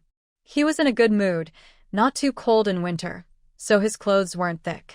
When the water splashed on him, his entire arm was soaked. The water was still very hot, and it hurt his skin. He was only wearing a jacket over a short-sleeved t-shirt. When he took off the jacket, the water wasn't hot enough to cause blisters, but it still reddened his skin. He was a grown man, and such a small injury wasn't a big deal, but only Lu Xiangyang knew how much it hurt. He took 2 steps forward, looked at Zheng Jiejie, and said, I've been trained since I was young. I have tough skin. Even through such a thick jacket, I got burned like this. If your scoop of water had splashed her face might have been disfigured. You did it on purpose. This last sentence was definitely a firm statement. Zheng Jiejie's face turned pale with fear. She stepped back several times, looking at the strange looks from others, and argued, No. I didn't mean to. Are you still denying it? I saw your scoop of water directly. Bang! Wang Yu originally wanted to say a few words in protest, but before he could finish, Lu Xiangyang kicked the bucket filled with hot water, directly hitting Zheng Jiejie's calf. The bucket still contained more than half a bucket of water. The weight of it coming down was heavy, and with the hot water spilling out, Zheng Jiejie's entire calf and shoes were soaked. Ah! A scream of pain echoed, and Wang Yu was startled. When he realized it was Lu Xiangyang who did it, he stared wide-eyed at the man. Wow! Ah! Ugh ugh ugh. Zheng Jiejie sat on the ground, crying while clutching her foot. The water wasn't boiling hot anymore, but it was still very hot. Seeing a girl crying so badly, someone couldn't stand it and stepped forward to help Zheng Jiejie. It was Li Fugui. Lu Xiangyang, you're a grown man. They're just little girls having a small argument. Why did you have to get involved? Let them sort it out themselves. This guy was also cowardly. He was criticizing Lu Xiangyang but didn't dare to speak harshly. Lu Xiangyang's lips curled into a cold smile. What do you mean? I just got burned and accidentally kicked the bucket? I didn't know it would hit her. Ah! Li Fugui stared at Lu Xiangyang in shock. He didn't expect Lu Xiangyang to say something like that. Lu Xiangyang looked around at the others, noticing their shocked expressions, and snorted coldly. I come from a military family. I've been trained since I was young. If I really wanted to hit her, the water bucket would have gone straight at her face, not just hit her foot. Everyone. Sorry, I really didn't mean to do it. Luckily, the water wasn't boiling hot, so it shouldn't have caused burns. Just cool it with some cold water, and she'll be fine. Lu Xiangyang simply stood there, having done what he could, speaking softly. This feeling. It's like punching cotton. Hard to land, hard to shake off, very uncomfortable. But Lu Xiangyang wasn't finished. He called out to Gu Qingqing, Qingqing, Go cut a pound of meat and bring it over for Zheng Jiqing. Anyway, I accidentally kicked the bucket so she got hit. Give her some meat to help her recover. Remember, cut some fatty meat. Gu Qingqing. Everyone. Gu Qingqing stared blankly at her boss. How could he say such things without blushing or feeling guilty? Seeing Gu Qingqing silent, Lu Xiangyang frowned. What's wrong? Are there no more meats at home? Yes. Gu Qingqing regained her senses and immediately went into the house. Yes, I'll go cut some now. Gu Qingqing quickly went inside and cut a pound of wild boar meat to give to Zheng Jejia. It was high-quality meat with lots of fat and little lean meat. Here, take it. Although you accidentally scalded Brother Lu first, he's a man and wouldn't argue with you, a girl. This bucket was accidentally kicked over. I'll compensate you with a pound of meat. Go home and make up for it. Zheng Jejia clenched her teeth as she looked at the pound of meat in Gu Qingqing's hand. It was cured meat, smoked to a brownish color, shiny, and smelled fragrant. She really wanted to throw the meat away and shout that a pound of meat couldn't buy her off, but her saliva betrayed her desire to eat. Tears in her eyes, Zheng Jejia reached out and took the meat, feeling humiliated and angry. Su Dongmei watched with envy. Just 1 pound of meat. She also wanted some. It was just being scalded with hot water. She was willing. She had tough skin and thick flesh. If she was scalded a few more times, wouldn't she get several pounds of meat? Feeling very jealous, seeing Zheng Jejia holding the meat and looking so wronged, Su Dongmei became even more annoyed. Why are you still crying?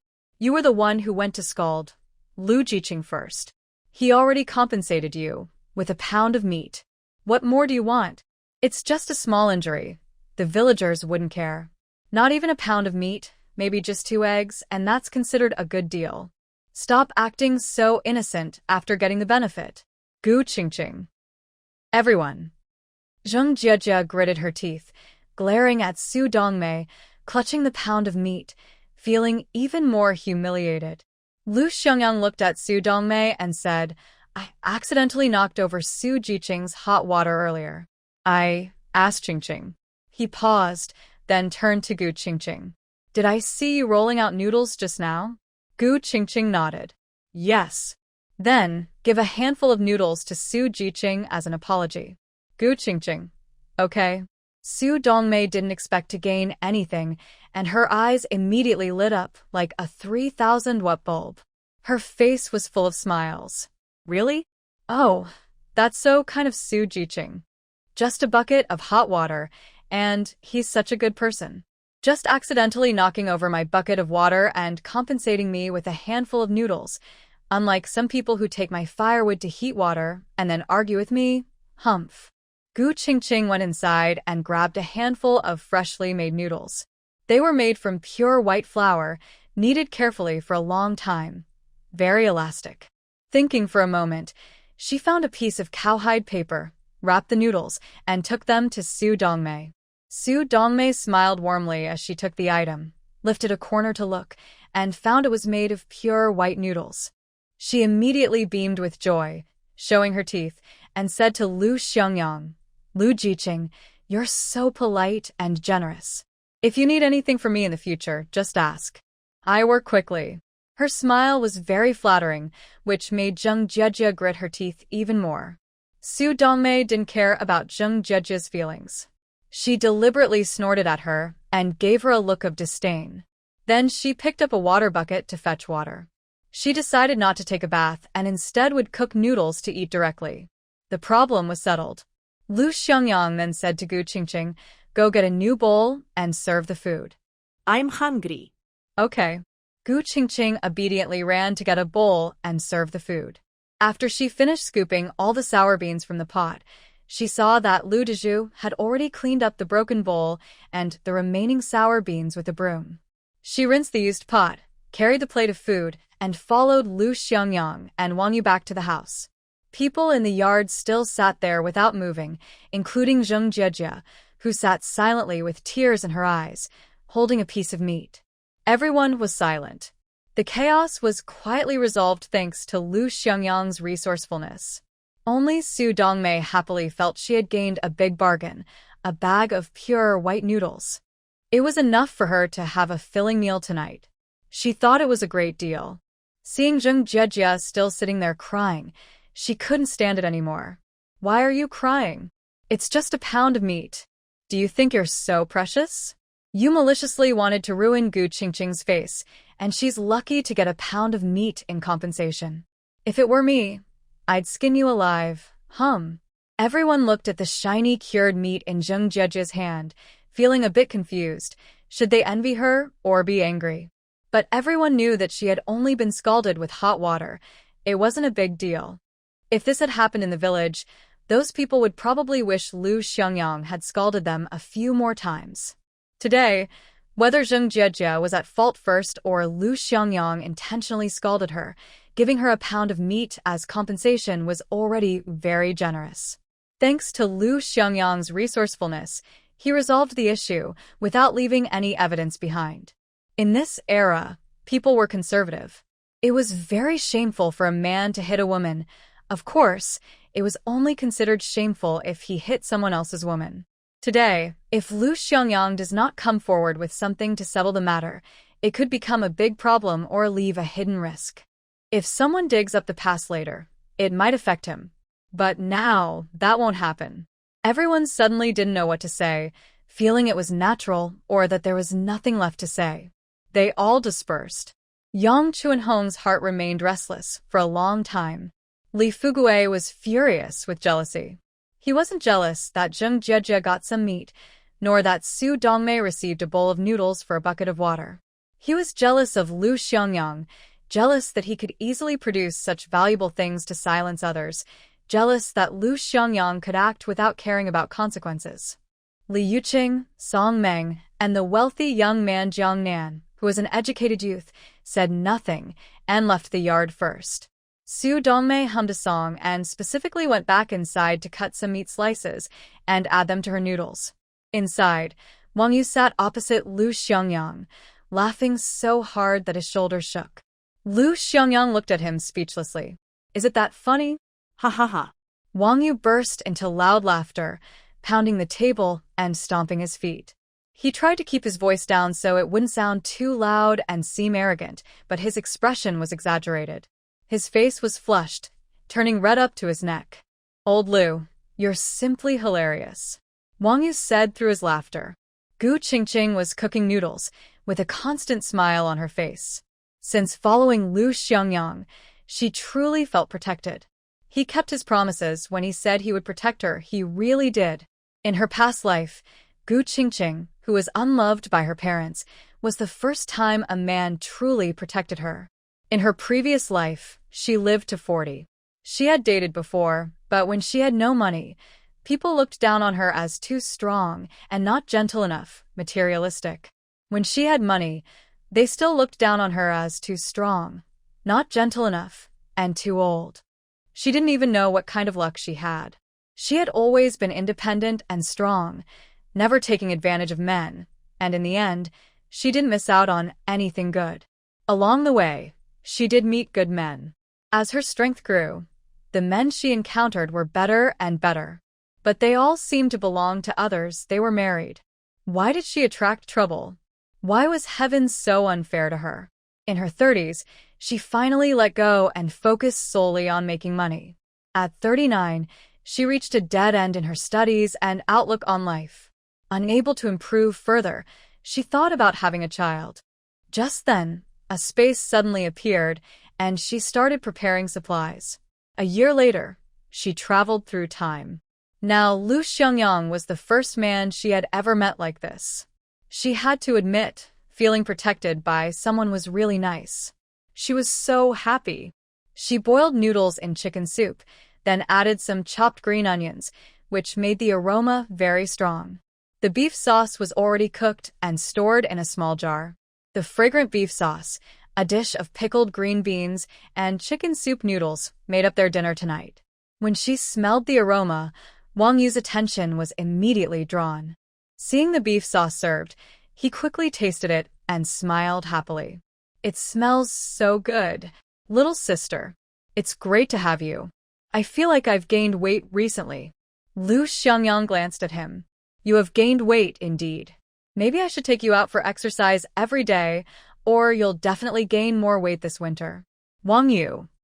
After dinner, it wasn't long before it got dark. These days, it was colder, and it got dark early. Gu Qingqing called Lu Xiangyang over and said, "This is for Grandpa Lu and Grandma Lu. You take it to them." She had specially cooked chicken soup for the elderly. They ate it casually. Now, she put the leftover chicken soup and most of the chicken into jars, the cooked noodles in paper packages, the beef sauce in small jars, and a big bowl of pickled green beans. The beef sauce is partly mild, suitable for older people who prefer lighter flavors.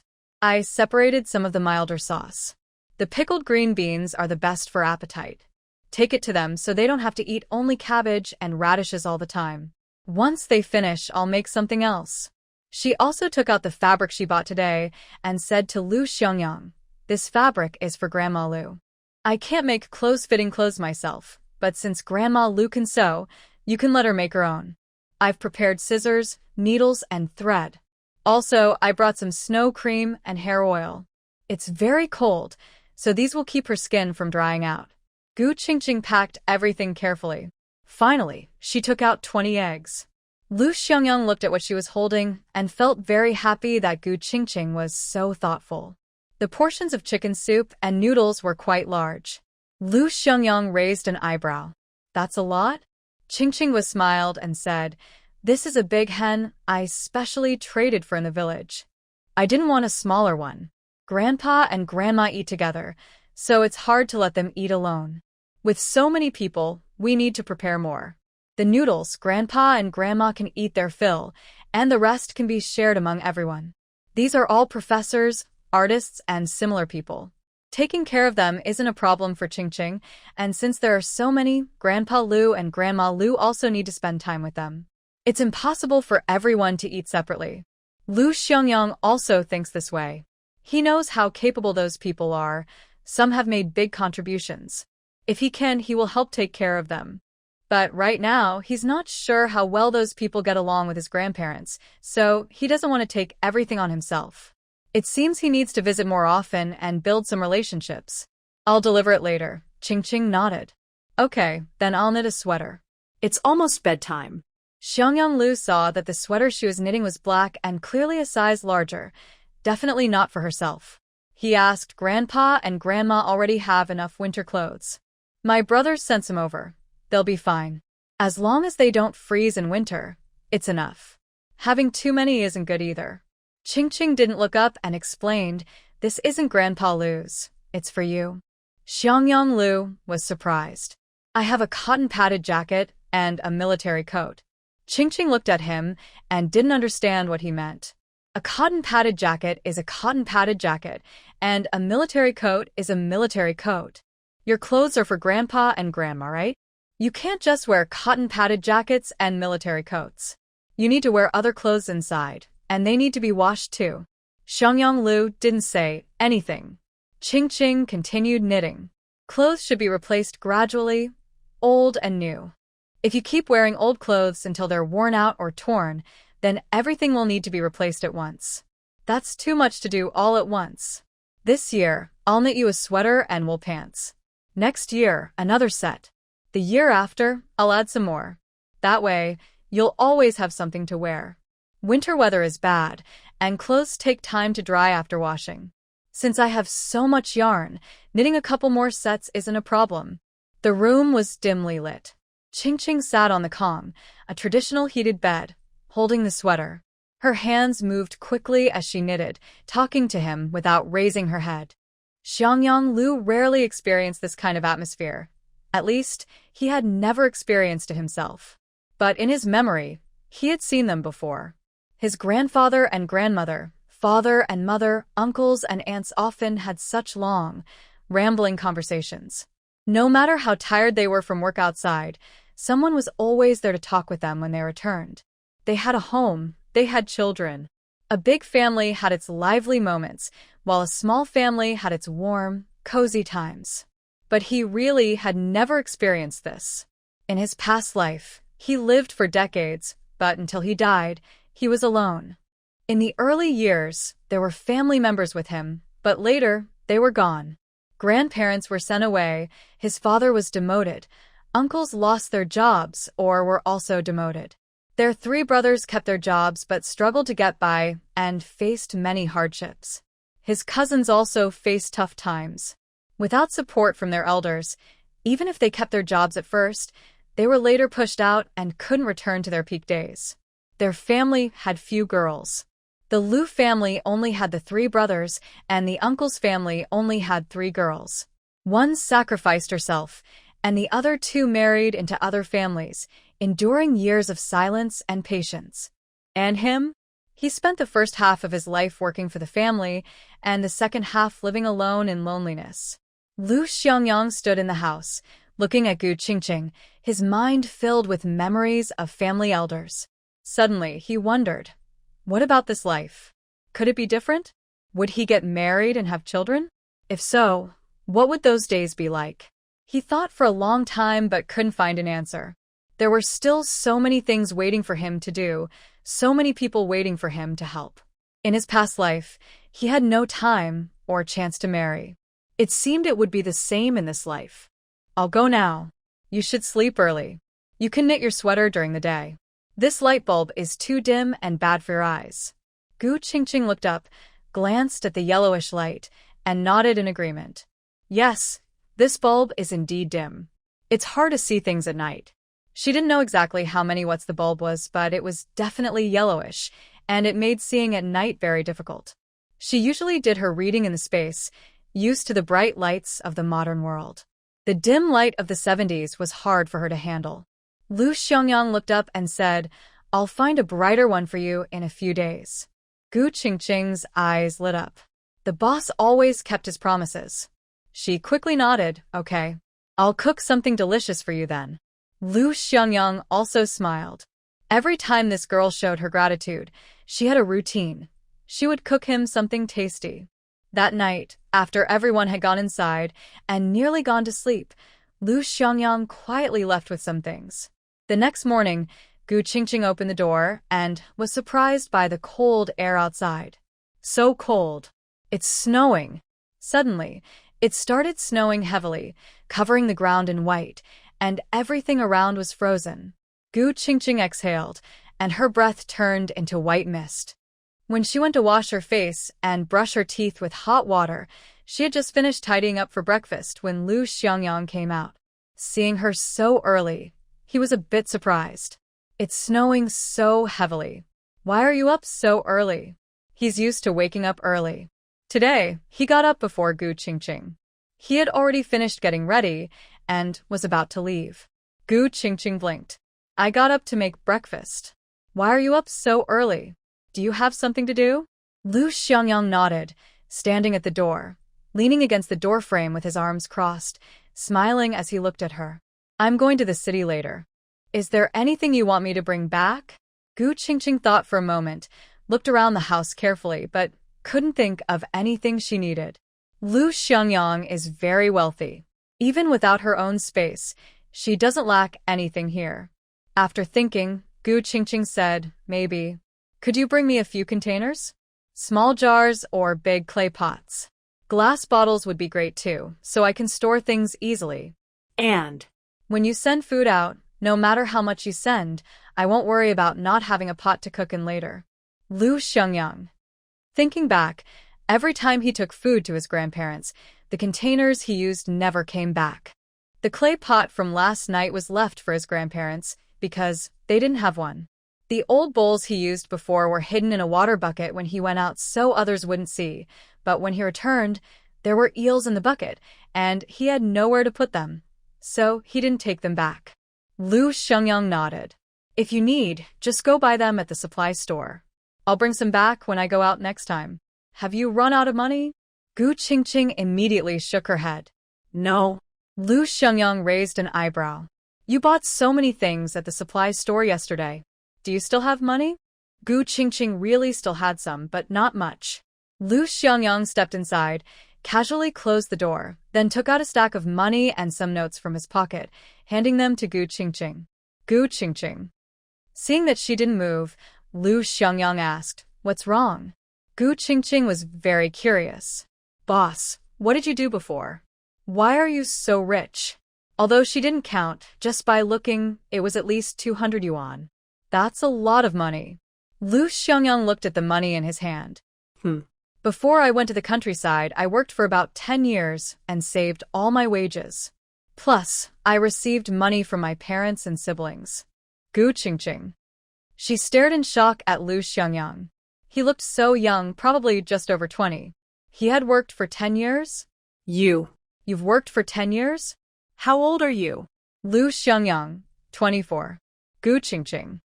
24 and already worked for 10 years? That's incredible. Did he start working at 14? 14? Gu Qingqing found it hard to believe. Did you graduate middle school? It didn't seem like it. This big shot looked more refined than many children from top schools she had seen in her past life. Lu Xiangyang's face darkened. Skipped grades. Graduated high school at 13, then started working. I got my education while working. When talking about his past job, Lu Xiangyang looked a bit dazed. In this life, is it possible for him to wear that uniform again? He still hadn't decided whether to follow his old path in the future. Gu Qingqing guessed a little about his former profession. He had already been working but still came back to the countryside. His grandparents lived here. He was such a talented young man. By his age, he must have held a pretty high position before returning to the countryside. Maybe there were many twists and turns involved in his decision to come back, or perhaps he was avoiding trouble. An outstanding tree attracts the wind, she thought. In this era, there are many helpless situations. Lu Xiangyang handed the money back and raised an eyebrow. Really don't want it? Gu Qingqing quickly took it. Not wanting money would be foolish. I want it. She looked at him with sparkling eyes. Brother Lu, you're so smart. Can you be my teacher in the future? Can you find me some books to read? What do you think I should learn at my age? Lu Xiangyang was surprised. You can read? Now Gu Qingqing's face darkened. My mom was a teacher. I had a good childhood. It was only when she got sick and passed away that things went wrong. Seeing her upset, Lu Xiangyang relaxed his expression and smiled. Okay, have you finished elementary school? Gu Qingqing gritted her teeth. I finished middle school. I skipped grades. I graduated at 11.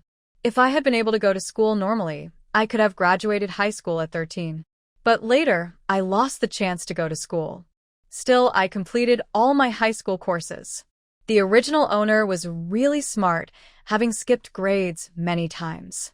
In this era, elementary school lasts 5 years, middle school 2 years, but the main character only attended 3 years of elementary school and 1 year of middle school. Her mother was very attentive in her education, sensing that her health was not good, so she wanted to send her daughter to college as quickly as possible. After entering college, she could stay away from old Lee's family, find a job after graduation, and have a stable life. Unfortunately, she was born at the wrong time. Lu Xiangyang now truly looked at this young girl with new respect. Is she that impressive? Gu Qingqing raised her chin proudly. Of course. I've learned foreign languages and painting, but unfortunately, I haven't used them much later. I haven't touched them in years, so I don't know how much I still remember. Xiangyang nodded. I'll find textbooks and some reference books for you. Study hard when you have time. It will definitely be useful in the future. Gu Qingqing hesitated. It will definitely be useful in the future? How could he know? Xiangyang looked at the beef sauce on her desk and said, Since you don't have anything to take with you, take some things for me. Send it out. Yes. How much do you want? Xiangyang thought for a moment. 3 jars of beef sauce for dried fish, 10 pounds of cured meat, and also a pig's head. Xiangyang went to get 3 glass jars. Gu Qingqing filled them with beef sauce until full. She didn't have much left but could still make more. Xiangyang cut open the cured meat, dividing 5 pounds for each piece, then took the pig's head. The pig's head was usually cut open during braising, and now he sliced it apart with a knife, splitting it completely. He divided the pig's head into 2, wrapped it in cowhide paper, and then took it away. I won't be back for lunch, so don't cook for me. Seeing Gu Qingqing still wearing that wool coat, Xiangyang frowned. It's snowing now, aren't you cold? Gu Qingqing sighed. Yes, I'm cold.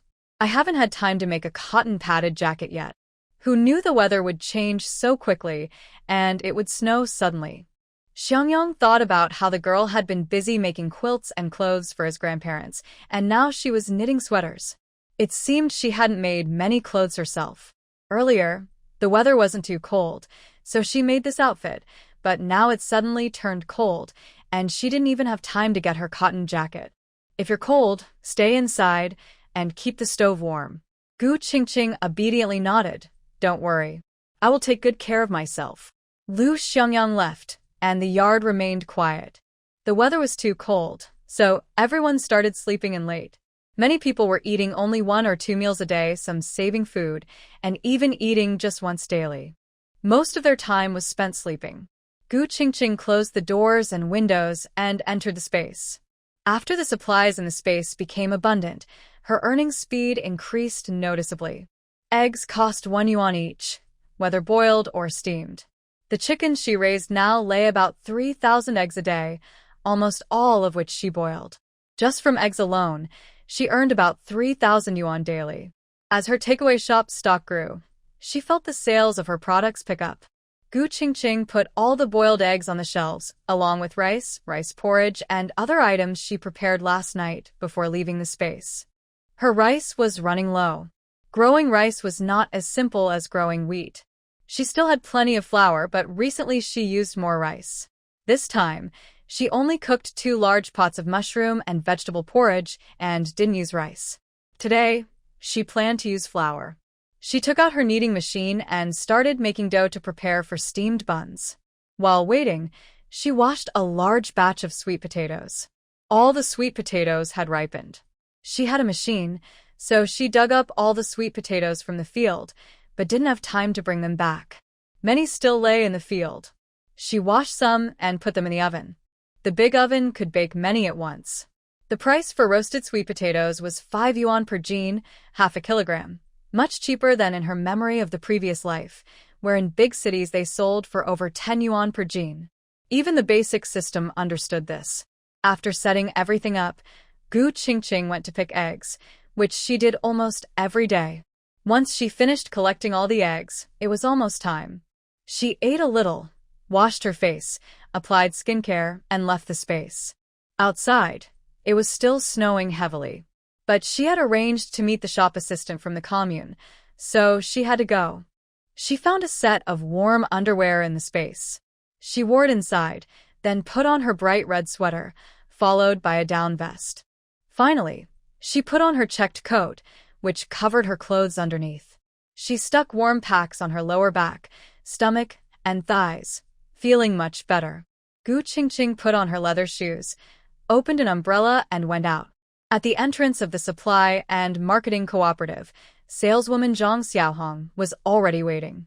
When she saw Gu Qingqing really arrived, she finally relaxed. The two of them went to a nearby alley. Zhang Xiaohong took out items from her basket, starting with a large red blanket. Gu Qingqing immediately liked it at first sight.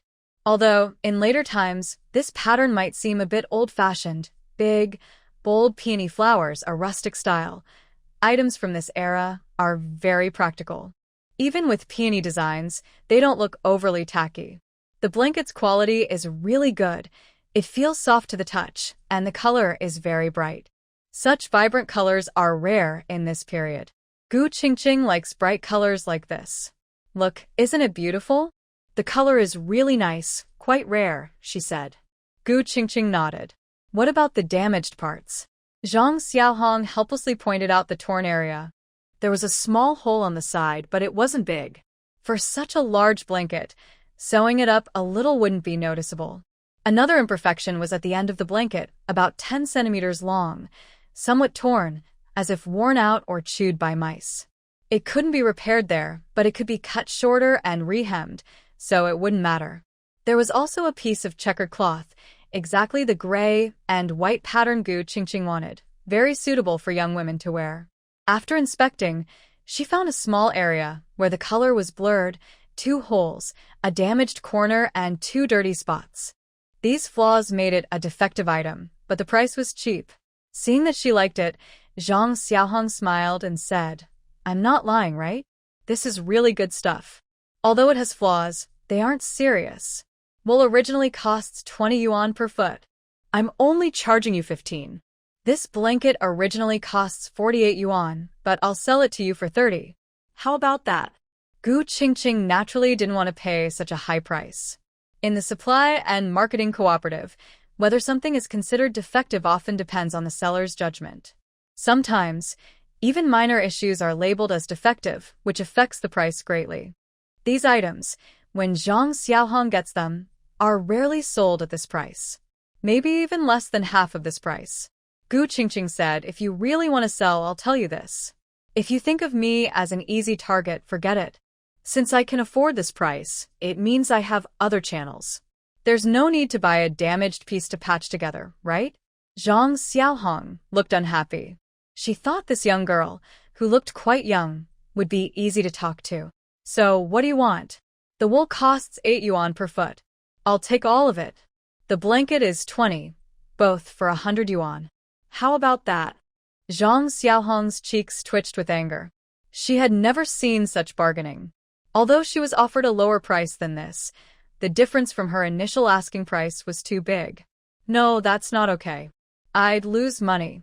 This is wool, after all, and it's popular. Gu Qingqing smiled. That doesn't change the fact that it's a damaged product.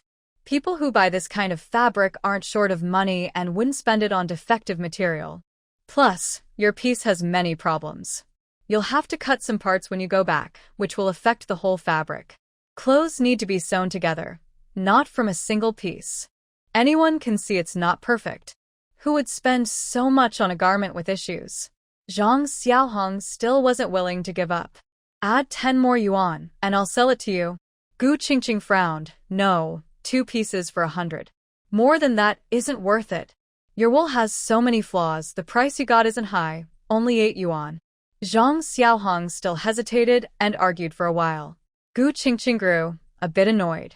That's the price. If you don't want it, go find someone else. It's so cold, I don't want to stand here in the wind anymore. She turned to leave. Hey, wait. Zhang Xiaohong quickly grabbed Gu Qingqing. All right, I'll sell it to you. Can't I? Sister, you're really good. I can't beat you. Take the 100 yuan. Is that okay? Gu Qingqing took the items, put them into her small basket she brought along. The blanket and wool took up a lot of space, so she carried her small basket today, which was more discreet than a basket. She handed over the 100 yuan to Zhang Xiaohong. Here. Count it. Zhang Xiaohong saw the money and was happy. She counted it exactly 10 big bills, no more, no less. She happily put the money away.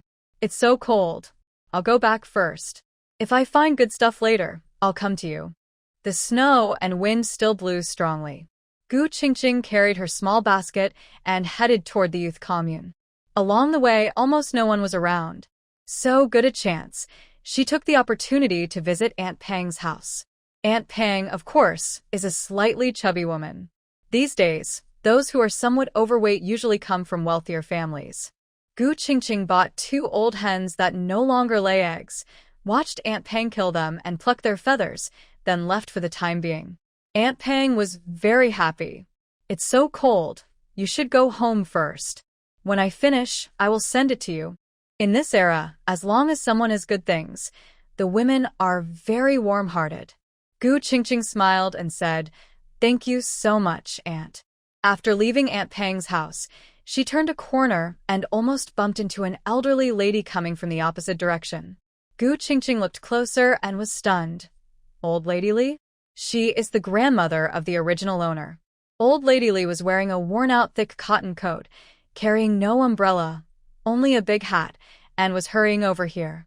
When she saw Gu Qingqing, she froze in surprise. Her gaze fixed on her face, and she didn't look away for a long time. Gu Qingqing looked so beautiful that she had only looked this way when she was a child. Her face had no blemishes. In such cold weather, most people would have their faces turn purple from the cold, and skin would be rougher in winter, making their complexion look bad. But Gu Qingqing's skin was glowing white. She wasn't wearing much clothing, had a slim figure, and was a bit taller than before, with some heels on her shoes, making her look even taller and more graceful. Old Lady Li stared at her for a long time, then opened her mouth but didn't say anything that disappointed Gu Qingqing. Wearing so little in such cold weather, aren't you afraid of freezing to death? After saying that, the old lady hurried over to Aunt Pang's house. Gu Qingqing thought, if you hadn't run so fast, I'd be so angry I'd be boiling with rage. This old lady was really annoying. Wang Yu slept until noon before waking up. After lunch, he went out to play. Since it was cold and there was nothing to do, everyone either slept or played cards for fun. In the afternoon, Gu Qingqing received 2 clean, well-prepared old hens from Aunt Pang. Lu Xiangyang went to the county again and met with the previous black market boss, whose surname was Sunday. People called him Sun Eryi. It was almost New Year's, and this time Lu Xiangyang brought quite a lot of things. Sun Eryi was so happy his mouth almost stretched to his ears. He still took many antique jade and stones. The rest, he only took 5,000 yuan in cash and some tickets before leaving. It was still early, and heavy snow made the streets almost empty. Lu Xiangyang drove a jeep straight to the city. The city had much more spending power than the county town. Lu Xiangyang knew that the black market here was controlled by several groups, some bigger than others, with connections from the provincial capital down to the city and county. He had just given some items to Uncle Sun, and he was sure part of it would be transported to the city. He didn't mind. He was heading there now, and he guessed that by the time he arrived, Uncle Sun hadn't yet connected with the main contacts. In the city, he could find more old items. He only took 3,000 yuan in cash and left. It was only noon, so he had time. He decided to drive straight to the provincial capital. The end of the year was the biggest shopping season, and he couldn't miss it. The snowstorm was still intense. Lu Xiangyang took a less crowded road, barely suitable for driving. His car was tall and much faster than cars from this era. Normally, the trip would take about 4 hours, but even in the snow, he arrived in just 2 hours. The provincial capital was much more bustling than the city below. Even the department stores were taller and grander. He had prepared well for this trip, choosing the destination in advance and knowing the local connections well. So he still had access to the black market here. He changed his identity and appearance, bringing more goods than he had in the city and county combined. He earned 8,000 yuan, plus a collection of antiques and a small box of gold. By around 2 in the afternoon, Lu Xiangyang decided not to do any more deals. He looked a bit more presentable this time, standing among the crowd without standing out or seeming too poor. He entered the department store, and no one paid much attention to him. It was time to go home, or it would be dark when he arrived. But since he had finally gone out, he wanted to bring something back for the little girl at home. The department store in the city would have good things at the end of the year. In truth, Lu Xiangyang didn't have much experience with girls. His family had faced many hardships, and he spent most of his life working for his family. He had been engaged twice, but both engagements were broken off because of family conflicts and injuries. So, he wasn't particularly fond of Gu Qingqing. In fact, Lu Xiangyang wasn't acting out of love for her. At least, he didn't think he liked anyone right now. His actions were just out of habit. All the men in the Lu family are very caring towards women. Grandpa Meng's family is the same. Since he was young, he watched his grandfather pamper his grandmother, his father love his mother, his grandfather care for his wife, and his uncle treat his wife well. So, influenced by this, he believes that how men treat women in their own family should be like this. Although Gu Qingqing didn't marry him, she is the one he cares for. Currently, she is the only young girl around him. Lu Xiangyang doesn't realize that what he's doing might be wrong. He remembers that the men in his family often buy things for the women at home. The department store in the provincial capital is definitely much better than in the county, with more delicate items. He bought 2 bottles of Maotai, and seeing various colorful fruit preserves, he bought a few bottles for the girl. Peach, hawthorn, grape, orange, 5 bottles of each. If she can't finish them, he can give them as gifts. With the new year coming, he should prepare more holiday supplies. He bought 5 pounds each of walnut cookies egg cakes, and cream-filled biscuits. When he saw milk candies, he didn't want to buy many because they still had plenty at home. But thinking that food in this era is cleaner and purer, he decided to buy more and store them. He also bought 5 pounds of white rabbit milk candies. These items are expensive. Some require ration tickets, others don't. He bought 2 pairs of warm shoes and socks for his parents in the Northeast. Passing by a fabric stall, Lu Xiangyang looked at the fabrics. Most fabrics in this era are quite similar. The ones he bought for Gu Qingqing before are enough. But then, he saw a beautiful blue and white checkered wool fabric. Next to it was a large piece of plain bright red wool fabric. This surprised Lu Xiangyang. Bright colors are rare in this era. Usually, red is only worn by girls at weddings. But that was in the countryside, where material shortages made things different. In the city, wealthy people never lack supplies. High-priced goods are just like that. The bright red wool fabric was a thick, extra-warm type, with a very true color. Lu Xiangyang liked it. "Wrap this one up for me." The clerk was surprised. "How much do you need?" "All of it." Lu Xiangyang, confident because he had money in his pocket, didn't ask the price or size. He just asked for the whole piece. "This is 12.5 yards, at 30 yuan per yard. You want all of it?" The thick type is more expensive, but Lu Xiangyang wasn't surprised. Such fabric is rare, especially the thick kind, which is made for wealthy people. Most ordinary people can't afford it. "Yes, I want all of it." He reached out to touch the checkered piece. With the same thickness and material, only the color is different. The blue and white checkered fabric looks very fresh, and the checks are slightly larger, arranged in a neat, square pattern. It looks clean and bright, with no blurry spots at all. The blue and white checkered fabric and the gray and white one are just different names. In fact, the colors are quite similar. However, the piece of blue and white checkered fabric that Lu Xiangyang has is much better than the gray and white one Gu Qingqing bought, completely a different level. Rare and valuable items like this are hard to find. Lu Xiangyang, who is wealthy, definitely won't miss out. Such goods are often only available in Beijing or Shanghai. Elsewhere, it mostly depends on luck. So, Lu Xiangyang didn't hesitate and bought both pieces. The shop assistant was stunned. "This piece is 26 feet. I'll take both." She immediately wrapped them up for him because she earned commission and wanted to sell. The total for the 2 fabrics was 1,155 yuan. Lu Xiangyang paid and quickly left. Although there are many rich people here, Lu Xiangyang didn't want to attract too much attention. He kept a disguise on his face and slipped away to another place. He bought 5 jean of bright red wool yarn and 5 jean of soft pink wool yarn. He also bought some books at the bookstore counter for Gu Qingqing, as well as a few for himself. He bought many notebooks and some good white paper. For the elderly at his grandparents' place, he bought a few brushes and 2 inkstones. He also bought a few calligraphy practice books for Gu Qingqing, along with 2 beautiful pens and several bottles of ink.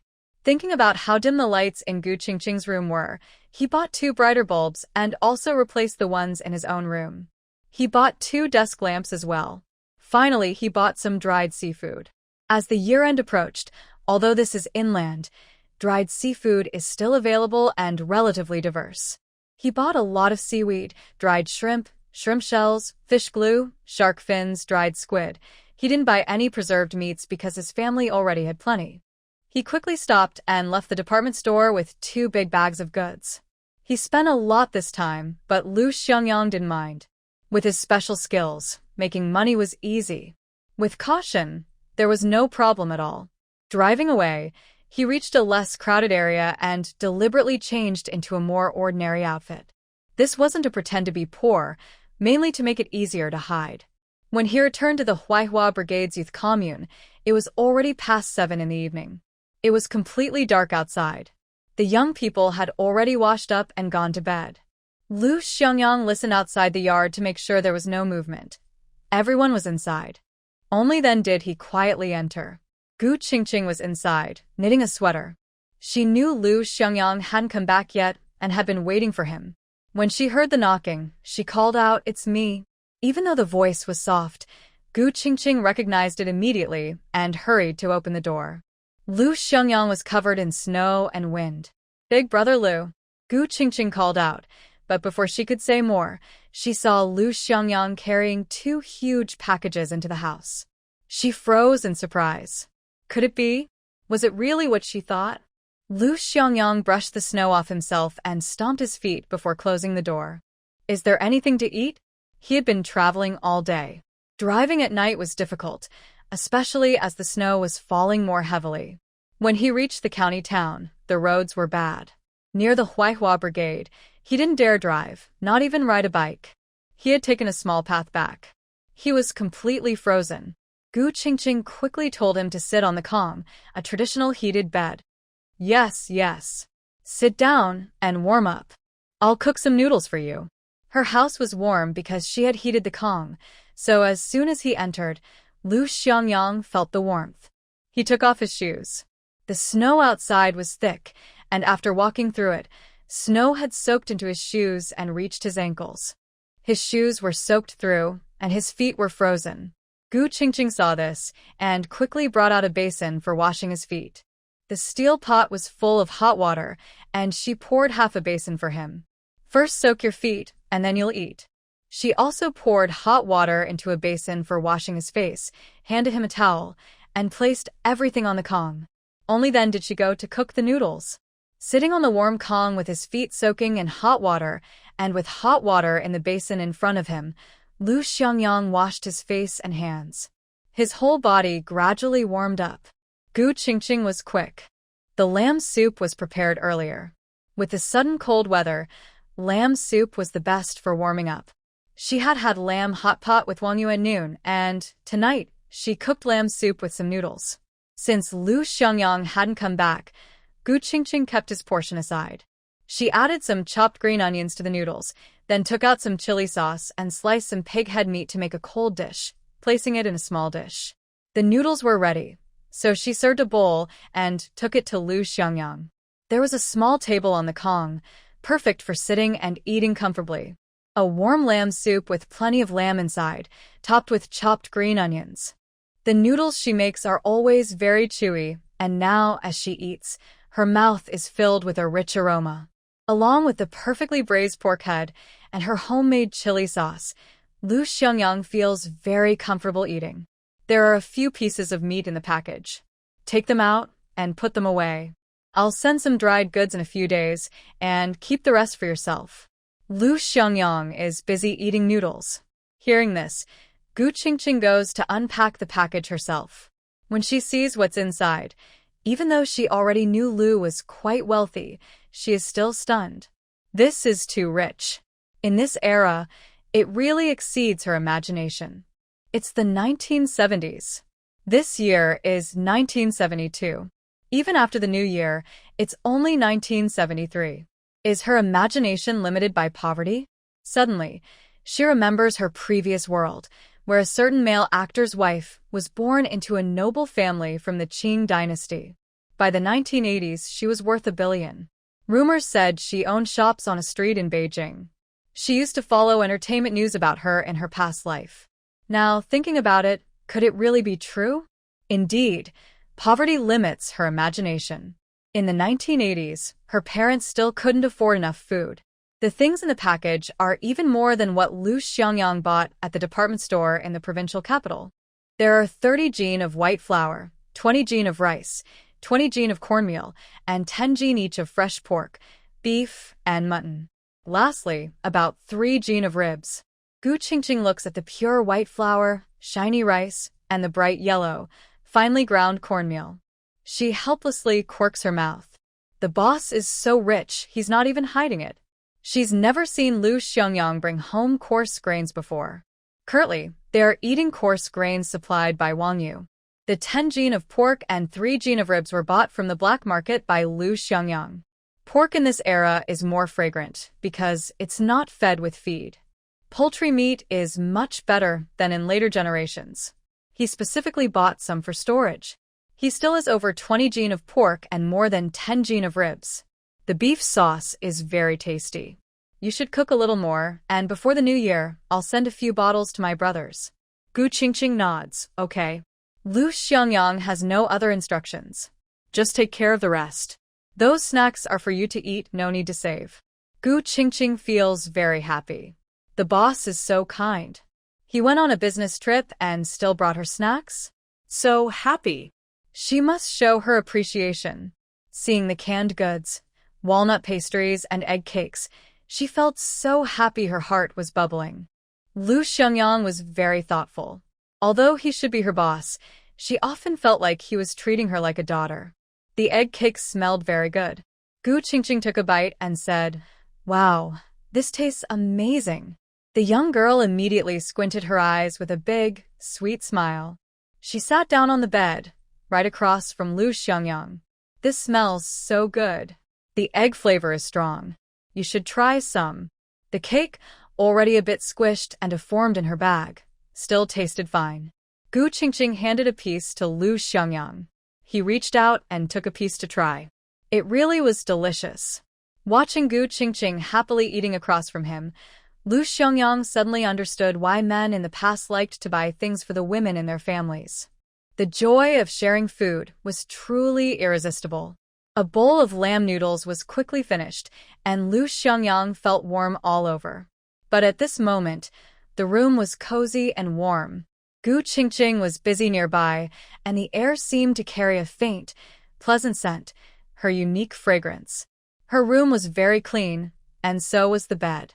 Lu Xiangyang sat beside the quilt, feeling that the quilt itself had a gentle scent. After finishing the meal and feeling warm, he could leave now. But he didn't want to go at all. Everything in this room made him feel very comfortable. He even wanted to lie down on the bed. The room was so tidy, the quilt was soft, and it carried a faint, lovely scent. Lying down on it would probably be very comfortable. Suddenly, a long-forgotten memory came to him. His father had been working hard for days and finally came home exhausted, lying directly on the bed. His mother went over to take off his coat and shoes, then sat by the bed to massage him. He remembered his father often saying that home was his refuge. No matter how tired he was, just sleeping at home and resting for a day made him feel energized the next morning.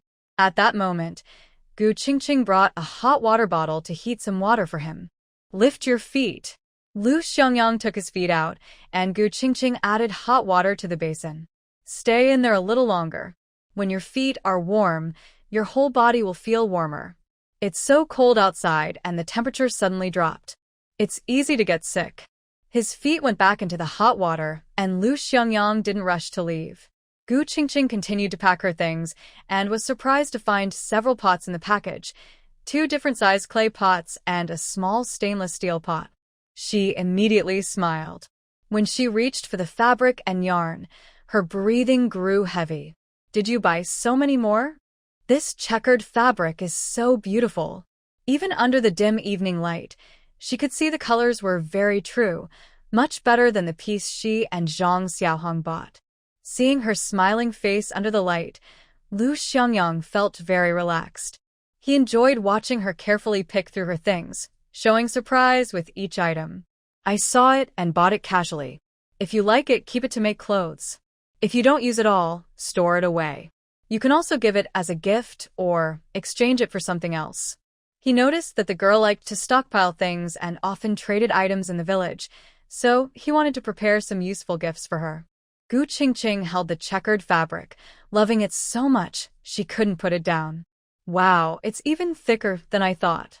She happily took out all the fabric and yarn and put them into the cabinet by the bed.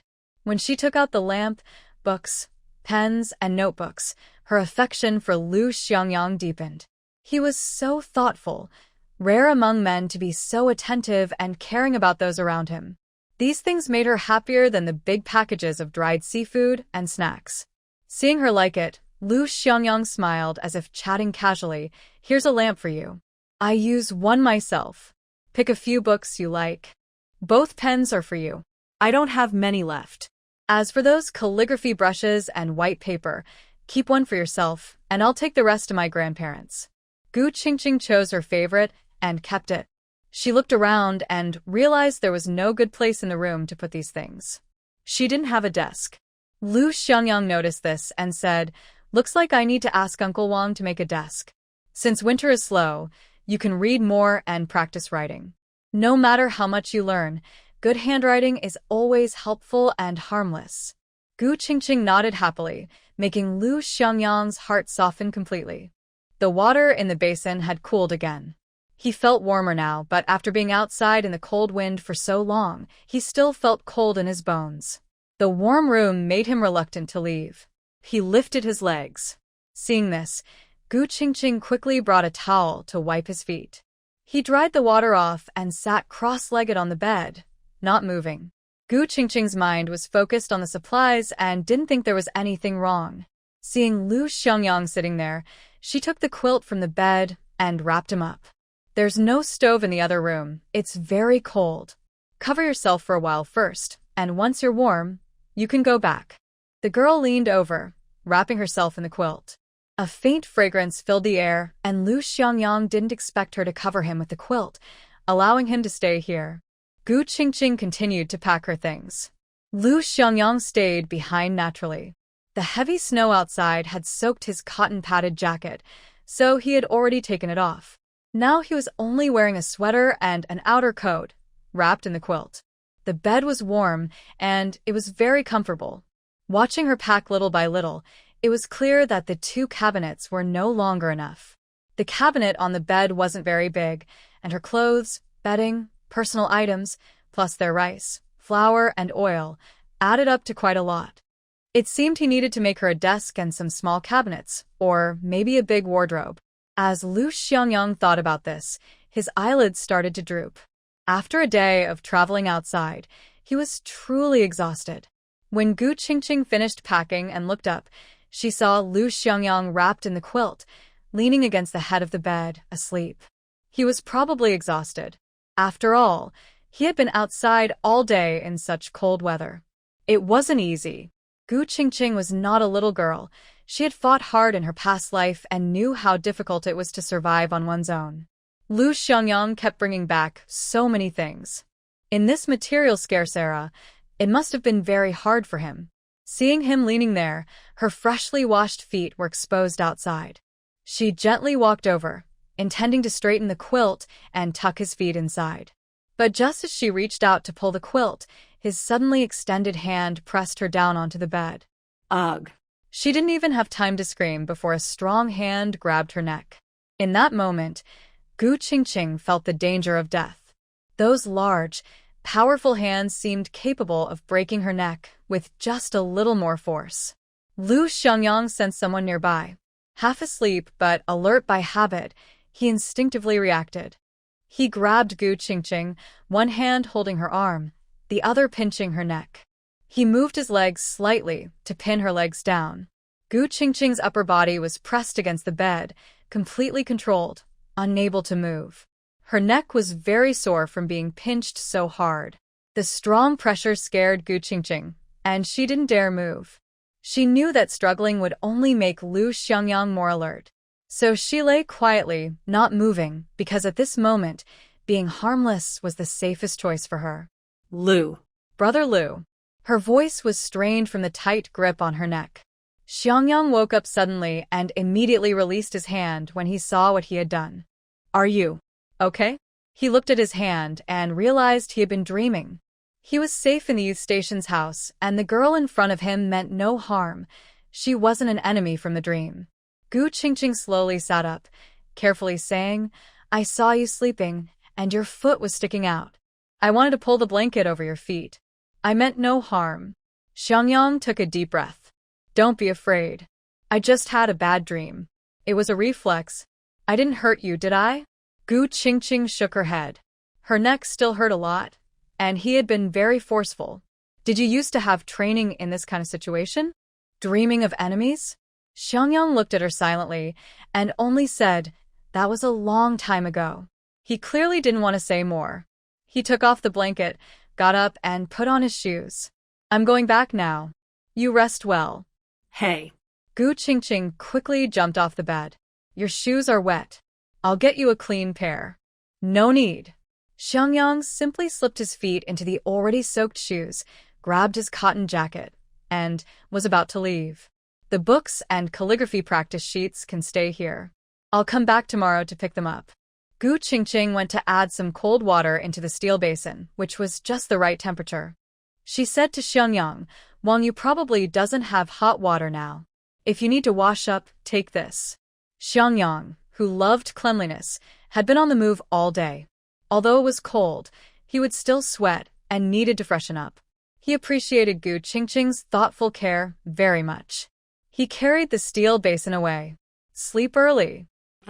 Gu Qingqing responded and waited until he left before closing the door. She touched her neck. It was really painful. Xiangyang's hand was too strong, pinching her delicate neck. It was frightening. Gu Qingqing poured out Xiangyang's foot-washing water, locked the doors and windows, turned off the lights, and entered her space. She looked at herself in the mirror. TSK. Her neck was red, with clear marks from being grabbed. The room was warm, and she didn't want to wear too many clothes, feeling suffocated. After finishing her padded jacket, she took off her sweater, wearing only a thermal undergarment inside. The padded jacket she made earlier this afternoon was just put on. It was snowing, so she quickly made a new padded jacket, which she just put on. The jacket didn't have a high collar, so the grip from earlier was directly on her neck. Her skin was very fair and delicate. With such force, her neck turned red. Gu Qingqing touched her slender neck, shivered, and thought, "Big Boss is too powerful. I must never anger him again. He's too scary." Gu Qingqing stood on the balcony of the small two-story space house, looking down at her entire property. The area was 20,000 square meters, and she was managing it quite well now. In the distance, there was a large pasture where she raised chickens, ducks, geese, cows, sheep, and pigs. There was also a big orchard and wheat fields. There were rice paddies too, but on a smaller scale than the wheat. The rest was a large vegetable garden. She grew a lot of grains, but the more complicated crops were limited in quantity. Currently, her main focus was making money, so she grew whatever was most convenient. After going downstairs, Gu Qingqing took a small basket to pick fruit. This was her second most profitable project after eggs. The fruit could be made into various dried fruit snacks or sold directly in the Space-Time supermarket, where prices were good. Once the fruit trees matured, the fruit ripened quickly, and she could harvest some almost every day. The trees kept blooming and bearing fruit continuously, with staggered planting times, so she always had ripe fruit without interruption. She spent another 2 hours picking fruit and then returned. She prepared the rice, porridge, tea, eggs, and other items on the stove, then made an extra batch to keep warm. Only then did she go to collect eggs. When she returned, everything was ready, and Gu Qingqing immediately packed and displayed the items for sale. Her earning speed was now very fast. She sold at least 3,000 tea eggs a day. Rice was 1 yuan per bowl, porridge also 1 yuan, mushroom and vegetable porridge was 2 yuan, and century egg with lean pork porridge was 3 yuan. Adding meat increased the price, and more complex processes also raised the cost. The piglets she raised had grown bigger. She slaughtered a few, and the system helped clean and process the meat, as long as she was willing to spend money. She had various machines in stock, including dough mixers and bun-making machines. There were dozens of them in the space, and now she could make thousands of buns daily. The filling she made herself, and the rest was left to the machine. Vegetable buns cost 1 yuan each, while meat buns are 2 yuan. Gu Qingqing checked her balance. After her hard work these days, her system balance finally broke 10,000 for the first time. Congratulations! This was even while she was busy making winter clothes. Now that it's snowing heavily, everyone stays indoors. She stays inside, has more time to work, and her earning speed is only getting faster. Her upgrade is close. Gu Qingqing felt happy inside. She worked until past 1 a.m. before going to sleep. While she was busy, Lu Xiangyang couldn't sleep. His hand still felt soft and warm.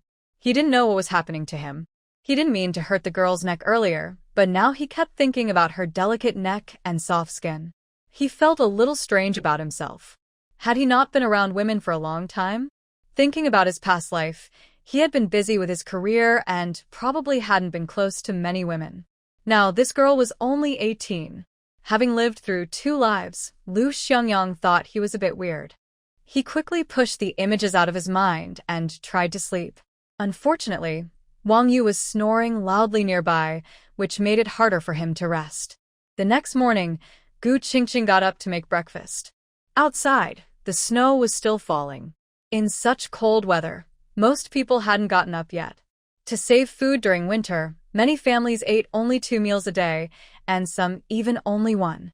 Wang Yu didn't get up early, but Lu Xiangyang's routine was regular. Even though it was snowing heavily, he usually got up before 7, though not as early as in summer. Gu Qingqing took some plain porridge from her space, warmed it on the stove, and also brought out a few tea eggs and some scallion pancakes, keeping them warm in a steamer. After finishing her own breakfast, she started kneading dough.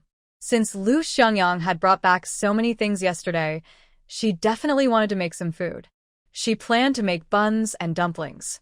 When Lu Xiangyang came over, it was only 7:30. After breakfast, he began packing his things.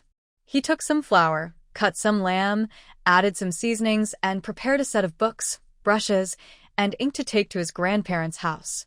Gu Qingqing immediately understood what he wanted to do and said, "Bring some malted milk and milk powder for them. The elderly need extra nutrition." You even dared to send paper and pens. It seems the people over there are pretty good. Now that it's snowing heavily, no one will go there on purpose. The elders probably don't know. Lu Xiangyang smiled and said, "You understand quite a lot. I've been going there often lately. Those people are really nice, all smart. Life is so hard, so if someone helps them a little, they're happier than anyone." He took 2 cans of malted milk, a bag of milk powder, a jar of lard, and some ribs before leaving. At this time, everyone was still asleep. The youth station was quiet and no one saw Lu Xiangyang leave with the things. Lu Xiangyang didn't come back all morning. Gu Qingqing was inside the house making steamed buns, filled with green beans, radish, and vermicelli, and of course, many meat buns. This time, the buns weren't made with plain flour. Instead, they used a mix called flour, which included a lot of sweet potato flour. This sweet potato flour wasn't made from red sweet potato starch, as that wasn't available in this era. Instead, it was made from dried sweet potatoes ground into powder. The sweet potato flour was a bit dark and not as fine as white flour, so the texture wasn't very good. Gu Qingqing personally made 100 buns, then stopped. She steamed some of the meat buns on the stove inside the house and placed the rest in her large steaming basket, then took them outside to steam on a big pot. Outside, it was still snowing heavily. The kitchen had only 3 walls. The other side was completely open. Gu Qingqing lit a fire, sat by the stove, warmed herself, and had a hot pack stuck to her body. It wasn't very cold, and she used the time to continue knitting sweaters. She had already knitted half of Lu Xiangyang's sweater. Midway, Yang Chunhong came out and saw Gu Qingqing in the kitchen. She was wearing a light blue cotton jacket with small floral patterns, which looked new. Since it was cold now, it was probably her new one. Underneath, she wore a red high-neck sweater with only a small part of the collar showing. She had black pants and wore leather-lined shoes. She was knitting a sweater. The black wool yarn she held in her hands was for a wool sweater. Gu Qingqing was holding it in her arms. Yang Chunhong wasn't sure who she was knitting it for, but she could tell it was wool yarn. In such cold weather, her face was tender and slightly pink. Her hands were slender, and there were no signs of frostbite or calluses. Yang Chunhong's own hands, full of calluses and frostbite, were hidden in her pockets. She clenched her fists a little. "Qingqing, it's so cold today. What are you doing?" Gu Qingqing looked up and saw Yang Chunhong. She smiled softly and said, "Steaming some buns." She only took out 2 steaming baskets, and they weren't even full inside. Yang Chunhong stood in the corridor for a while. Seeing that Gu Qingqing didn't say much or invite her to try, after saying those few words, she continued knitting her sweater with a gloomy face and went back inside. In the living room, most of the male and female educated youths were gathered together. There were 2 fires burning, making the room warmer. Yang Chunhong came in and saw that besides a few people in bed, Most were there. She smiled and said, "It's about time. We can cook now." I see Ching is steaming buns alone. It's cold outside, and just heating 2 buns is enough for a meal. It saves effort. Su Dongmei rolled her eyes immediately. Who can afford to eat buns? Heating just 2 buns? It's so cold in winter. We're lucky if we can afford some porridge. That was true. If it had been before, they would have been happy just to have porridge. But comparing it to Gu Qingqing's side, it didn't feel good inside.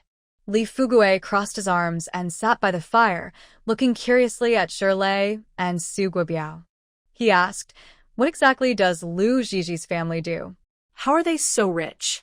Do you two know why he's so close to them?" Su Guobiao looked down and stayed silent. Shirley saw Li Fugui watching and said casually, "It seems his 2 older brothers are both in the army. The army pays well, so it's normal for them to be rich. Are they all officials? His brothers should be married, right? They have families to support, so how can they give him so much money? What do his parents do?" Shirley shook his head. "I don't know." Li Fugui widened his eyes. "You're so close to him, and you don't even know?" Su Guobiao smiled. "Why should I know so much? We're all here as educated youths. We have to rely on ourselves. Besides, you've been in the countryside for so long, and I still don't know what your parents do." Li Fugui choked a bit. "That's not the same. I'm not as rich as him." Zheng Jiejie snorted coldly. "No matter how rich he is, it doesn't matter. He's just been unlucky because Gu Qingqing caused trouble for him. Lu Ziji is cursed.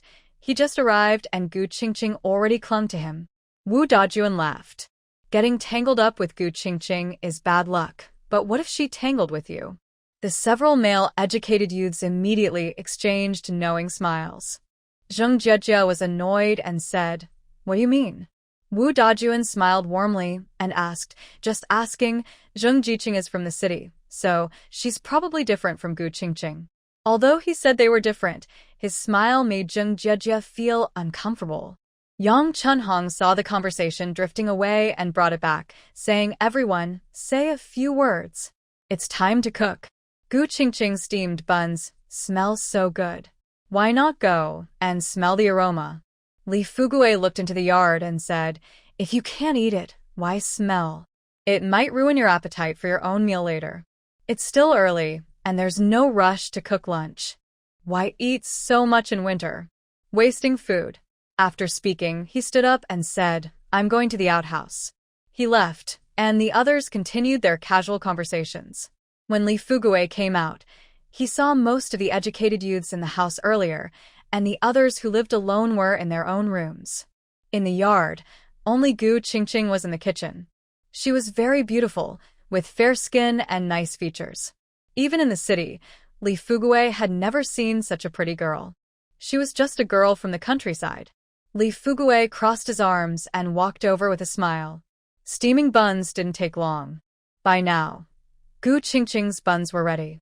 She was about to carry the steaming basket back when Li Fugui suddenly reached out his hand. "Qingqing, you probably can't carry it. Let me help you." Before Gu Qingqing could react, he reached out to touch her hand. Startled, Gu Qingqing quickly let go and stepped back. The basket she was holding fell with a bang. "What are you doing?" Gu Qingqing said coldly, her face looking unfriendly. Li Fugui didn't take Gu Qingqing's cold face seriously and still smiled greasy. "What's wrong, Qingqing? I just want to help. Are these your steamed buns? They smell so good. Let me try one." He reached out to lift Gu Qingqing's steaming basket. Gu Qingqing quickly grabbed a spatula and slapped at his hand. "Take your hand away." Slap. Gu Qingqing didn't hold back this time. She used a lot of strength. Li Fugui didn't expect such a gentle girl to be so fierce. He was caught off guard and got hit directly, with his hand turning red immediately. "What are you doing?" Li Fugui shou tangrili. Gu Qingqing sneered, just grabbing someone else's stuff casually. "I want to know what you're trying to do. Do you think your face is big?" You. Gu Qingqing's reaction surprised Li Fugui. He thought that such a weak and lonely girl, facing a big man like him, would be afraid, have thin skin, and not dare to fight back. What are you taking from others? Gu Qingqing, we live in the same yard. I was just helping you taste something. Why are you so fierce? Do you dare to hit me? Thinking that because you're a woman, I won't dare to do anything to you? Isn't it about unity and friendship? You're not a youth, but you live at our youth camp. What's wrong with sharing a little food? Give me one. Gu Qingqing didn't want to bother with this person. It was obvious he was looking for trouble. She was holding something and trying to leave. Li Fugui reached out to grab her hand, but she was cautious and dodged again. She kicked him. He yelped loudly and jumped up. He was wearing cotton pants and felt a lot of pain. How strong was that girl? Ing. Wang Yu, come out quickly. Shile. Xuguobiao. Come out now. Li Fugui is trying to steal my food. Hurry. Gu Qingqing shouted loudly, her voice echoing through the yard. Wang Yu had just gotten up when he heard her. He quickly came out. Shirlei and Su Guobiao also came out after hearing her voice. All the youth in the yard gathered around. Seeing this, Li Fugui was a bit stunned and felt embarrassed and ashamed. He pointed at Gu Qingqing. You little brat, why are you shouting? Living at our youth camp and acting so arrogant? I was just trying to help you, because I saw you couldn't carry it. You dared to hit me? Gu Qingqing wouldn't let him bully her. She knew her status was special. These people often tested her limits. If she was easy to talk to, kept silent, and had thin skin, they would keep pushing her. You wanted to steal my bun. I don't need you to take such a small thing. You kept coming close and trying to my bun. Are you crazy? Just because you're a man and stronger, you think you can steal others' food? There are so many girl youths in this yard. Are you planning to steal from all of them? Gu Qingqing turned to complain, speaking to Wang Yu. He did it on purpose. I told him I didn't want his help, but he still came to my bun. He said my bun smelled good and wanted to taste it. I hit him, and he still wanted to hit me back. Wang Yu didn't like Li Fugui at all. He definitely stood up for his own people. Standing at the door, Wang Yu crossed his arms, looking relaxed and somewhat cold. Oh, Li Fugui, you've grown some courage. Taking advantage of our absence, daring to steal food now. Li Fugui was still somewhat afraid of Wang Yu, but since he hadn't been caught, he wasn't too scared. It's a misunderstanding. I didn't do anything. It was her overreacting. She's still young, but her temper isn't small. She often hits people. What happened to her? What if she hit you? Do you want to hit back? Wang Yu leaned half against the doorframe, looking at him with a stern gaze. Everyone knew Lu Xiangyang was hard to mess with, but Wang Yu was just as tough. He had been sent to the countryside for 2 years and always acted carefree. Although no one in the village had ever bullied him, in the end, they all backed down from him. Li Fugui didn't want to make a fool of himself in front of so many people, so he had to admit defeat. It's a misunderstanding, really. No matter what, I wouldn't hit a woman. Okay, the misunderstanding is cleared. Everyone, disperse now. After saying that, Li Fugui ran to the outhouse. Since everyone else had left, standing around was boring, especially in such cold weather. Gradually, everyone went back home. Li Yuqing and Song Meng were also there. They exchanged a glance with Gu Qingqing, understanding Li Fugui's intentions today. Zheng Jiejie looked regretful, watching Li Fugui walk away, lost in thought. Yang Chunheng lowered her eyes and also went back inside. Wang Yu came over, lifted the steamer, and took a bun. Seeing it wasn't made from pure white flour, he looked a bit displeased. It's not pure white flour. Gu Qingqing was speechless. Eating pure white flour every day, where do you think whole grains come from? Wang Yu sighed, took a bite, and surprisingly found the taste quite good. Gu Qingqing glanced at the room where the educated youth gathered, then looked at the spatula in her hand. She set it aside and carried the steamer back to her room. The buns on the stove were already cooked. Gu Qingqing took out over 100 buns and mantou from her space, more than 200 in total, and placed them on a cloth to cool. It was about time for lunch. For now, they could eat buns and mantou, but they still needed to prepare some dishes. Thinking for a moment, Gu Qingqing sliced some lamb, added Chinese cabbage and sweet potato vermicelli to make lamb soup, then took out pig intestines to stir-fry. They hadn't eaten much of those pig offal later on. Many were dried, and some she had dried further and stored in her space. Lu Xiangyang didn't seem to understand these things, so she didn't mind. The large intestine was washed carefully by Lu Xiangyang himself, making it very clean. Later, Gu Qingqing soaked it again in well water from the space, ensuring it was spotless. After stir-frying, it smelled especially good. Then she sliced some pig head meat, mixed it with her chili sauce for a cold dish, and added some beef paste on the same plate. She also sliced a little bit of preserved vegetables. Once everything was ready, Lu Xiangyang also came back. He seemed in a very good mood, probably chatting happily with the elders over at the cattle shed. "You're back. Perfect timing for lunch." Lu Xiangyang poured some hot water to wash his hands. Gu Qingqing brought the food to the table, looked at Lu Xiangyang, and said, "Big brother Lu, I got into a fight today." Lu Xiangyang didn't think much of it. Did you win? Hearing this, Gu Qingqing felt very happy and slightly smiled. "I didn't win. He's a big man doing farm work. I couldn't beat him. But I pretended to be powerful and scared him away." Lu Xiangyang sat down at the table, took a steamed bun to eat, and smiled when he heard her. "That's good." Who was it? Wang Yu sat on the other side and said, "There was no fight. It was that kid Li Fugui. He saw my sister steaming buns and ran over wanting to eat one. She kicked him, and he wasn't happy. I stepped in and told him off, and he backed down." Gu Qingqing looked at Wang Yu and said, "That's not quite right. He was trying to tease me." Lu Xiangyang paused and looked at her. Gu Qingqing continued, "I was outside steaming buns. When they were ready, I was going to bring them back. There were only 2 layers of steamer baskets, not heavy.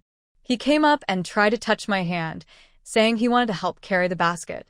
I quickly dodged, and he looked a bit upset. He reached to lift the basket, wanting to taste a bun, but I hit his hand with a spatula. He got even more upset and came to grab my hand again. I kicked him and called Wang Yu and Shirley to come out. Wang Yu was eating and heard this, looking a bit surprised. That kid's pretty brave. But don't worry, with me and big brother Lu here, he won't dare do anything to you." Gu Qingqing looked at Lu Xiangyang. As expected, Lu Xiangyang's reaction didn't disappoint her. His face was very serious. The cheerful, relaxed smile he had when he entered was gone, replaced by a cold look and a fierce gaze. "He did it on purpose, testing your limits. If this time you gave him a friendly face or were too shy to argue and let him get away with it, then next time he would take more food and take more advantage of you. Once he gets used to it, while I am not around, he might do something to you, little girl." Wang Yu was surprised. "Really? We are the ones watching out for each other. Does he dare?" Lu Xiangyang snorted coldly. "This is the countryside. Many men here have bad habits, like looking down on girls. Qingqing, who was kicked out of her home, is seen as a helpless lamb by men. No one cares about what she thinks. Many men in this world believe that as long as they sleep with a girl." Cough, cough. He looked at Gu Qingqing and spoke more carefully after taking advantage. "The girl is just stuck with him. If you don't resist once, he'll get bolder. Then it's the second, third time. After getting used to it, he'll think you're willing, even if you're not." Wang Yu was stunned. In his mind, girls shouldn't have such dirty thoughts about boys. Can it really be like that? Lu Xiangyang nodded. There are many such things in the countryside. Not only in this era, where ignorance is widespread, but even 30 or 40 years later, in peaceful times, many men still think this way. So, Lu Xiangyang never tried to control Gu Qingqing's temper. If she was a bit arrogant or bossy, he thought it was good. Having some edges and personality means she wouldn't be easily bullied. A soft personality would only make others want to step on her. He looked at Gu Qingqing and asked, "Are you saying you never gave him a good face from the start? That you even hit and kicked him?" Gu Qingqing nodded. Lu Xiangyang smiled. "Well done. That's the way it should be. Don't be too afraid of these people. But remember to be careful in the future. If there's no one around to help, don't provoke the other person. No matter what, he's a strong man used to farm work. Girls usually can't beat him. Don't suffer losses now. If you can't fight, run quickly. When I get back, I'll deal with him." Gu Qingqing felt very happy inside. She really liked Lu Xiangyang's protective attitude. He was always so smart and perceptive, able to see the key points of human nature at a glance. She didn't even need to explain. He could understand her situation and see the evil intentions of those people. It was really great. Gu Qingqing smiled as she pushed the dishes on the table toward him. Thank you, Brother Lu. Eat more. What do you want for dinner tonight? I can cook it for you. Lu Xiangyang immediately smiled, looking at the young girl with a face full of admiration and flattery. Such admiration and flattery are hard for any man to handle, and Lu Xiangyang was no exception. Do we still have charcoal? Let's grill some lamb chops. Gu Qingqing quickly agreed. Sure. Lu Xiangyang looked at Wang Yu. Is Li Fugui still at the youth station? Has he left? Wang Yu shook his head. Probably not. He doesn't get along well with others in the village, and it's so cold outside. Everyone is staying home by the fire. The other young people are all gathered together. Lu Xiangyang nodded. Then eat quickly. Afterward, go call those young people out so they can stretch their muscles. Wang Yu was surprised. Are you planning to act this afternoon? Lu Xiangyang sneered, his eyes full of arrogance. Revenge needs to be quick so he remembers it. If I don't respond soon, he'll keep pushing his luck. Wang Yu. What a troublemaker. That Li Fugui. Why does he have to pick a fight with this person? Lu Xiangyang has been good at fighting since he was young, with great strength. The boys raised in this big yard have often been beaten by him. Even when he was young and had status and background, Lu Xiangyang never held back from fighting. Who gave Li Fugui the courage to test Lu Xiangyang's limits? Sure enough, the ignorant are fearless. Wang Yu quickly got used to Lu Xiangyang's behavior. He was used to it and didn't find it surprising. He just asked, what's the plan after you call them out this afternoon? What's the reason?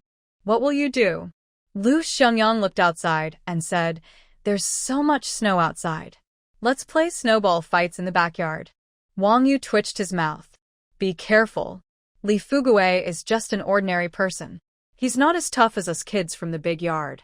Don't hurt him too badly. Lu Xiangyang smiled. His expression relaxed, as if recalling his youthful arrogance. His usual seriousness and repression disappeared from his face, replaced by a bit of flamboyance. Do you think I'm still the same as when I was a teenager? When I fought you, I'd beat you so badly you'd have bruises and could go home to complain to your parents. Wang Yu shivered. What do you mean? Lu Xiangyang's lips curled into a dangerous smile. If I hit you now, I could make you look almost unharmed, even if I beat you half to death. Wang Yu.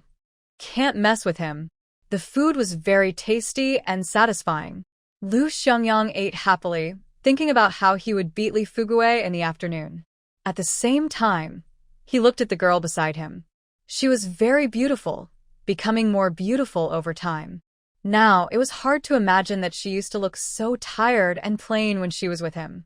Such a pretty girl, but she had no family backing. No wonder those bad men kept staring at her. A beautiful girl from a humble home, but a humble home can't protect her from harm. Gu Qingqing now looked like a true beauty, but in the countryside, being this beautiful could sometimes bring trouble. Beauty, family background, education, connections, any of these could make her very powerful. But alone, it might be dangerous. In ancient times, beautiful women and wealthy daughters often married into famous families, living in grand mansions, protected by maids and guards. Without such protection, they often had a sad ending. He needed to protect her well. She was smart and pretty. He wanted her to study hard, take the college entrance exam again, and go to a good university in the city. With a good job in the future, she would have a solid life. He absolutely couldn't let those bad people ruin her.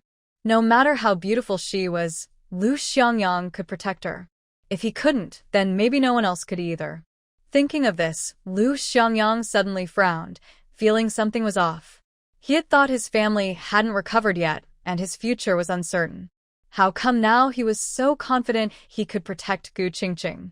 He turned his head involuntarily and looked at the girl beside him. She was smiling happily, helping him with food. Eat more. This afternoon, I'll cook lamb chops, beef skewers, pork belly, and some mushrooms with cabbage. Oh, and the mao tai you bought is still here. Tonight, we'll have some drinks and barbecue. I promise you'll be happy. Lu Xiangyang. This girl's smile was very charming. Suddenly, Lu Xiangyang felt a bit nervous and looked away. He calmed himself down and asked, "Are you feeling better? Do you feel uncomfortable anywhere?" "Nothing serious before the new year. I'll find time to take you to the hospital for a checkup." Gu Qingqing was surprised. "I think I'm fine now. I've been resting and eating well. I haven't felt any discomfort." Without this treasure called the system, her previously weakened body would not have recovered so quickly. During this time, she had been drinking well water from the space, which helped her heal fast. Gu Qingqing feels that her body is now fully restored, and she is ready to do some proper training. Lu Xiangyang nods. "It's still best to go for a checkup. You're injured, so you won't recover that quickly. It might look fine on the surface, but your resistance is still not normal. Going for a checkup will make you feel better. If you really are fine, I can teach you some self-defense skills. Then, even if you need to fight someone in the future, you'll have a better chance of winning." That sounds good. Gu Qingqing is very willing. She was worried that her previous skills had no way to be used now. In her past life, she was single. And she was a single, somewhat pretty, wealthy woman. Naturally, she considered safety. So, she learned some self-defense techniques and always paid attention to exercising. She wasn't a master in her past life, but she could handle one or two ordinary people. In this life, after crossing over, she hadn't trained herself because her body was too damaged and weak from her previous life, not suitable for exercise. She had no strength and was short. Before, when she met the Li family people, she could only run. Now that her body is better, exercising can be on her schedule. But if Lu Xiangyang is willing to teach her, that would be even better. This guy has received the most professional training. Even Wang Yu, who is so lazy, has such skills. That's the kind of training their family has been giving since childhood.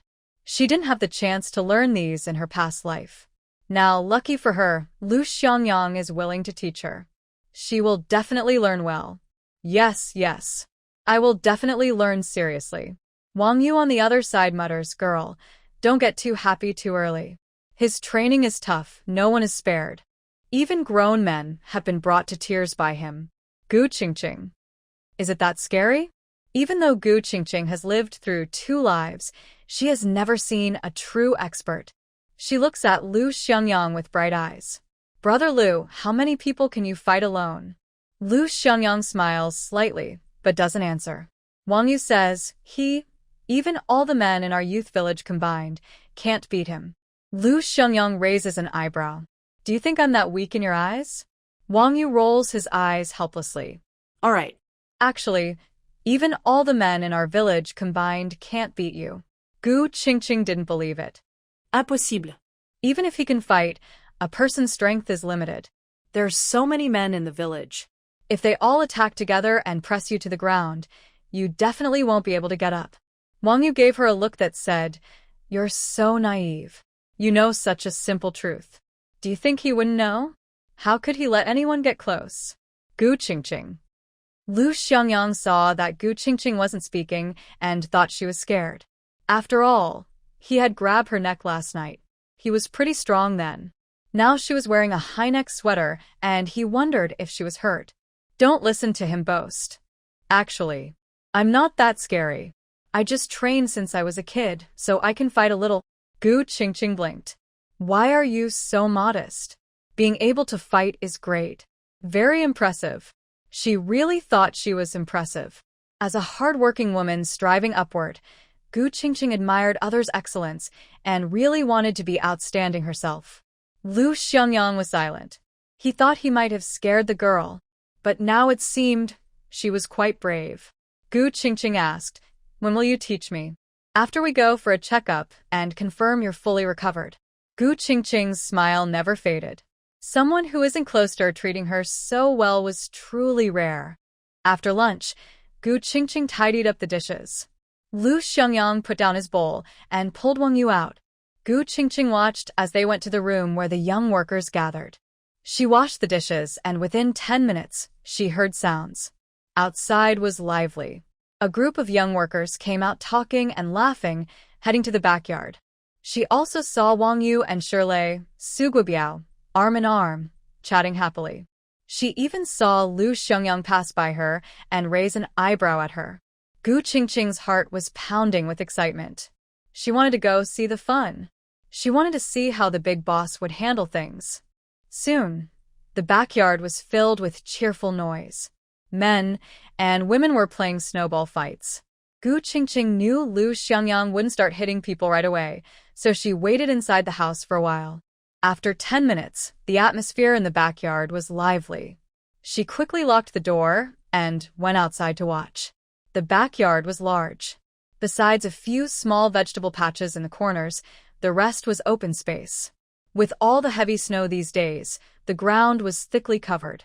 Now, after everyone had stomped around, it was flattened into a smooth surface. People were having a heated snowball fight. Except for herself, everyone else was an opponent. Snowballs are flying everywhere. Lu Xiangyang sees Gu Qingqing watching the fun in the corner. He quickly picks up a big snowball, squeezes it tightly in his hand, and then throws it at Li Fugui's nose. Yow! At this moment, Wang Yu chases after Lu Xiangyang, shouting, "Old Lu, take this." Lu Xiangyang hurriedly dodges and runs toward Li Fugui. In the process, he accidentally bumps into the just-stand-up Li Fugui. As he passes by, his elbow hits Li Fugui's shoulder, causing a sharp pain that makes Li Fugui scream loudly. Ah! Only a few people in the crowd notice him. Meanwhile, Lu Xiangyang falls to the ground and rolls around. Wang Yu comes over and throws all the snow in his arms onto Lu Xiangyang, shouting, "Come on, come on." Then he turns and runs, heading straight toward Li Fugui. As soon as Li Fugui steadies himself, Wang Yu crashes into him again, this time with a different shoulder. Li Fugui's face turns pale, but Lu Xiangyang, following closely behind, makes him feel even more hopeless. Lu Xiangyang aims carefully, steps on his knee, and deliberately twists it. Ah! His scream is quite intense and draws more attention. However, Lu Xiangyang also falls over him and laughs as he helps Li Fugui up. How are you? Are you okay? It looks like an accident, just a collision during the snowball fight. People often fall in groups, and others quickly look away. Only Li Fugui knows that Lu Xiangyang did it on purpose. Lu Xiangyang helps him up. From an angle others can't see, his eyes are full of hostility and threat. "Anyone who touches my people will lessen today." After saying that, he forcefully grips Li Fugui's arm, making him kneel on the ground. The pain in his shoulder, arm, and knee is so bad, he can't even scream. "What's wrong? Did you twist your ankle? Why can't you stand steadily? Get up." In Li Fugui's frightened eyes, Lu Xiangyang lifts him up and then pushes him hard, causing Li Fugui to fall heavily to the side. The ground had already been flattened where they stood. Lu Xiangyang used too much force. Even though he was wearing a padded jacket, falling to the ground still hurt. The key was that when he pushed the person, his hands had pinched him a few times, and that feeling. After a while, Li Fugui finally recovered. Seeing that Lu Xiangyang not only didn't run away, but stood calmly to the side watching him, Li Fugui's anger grew, and he gritted his teeth. "Lu Xiangyang, what are you doing?" Lu Xiangyang's lips curled into a cold smile. "Next time I find out you dare to bother her again, I'll cut off your claws." Li Fugui was startled. You're talking nonsense. I didn't do anything." Lu Xiangyang ignored him completely and didn't care about his excuses. He simply walked away. Nearby, Wu Dajuan and Liang Jianxi saw what happened. It was obvious that Lu Xiangyang had pushed Li Fugui down. They frowned and started walking over. "Lu Xiangyang, y'all go do whatever you want." Both Wu Dajuan and Lu Xiangyang spoke at the same time. Their faces immediately changed. "Lu Xiangyang, what do you mean?" Lu Xiangyang sneered coldly. "Nothing much. I just find it strange that Brother Fugui was so energetic this morning, even grabbing my bun to eat, but after a snowball fight this afternoon, he's completely out of strength. But it's no big deal. You two should mind your own business." He can go home by himself. Wu Dajuan and Liang Jianxi naturally refused to listen. They had been close to Li Fugui from the start, forming a small group that protected each other. They continued walking forward. Lu Xiangyang stretched out his arm to block them, speaking with a commanding tone. "Did you hear what I said?" Wu Dajuan, who was always bold and unruly, responded angrily. "Lu Xiangyang, you're going too far. Who do you think you are? Why are you ordering us? I saw you push Fugui just now, you. Whatever I do, it's none of your business. I'll say it again. The snowball fight isn't over. Go back and keep playing. Move aside." Wu Dajuan, furious, pushed at Lu Xiangyang. Lu Xiangyang quickly grabbed his wrist and squeezed hard. Ah. The force felt like it was about to crush his wrist. "Lu Xiangyang, do you want to fight? Let go." Lu Xiangyang held onto his wrist with a relaxed expression. Although Wu Dajuan's face showed pain, he didn't show any other signs of distress. "It's not really a fight. After all, even if you all combined, you couldn't beat me. I was just hitting people out of instinct.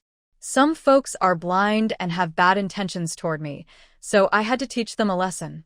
So, don't interfere or I might just beat all of you too." You. "Old Lu, what are you all doing?" Wang Yu's voice suddenly interrupted. Lu Xiangyang was holding Wu Dajuan's wrist, while the skinny Liang Jianxi looked a bit scared and didn't speak. Lu Xiangyang smiled loudly and said, "It's nothing. Brother Dajuan asked me when we can go hunting again. The weather is good now. Before the new year, we might go up the mountain a few more times. If we're lucky, we might bring back some meat for the holiday." As soon as he said this, everyone quieted down. The snowball fight stopped, and even the female educated youths gathered around. Shi Lei and Su Guobiao, being the most experienced younger brothers, always had good judgment. Shi Lei said, "Yes. The weather is better now, so we can go up the mountain. Lu Xiangyang, you're so skilled. Let's go help out. Maybe we'll catch something big." Su Guobiao nodded. Yes. Last time, everyone got some meat. If we catch something big this time, it will be a lucky year. I haven't had such good days in over 10 years. Wang Yi shook his head with a smile. "You two think catching something big is so easy? When it really happens, you might not be the ones doing the catching. Wild animals run faster than you and are much fiercer." Shi Lei shrank back. "That's true. Last time, I almost got scared to death by a wild boar. Wild animals are indeed scary, but don't underestimate people's desire for meat. No one in this era doesn't crave meat, so everyone was still excited and chatting enthusiastically." Lu Xiangyang smiled and said, "All right, let's keep playing snowball. If we really go up the mountain, we need time to prepare." Everyone listened to Lu Xiangyang as he was the best at hunting.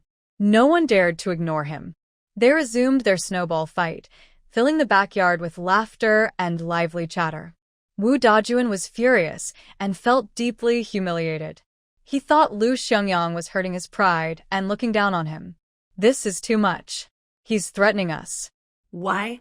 "Just because he has money and skills, he thinks he's so great?" Liang Jianxi glanced at Li Fugui, who was still sitting on the ground and couldn't get up, and whispered, "Let's go help him." Wu Dajuan snorted coldly, "No need. Don't be afraid of him. What's there to be arrogant about? In this icy cold weather, it's not so easy to catch prey. Last time, luck was on our side when we encountered a group of wild boars, and they got all proud. Next time, maybe the boars will cause trouble for us. It's so cold outside. Be careful not to freeze on the mountain." Wu Dajuan didn't take Lu Xiangyang's words seriously and kept arguing with him. He went with Liang Jianxi to help Li Fugui up. The three of them talked some bad things about Lu Xiangyang and made some tough promises. Then they supported Li Fugui, who was limping, and went back to rest. Gu Qingqing went ahead and returned to the house, smiling. She loved this feeling of being favored. It was so wonderful. Thinking about how Lu Xiangyang had just fought earlier, Gu Qingqing was very jealous. It's so great to be able to fight. She wished she could fight like that too. In her past life, when she was at her best, she couldn't compare to someone like Lu Xiangyang, who had professional training. This time, she was determined to learn from Lu Xiangyang so she could become strong and brave in the future. Gu Qingqing prepared some shiitake mushrooms and wood ear mushrooms, then washed some beef, mutton, and pork. She cut the meat into cubes or strips as needed. She needed to simmer some beef sauce again. Lu Xiangyang had brought back a lot of beef this time, so she planned to use it. This sauce would taste just as good with pork, so she made extra pork sauce this time. Later, she planned to skewer some beef, mutton, pork belly, and add mushrooms and wood ear mushrooms. She also wanted to prepare some lamb chops and some small grilled skewers, almost ready for a big barbecue. About an hour later, Lu Xiangyang returned. The young people in the backyard had finished playing and all came back. Lu Xiangyang and Wang Yu poured hot water and washed their faces. Seeing Gu Qingqing preparing the barbecue, Lu Xiangyang went to his room. When he returned, he was holding a small iron rack and a set of skewers. The rack wasn't big and could be placed directly on the table. Gu Qingqing was a bit surprised to see the iron skewers. You even have these? Nowadays, iron tools are quite expensive. It was impressive that Lu Xiangyang had such things. Lu Xiangyang washed his hands and started threading meat onto the skewers, smiling. Lucky me. I got this set earlier and kept it. Today, it finally came in handy. Wang Yu and Lu Xiangyang worked together to prepare the skewers, while Gu Qingqing was getting the seasonings ready. Wang Yu asked, "Are you really going to take them up the mountain?" Lu Xiangyang said casually, "There's still some time before the new year. Are you really just going to stay at home and gain weight?" Wang Yu looked down at his growing waist and sighed. "I've been through this every year. Why didn't I get fat? It's not my fault." Lu Xiangyang raised an eyebrow. "Maybe. You should keep eating with Shirley and the others? Living the same life as in previous years, so I won't gain weight again." Wang Yu looked at the pile of meat in front of him. "I can go hunting with you. It's good exercise, too." Gu Qingqing. For the sake of his stutter, he was willing to try anything. Lu Xiangyang glanced at Wang Yu and said with some helplessness, "You're not so young anymore. You should think about yourself. You can't just keep living in the countryside, eating and drinking without a plan." Wang Yu also felt helpless. "What can I do? The conditions here are so tough. No matter how hard I work each year, I barely make enough to get by. My father warned me not to get lazy and get married in the countryside, or he might disown me. So I have to wait here, hoping my family's connections will get me out someday." Lu Xiangyang commented, "Your situation probably isn't that simple." Wang Yu lowered his head, looking very down. Suddenly, he looked at Lu Xiangyang. "And you? You're so talented. You had a bright future ahead. Are you really going to stay in the countryside forever?" Lu Xiangyang answered confidently, "I won't stay here forever." Wang Yu looked at him, clearly waiting for him to say more. Lu Xiangyang sighed.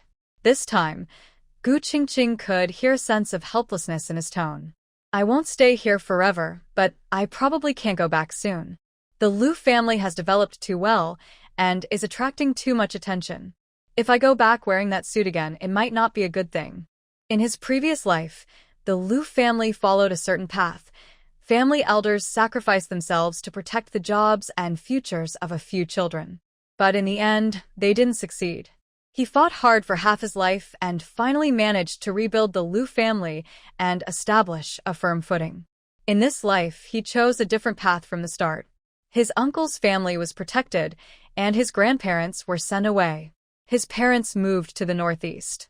He gave up his promising future, and his two brothers, who serve in the military, are doing much better than in his past life.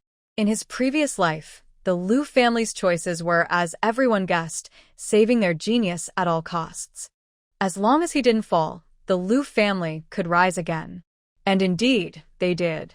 However, because the Lu family and his grandfather and uncle spared no effort to protect him, they also attracted many jealous rivals.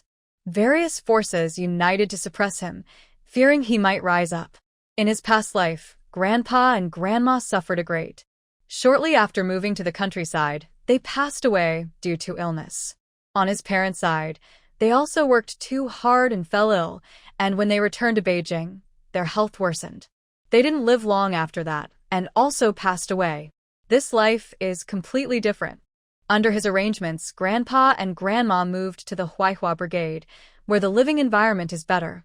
Everything has been taken care of by him, and with him around to look after them, Grandpa and Grandma won't have any problems. As for his parents, he also needs to find opportunities to visit more often. Right now, Lu Xiangyang thinks his most important task is to find a way to bring Grandpa and Grandma back to the city. Wang Yu is confused. What will you do? Such a good future, and now it's gone. Even if you go back to the city later, what will you do? You're not young anymore. If you delay further, how will you compete with others in the future? I don't know when I can go back, but although I haven't suffered much here, I feel a bit embarrassed to keep relying on my family for money. Lu Xiangyang raises an eyebrow. Really? Recently, you've been eating with me, and I've been paying for you. Do you feel embarrassed about that? Wang Yu. Looking silently at the pile of meat in front of him, he says nothing. Gu Qingqing holds back her laughter and says to Wang Yu, you need to learn how to earn money. Once you have money, even if you start late, it will make things much easier in the future. Everyone understands why that would be easier. Wang Yu thinks for a moment and then looks at Lu Xiangyang. You. Have you earned a lot? Lu Xiangyang looks at Wang Yu with a smile in his eyes. Not much. Just enough to get by. Wang Yu. I don't believe you. Wang Yu is contemplating life, and seeing him serious, Lu Xiangyang decides to give him a few pointers. After all, they grew up together. He can't just watch him waste time in the countryside. Right now, we really can't go back to the city in a short time, but we can't keep wasting our lives here either. I think this world won't stay like this forever. I went out for a bit and heard some news. Wang Yu's eyes widen, suddenly brightening. What news? Are we going back to the city? No. Wang Yu's smile stiffens. What is it then? Primary and secondary schools have started classes again. Wang Yu frowns. Huh? Classes? Are you planning to become a teacher? Lu Xiangyang. Gu Qingqing. Lu Xiangyang suppresses his anger. This fool. The school closures have been happening for many years, but now classes are gradually starting again. This shows that the status of scholars is about to rise. Every dynasty, when newly established, experienced chaos for a while. The current situation isn't much different. I believe that in a few years, things will change. Wang Yu was surprised and a bit excited. Are you talking about what exactly? Lu Xiangyang replied directly. For thousands of years, the saying has been that studying is the highest, and the country needs educated people to develop. Look at city job openings. They all require education. Without going to school, how can you have qualifications? Since primary and secondary schools can reopen, why can't universities? The imperial exam system has been around for thousands of years, and the college entrance exam might come back. Gu Qingqing looked at Lu Xiangyang with admiration. Is this his own guess? People are always clever in any era. She knows many professionals in this field who understand the situation and economic development very clearly. They are often ahead of others. Could it be that she has really met a big boss? Wang Yu looked at Lu Xiangyang. Since childhood, Lu Xiangyang has been smart. His family elders always praised him as outstanding among the young generation. He remembers that when they were young, they felt a bit jealous. Lu Xiangyang was naturally strong and could fight better than them. Why was he praised so highly? Now Wang Yu finally understood. Even if the college entrance exam really comes back and universities reopen, do we have to go back to school? Get a degree, and then go to the city for work? We are sent down youths. Coming to the countryside was because the city couldn't hold so many young people. How is that possible? Lu Xiangyang smiled. Exactly. Bringing us young people to the countryside was because the city couldn't support so many people, wasting labor. But if the economy develops and opportunities increase in the city, all kinds of industries will need talent. Wang Yu frowned. What do you mean? It means that the country won't stay poor forever. To get rich, we need to develop the economy. That's inseparable from opening factories and doing business. Maybe one day, the economy will be free again, and people can open shops and factories freely, just like before. If that day really comes, the money we have will be useful. Wang Yu was a bit surprised. Is that even possible? Factories are. It's just a matter of a few years. Since ancient times, to get rich, you can't do without business. Wang Yu. Seeing that he didn't speak, Lu Xiangyang didn't want to explain too much. After all, the person involved wouldn't see things so clearly, and at this moment, no one would believe it anyway. Don't think about it. No matter what, having some money is a good thing. Even if we stay in the countryside all the time, we can eat well and drink good. Your life now is even better than when you were in the capital. Wang Yu thought about his recent life. Since Gu Qingqing came back and started cooking for them, their meals became more abundant. Eating meat used to be a special treat, but now, eating meat is just a normal part of daily life. At the moment, he only contributed some grains and 30 yuan. Thinking about what they had eaten recently, he felt he had taken too much advantage. Wang Yu silently took out 20 yuan from his pocket and handed it to Gu Qingqing. Gu Qingqing was surprised. Wang Yu sighed helplessly. We've been eating so well lately. I want to keep eating, but I can't rely entirely on him. I don't have much savings, so here's 20 yuan. Gu Qingqing. Lu Xiangyang smiled. If I give it to you, just take it. Preparing so much food every day is tiring. Consider it pocket money. Gu Qingqing accepted the money. Wang Yu made up his mind. I really need to start planning for the future. I'm not young anymore. I can't just rely on the family to support me forever. I'm not the only child in the family. If I stay in the countryside and can't go back or contribute to the family and keep spending their money, eventually someone in the family will be unhappy. I need to earn money.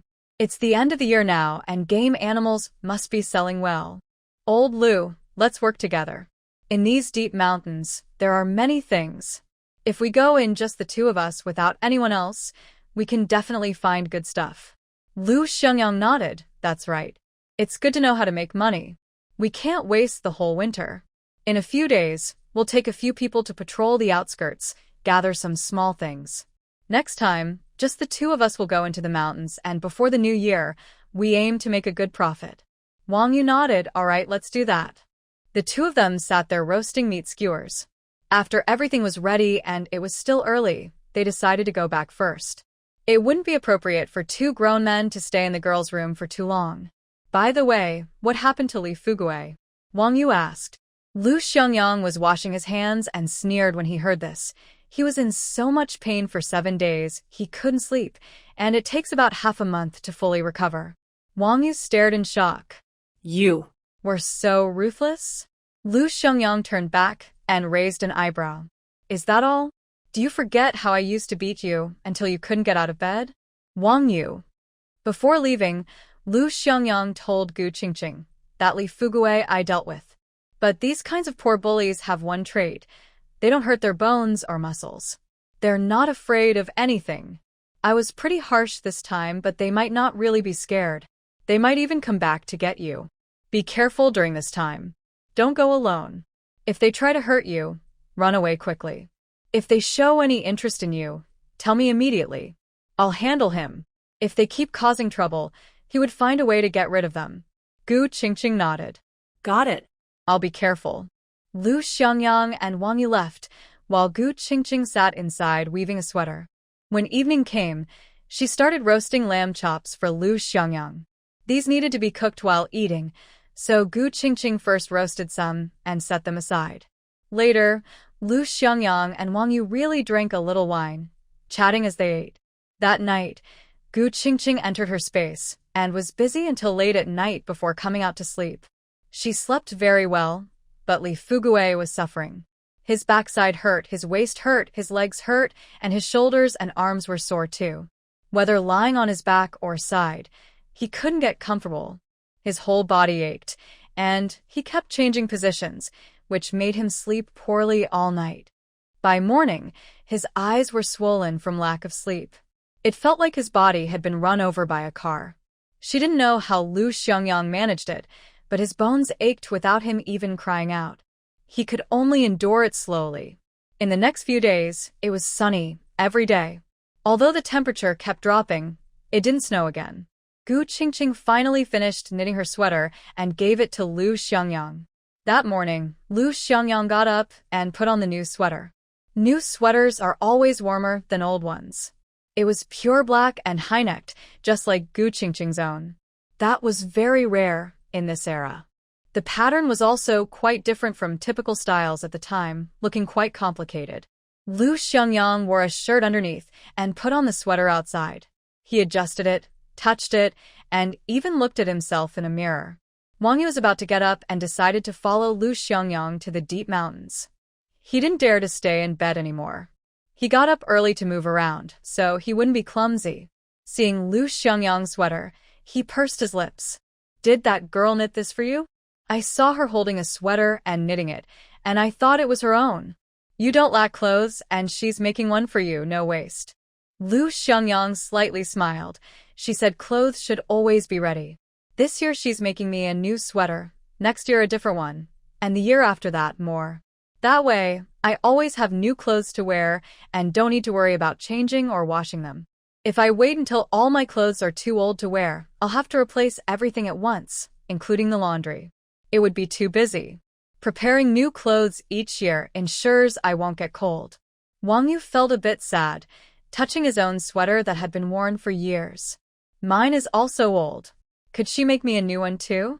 Lu Xiangyang refused. "No, she doesn't have time." Wang Yu was unhappy. "Why not?"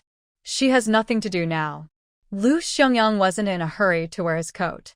He just wore his new sweater and wandered around the house. "She said she also wants to knit me a pair of wool pants. Besides, she has no clothes herself. She needs to prepare clothes for winter, just a coat, a sweater, and wool pants. She definitely needs to prepare her own clothes, so there's no time to make yours." Wang Yu tilted his head and looked at Lu Xiangyang, saying, "Old Lu, do you really like her?" Lu Xiangyang paused but didn't answer. Wang Yu continued, "This girl is really obedient and pretty. At first, she looked a bit cold, but now she's well taken care of. Her looks are enough to make most men feel moved. But her obedience isn't her true nature. If she were truly so obedient, she wouldn't be so firm with Li Fugue. She's very smart, knows her situation, and has never shown weakness to outsiders. She's only obedient in front of us." Lu Xiangyang looked at him and sat on the Kong bed. "Is being smart a bad thing?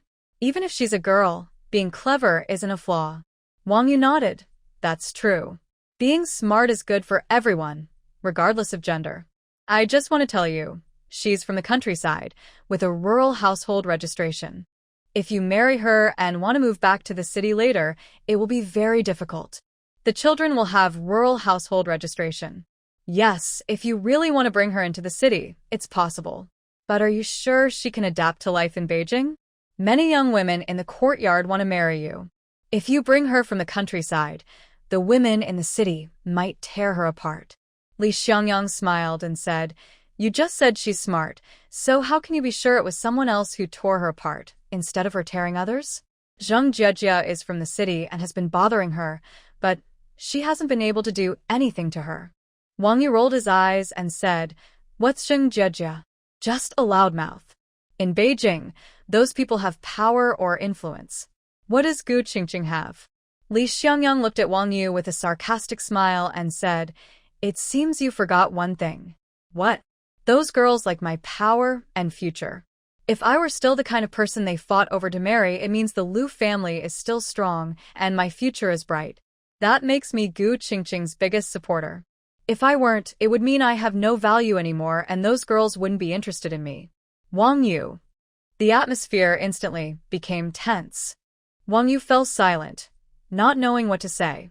Growing up in that circle, used to ups and downs, he naturally understood what many people cared about most. Li Xiangyang used to be the most successful among their young generation.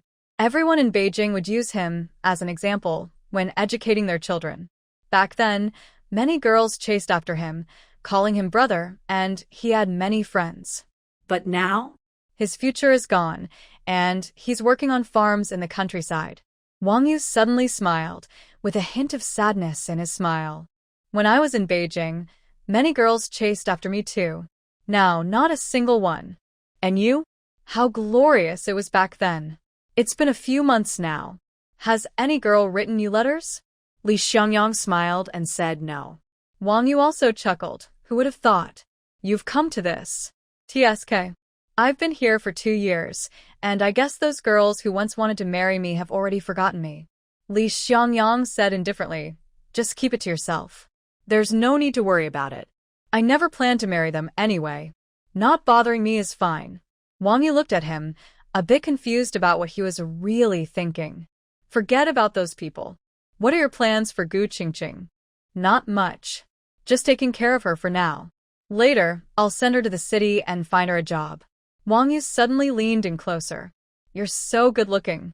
Are you really willing to give her to someone else? Li Xiangyang squinted and asked, What do you mean? Wang Yu smiled. I'm not very talented, but I do understand love. I've had girlfriends before. Some things are still noticeable. Lu Xiangyang's face looked unhappy. What do you see? Wang Yu smiled teasingly and leaned in quietly, saying, I can tell you have a different feeling for her, Lao Lu. Men usually treat different women differently. If you see her just as a normal girl, casually taking care of her and giving her some food, then why are you so protective of her? Lu Xiangyang frowned. Am I really protecting her? That's not even enough. She was born in the countryside and used to do chores at home. Almost all the housework. But look at what you make her do. Just cooking for us. And that's only because she's good at cooking and we can't do it ourselves. If you knew how to cook, wouldn't you do it yourself? Lu Xiangyang replied, I already know how to cook. Wang Yu snorted. Anyway, your way of protecting her is beyond normal. Honestly, you've spent enough money on her. Besides cooking, it wouldn't hurt to have her do some other chores for us. Can't she do laundry? You just refuse her. Giving her some food is enough, but are you giving too much? Who can compare to her current life? You're clearly just protecting her like she's your own family. Today, that Li Fugui was testing her. Did you see how you beat him up? By the way, what happened to him? Can he still move? Lu Xiangyang said, He's been in bed for a week. It will take him about half a month to fully recover. Wang Yu looked at him with a knowing expression. Ha! So, you say you're just protecting her casually? I think you're more protective of her than your own wife. Lu Xiangyang immediately looked upset. Stop talking nonsense. How could I possibly like her? Wang Yu paused for a moment and then nodded. I know you have high standards. Even if Gu Qingqing is pretty, her background limits her outlook. It's normal for you to overlook her. But you need to be careful. If you really can't marry her, then hold back a bit and don't provoke her. She's a girl who needs some help. Maybe find someone to marry her after some time. As time goes on, it won't matter whether you like her or not. What if she actually likes you? Lu Xiangyang said nothing. Wang Yu was angry. Say something. Don't act clueless. Do you even know what you look like? It's very normal for a young girl to like you. Isn't Zheng Jiejie like that because she has a crush on you? You defend Gu Qingqing so much. It's natural that she likes you. After being around you for a while, it's no surprise she might look at other men. Since you don't like her, don't hurt her. Lu Xiangyang feels a bit headache. I don't mean to look down on her. She's very smart. She went to school and even skipped a grade to graduate from middle school. Her background is a bit worse, but there's nothing to be proud of in front of her. Wang Yu rolls his eyes and doesn't want to talk anymore. You keep saying you don't like her, but you can't bear to see her marry someone else. Ha! Lu Xiangyang. Wang Yu ignores him. Lu Xiangyang feels helpless. He really doesn't look down on Gu Qingqing. Honestly, she's smart and talented in many ways. Her only flaw is her background. She has many good qualities. He doesn't dislike her because he's not interested, but because. Lu Xiangyang takes a deep breath. How should he explain? He's a person who was reborn. He lived many years in his previous life. Gu Qingqing is only 18. To him, she's just a little girl. He actually feels like she's like a daughter to him. If this old man in his 50s were to have feelings for an 18-year-old girl, that would be too strange. He believes he's definitely not a pervert, so he must not do anything strange. Today the weather is especially nice. Lu Xiangyang and Wang Yu went out for a walk and came back. Breakfast is already ready. At the entire youth commune, only the three of them are still eating breakfast. The others have at most 2 meals a day. In the morning, there was nothing much to do. Gu Qingqing was sitting outside in the sun, also making a cotton padded jacket. She remembered the water tank in Lu Xiangyang's house and went to take a look. That water tank was where they temporarily kept the yellow eels when they caught them. Because she kept adding well water from the space, the eels had an unusually strong life force. Later, when it got cold, they didn't know what to do, so they added some soil. Now, nobody knows what happened to those eels. Brother Lu, are these eels still alive? When she mentioned this, Lu Xiangyang's expression looked a bit strange. Isn't that a bit unusual? The weather in the north changes quickly. Winter arrived in the blink of an eye. When they caught the eels, Gu Qingqing said they could live about a month. Lu Xiangyang kept catching them, eating some along the way. There are still quite a few left, and they've been kept in this water tank. It has been about a month now. Later, the weather suddenly turned cold. Both Wang Yu and he thought that the yellow eels would hibernate in winter and might freeze in the water tank, so they added some soil to it. As a result, it turned into the current situation. Gu Qingqing had never raised these creatures before and was completely unaware of what was happening. Since they didn't freeze to death, they should be fine. But the weather is getting colder. Maybe you should take them out and clean them? Anyway, now everything is frozen, and the meat at home is also frozen and won't spoil. Lu Xiangyang and Wang Yu carried the water tank outside, poured out the water, and rinsed away the soil. What was left were all the yellow eels. Lu Xiangyang had been going out almost every night to catch quite a few. Even after eating some, there were still at least 70 or 80 pounds left in the tank. But these ones in front of them clearly looked bigger. Wang Yu widened his eyes. Wow, they've grown bigger? Seeing the noticeably thicker yellow eels, Lu Xiangyang looked puzzled, while Gu Qingqing just chuckled awkwardly. The well water in the space was very nutritious. She had fattened up the yellow eels. Brother Lu, you should just deal with all of them. If the temperature keeps dropping day by day, and they freeze to death, it would be bad. Hurry up and kill them. If they keep being raised and get even fatter in the middle of winter, that would be too strange. Lu Xiangyang handled the yellow eels, while Wang Yu went to prepare things for going up the mountain. Gu Qingqing continued making her quilted jacket. In the past few days, the sunshine had been very good, and a lot of snow on the mountain had melted. Lu Xiangyang and the others planned to go up the mountain. There were quite a few people going this time. Besides Shirlei and Su Guobiao, the male educated youths, Li Fugui couldn't go because he was injured, and Wu Dajuan and Liang Jianxi, who Lu Xiangyang didn't want to take along. Everyone else was going. Even the quiet scholar Jiang Nan was going. Lu Xiangyang looked at Gu Qingqing. You should get ready and come with us. Huh? Gu Qingqing never expected Lu Xiangyang to say he wanted to take her along. Me. I'm going too. Lu Xiangyang nodded. Yes, bring some hot water. You don't need to worry about anything else. Just take care of yourself. He couldn't leave Gu Qingqing alone at home. The male educated youths had all left the youth station, except for Li Fugui, Wu Dajuan, and Liang Jianxi.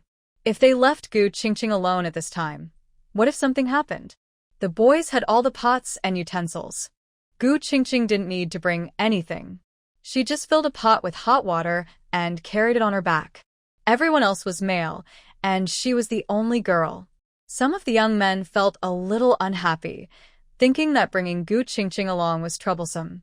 However, it was Lu Xiangyang who decided to bring her, and since they knew the relationship between Lu Xiangyang and Gu Qingqing, no one dared to speak up. The group set off early to climb the mountain. The snow on the mountain had melted quite a bit. Winter made the mountain look a bit lonely, with little green visible. Lu Xiangyang and Wang Yu, both experienced in hunting, led the way. Gu Qingqing didn't interfere and simply followed them. On the way, Gu Qingqing asked Lu Xiangyang, "Are you worried I might get into trouble if I stay home alone?" Lu Xiangyang nodded. Li Fugui and his men are all at home. I deliberately left those 3 behind this time. I don't believe Wu Dajuan and Liang Jianxi will stay loyal to Li Fugui forever, especially since these people are quick to get angry. The last incident might lead to revenge. They need to be disciplined a few more times before they'll behave. Until then, you need to be careful around them. Gu Qingqing nodded. I understand, but... She looked at the desolate scenery around her. This place is so empty. Can we really catch any prey here?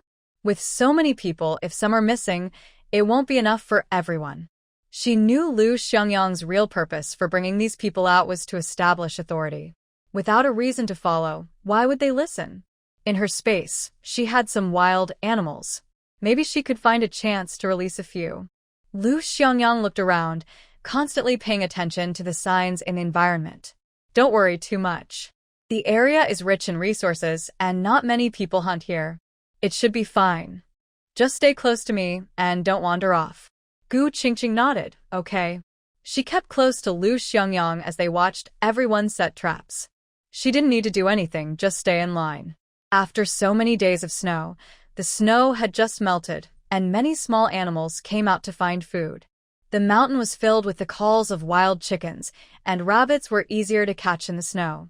By midday, everyone cheered when they caught some game.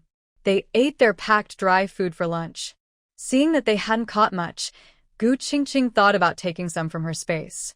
In her space, she kept some rabbits, gray-haired rabbits, similar to wild rabbits, but she kept them quite fat.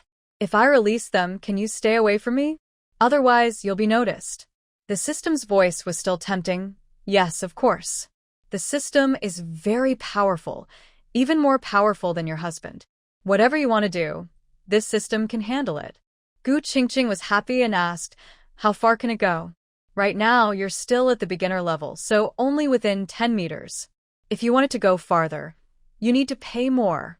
Gu Qingqing. Sure enough, she was always being exploited. How do you add more distance? 1 meter costs 1,000 yuan. Gu Qingqing almost spat out blood and really wanted to scold the system. The system chuckled and comforted her. Oh, don't be angry. You've earned so much recently, and it's clear you can make money easily. This amount of money isn't a big deal.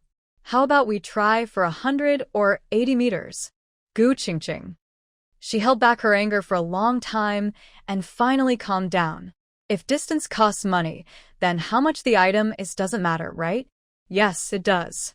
Living things are charged by the individual, dead ones by weight. Small animals cost 100 yuan each. Gu Qingqing took a deep breath and paid to get 6 rabbits placed in a grass patch about 20 meters away from her. The rabbits were alive. She kept them in her space, free range. Since they were in a new environment and not yet adapted, they would definitely move around. Gu Qingqing looked toward the grass patch. Seeing the rabbits move, she quickly pulled Lu Xiangyang beside her. Brother Lu, over there. Lu Xiangyang turned to look and just saw a chubby rabbit hopping out.